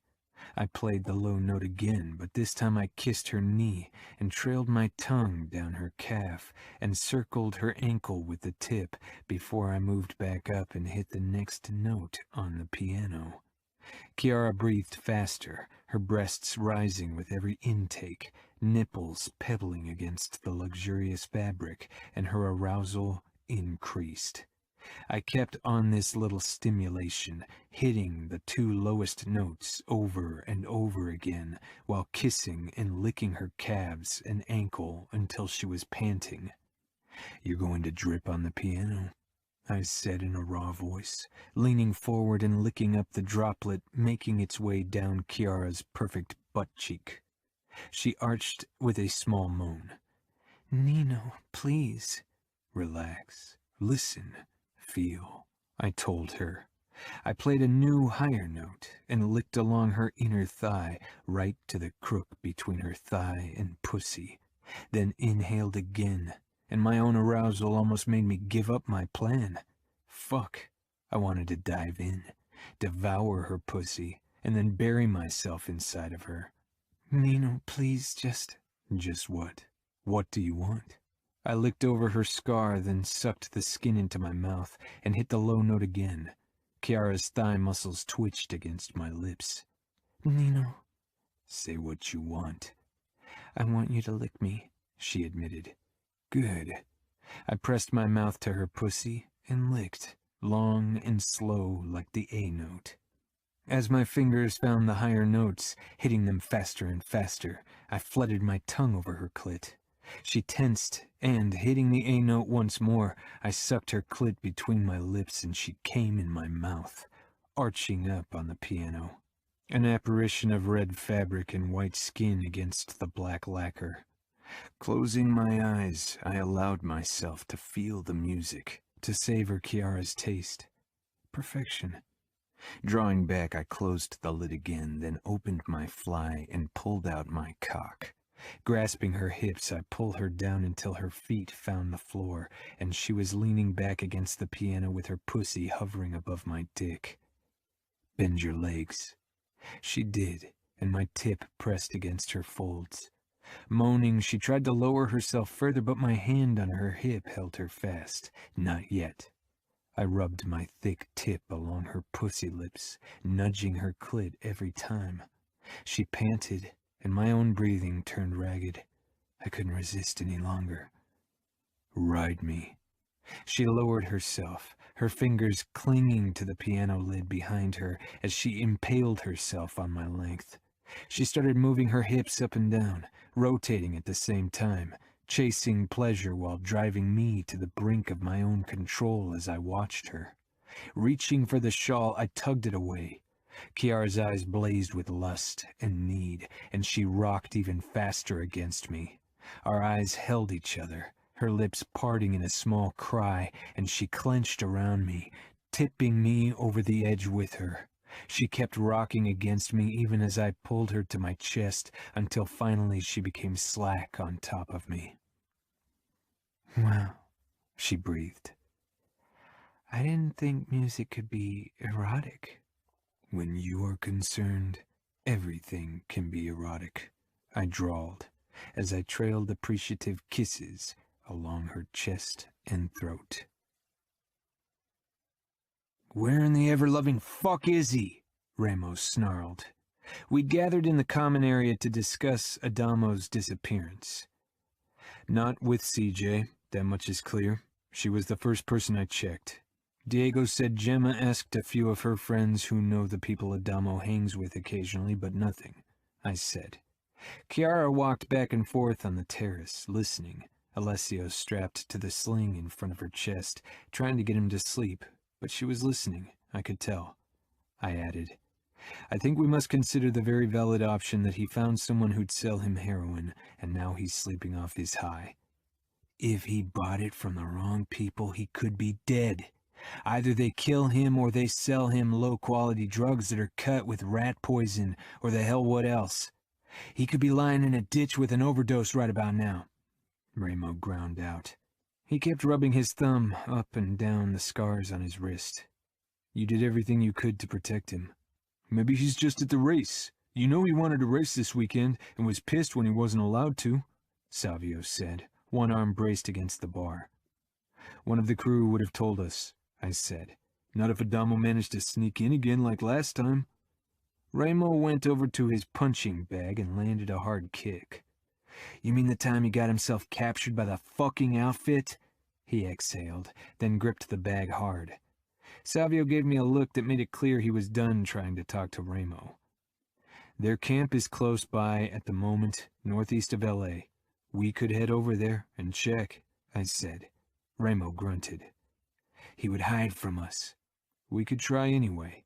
Ramo nodded slowly. "But if he's shit-faced, if he really punched that shit into his veins again, you better hold me back, or I might just beat him to within an inch of his life this time." Savio shoved away from the bar and plopped down on the sofa. "I guess that means I'll have to stick around and play babysitter, figuratively and literally. You and Fabiano. We're lucky he got the house beside ours." As if luck had anything to do with it, that plastic surgeon almost shit his pants when Ramo talked to him. "He was lucky I didn't just kill him, so there you go," Ramo muttered. I headed outside to tell Chiara. From the worried look on her face, she knew already. "You're leaving to search for Adamo?" "Have to. This kid, he's..." I shook my head and stroked Alessio's hair. "Find him. Help him," Chiara said. "We'll be all right. Maybe you'll find him before his cake goes stale." "I think you should eat it today. His birthday will be over by the time we find him, and I suspect he won't deserve a reward." Chiara pursed her lip. "It's his birthday cake." Serafina sat on the grass, and the twins were in the small baby pool she'd gotten them, but she looked toward us. "We can bake something fresh once he's back. Nino's right. The key lime pie won't last long." When Ramo joined us outside, she looked at him, and her face reflected the same concern I'd seen on Chiara's. Ramo and I weren't only responsible for our brothers anymore. We had wives and children. He gave me a pissed look, thinking the same, and eager to kick Adamo's ass. I wasn't sure what to do with Adamo, how to handle him. If it wasn't him, the solution would have been clear. Torture, then death. "I don't know what to do with him if he's drugged again," Ramos said when we sat in the car ready to head out. "We'll figure it out. We can try again. Lock him in longer this time." Ramos started the car. "What if it's not enough?" I didn't say anything, because for once, I couldn't think of other options. Chiara. I was stretched out on the sofa beside Alessio, trying to get some rest after a sleepless night. Alessio was sleeping soundly now. Despite my tiredness, I couldn't fall asleep. I loved watching his sweet face too much. Nino and Ramo had been gone for one day, and we hadn't heard from them yet, which wasn't unusual considering Nino despised unnecessary messages. My phone buzzed on the table beside me. Turning awkwardly, I reached for it, trying not to wake Alessio. Adamo's name flashed across the screen. I picked up at once, surprised he'd call me. "Where are you? I baked you a cake for your birthday yesterday, but you just disappeared. We're worried about you." I hoped he hadn't celebrated his 16th birthday alone. Maybe Savio was right, and he'd spent it at the races, maybe with friends he'd made there. But why hadn't Remo and Nino found him yet? Chiara. The word was slurred. "Adamo, what's wrong? Where are you?" I asked, sitting up carefully. "With my mother. I was there to see her." Shock washed over me. I thought Adamo had put her out of his mind, like his brothers seemed to have done. Why had he visited her? On his birthday, no less. "And now? Where are you now? Still in the hospital?" "Nah," he said quietly, a hint of hesitation in his voice, as if he wasn't telling me everything. "Didn't stay long. She's not right in the head. She's..." "Adamo, why don't you come home? Take a cab, don't drive. You are drunk, right?" He couldn't be far. The mental institution was in the outer suburbs of Vegas. Adamo laughed. It was a soft, despondent sound. "Drunk, drugged." I began pacing the room, growing more and more nervous. "Do you want me to pick you up?" "Don't tell my brothers," he said quickly. There was no way his brothers wouldn't find out. They'd suspected his relapse, after all. "I won't. I can pick you up by myself. I'll take a car. There are enough to choose from." "When's the last time you've driven a car?" I hadn't driven a car in years, only during driving lessons when I was still in school. "Adamo, tell me where you are. Let me help you." I glanced down at Alessio, who was moving his fingers in his sleep. If it was just me, I wouldn't have hesitated to drive the car, even if I was inexperienced. However, I wouldn't risk it with Alessio in the same car, and I couldn't leave him with Serafina. She had the twins to take care of, who were enough work, especially Nevio. Leona was on campus, and Savio and Fabiano couldn't take care of a newborn. "You won't drive yourself. You'll send someone, right?" he said miserably. "No," I lied, even as I felt bad, but I couldn't drive, no matter how much I wanted to, and maybe Adamo needed someone who could carry him if he passed out. "She ran away," he said. "Who ran away?" The conversation was confusing me. With my lack of sleep, I just couldn't keep up. "I thought it would be nice to see her on my birthday. She was nice. She told me it was okay if I needed to escape reality now and then. She stayed at my side while I got myself a fix." Anger bubbled up. "Adamo, who ran away?" A horrible suspicion was taking root in my head. I didn't want to give it room to grow. It couldn't be. "Her mother, she ran away. Today. Gone. I don't know where she went." I frowned, trying to understand what he was saying and wondering how much of it was the result of his drug haze. "I thought you saw her in the hospital. She can't leave there. Remo's given clear orders." A feeling of dread was taking hold of me.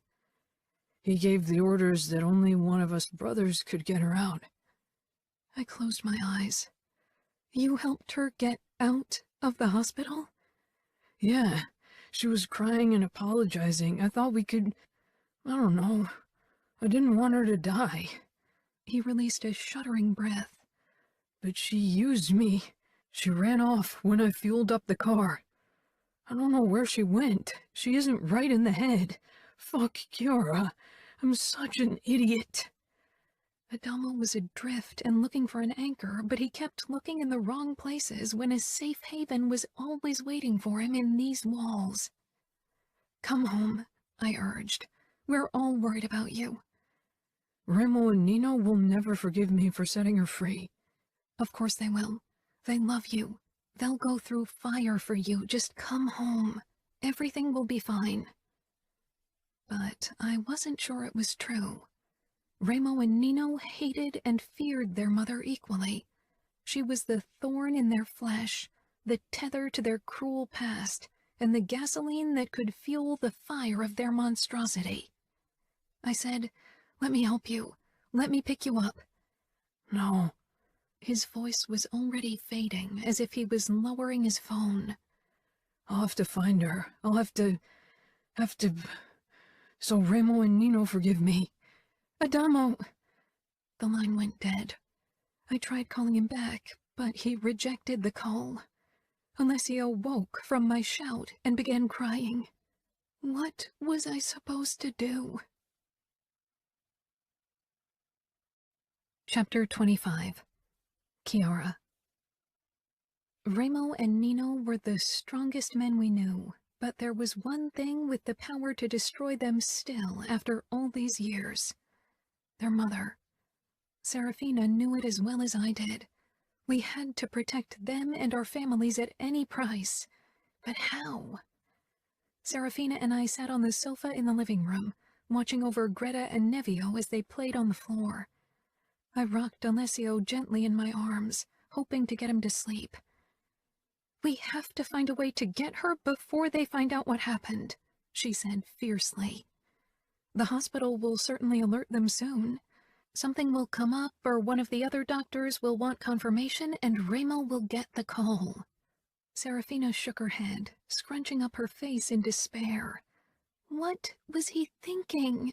How could he believe a word she said after what she did to his brothers? He wasn't born when it happened. For him, it's an abstract scenario he can't comprehend. But she was there in front of him, crying and begging. She was real, and he wanted to help her. You know how much he struggles. Because of what my family did to him. I looked into her eyes, wondering if she noticed how Adamo used her to remind himself of the past. I didn't think she was aware about the extent of his struggles. Maybe none of us was. Adamo had become a master at hiding his addiction, his battles.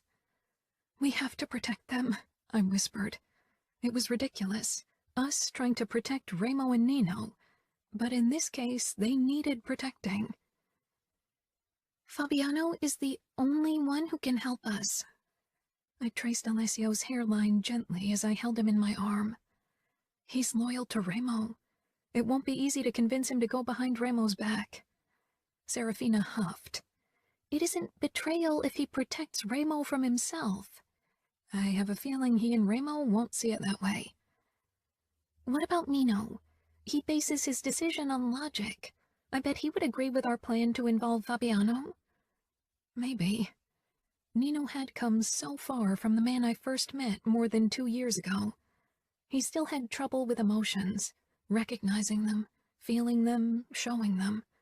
But we were on a good path, or had been. The thought that this could set him back, it terrified me. When I hadn't known Nino any other way, his lack of emotions had been tolerable.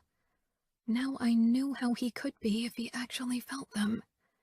I didn't think I could survive faked emotions from him ever again. But it's different where their mother is concerned. "Fabiano is our only chance. It's either that or telling Remo and Nino." Serafina and I stared into each other's eyes, and hers, like mine, filled with tears. "I'll call Fabiano. We've got at least 2 hours before our husbands will be back." They'd sent us a text that they hadn't found Adamo and would return soon. I dialed Fabiano's number. He picked up after the second ring. "What's wrong, Chiara?" "Can you come over? Serafina and I need to talk to you. Please don't tell Remo and Nino." There was a moment of silence on the other end. "I'll be there in 5 minutes." He stayed true to his promise and stalked into the living room exactly 5 minutes later, eyes tense with apprehension, one hand on his gun as if he expected an ambush. Alessio was asleep in my lap by now. Nevio and Greta still sat on their blanket on the floor and played with multicolored wooden blocks. "What's the matter? Did something happen?" Fabiano asked urgently. Serafina and I exchanged a look, and Fabiano grimaced.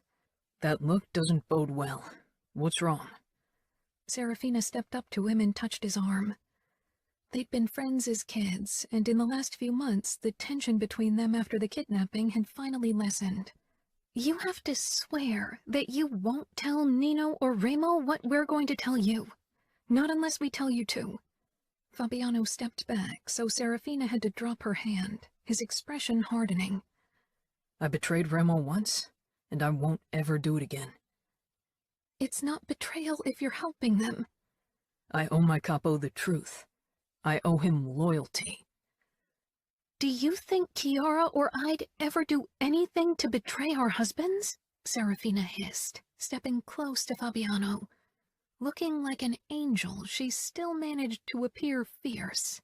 You are the only one who can help us save them. From what? Fabiano asked, becoming intent and tense, ready to go into war to protect his brothers by choice. From themselves, I whispered. Please, Fabiano, we need your help. Then tell me what's the matter. First, you've got to swear that you're not going to tell them, Serafina insisted. That's not going to happen, Serafina. Serafina glared, then turned and stalked over to Greta and Nevio, who'd stopped playing at Fabiano's arrival. Fabiano caught my gaze, his expression questioning. Chiara. I sighed and put Alessio down into his crib before I faced Fabiano. What choice did we have? We needed his help. Serafina gave a small nod, her lips pinched with worry. Their mother has escaped from the hospital. Fabiano's eyes went wide, then he shook his head. Impossible. Remo gave the staff clear instructions. They'd never dare to go against him. He gave them instructions to allow only a Falcone brother to release her. Fabiano frowned, then realization set in. Fuck, he snarled, causing Greta to drop her wooden block and began crying. He snapped his mouth shut and muttered under his breath. What the fuck is wrong with the kid? First the fucking drugs, now this. Serafina cradled her daughter in her arms, and as usual, Greta calmed quickly. Fabiano sighed, then glanced back toward me. You realize Remo and Nino won't rest until they've caught her. I bent over Alessio, who was deep asleep, such a quiet baby when he wasn't hungry. It hurt my heart to think he'd become that way because in his first weeks his cries had been ignored or been punished with pain. Not if you catch her before them. Fabiano froze. You want me to hunt her? Hunt her and kill her, Serafina said as she set Greta back down to Nevio, who had begun clanking the blocks together. Kill her? We hadn't spoken about that. Serafina gave me a pained look. Chiara, don't look at me like that. You know as well as I do that she'll always haunt them for as long as she lives. Even now, when they're finally happy, she manages to ruin everything again. I want her gone from their lives once and for all. I want the past to end so we can focus on the future, on our family. I want her dead. Serafina was Remo's wife through and through. She loved fiercely and brutally, and protected her children and Remo relentlessly. I gave a small nod, even as my stomach turned, thinking I was deciding about someone's life. But there was no limit to the length I would go to make sure Alessio and Nino were safe. I hadn't intervened when Remo had killed Alessio's birth mother, had I? You want me to kill her? Fabiano asked slowly, then laughed darkly. Remo would never forgive me. Not in 1,000,000 years if I took that kill from him and Nino. His fucking half-brother killed their father before Remo could. I won't do that to Remo. If anyone ends that woman, it'll be the Falcone brothers, not me. I closed my eyes. Fabiano wouldn't budge on the subject. Serafina stalked toward him. It's not just about them anymore. They have children. They have us. They have to be fathers and husbands. Trust me, if they don't handle her themselves, they won't be men you'll want to live with. Serafina shook her head, then whirled around, turning her back to us, and slowly sank down beside her kids. I didn't say anything. terrified of Nino's reaction when he found out. Fabiano stepped up to me, his hands curling over the edge of the crib. How's Alessio? Gaining weight, and the burns have healed. I met his gaze. Do you want children? Fabiano smiled, but his eyes were worried. First, Leona and I need to marry next year. If that still works out. Do you think Remo and Nino will still be chasing their mother then? I couldn't imagine being without Nino for that long. Even if he returned home now and then, their life would be dedicated to the chase and not our family. I don't think so, but it might complicate the planning and everything else. I guess we'll have to wait for their reaction. He ran a hand through his hair, mouth tightening. He was as concerned about their reaction to the news as we were. He knew them, had known them a long time before Serafina and I did. Fabiano strolled over to Serafina and the twins and knelt down beside them. Serafina didn't look his way, her shoulders stiff. Fabiano handed Greta one wooden block after the other, which she took after a moment of consideration, and piled them up. Nevio, of course, got up and staggered over to Fabiano, keen eyes on the gun in his holster. Fabiano caught Nevio's grabby hands. No. That was a word Nevio wasn't very fond of, and his face scrunched up in an indignant cry. Fabiano chuckled, grabbed him, and catapulted him up over his head. One day you'll be capo, young man, but until then you'll hear many no's. Serafina turned to them, smiling slightly despite the tears trailing down her cheeks. Greta crawled over to her and settled in her lap. Feeling sentimental, I picked up Alessio, waking him. He mewed softly, blinking up at me. I pressed a kiss to his cheek and cradled him against my chest. I'll feed him. I left, heading for the kitchen. There was no reason to panic yet. Maybe Nino and Remo would handle their mother's disappearance better than we hoped. They'd grown so much since I'd come to live with them. The past was just that. The past. Right? After Fabiano had sent Remo a text that he and Nino needed to come home as fast as possible, we waited. Fabiano and Serafina were still on the floor with the twins, and I was stretched out on the sofa with Alessio on my chest when Remo and Nino returned. The moment they saw us, they fell silent. Nino's brows drew together when he saw Fabiano. Then his eyes moved on to me. My eyes were red, and so were Serafina's. What's going on? Remo asked Savio, who'd been sitting on the sofa for the last hour, mulling over what we'd told him. Before Savio could reply, Nino walked over to me as I carefully sat up so as not to wake Alessio. Chiara? Has anything happened? I stood, then linked my hand with Nino's. Serafina stayed on the floor with the twins, regarding Remo as if he was a ticking bomb. Fabiano rose to his feet, and I shivered, fearing what lay ahead.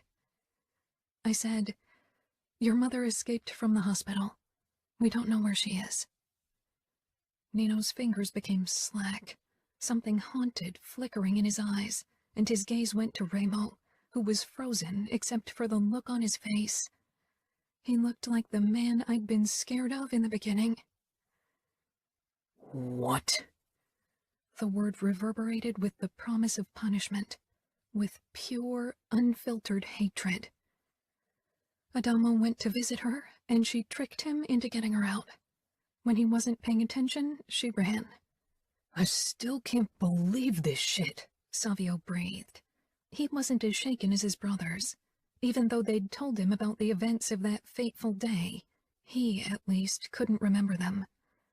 Remo curled his hands into fists and lowered his face to glare at the floor, shoulders shaking. Nino still hadn't moved. The look on his face wasn't any less unsettling than Remo's. Where is he now? I don't know, I said, not taking my eyes off Nino's beautifully cold face. He wanted to catch her so you'd forgive him. Nino let out a choked scoff. What are you going to do now? Savio asked. Catch her. Kill her. Remo said in a low voice as he watched Greta and Nevio on the floor. He knelt and touched their heads. You're going to hunt her? I touched Nino's chest. We have to. I could hunt her and bring her to you, Fabiano suggested, and I could have hugged him. My relief was short-lived seeing Nino's and Remo's expressions. No, not this time, Fabiano, Nino said. Remo leaned forward and kissed his twins, then staggered back to his feet. He pulled Serafina against him, who pressed her lips together. She needs to die. I know, she said. When will you leave? I asked. Nino glanced at his brother. Right away. Remo sighed. She could still be close. I don't want to give her time to leave our territory or refresh old contacts. Serafina looked at Remo. Old contacts? When we took over, we killed most of our father's men and the men who deemed themselves worthy of ruling over the Camorra. But we didn't get all of them. Some of those cowards ran off. We thought they were in Mexico or Europe, but they found refuge in outfit territory. We should head out to the mental hospital first, look through her things, Nino said. He sounded cold, effective, and his eyes were emotionless. Do you want me to come? Savio asked quietly. You and Fabiano stay here and keep watch, Remo said. Serafina shook her head. Remo. No, he growled. This ends now. We will end it once and for all. I'll grab a few things, Nino said. Taking Alessio, I followed him up to the bedroom.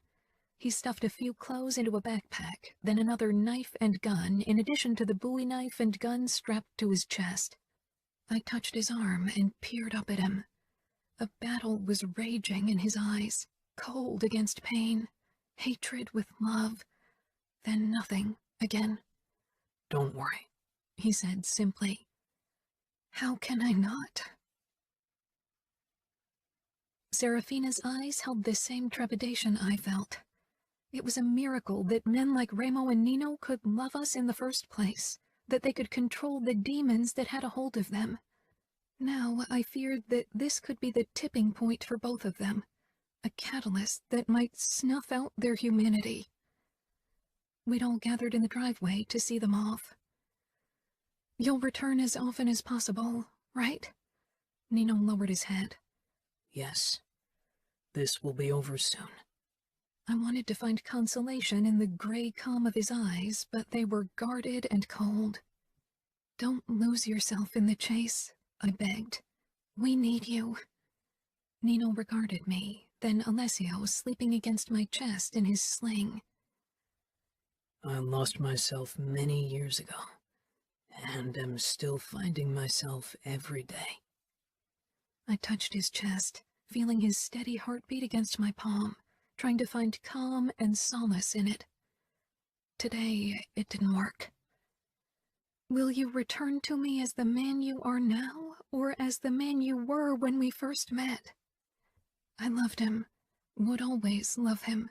Even if he returned to the emotionless man from the past, I couldn't not love him. Nino rubbed his thumb along my cheek. I will return to you. I swallowed, grateful that he kept his promise not to lie to me, and at the same time wishing he had. And we'll wait for you. Please return quickly. I love you so much. And I love you, no matter how I return. Nino kissed my mouth, then pressed a kiss to Alessio's forehead before he turned and headed for the car.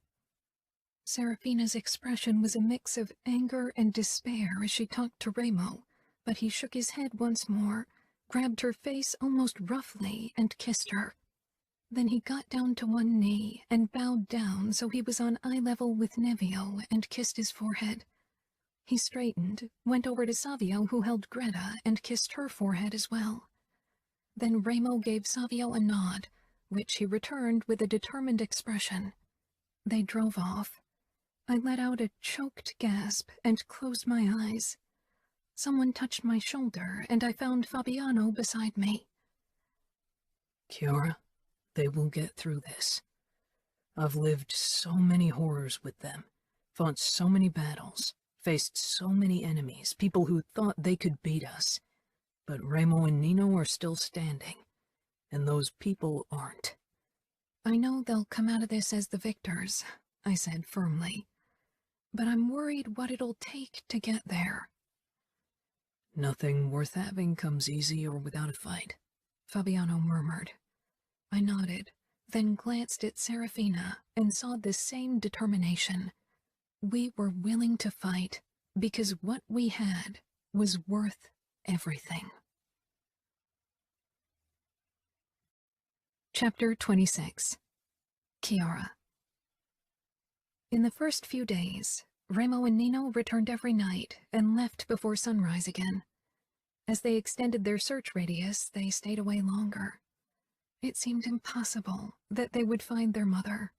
She could be anywhere, maybe in Mexico, maybe in outfit territory, maybe somewhere else.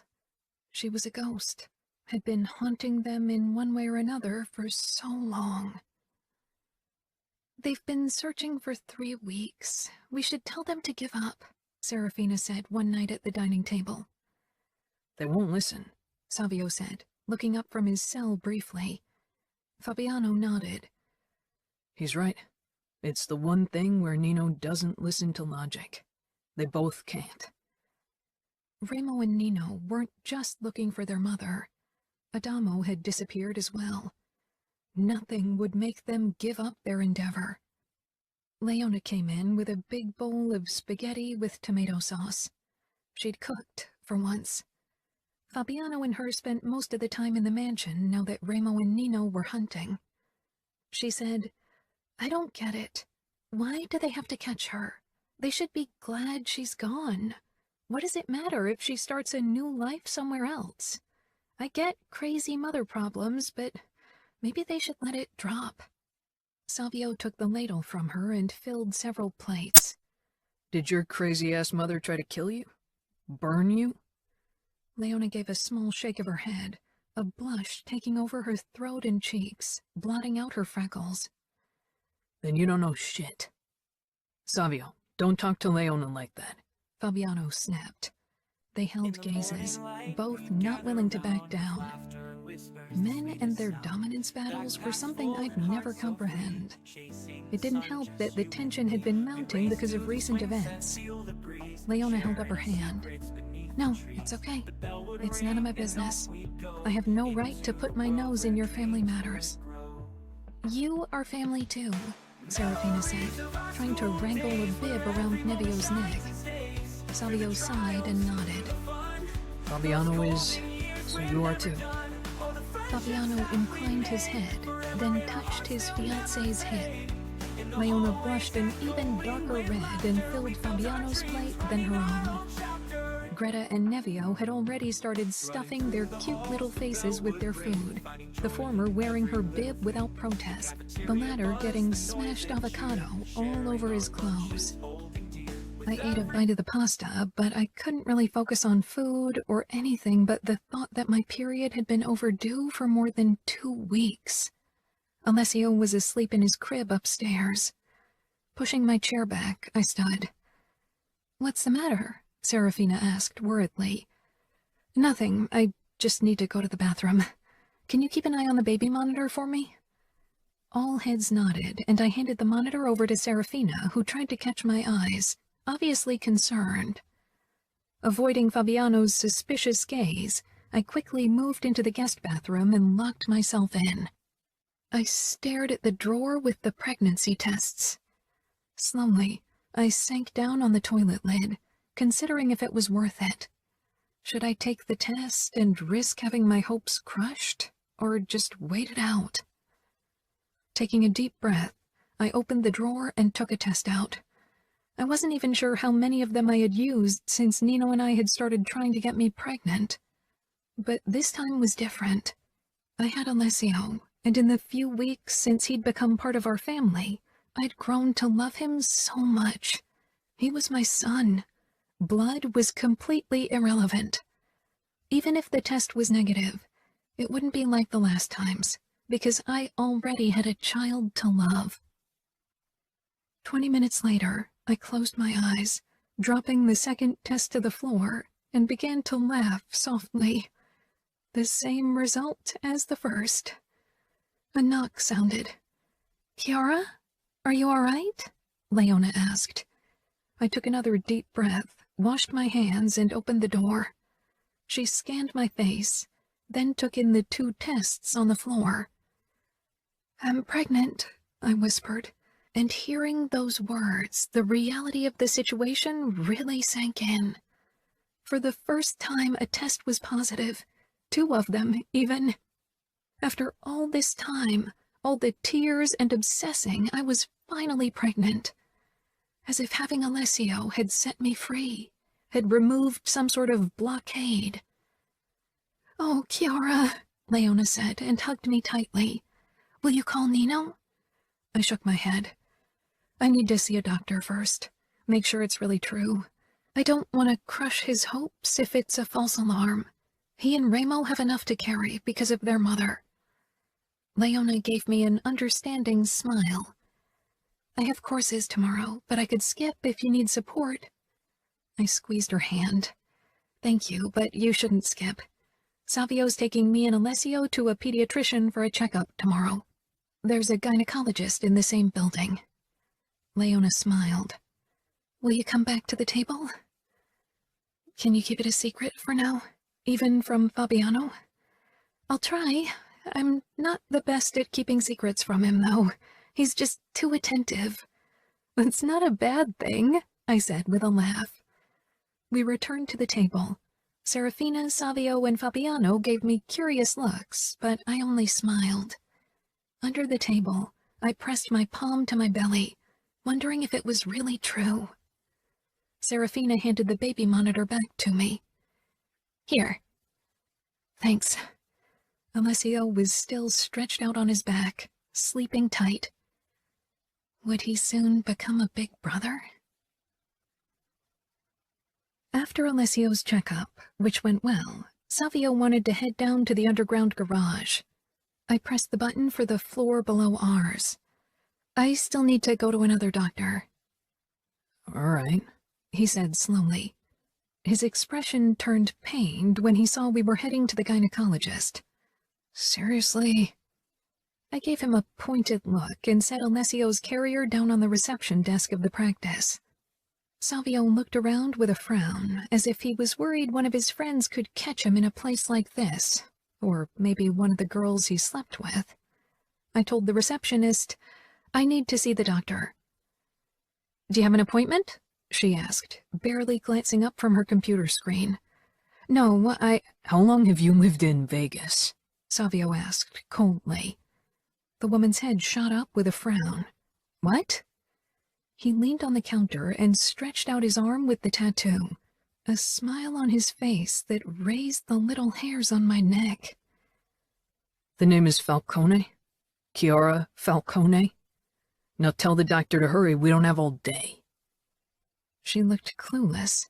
The other receptionist stood at once. "I'll ask her to see you right away."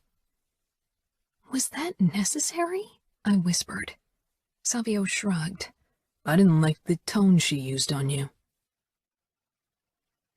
Savio waited outside the door while the doctor did her checkup, and afterward I couldn't get the smile off my face.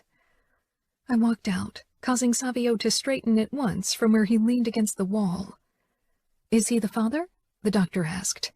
Savio's eyes widened in alarm. "No," I said quickly, then smiled and we took our leave. Savio waited until we were in the elevator before he asked, "You're pregnant?" I nodded as I took Alessio from the carrier because he'd started crying. The moment I pressed him to my chest, he quieted as usual.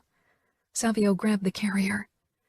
"Fuck, the mansion will be overrun with these little monsters soon." "You're exaggerating." "If one of them turns out to be like Nevio, we're doomed. That's all I'm saying." I chuckled. Nevio was a very active, very loud child, the complete opposite from his sister. "If you tell Nino, he'll return right away, and I don't think he'll leave again. If you tell him you don't want him to go, he won't. You know you've got him wrapped around your little finger." The elevator came to a stop, and we headed toward the Porsche Panamera. Since we had 3 kids in the family, some of the sports cars had been exchanged for vehicles with a bit more room. I know he would have stayed if I'd asked him, but he needed to do this. Maybe Leone is right, you know? Savio murmured. Maybe it's for the best that she just disappeared, so neither of us has to kill her. With a little luck, she ends her own life. Savio's gaze darted away from me, searching the parked cars to our right, and he became tense. Get in the car. He was about to pull his gun when 5 men jumped out from behind the other cars. 2 of them gripped him from behind, stopping him from drawing the weapon. I stumbled back when Savio rammed the back of his head against the face of one of his attackers, who released him with a grunt. Savio did a high kick against the chin of another, causing his head to fly back with a sickening crunch. The man dropped to the ground, unmoving. I whirled around, pressing Alessio to my chest, and ran back to the elevator. The sounds of fighting followed me, and then steps. What was I supposed to do? Calling the police was out of the question, but I needed to get help for Savio. Fabiano was the only option, but he couldn't leave Fina and the twins alone. My mind stumbled over each thought, not able to hold on to one. I didn't dare look back, and suddenly I was doused in liquid. It dripped down my hair, my neck, onto Alessio's head and his romper. He began to wail. "Stop," a woman ordered. "Stop, or you'll burn." It was a melodic, soft voice, one meant for soothing words and lullabies. I sucked in a sharp breath, and then the stench of gasoline clogged my nose and I froze, staring down at Alessio in horror. He, too, was covered in gas. Slowly, I turned around to stare into gray eyes. Like Nino's, but unlike his, they didn't give me a sense of calm. Mrs. Falcone had a half-empty bottle in one hand and a lighter in the other. "Stop the shit or the baby and the girl will burn," one of the attackers snarled. Savio was holding another man by the collar. His eyes darted to me, then his mother, and slowly he released the man, sliding his knife out of his chest. The man dropped to the ground, eyes wide and lifeless, and soon blood spread around him. Only 3 men were still standing, 2 of them bleeding, the third now pointing a gun at Savio. The man with the gun hit Savio over the head, causing him to fold into himself and fall to the ground. Alessio started crying once more, and my rocking did nothing to soothe him. Mrs. Falcone smiled at me. "You are Cora Vitiello? And this must be your son?" I clutched Alessio protectively against me, taking a step back. Images of what she had done to her sons formed in my head, stirred terror in my insides. "What do you want?" She pointed toward a black limousine. "Head over there." Her mouth twisted into a too-wide smile. "Please." Quaking from fear, I moved toward the car and then got into the back seat. Savio was shoved into a second car. Mrs. Falcone got into the passenger seat of the car I was in, and one of the men took the steering wheel. Alessio's cry rang out harshly in this small space. I tried to wipe the gasoline from Alessio's head, but it clung to him. Rubbing his back, I began humming. Yet Alessio kept wailing, his little face turning red. Mrs. Falcone pursed her mouth. "Get him to stop." "Shh," I cooed against my son's temple. "Stop him. I'm trying. Stop him, or I will," she screeched, whirling around in her seat and staring at us with a wide-eyed expression. I froze, my hold on Alessio tightening, but he too had become completely quiet, as if he could sense the danger we were in. I kissed his forehead despite the gasoline, never taking my eyes off Mrs. Falcone. She nodded once, then turned back to the windshield. "I've been waiting for a long time for this moment." "Please," I whispered, "don't do this. You can start a new life." She peered over her shoulder. "I don't want a new life. All I want is to finish what I've begun. Don't you understand? The feverish determination in her eyes made me shudder. I pressed my cheek against Alessio's head. You don't have to be scared. I won't hurt you or him if my sons do what I say. He's not Nino's, right? I swallowed. We adopted him. Good. Then you two can live. All I could think about was the baby in my belly, Nino's baby. What would she do if she found out I was pregnant with her son's child? I tried not to panic. It would only transfer to Alessio and make him cry again. Remo and Nino would figure out a way to save us. Nino. We were on our way back home after 4 days on the road and without a trace of our mother. Our wives and children need us, I said again, because Remo was dangerously silent since I'd convinced him to return to the mansion for a few days. I added, we don't have a lead, Remo. I want her gone as much as you do, but we can't spend every second chasing her. Not anymore. Not like in the past. Every moment that she's out there is a moment where she can ruin everything. You know her. The ringing of my phone stopped me from saying more. It was Chiara's number. I picked up at once. Did something happen? Hello, Nino, a woman said, and it took my brain a moment to recognize the voice, and my insides froze over. I know we haven't spoken in a while, but I'm only calling you to tell you we have your Chiara and her baby. I don't know if you care, but I think maybe you do. So if you want to see her alive, you and Remo, come home now. Remo slowed the car, taking in my expression. Nino? My mother's voice went on calmly. Tell Remo, Chiara and the baby are covered in gasoline, and if he doesn't behave, I'll have to let them burn. We'll be waiting for you. She hung up, and I could only stare at my cell. Images from the past of hungry flames eating away at the drapes slithered through my mind, followed by the horrible realization that today it might not be I who burned, but worse, Chiara and Alessio. Nino, say something. Our mother has Chiara and Alessio. She's going to kill them if we don't come home. Remo's phone rang and he picked up, saying immediately, Fabiano, what the fuck is going on? My brother closed his eyes, his chest heaving. Take Fina and the twins into the panic room in your mansion if you've got time. Maybe our mother doesn't know about them. Remo nodded. Let them in. Don't risk that she hurts Chiara or Alessio. Remo opened his eyes and looked at me. I was still clutching my phone in my hand. We have to save them, I rasped. Help me save them. Remo gripped the back of my head and hugged me. You'll never have to ask me for something like that, never. We will save them, and if anyone burns today, it'll be us. He pulled back, his eyes harsh. I know it's fucking much to ask right now, but shove your emotions down as far as you can. If we want to save them, I need you to be the sociopathic killer, not the husband or father. Got it? I gave a nod. I will kill them all. You and I will. He hit the gas and took us back home. The gates swung open, and in the driveway we found 3 cars that didn't belong. 2 men stood guard in front of the entrance.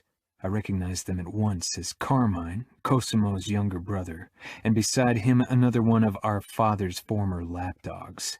Remo and I got out, and Carmine with a wide grin pointed his gun at us. The wind's turned, hasn't it? Remo's mouth curled. Your brother begged and cried like a little girl before I killed him. To think that a pussy like him had dared to call himself capo for even a second makes me want to jab a knife into my brain so I can cut out the part remembering it. Carmine's face turned red. You are going to die today. So will you, I said calmly. He'd gained weight around the middle, and his hairline had receded. Inside, he ordered. But first you give us your weapons. Don't forget that woman and the baby will burn to coal in a blink if you try anything. Remo and I removed our holsters and gave them to Carmine, who glared at Remo. Inside, now!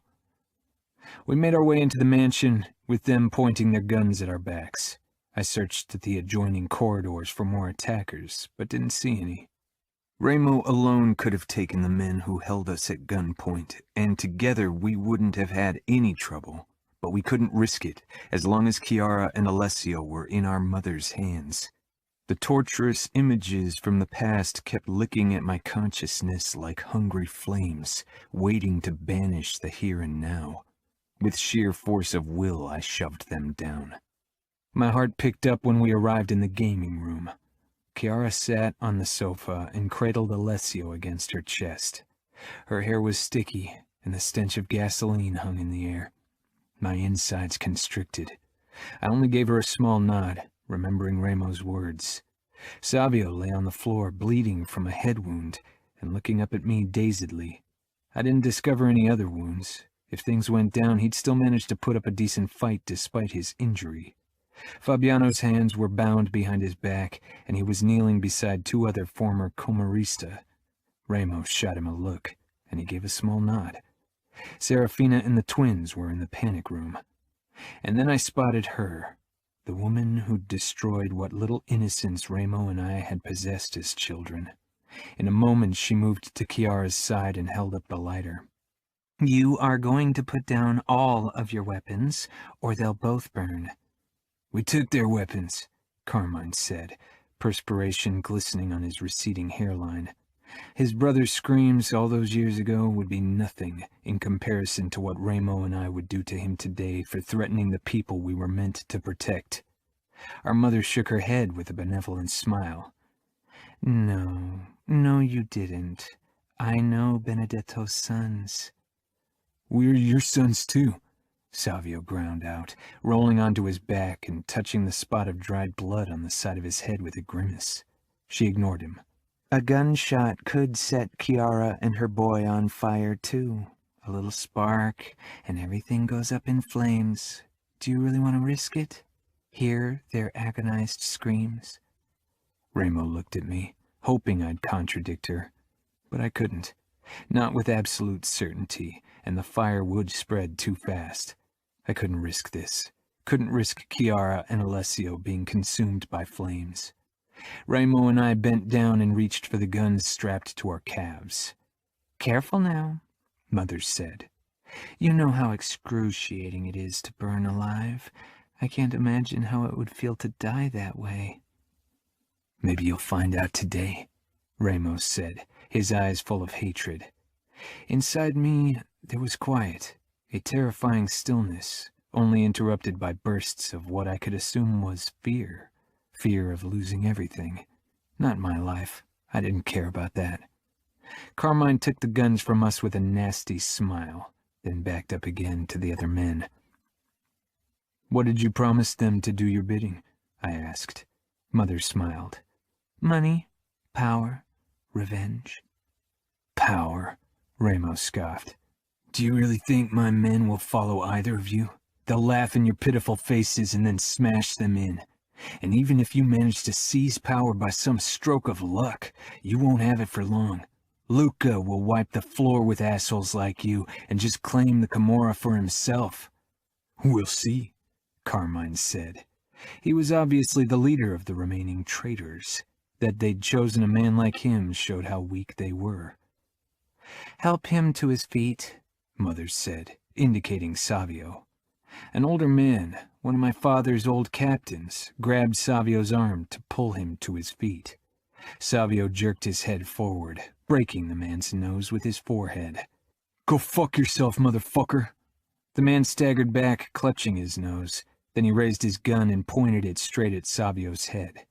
My own body went into fight mode, but I forced myself to stay put. Our mother waved the lighter. "I told you they'll burn." I looked to Chiara and Alessio.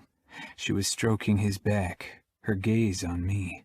She wasn't crying, only looking at me with absolute certainty that I could save them, and no matter the price, I would. Those kind eyes had helped me tear down parts of the walls from the past and today. I'd smash the rest of them. Maybe I wouldn't survive. It didn't matter. as long as I took my mother and those traitors with me so Chiara and Alessio could live in peace. Savio staggered to his feet and moved toward us, limping slightly.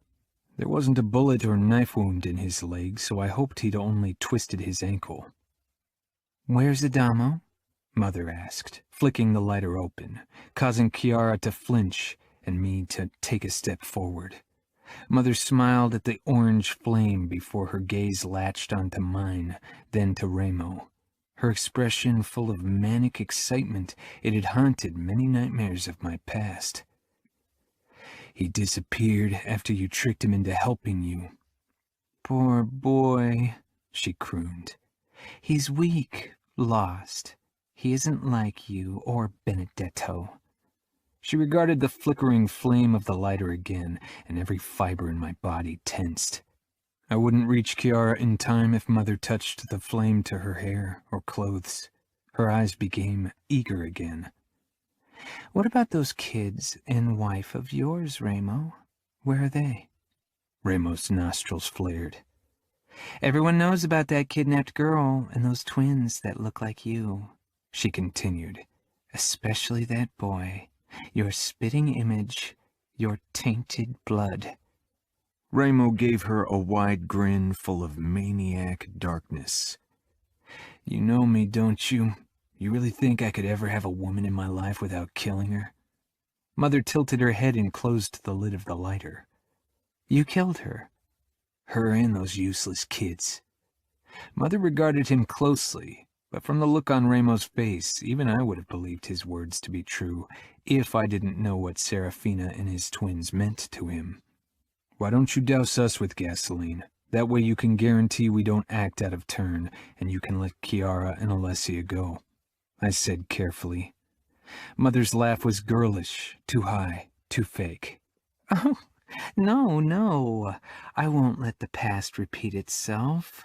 She stays. You'll behave as long as she does. You don't want her to get hurt, do you?" I swallowed hard, trying to suppress the need to attack, to dish out the pain she deserved. "We need to hurry up here," Carmine said, looking at Remo. My brother appeared to be imagining all the ways he could break the man before him. "We don't know if they didn't alert their soldiers.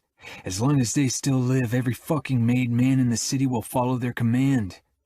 Mother gave him an indignant look, then sighed before smiling at us. "Okay, this is how it goes, boys. I want you to cut your wrists, all right?" Savio scoffed. Remo's face transformed into a mask of absolute fury. "I should have killed you right after they cut Adamo out of you. Father wouldn't have stopped me. He would have found a new woman to terrorize." I held Chiara's shocked gaze, and she shook her head, asking me not to act on my mother's demands. But that was a promise I couldn't give, because my life wouldn't matter without her in it. Mother smiled. "And I should have killed you first in your sleep, but I didn't know how strong you were. I do now, my son." "Don't call me that," he snarled. She glanced from Savio to me, then to Remo at last. "This could have been over many years ago. It must end this way, don't you see?" I could only stare at Chiara, who was clutching our son with tears in her eyes, and the love in her face grounded me, gave me peace and certainty. She'd live no matter the price. Mother opened the flap of the lighter and I took a step forward. "No!" she screamed. "All three of you will cut your wrists now. I'll wait until you've passed out before I burn down the mansion and your bodies in it. If you don't, I'll burn her and the baby right in front of you and have my men shoot you anyway." Carmine and the men exchanged looks, obviously not in on the plan until now. Hadn't they realized how crazy our mother was? "You'll burn them anyway. The moment we've passed out, you'll kill them," I said tonelessly. Our mother shook her head with a soft smile. No, she's a victim like I was, and the boy isn't yours, so he can live as well. We have to go, but not them, boys. Don't you see?" Savio stared at her in disgust. "Fuck. If I'd known how batshit crazy you are, I would have killed you myself." "See? she said. "It's in you like it is in them, like it was in your father." She regarded us. She motioned at Carmine, who gave her an incredulous look. Then he handed me my knife back. "Either you'll cut your wrists now, or I'll burn them. I'll count to 3. Chiara began crying softly, rocking Alessio. I brought the blade to my forearm, then slashed horizontally, never taking my eyes off Chiara. "No," she gasped, but it was the only way, and she knew. "Good," Mother crooned. "Now the other." I slashed my other wrist, feeling the warm liquid slithering down my palms, then my fingers before it dripped to the floor. There was no pain, no fear, nothing. Only the determination to save my wife and son. 2, Mother counted. "Savio, Remo." I glanced at my brothers and held out my knife for them to take, feeling empty inside, and at the same time filled with a terror like never before. Not for myself, but for Chiara and Alessio. Remo grasped the knife with a growl, and holding my gaze, he cut his wrists open, and my shoulders sagged. "Fuck," Savio breathed, closing his eyes. Fabiano's eyes glistened as he pressed his lips together. I could see him working on his bindings, but from his look of despair, he wasn't making progress. 1, Mother warned. Savio opened his eyes, snatched the knife from Remo, and slashed his wrists. I gave him a grateful look before he lowered his gaze to the blood running down his hands. I wished he didn't have to share this experience with us. Chapter 27. Chiara. This wasn't happening. It couldn't be. I sucked in air, but it didn't reach my lungs. I took in the growing pool of blood on the floor, dripping from the veins of the men who'd become my family. All of them putting down their life so I and Alessio could live. But I couldn't let them, couldn't allow it. Remo had Serafina and the twins who needed a father and husband, and Savio was too young. He needed to get the chance to find what we had, someone he loved and who loved him back. I wouldn't take that from him. Mrs. Falcone pointed at one of the men. "Now get me that knife." "We want the rest of our money. We aren't your soldiers. Remember that." Mrs. Falcone only smiled. "There's plenty of money in the glove compartment of the car. It's yours. Now give me that knife." She'd closed the lighter, but it wouldn't take long to open it again. Remo laughed darkly and wiped sweat off his forehead, spreading blood all over his face. "She tricked you. She doesn't have more money. Or did she show you?" The men exchanged looks. "Not another word," Mrs. Falcone warned, raising the lighter once more. "I've had enough time to hide money before you arrived in Vegas." A shadow in the corner of my eye caught my attention, and from the brief flicker of recognition on Nino's face, he'd seen it too. Someone was crossing the garden from Fabiano's mansion. "We want our money. We need it to establish control. You said you could hide several millions." "She's a lying bitch," Remo growled. "Don't call me that," she shrieked. Remo's mouth curled. "Do my eyes remind you of father?" He smiled. "Oh, they do, don't they? He didn't turn out to be the prince you hoped for, right? Was it worth it, killing his fiancée to become the alpha bee yourself?" You, she gasped, moving closer to Remo, panting. He was taunting her, drawing her away from me. And then everything happened too fast. Adamo stormed inside through the French windows and barreled into his mother's back, clamping his hand down on her fist with the lighter, and at the same time he drove a knife up into her stomach. Her eyes grew wide, and they both tumbled to the floor. For a moment, the whooshing in my ears was the only sound. Then the screams crashed through the blissful cacophony. Nino stormed toward me. One of the men stepped in his way with a raised gun. I jumped up and kicked his shin at the same time as he fired. The bullet tore through Nino's upper arm, but then he was upon the man, broke his leg with a kick to the knee before gripping him by the back of the head and jerking his face down on his knee. The man fell to his side, gurgling. Nino took the gun, feeling the man's chin. I broke your jaw. I hope you can scream anyway. He gripped the man's fingers and jerked them back, causing him to cry hoarsely. Not the best screams I've heard, but they'll do. Later. He straightened, stepping over the man. Remo and Savio had knocked out the other man and were freeing Fabiano. Are you all right? Nino asked, cupping my cheeks with his bloody hands and kissing my cheek, my forehead, my temple, then my lips, before he pressed a kiss to Alessio's head. I nodded dazedly. But you're not. You need a doctor. Nino's gaze wasn't as focused as usual. I grabbed his bloody hand and squeezed.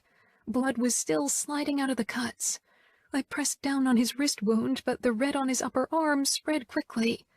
Nino, you need to treat this. Nino still stared at me as if he worried I'd vanish into thin air any moment.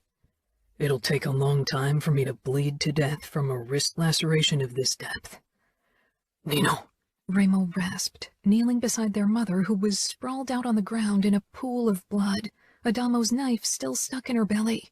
She was gasping for air. Adamo sat in her blood, chest heaving. Savio hunched next to him. He was pale. The hit to his head and the blood loss were taking their toll. Go, I whispered to Nino.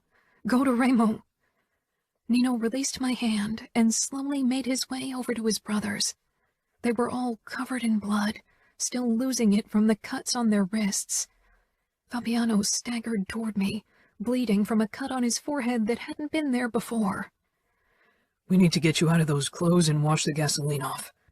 I nodded, but couldn't take my eyes from the 4 brothers gathered around their mother. Remo curled his hand around the handle of the knife. Then Nino closed his own fingers around it. Remo looked at Adamo, who gave a shaky nod, then at Savio, who tilted his head in agreement. And then Remo and Nino changed the angle of the knife and jabbed it the rest of the way in. Their mother jerked. Then the tension left her body and relief flooded me. I clutched Alessio closer to me, breathing out. Remo gripped Nino's shoulder, said something, then jumped up and disappeared into the garden, storming toward Fabiano's mansion. Nino staggered to his feet and walked toward me. His expression was beautiful ice, shut off from his emotions, and maybe it was for the best right now.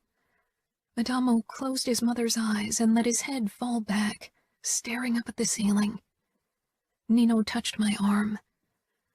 Remo's on his way to the panic room to check on Serafina and the twins, he said emotionlessly. My eyes took in the blood trail leading out onto the terrace. Nino squeezed my hand, and I glanced down toward his wrists, still dripping blood. You need to shower. Get rid of the gasoline, he urged. I motioned at Fabiano. Fabiano, Adamo, get bandages. We need to make pressure bandages to stop the bleeding until the doctors arrive. Fabiano lowered his phone that he'd been using to alert the Camorra doctors and ran off. Chiara, Nino murmured. You need to shower. I peered into his eyes, determined, worried. He wouldn't relax until I did, I could tell. If you let Fabiano and Adamo dress your and Savio's wound. After Savio had stumbled to his feet, he sank down on the armrest of the sofa and stared down at his hands, one of them clutching one wrist as the other kept bleeding. Fabiano returned with 2 first aid kits and thrust one against Adamo's chest. Get up and help, now. Adamo stumbled to his feet, and with a last glance at their mother, he walked over to Savio. Fabiano made Nino sit down, but his gray eyes were only on me. We're okay. You have to be okay too, I said, then quickly moved upstairs and into our master bathroom. Alessio had stopped crying as I rocked him. The moment I stepped into the shower with him and the warm water rained down on us, he started again. I began humming as I tried to wash the gasoline out of our hair and skin.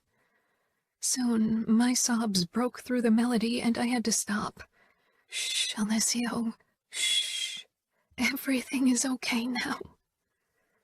It took 10 minutes to get clean, not just from the gasoline, but also the blood sticking to our skin. When I turned the shower off, I froze. Nino sat on the edge of the tub and was watching with a haunted expression. He was covered in blood from head to toe. He got up slowly, grabbed 2 towels and handed one to me so I could wrap Alessio in it. Once he was swaddled, I handed him over to Nino, then dried myself. Nino's eyes rested on mine. His bandages were already turning pink. You need to be stitched up. He sighed. I almost lost you today. I'm sorry, Cora. Why are you sorry? It was your mother. You slit your wrists to save me and Alessio. I promised to protect you, to keep you two safe. But today I failed. I won't ever again. I won't ever hesitate to kill someone I deem a threat. I touched Nino's cheek, and he pulled Alessio and me against him. You couldn't know what would happen. It's not your fault, Nino. He nodded slowly and kissed the top of my head. The doctors are here, Fabiano shouted. I pulled away. Go downstairs. Get stitched up. Nino shook his head. I won't leave your side. Sighing, I moved to the bedroom and pulled on a dress, then dressed Alessio in a romper. I hope he didn't get any of the gasoline fumes into his lungs. We let the doctor check him first. Nino took my hand and led me back downstairs. Everyone had gathered in the gaming room once more, even Serafina. She had her arms wrapped around Ramo's waist while one of the doctors took care of his wound.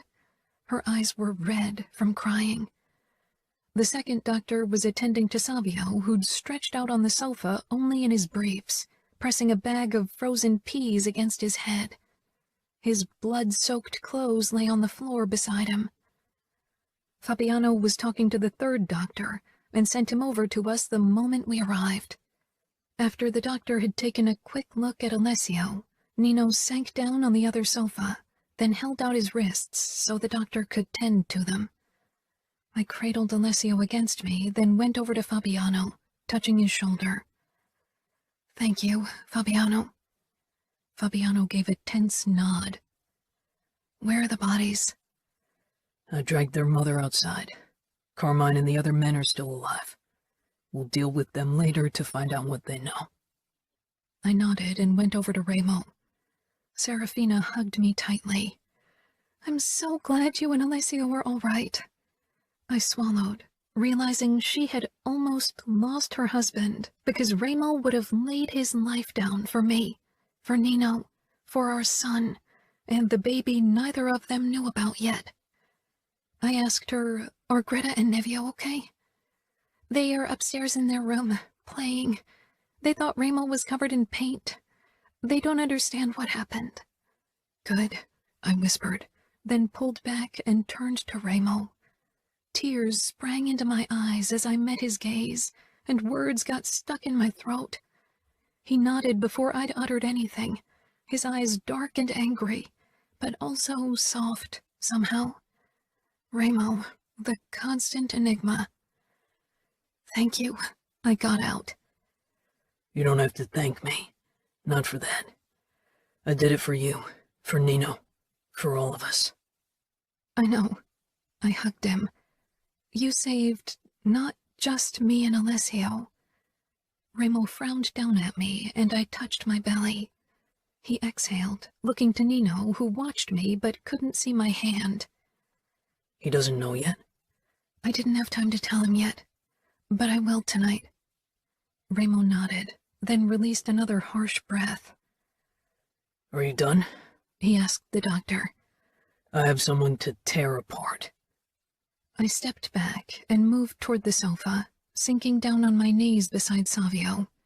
The doctor was stitching him up, and Savio's eyes were closed. They opened when I touched his shoulder. Despite everything, he gave me a smirk, and though it didn't reach his eyes, I was glad to see it. Have you come to grope me while I'm too weak to fight you off? I choked on a teary laugh, shaking my head. Thank you. Thank you so much. Leaning forward, I kissed his cheek. Surprise, then anger crossed his face. I was supposed to protect you and got us captured. There were too many attackers. You did everything you could. You took out 2, Savio. I lightly touched his bandaged wrist. And this... I swallowed. Now all the chicks will think I'm an emo kid who slashed his wrists. I guess I'll learn how good emo girls are in bed, he said, and grinned. I shoved his shoulder lightly. How's Alessio? I looked down at my son. He had fallen asleep again. That was the beauty of newborns. They didn't see the world as we did yet. He wouldn't remember this day. Good. And the bun in the oven? I smiled softly. Safe. He motioned behind me. You should go to him. I glanced over my shoulder and found Nino staring at me. Nodding, I rose to my feet and went over to him. He pushed to his feet, shaking the doctor off who was trying to fasten the bandage on his second wrist. We're all safe, and she's finally dead. This is over, I told him. Nino touched my cheek. Not quite. We'll question the survivors now and find out if there are others holding up somewhere. We need to find every last traitor, now more than ever. I stroked his beard. Don't take too long. We need you. Nino. I hesitated, torn between the need to destroy these men who'd dared to threaten my family, who'd broken into my home. They needed to die, and they needed to suffer before they did, but I wanted to be there for Chiara. She smiled, stroking Alessio's back absent-mindedly. It's okay. You need to do this so we're all safe. Just hurry. I bent low and kissed her slowly. Rest. She shook her head. I'll cook something. We're all in need of some comfort food today. She drew back, and her fresh clothes were smeared with my blood again, and so were her cheeks and hands. Serafina came over and wrapped an arm around Chiara. I'll stay with her and Alessio. Help Remo end them. I turned and went down into the basement where the traitors had been taken. My body wasn't as strong as usual. Blood loss had left its mark, but not enough to stop me from doing this. Remo waited in the corridor of the basement. You joining me? Of course. Remo searched my face, but I wasn't sure what he was looking for. Fabiano's picking up Leona from campus in case there are others out there waiting for their chance to hit us again. And Savio needs to lie down because of his concussions, so it's only us. No. A raspy voice sounded from the stairs. Both Remo and I looked to see Adamo coming down the steps, still covered in blood like we were. Slowly he walked toward us, his eyes bloodshot and full of guilt. I want to help you. I want to make up for what I did. Somehow, He swallowed. I'm sorry. I'm so fucking sorry. Remo's mouth pulled into a tight line and he nodded. Can you ever forgive me? I regarded my little brother and grabbed his arm, shoving up his shirt, revealing punctures. Are you drugged? Adamo looked away. Not really. I had the last shot yesterday. Remo let out a low growl. Fuck it, Adamo. Fuck it all. I should kill you now. Adamo nodded, then met my gaze. If anything had happened to Chiara or Alessio, I would have never forgiven myself. I probably won't either way. Regret is wasted time, so is guilt, so stop wasting your time. Spend it on something useful, like getting clean and deciding who you want to be instead of wallowing in self-pity and wishing to be someone you're obviously not, I said sharply. Today I didn't have any patience to spare for him, not after what I almost had to witness. I'm trying, Adamo said. Let's get this started. I want to tear the fuckers apart, Remo snarled. We stepped into the soundproof room where the 4 surviving men had been locked in. One of them stared wide-eyed up at the ceiling. The other 3 huddled against the walls, legs and hands bound. I went over to the unmoving asshole and nudged him with my toe. "He got lucky," I said. "His end was moderately painless." "Must have kicked his throat too hard," Ramos said with a twisted smile. Then he faced the traitors. "Now who wants to go first? Any takers?" He grasped Carmine by the collar and dragged him to the center of the room. "How about you, Carmine? We want to tend to you when we're still pumped with adrenaline and anger, right?" "Please," Carmine said. I chuckled, shaking my head as I drew my knife. "You don't get to say please today. If you try again, I'll cut your tongue out." "Ready?" Ramo asked. I edged the tip of my knife under Carmine's thumbnail. "Always." "Ready," Adamo said. 2 hours later, we knew that the men in this room didn't know of any other surviving traitors, and that they'd indeed found a home on Outfit territory in exchange for information. Most of it was outdated by now because we'd changed our delivery routes, and most of the labs after we'd taken over, but not all of them. Ramo, Adamo, and I leaned against the wall of the corridor for a moment after we were done, trying to get back down. Adamo had mostly watched, but I had seen the occasional excited flicker in his eyes. "You can't take drugs. Not just because it looks bad in front of our soldiers, but also because the shit messes with your head. It'll turn you into a danger for yourself and others. I won't allow that to happen," Ramos said. Adamo nodded. "I know. And I know what has to happen so I can beat this. I need to be away from you, somewhere nobody will protect me. Here, I always know that you'll come to save me, that I'm safe no matter what I do." "And where would that be? You're safe everywhere in our territory unless I declare you otherwise, and even then, nobody would touch you from fear of my wrath," Ramo growled. "I know. That's why I think you should send me to New York for a year to work under Luca's rule." Ramo shoved away from the wall and pushed Adamo against it. "Are you insane?" Adamo caught my eyes, hoping to reason with me, if not Ramo. "Just for a year. If I have to work under Luca, I know I can't hope for mercy. He won't go lenient on me, if you tell him not to be. He's as cruel as you, but he doesn't give a damn about me." "But he cares about peace, Adamo," I said, "and he knows Ramo will avenge you, even if he was the one who sent you to New York." "If he killed me, but he won't. But he'll punish me and force me into line. There, I'm just a soldier. There, I need to follow rules. Here, I'll always be your younger brother."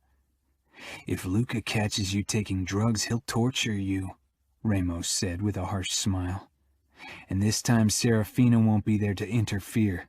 You'll be subject to his rule, and Luca doesn't tolerate objections." "I know, but here I won't change, because I don't have to." "I'm thinking that maybe I should just stop being so lenient on you." Ramo grasped Adamo's throat and brought his face very close to our brother's. "You could, but you won't. And you have your kids, and so does Nino. I'm 16. I'm old enough to decide. Send me to New York." "Adamo's right," I said firmly. "We can't punish him. We won't. Luca will. He'll treat him like any soldier. He'll be one made man among many. For 1 year at least. Maybe it's enough." Ramos stepped back slowly.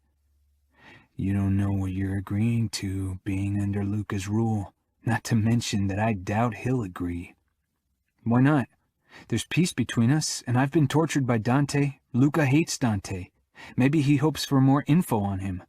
If war breaks out, you'll be the first he'll kill." "I'll be the first to know if war breaks out. And you said it yourself, Luca's got too much to lose, right?" "He does," I said quietly. "Like we do. I needed to go to Chiara. This had taken too long already. Ask Luca, Ramo." Ramo stared at me for a long time, then grimaced. "Fuck. This is fucking batshit crazy, and I should know." He shoved a finger into Adamo's shoulder. "But I'll ask Luca, and let's hope you get your shit together while he's your capo." You'll always be my capo. I'll only work under him for a year." Ramo laughed harshly. "Yeah, better not tell him that to his face either. Luke is going to beat the shit out of you." I turned around and left them to it. Adamo was right. He needed to be away from our protection, from Las Vegas. The name Falcone protected him here. And maybe that was the root of the problem. Chapter 28. Nino. Alessio was asleep in his crib when I entered the bedroom, his arms stretched out to both sides, little fingers curled into a loose fist. I bent over him, marveling at how peaceful he appeared, untouched by the events of the day. I stroked his cheek, then quickly pulled back, seeing the blood coating my fingers, hands, everything. I went into the bathroom where I found Chiara, soaking in the bathtub, looking exhausted and pale. Yet she smiled, seeing me. I started to get out of my bloody clothes and dropped them on the floor. "You have to be careful with your bandages," Chiara said. I searched the drawer for plastic wrap I kept handy for that occasion and wrapped it around my wrists. It wouldn't hold long, but it was better than nothing. The stitches would hold even if wet.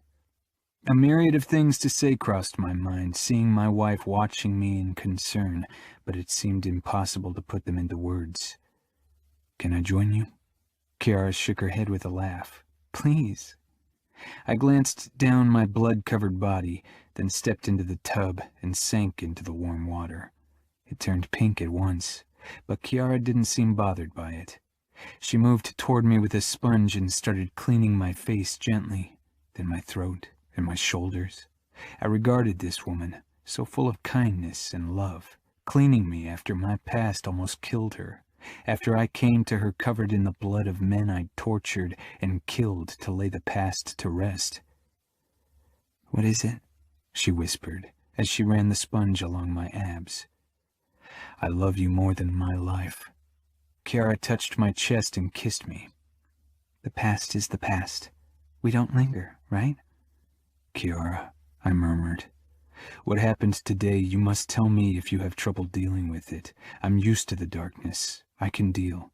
But if you need additional help, let me know. Don't let this be your burden." Chiara smiled sadly. "It won't be. I know you can deal with darkness, but so can I. I've lived through darkness. I've lived through it without anyone there to save me. I was alone with my fear, with everything, but today I wasn't, because I have you, and you'll always save me, and because I have this family who protects each other till death. I can deal, Nino, because the good outweighs the dark. Today even more than yesterday." I released a breath. Chiara leaned close, her lips almost touching mine. "I want to focus on the future, not the past. That's what you taught me, and we have so many reasons to look forward to the future. I'm pregnant. I found out today before it happened." I froze, staring at Chiara, at the joy in her eyes. "You know for sure?" "I was at the doctor's today. I'm 6 weeks along. Alessio will be a big brother soon." I pulled her against me, not caring about my bandages, not caring about the burn in my arm where the bullet had grazed me. I kissed her fiercely and pressed my palm against her belly. "Are you happy?" she whispered. My heart sped up, trying to put a finger on the sensations in my body, but falling short. "I'm so many things right now, but seeing the joy in your eyes, yes, I'm happy." Chiara leaned her forehead against mine, and we stayed like that until our skin wrinkled. After we'd dried each other, we headed into the bedroom and laid down, wrapped in each other's arms. "Do you have a name?" I asked after a while. Chiara shook her head. "We don't know if it's a boy or a girl, but I'd like you to choose the name this time. I got to choose Alessio's name." "I'll find a beautiful name for our baby." I listened to Chiara's breathing, then gripped her wrist, needing to feel her pulse. "Are you okay with her being gone?" Chiara asked softly after a few minutes of silence. "You and Ramo had hesitated so long to kill her, and now she's dead." I don't regret that she's dead, only that Ramo and I didn't do it sooner. As long as she was alive, she always remained that nagging ache at the back of our heads. Now she's gone, once and for all. The past can finally rest. When I entered the gaming room around 7 the next morning, any trace of yesterday's attack was gone. I took in the clean floors and sofas. The smell of leather cleaner and disinfectant hung in the air. Gone the blood and gasoline. The French windows were open. Adamo was sitting on the terrace, arms wrapped around his knees. I went over to him and sank down on the ground. Shadows spread out under his eyes, and his hands were red. "Did you clean everything?" He nodded, not looking my way. "I had to. It was the least I could do." "You should have slept. Yesterday was hard for all of us." He finally turned to me. I searched his eyes for a sign of drugs, but they were clear. I didn't need rest. I wasn't the one who had to cut his wrists. He looked at my bandages, then at the wound on my bicep where a bullet had grazed me. "Or got shot." "It'll heal," I said. These wounds were nothing I couldn't deal with. The memories would stay with me and haunt me, but they too would fade with time. "I'm so fucking sorry for everything," Adamo whispered. I touched his shoulder. "Learn from your mistakes, Adamo. That's all I ask." "I can't even look at Fina and Chiara. Because of me, they almost lost everything." "It's the past," Adamo sighed.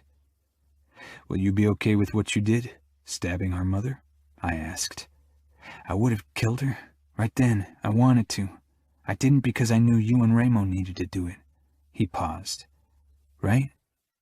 Killing our mother had always hung like a sword of Damocles over Ramos and my head. Now that she was dead, I realized the deed itself had been easier than I thought.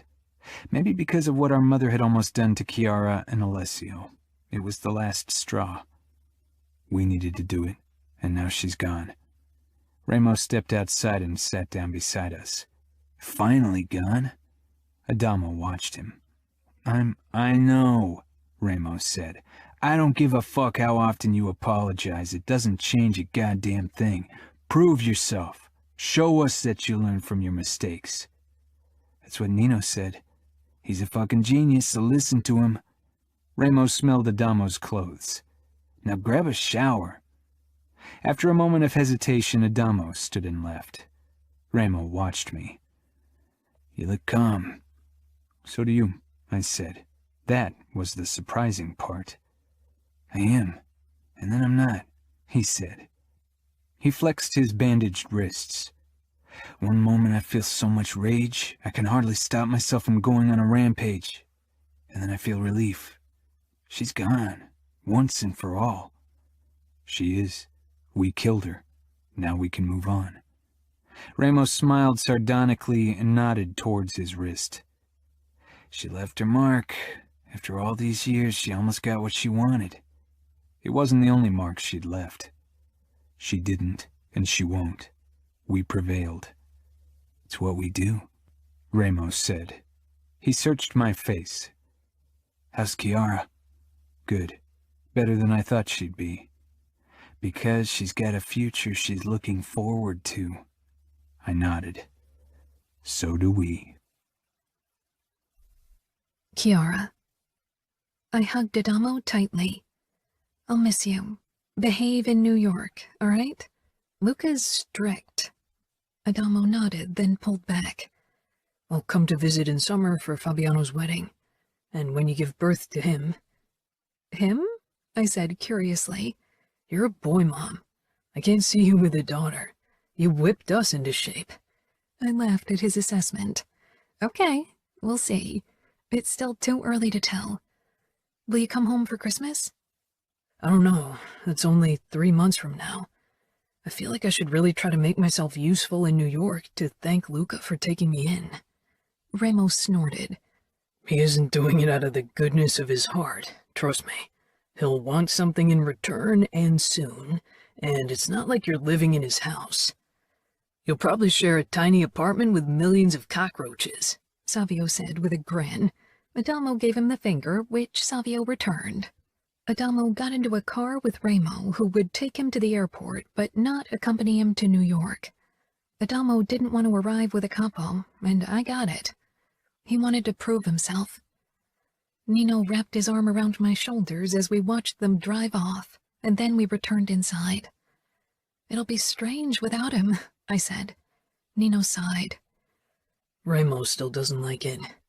It's hard for him to let go like this, but I think it's the best for Adamo.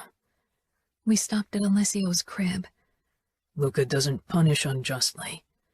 We have to trust in that. "I think Adamo will learn to handle himself," I said. Alessio opened his eyes, and I leaned down and took him out, pressing him to my chest. Maybe it's good for peace as well. It could tighten our bond with the Familia.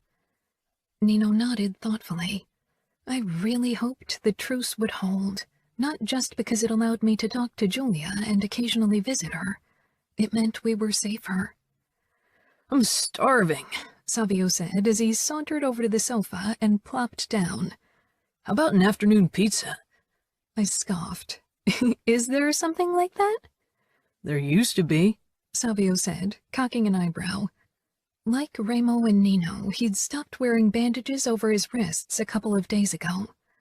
The slashes glared an angry red on his wrists. Nino would cover them with tattoos once the wounds were healed.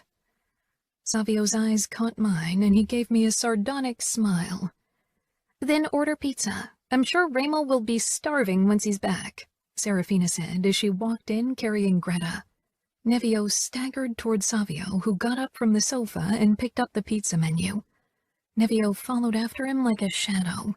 Savio glanced over his shoulder. "He's a bit like those creepy little killer dolls from horror movies, the way he stalks me and grins his little maniac Ramo grin." Serafina looked indignant. "Don't say that!" Watching Nevio, who clung to his leg, Savio took out his phone and ordered pizzas. When he hung up, he shook his head at Nevio, then picked him up anyway. "You peed on me. I haven't forgotten, and I won't forgive." I went over to him. "And have you had any luck with emo girls yet?" Savio tried to stop Nevio from touching the scars. "Nah, haven't tried yet. I need a few more days to recuperate to give it my all. I don't like to disappoint the ladies." I wondered if what happened got to him more than he let on. He cast his eyes up and shook his head with a smirk. "Don't give me that look, Chiara. Take care of Nino, Alessio, and the bun in your oven. I'm more resilient than bad weeds. I'll fuck the memories straight out of my brain. That always works." Fuck, Nevio said in delight. Savio's eyes grew wide, then he started laughing. Serafina came over and pinched his arm. I can't believe one of his first words is fuck. "It's not only Savio's fault," Nino reasoned with a smile. "Ramo has a penchant for the word, too." Serafina nodded reluctantly, then released an exasperated sigh. Savio held Nevio out to Serafina. "Here, take your little killer doll." Fuck! Nevio screamed, causing Greta to grin where she sat on the floor. She opened her mouth. Savio went over to her and squatted down. "Oh no, dollface, that word isn't for you." I huffed and began rocking Alessio once more, then handed him to Nino. Fabiano and Leona joined us like they'd done almost every evening in the last 2 weeks since the attack. We'd grown closer than before, if that was possible, and I relished in the realization that a horrible day had brought something good for us. Alessio slept in his crib while the rest of us settled on the sofas in the gaming room. Despite what had happened in these walls, the good of many other evenings still outweighed everything. Nino wrapped his arm around me as we ate our pizza, listening to Fabiano and Leona as they deliberated if they wanted a big feast or a small affair in the garden. I smiled to myself, surrounded by family. I pressed my palm against my belly, and after a moment, Nino covered my hand with his. This was worth fighting for.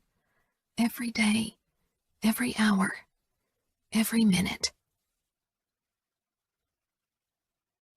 Epilogue. Nino. Greta and Nevio ran through the garden hand in hand. Nevio was in the lead as usual, tugging his sister along. Their laughter carried over to the pool where Chiara, Alessio, and I were enjoying a warm April afternoon. Chiara smiled and said to Alessio, "Soon you can run with them." Alessio was sitting in his shark floaty that looked as if the thing was going to swallow him whole. He gave Chiara a toothless grin. I pushed him through the water because 2 weeks from her due date, Chiara wasn't as mobile. She leaned against the edge and watched everything with a happy expression. Remo and Serafina lounged on the sun chairs, keeping an eye on their children. Sometimes I wondered how things would have been if my brothers and I were alone. Would we have moved on just as easily? With the children and Chiara's pregnancy, the future beckoned stronger than the past ever could. We still worked our asses off to guarantee the Camorra's success, but we tried to spend as much time as possible with our family. Savio had taken over more responsibilities, which allowed Remo and me additional free time. Chiara released a sharp breath and cradled her belly under the water's surface. "What is it?" She shook her head. "False labor." I pushed the floaty toward her and touched her shoulder. "Are you sure?"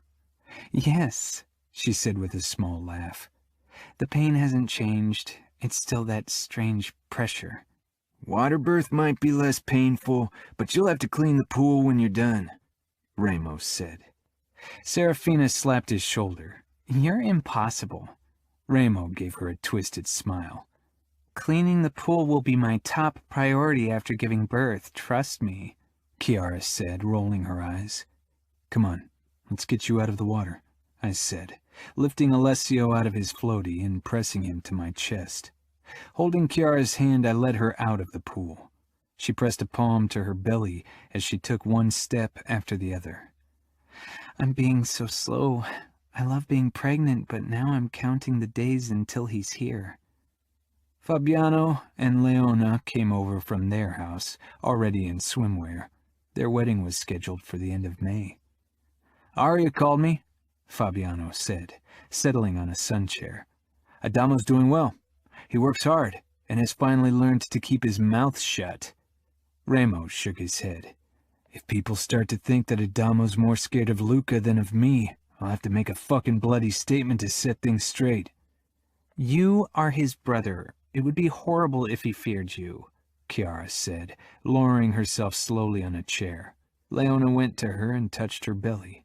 "You're still feared like a crazy madman in the Familia. Don't worry," Fabiano said. Serafina got up. "I'll go check on the kids. Nevio's been too quiet. I bet he's up to something." "The most important thing is that Adamo's clean," Chiara said. "I can't wait for him to come home."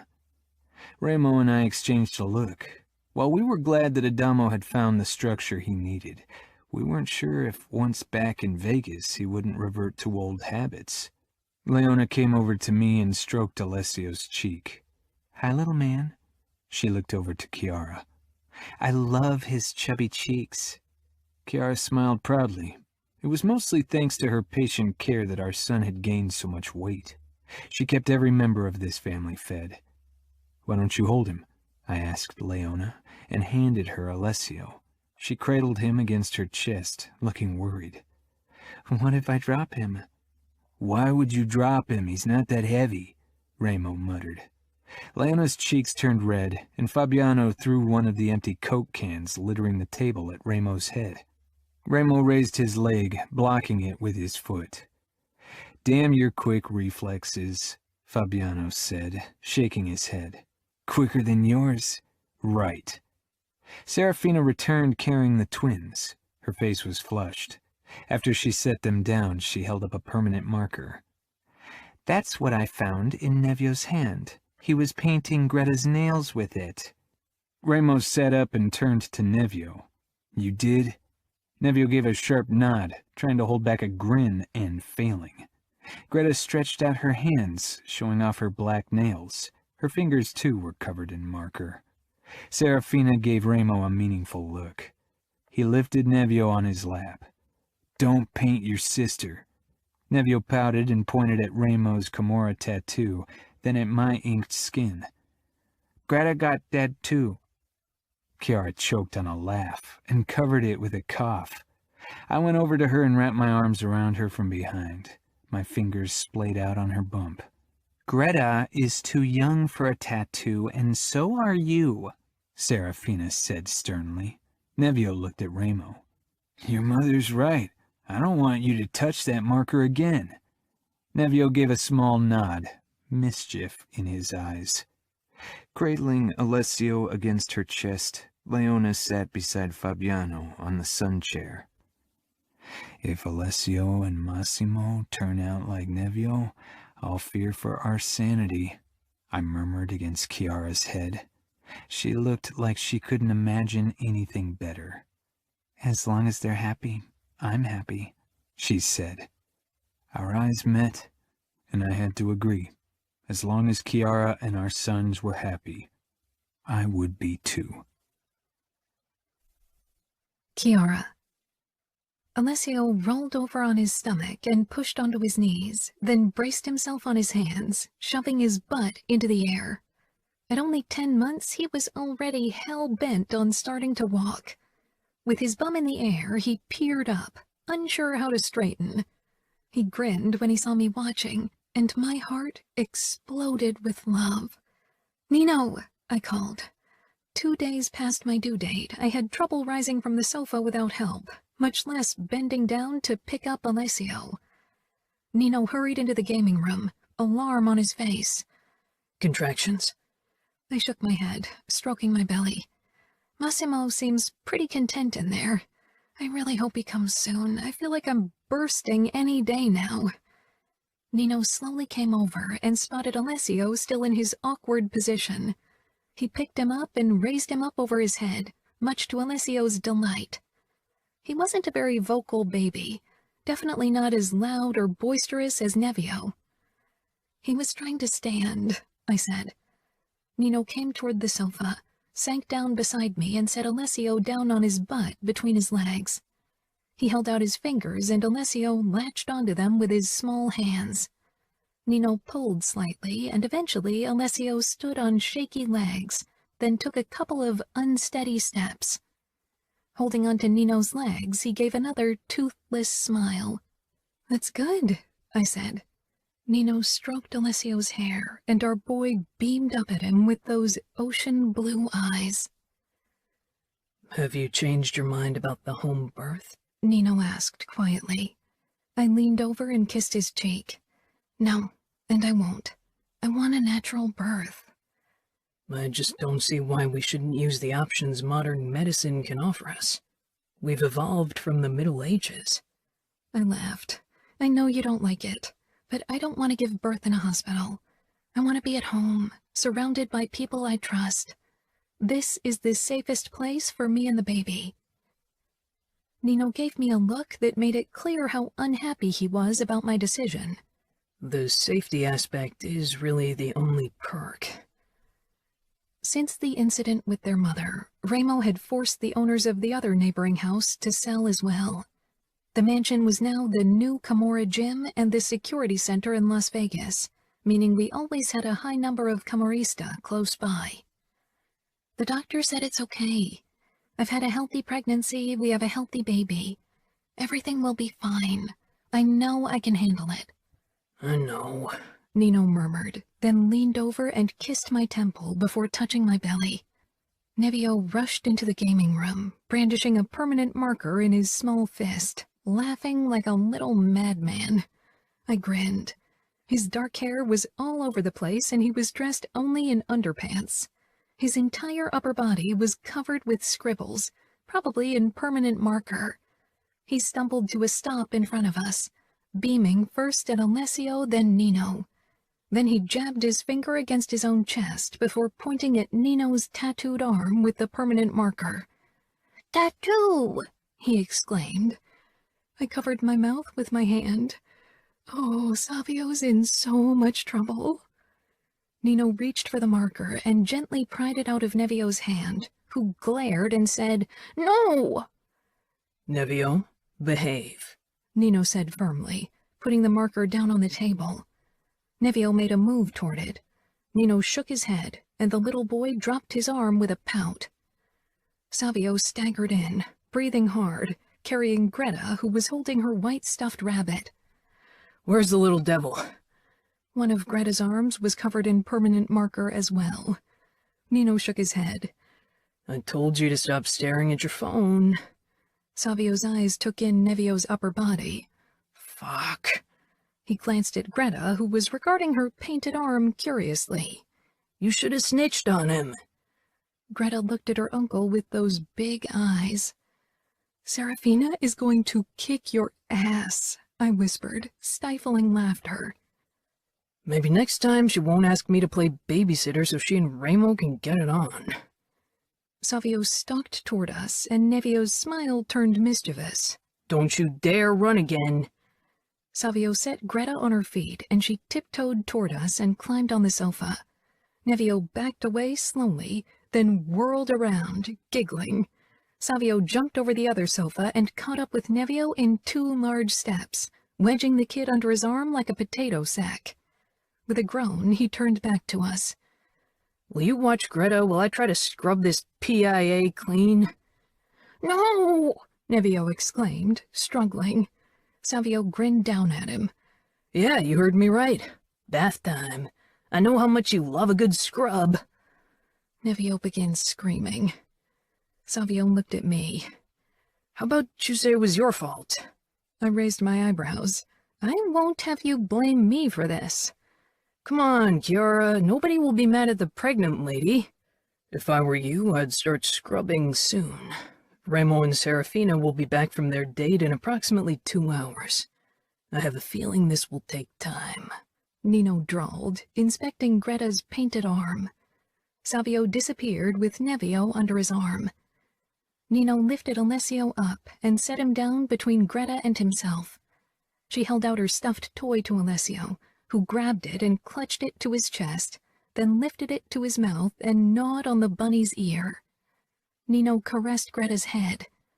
"I can't believe there'll be 4 children in this house soon, that will have 2 boys. A year ago, I didn't think we'd have a baby anytime soon." Nino's eyes met mine. "You deserve happiness, and that's what you'll get." "So do you." 3 days later, I gave birth to Massimo in a guest room of our mansion with Serafina's and Nino's help, the home birth I'd always dreamed of. All pain was forgotten as I marveled at the little boy on my chest, at his crumpled face.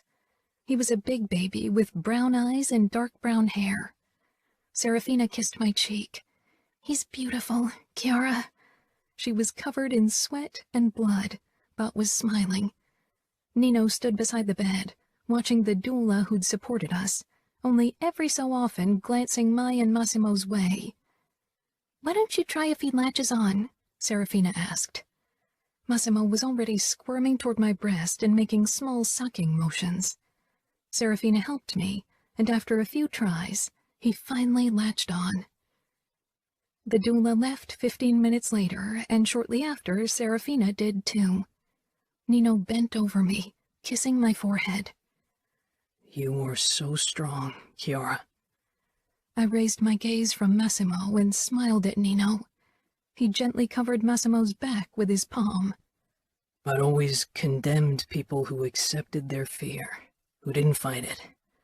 I'd never understood the concept of fear, not its full potential. It had been an abstract concept for me for most of my life. And in the beginning, when I started to feel things because of you, I hoped fear wouldn't be among them. But then last year and today again, I felt it. Fear of losing you." "You didn't and you won't," I said. "Alessio, Massimo, and I will never leave you." Nino stroked my hair away from my sweaty forehead. "I know. I've come to appreciate the fear because it showed me what's at stake, what I won't lose, won't allow anyone to destroy." His eyes were full of cold determination and the promise of violence. "Ramo and I have more to lose now than in the past, and nothing worth having comes without a price, without a fight. And we're willing to fight, to give our blood and spill that of our enemies. For a while, we became content in what we've accomplished, and came to think we're invincible, but we're not. Not yet, but we will be. You and our sons will always be safe, no matter the price. "Kiss me," I whispered, and he did, softly but full of intention. "I'll get Alessio so he can meet his brother," Nino murmured after a moment. He straightened, and with a last lingering look at Massimo and me, he left. I caressed my son's back as he tried to drink. Nino returned with Alessio propped up in the crook of one arm and perched on the edge of the bed. "This is your brother, Alessio," Nino said, pointing at Massimo as he lowered Alessio to the bed. Alessio watched with big, curious eyes. I lifted my arm and ran a finger over his cheek. "You're a big brother now." My eyes caught the rose tattoo on my wrist. "You'll have to add their names." I touched Nino's forearm, where our sons' names were already inked into his skin. "Your faith gave me strength." When I tried to talk him out of getting a tattoo of Massimo's name before I gave birth, he'd insisted that nothing would happen to either of us, that he wouldn't allow it. And I believed him. Nino shook his head as he wrapped an arm around my shoulder. "Not faith. Brutal determination. I won't ever put your or their lives in fate's hands. I will bend fate to my will, like Remo and I have always done." "I love you." "And I love you."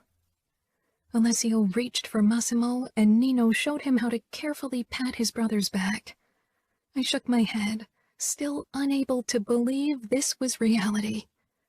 Considering that our marriage was only meant to bring temporary peace, this is incredible. Nino cupped my cheek and pointed at his heart. "It brought peace here, and one that will outlast any truce between the Camorra and the Familia." "You gave me peace, too," I whispered, then rested my head against his shoulder. "Me and my boys." Thank you for listening to Twisted Bonds, Book 4 in the Camorra Chronicles, written by Cora Reilly, narrated by Emma Wilder and Teddy Hamilton. Text copyright 2019 by Cora Reilly. Production copyright 2020 by Cora Reilly. All rights reserved. Audible hopes you have enjoyed this program.